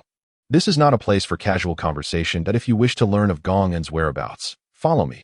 Beatrice sheathed her dagger and turned to the wardrobe, gently manipulating a hidden mechanism that a dark passageway emerged behind the wardrobe door. Chapter 75. Beatrice's terms. Beatrice shot Galgo a glance, signaling him to follow, and stepped into the shadowy corridor, her white tail trailing behind as it gradually disappeared into the darkness. Observing this, Galgo climbed out of bed, approached the wardrobe, and slowly closed the door. He then returned to bed, shut his eyes, and attempted to drift back into sleep. Moments passed, and with a creak, the wardrobe door swung open once more. Beatrice emerged from the dark passage, her expression darkening as she approached the bed, her long, white tail lightly swatting Gao Ge's face in reproach. "Rise, what is the matter with you? Did I not instruct you to follow me?" But I am rather tired at the moment. Could we not discuss this tomorrow?" Galgo opened one eye to regard her, stifling a yawn. "Really? What a jest. Just endure a bit of sleepiness, and come along swiftly, or you may never discover Gong En's whereabouts." In a huff, Beatrice disregarded the boundaries of gender and forcibly dragged Galgo by the hand, pulling him from the bed, with no choice left. Galgo followed her into the dark passage. Winding and twisting, they arrived at a secret chamber beneath the tavern, furnished with a table and several chairs. The walls were adorned with weapons used for assassination and instruments of interrogation, while a few hidden doors lined the stony walls, their destinations unknown. "Have a seat." Beatrice settled down, pouring a cup of water for him. "This tea isn't poisoned, is it?" Galgo cautiously scrutinized the liquid before glancing back at the enigmatic tavern mistress. "Humph, if I had malicious intent, you would already be a corpse," Beatrice replied, rolling her eyes. Her long white tail swayed irritably as she poured herself a cup and drank it in one go.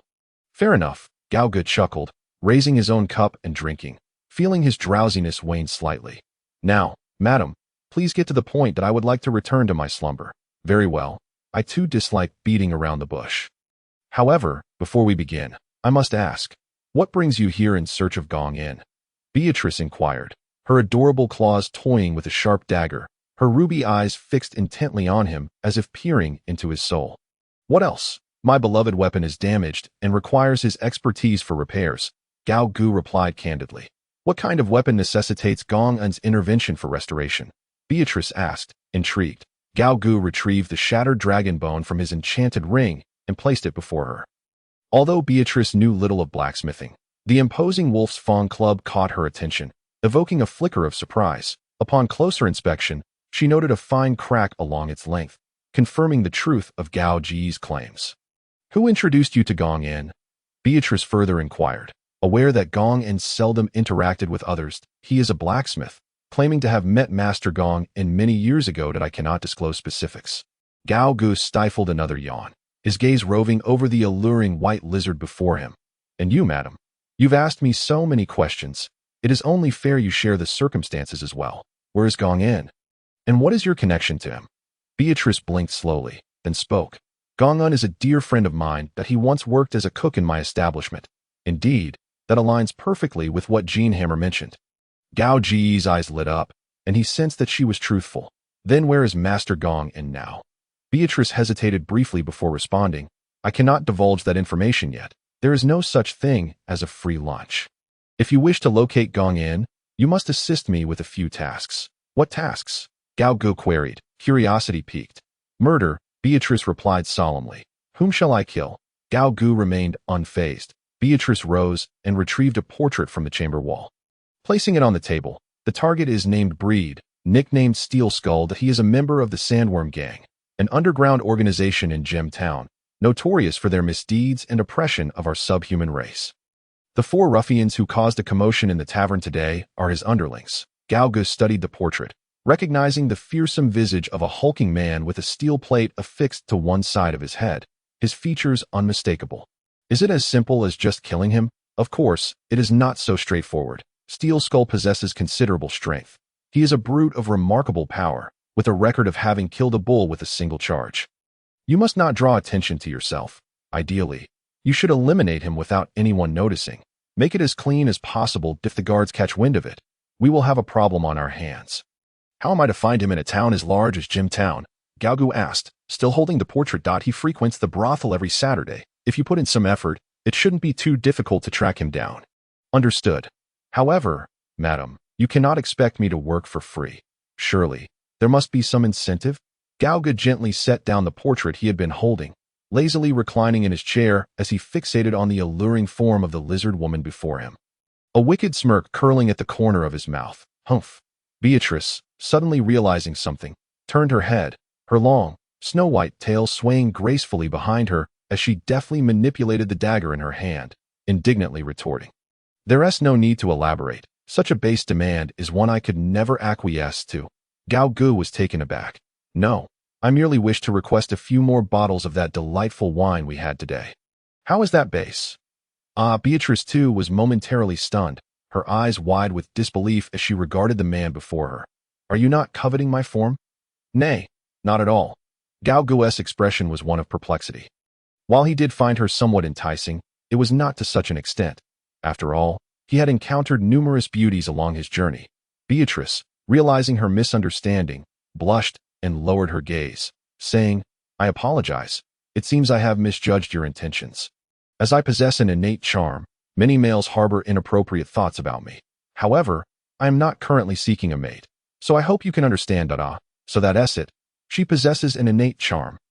Gao Gu's mind suddenly clicked into place. No wonder he found even a lizard to be so enchanting. He had thought himself to be somewhat perverse. Then allow me to inquire once more. Are you certain you know the whereabouts of Gun? Of course I do. Should you fail to locate him, I leave his fate in your hands. Chapter 76. Gao Ji's method of assassination on the second day of his arrival in Gem Town to seek the dwarf Gun. Gao Gu inexplicably received an assassination mission from the tavern owner, Beatrice. However, the act of killing was exceedingly simple for him, akin to squashing an ant, since he had little else to occupy his time. He considered it a form of leisurely entertainment in this remote corner of the continent. As dawn broke, Beatrice's daughter delivered breakfast to his room. Guest, here is your breakfast. Enjoy your meal. Also, my mother asked me to remind you not to forget our agreement. The small female lizard folk, adorned in snow-white scales, held the tray and gazed at him with her 2 red eyes, her voice sweet and melodic. All right, I understand. Gao Gu accepted the tray and, with a gentle hand, ruffled the small lizard folk's adorable head. The smoothness of her white scales was remarkable, and she felt significantly cooler than a human, a true cold-blooded creature. Ugh! The small lizard folk shyly withdrew her head upon feeling his warmth. Casting him a timid glance before turning to flee, her snowy tail swaying behind her, he chuckled softly. What a charming little creature! A rare, warm smile graced Gao Gu's face as he recalled a pet gecko he had once kept during his human life, only to have accidentally let it perish. After finishing the meticulously prepared breakfast, he exchanged a few words with Beatrice and stepped out of the White Scales Tavern with a toothpick clenched between his teeth. His imposing physique, clad only in the upper half of his attire, displayed his well-defined muscles, and his handsome features drew the attention of passers-by wherever he went. Some of the more forward and exuberant demi-human females cast flirtatious glances his way. But he paid them no heed, as he had matters of greater importance to attend to. Glancing skyward, he noted that a layer of haze still shrouded the small town, a consequence of excessive mining and the gem processing industry. As Beatrice had mentioned, before long, Gao Gu located the establishment where his target, Steel Skull, frequently dined. Today, a voluptuous catwoman, flaunting her assets, stood at the entrance, purring enticingly as she beckoned to passers-by with her paw adorned with soft pads. Meow, dear guest, come in for some fun. We have special offers today. Observing the comings and goings of the patrons, he noted that they were predominantly human, with few non-human clients in sight. Where's my target?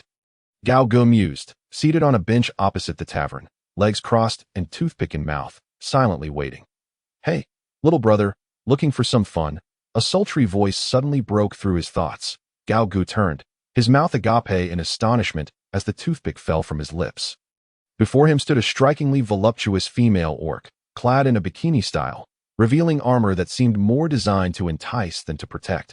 Her long black ponytail swayed behind her, and her round face bore an undeniable charm, accentuated by her prominent lower fangs and various scars adorning her limbs. What do you mean? Gao Gu stammered, taken aback. I noticed you've been staring at the brothel for quite some time. Are you looking for a bit of fun, but short on coin? The orc offered with a low, sultry tone that I can entertain you for a fraction of the price inside. That's unnecessary. I'm merely browsing. Gao Gu replied, still in a daze. Ugh, I knew I wasn't cut out for this business. This ridiculous armor was a waste of money. The orc sighed, plopping down beside him, her towering figure contrasting starkly with Gao Gu's own impressive stature, making her seem almost delicate in comparison. I used to earn a living through my prowess in battle, but times have changed, little brother, she lamented, gazing skyward with a heavy heart. Now, it's nearly impossible to find anyone willing to hire me. I thought my ample bosom would attract interest, but it seems I was mistaken. How so? Gao Gu inquired. Curiosity piqued as he detected a potent scent of female pheromones emanating from her, indicative of a long absence from bathing. Simply put, the Empire despises us orcs. No. To be precise, the Empire loathes all non-human races that we face endless ostracization, exploitation, and oppression wherever we go. The orc warrior's gaze was filled with sorrow as she looked across at the brothel. This town was once a last refuge for us demi-humans, but ever since that gem baron took over, life has grown increasingly difficult, much like elsewhere that I see. Gao Gu tilted his head, understanding her plight. After all, he was a goblin himself, a creature often reviled. Yet he had earned respect through sheer strength. Have you considered uniting to resist the Empire? Resist? The orc warrior chuckled bitterly, shaking her head. We orcs once had a glorious and powerful kingdom. But we were vanquished by the Black Mountain Empire in a war long past. Any chance of revival has vanished. Little brother, you don't seem human either. Haven't you felt this? Roughly so. Gao Gu gently touched his nose. At that moment, he noticed a robust man with a steel plate affixed to his skull exiting the tavern across the street, flanked by 2 lackeys. Excellent. The target has been identified. Gao Ji's spirit soared, but as he prepared to spring into action, he recalled Beatrice's warning. The task must be accomplished quietly, without attracting attention. This poses quite a challenge. After all, he was not a professional assassin. Yet, with the target so close, Gao Gu blinked, a sudden spark of inspiration illuminating his gaze. Swish. A terrifying and formidable aura suddenly erupted from his entire being, akin to an ancient dragon roaring, accompanied by crackling streaks of black lightning. In an instant, within a radius of 1,000 meters, everyone was rendered dizzy by the overwhelming might he exuded, collapsing in disarray. As the primary target, Steel Skull was particularly affected, foaming at the mouth and succumbing to unconsciousness on the spot. Gao Gu lunged forward in a swift motion, seizing Steel Skull, and with a sickening crack, he twisted his neck, then lifted him high like a javelin. Get going. With a swift throw, empowered by terrifying strength, Steel Skull's lifeless body shot skyward like a missile, disappearing into the southern horizon as a mere black. The 2 subordinates accompanying Steel Skull met a similar fate, vanishing like stars in the distant sky. Done, a perfect assassination, with no witnesses left behind. Gao Gu released a sigh of relief as he gazed at the sky, turning to report to the tavern keeper about the completion of his task. However, upon turning around, he was startled. The female orc warrior who had been seated beside him on the bench had not been overwhelmed by his imposing aura. Instead, she stared at him in shock. Sweat glistening on her forehead, her voluptuous form trembling uncontrollably beneath her armor. Chapter 77. The destitute female orc warrior. Upon returning to the White Scale Tavern, the establishment remained eerily quiet, devoid of patrons. Behind the counter, the tavern keeper, Beatrice, cradled her head in confusion, having lost consciousness unexpectedly while cleaning. Fortunately, she had not been out for long and soon regained her senses. Tavern keeper. I'm back. The task you entrusted to me has been accomplished. Gao Gu greeted her with a smile. What? So soon? Beatrice exclaimed, astonished, casting a bewildered glance at him. She was well aware that their target was no ordinary foe.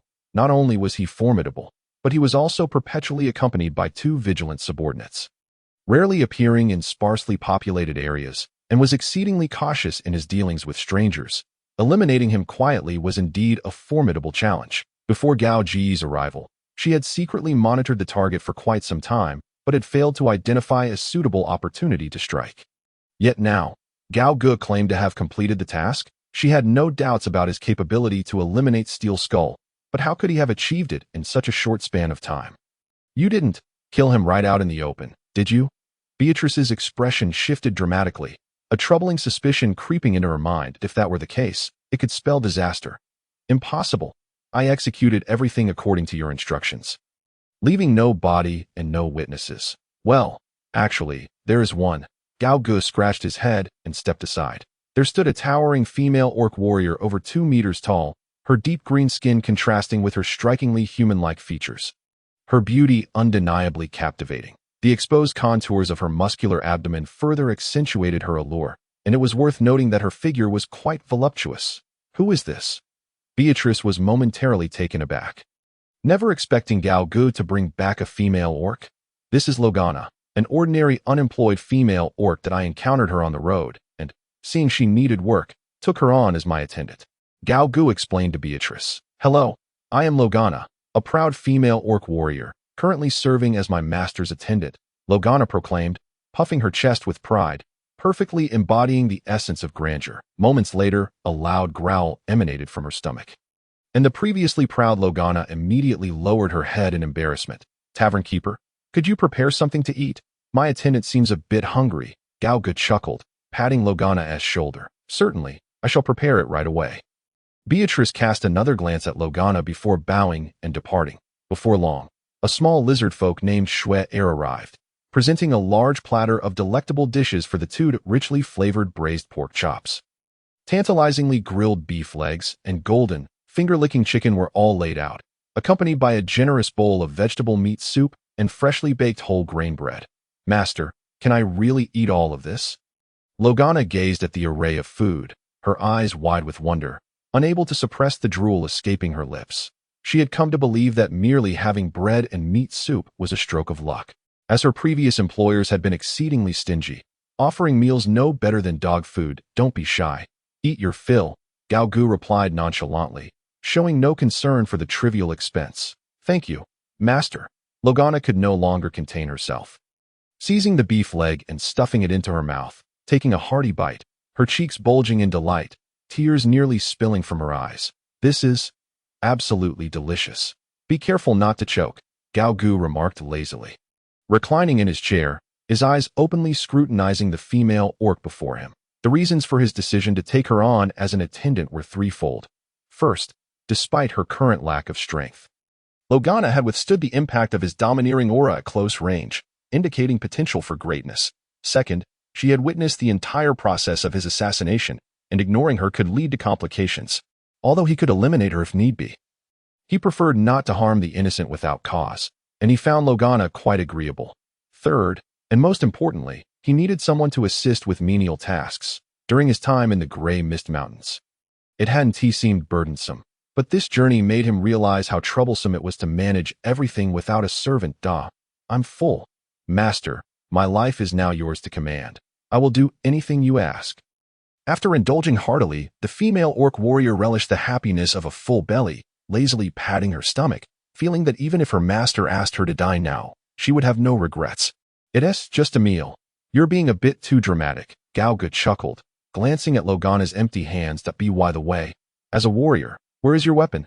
I apologize, master. I originally had a pair of axes passed down from my grandfather, but I sold them to a pawn shop. The money went toward this bikini armor, Logana said, scratching her head in embarrassment.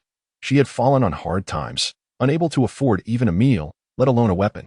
She had planned to earn enough to reclaim her weapons, but unexpectedly, Her first job led her to Gao Gu. How much did you sell them for? Gao Gu inquired. 50 silver coins. Logana replied meekly. Here, take this and redeem your weapons, Gao Gu said, tossing a bag of gold coins toward the female orc warrior. Logana cautiously opened the bag, her eyes widening at the glittering contents, nearly blinding her. With heartfelt thanks, she took the bag and hurriedly exited the tavern. Master, are you not afraid she will run off with all that money? Beatrice asked as she tidied up the dishes, glancing in the direction Logana had departed. The bag of gold Gao Gu had thrown was no small sum. Would an orc stoop to such disgrace? Gao Gu remarked, casting a glance at Beatrice's beautiful white tail. Unable to resist, he reached out to grab it. But Beatrice swiftly evaded, warning him, while orcs have been known to be brutish, they were also straightforward and trustworthy. Nowadays, however, due to harsh living conditions, many orcs have become cunning and greedy. They might even kill their employers for wealth, making it difficult to find a decent job. Rest assured, I can discern character well, Gao Gu assured her, still attempting to catch Beatrice's tail, but failing once more. Additionally, I have completed my task. You should now disclose the whereabouts of Master Gun. Not just yet. Come to the secret chamber at midnight, Beatrice replied, casting him a playful glare before swaying her exquisite tail as she turned away. Humph, fiery lizard. Gao Gu lifted his teacup to moisten his parched throat. Before long, the female orc warrior, Lugiana, indeed returned as promised, but to his surprise, her face was filled with dejection, her hands empty, and there was not a weapon in sight. What happened? Did someone else buy the weapon? Gao Gu inquired upon noticing her state. No, my lord, it's just that I don't have enough money. The pawnbroker said he would only return the axe for 500 gold coins, Lugiana replied, helplessly shrugging her shoulders. Chapter 78. Though knowledgeable, not entirely informed. 500 gold coins. Why doesn't he just go rob a bank? Gao Gu exclaimed in shock. Although his wealth seemed to come easily, it did not mean he lacked a sense of its value.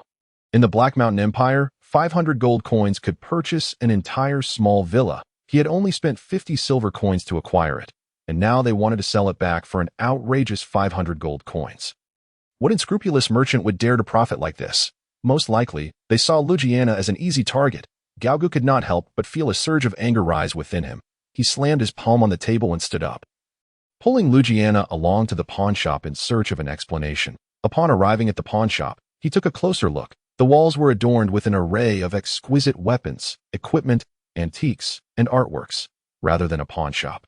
It resembled an antique store. Lugiana's double axes were prominently displayed, crossed against the wall directly opposite the entrance. The pawnbroker, an elderly human with a grizzled beard, appeared to be in his 50s, wearing spectacles perched on his nose. As he busily repaired a watch behind the counter, "Welcome. Are you here to buy or sell?" he asked without lifting his gaze, his demeanor calm and unperturbed. "You are the owner of this pawn shop?" Gao Gu stepped forward, looking down at him, his towering figure exuding an intimidating presence, as if a small mountain loomed over the old man. "Indeed. Do you require assistance?" The old man sensed the gravity of the situation from Gao Ji's tone, and upon seeing the crimson-skinned man with horns, he was momentarily taken aback, noting the muscular build radiating strength.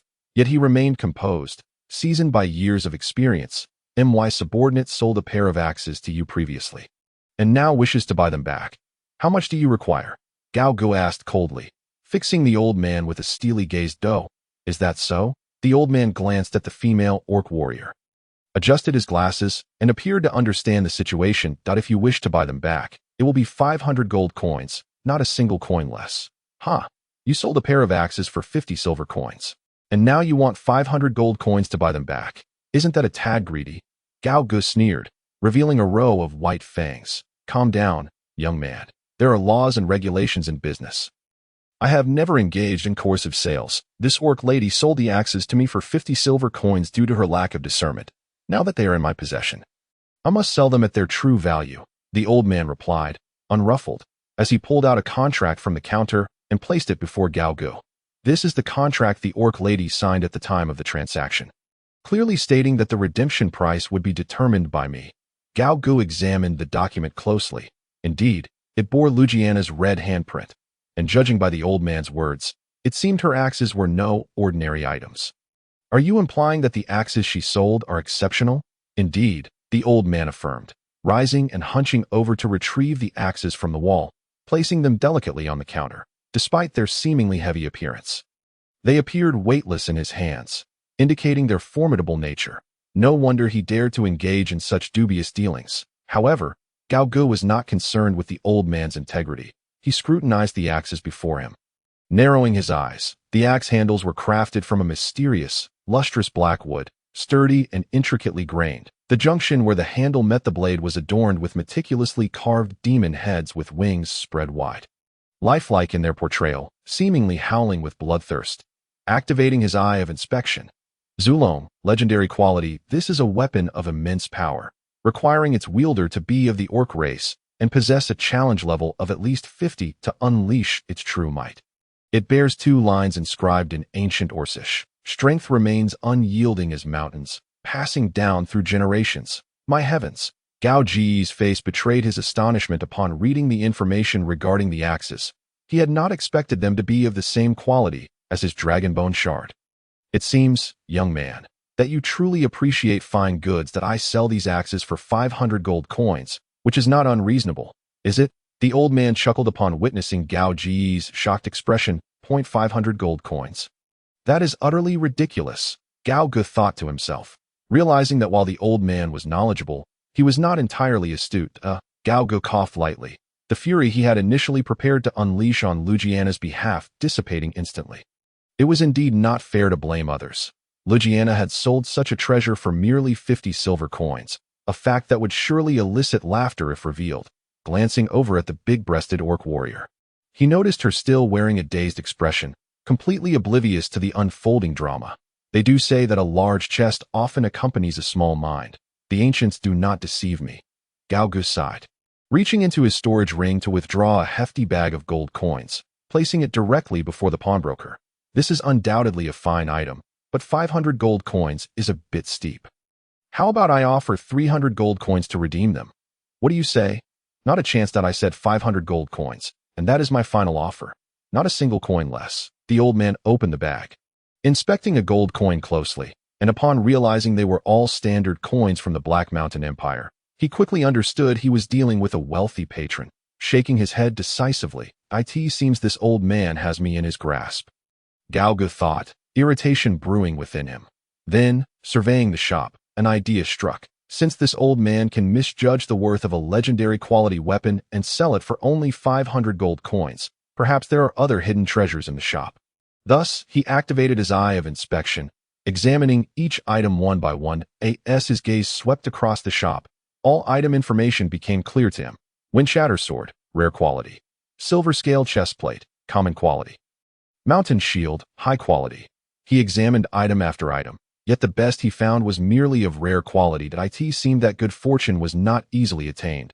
Gao Gu shook his head, preparing to accept the situation. Just then, his gaze was drawn to a small dragon-headed white stone statue discarded in the corner. Dragon head statue. At first glance, it appears to be an ordinary antique stone carving, but it conceals a dragon crystal of immense value within. Chapter 79. A pleasant transaction. Old man, it seems I've discovered something good. Gao Ji's heart raced with excitement, yet he maintained a facade of reluctance, feigning the demeanor of a man unwilling to be taken advantage of. Pointing to the rare Wind Shatter Sword on the wall, he proposed, "How about this? I will offer 500 gold coins to redeem the axes as well as the sword on the wall. What do you think?" "Not a chance. That sword is no ordinary item. It cuts through iron like mud, and I paid 200 gold coins to acquire it. How could I possibly give it to you for free?" The old man resolutely refused. "What about that shield? It would be perfect for my subordinate in a way. If you want that shield, it will cost you 50 gold coins, but don't even think about getting it for free." The old man remained steadfast in his refusal. "I say, old man, don't be so stubborn in business. 500 gold coins is no small sum.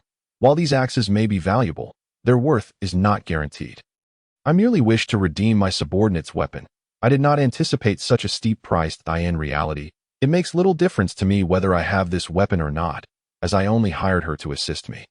Gao Gu feigned impatience, lightly tapping the counter with his large hand. "My lord, perhaps it's best to let it go. Whether I acquire these axes is of little consequence to me," Lugiana chimed in, genuinely feeling the price was excessive. "You see, as the saying goes, Money in hand is worth more than promises that a bird in the hand is worth two in the bush, isn't it?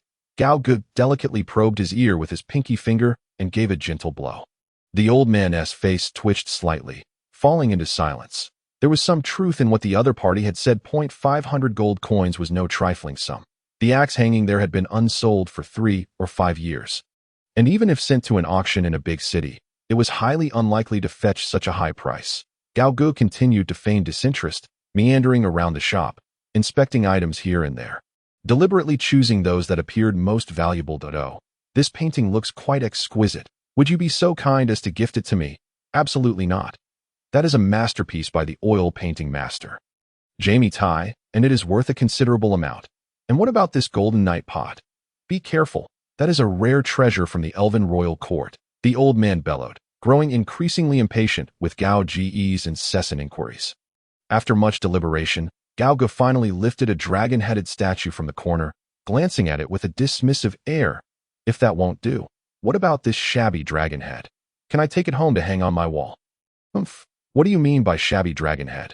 This stone dragon head is an archaeological artifact, rich in history, and I have refrained from selling it despite many requests," the old man huffed. Then, with a resigned gesture, he waved his hand. Fine. If you like it, just add 5 gold coins, and you can take it along with the axe." "Boss, do you take me for a fool?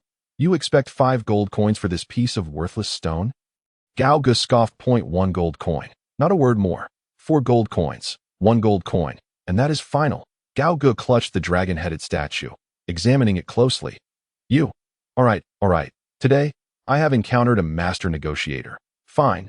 You can have this dragon head for 1 gold coin."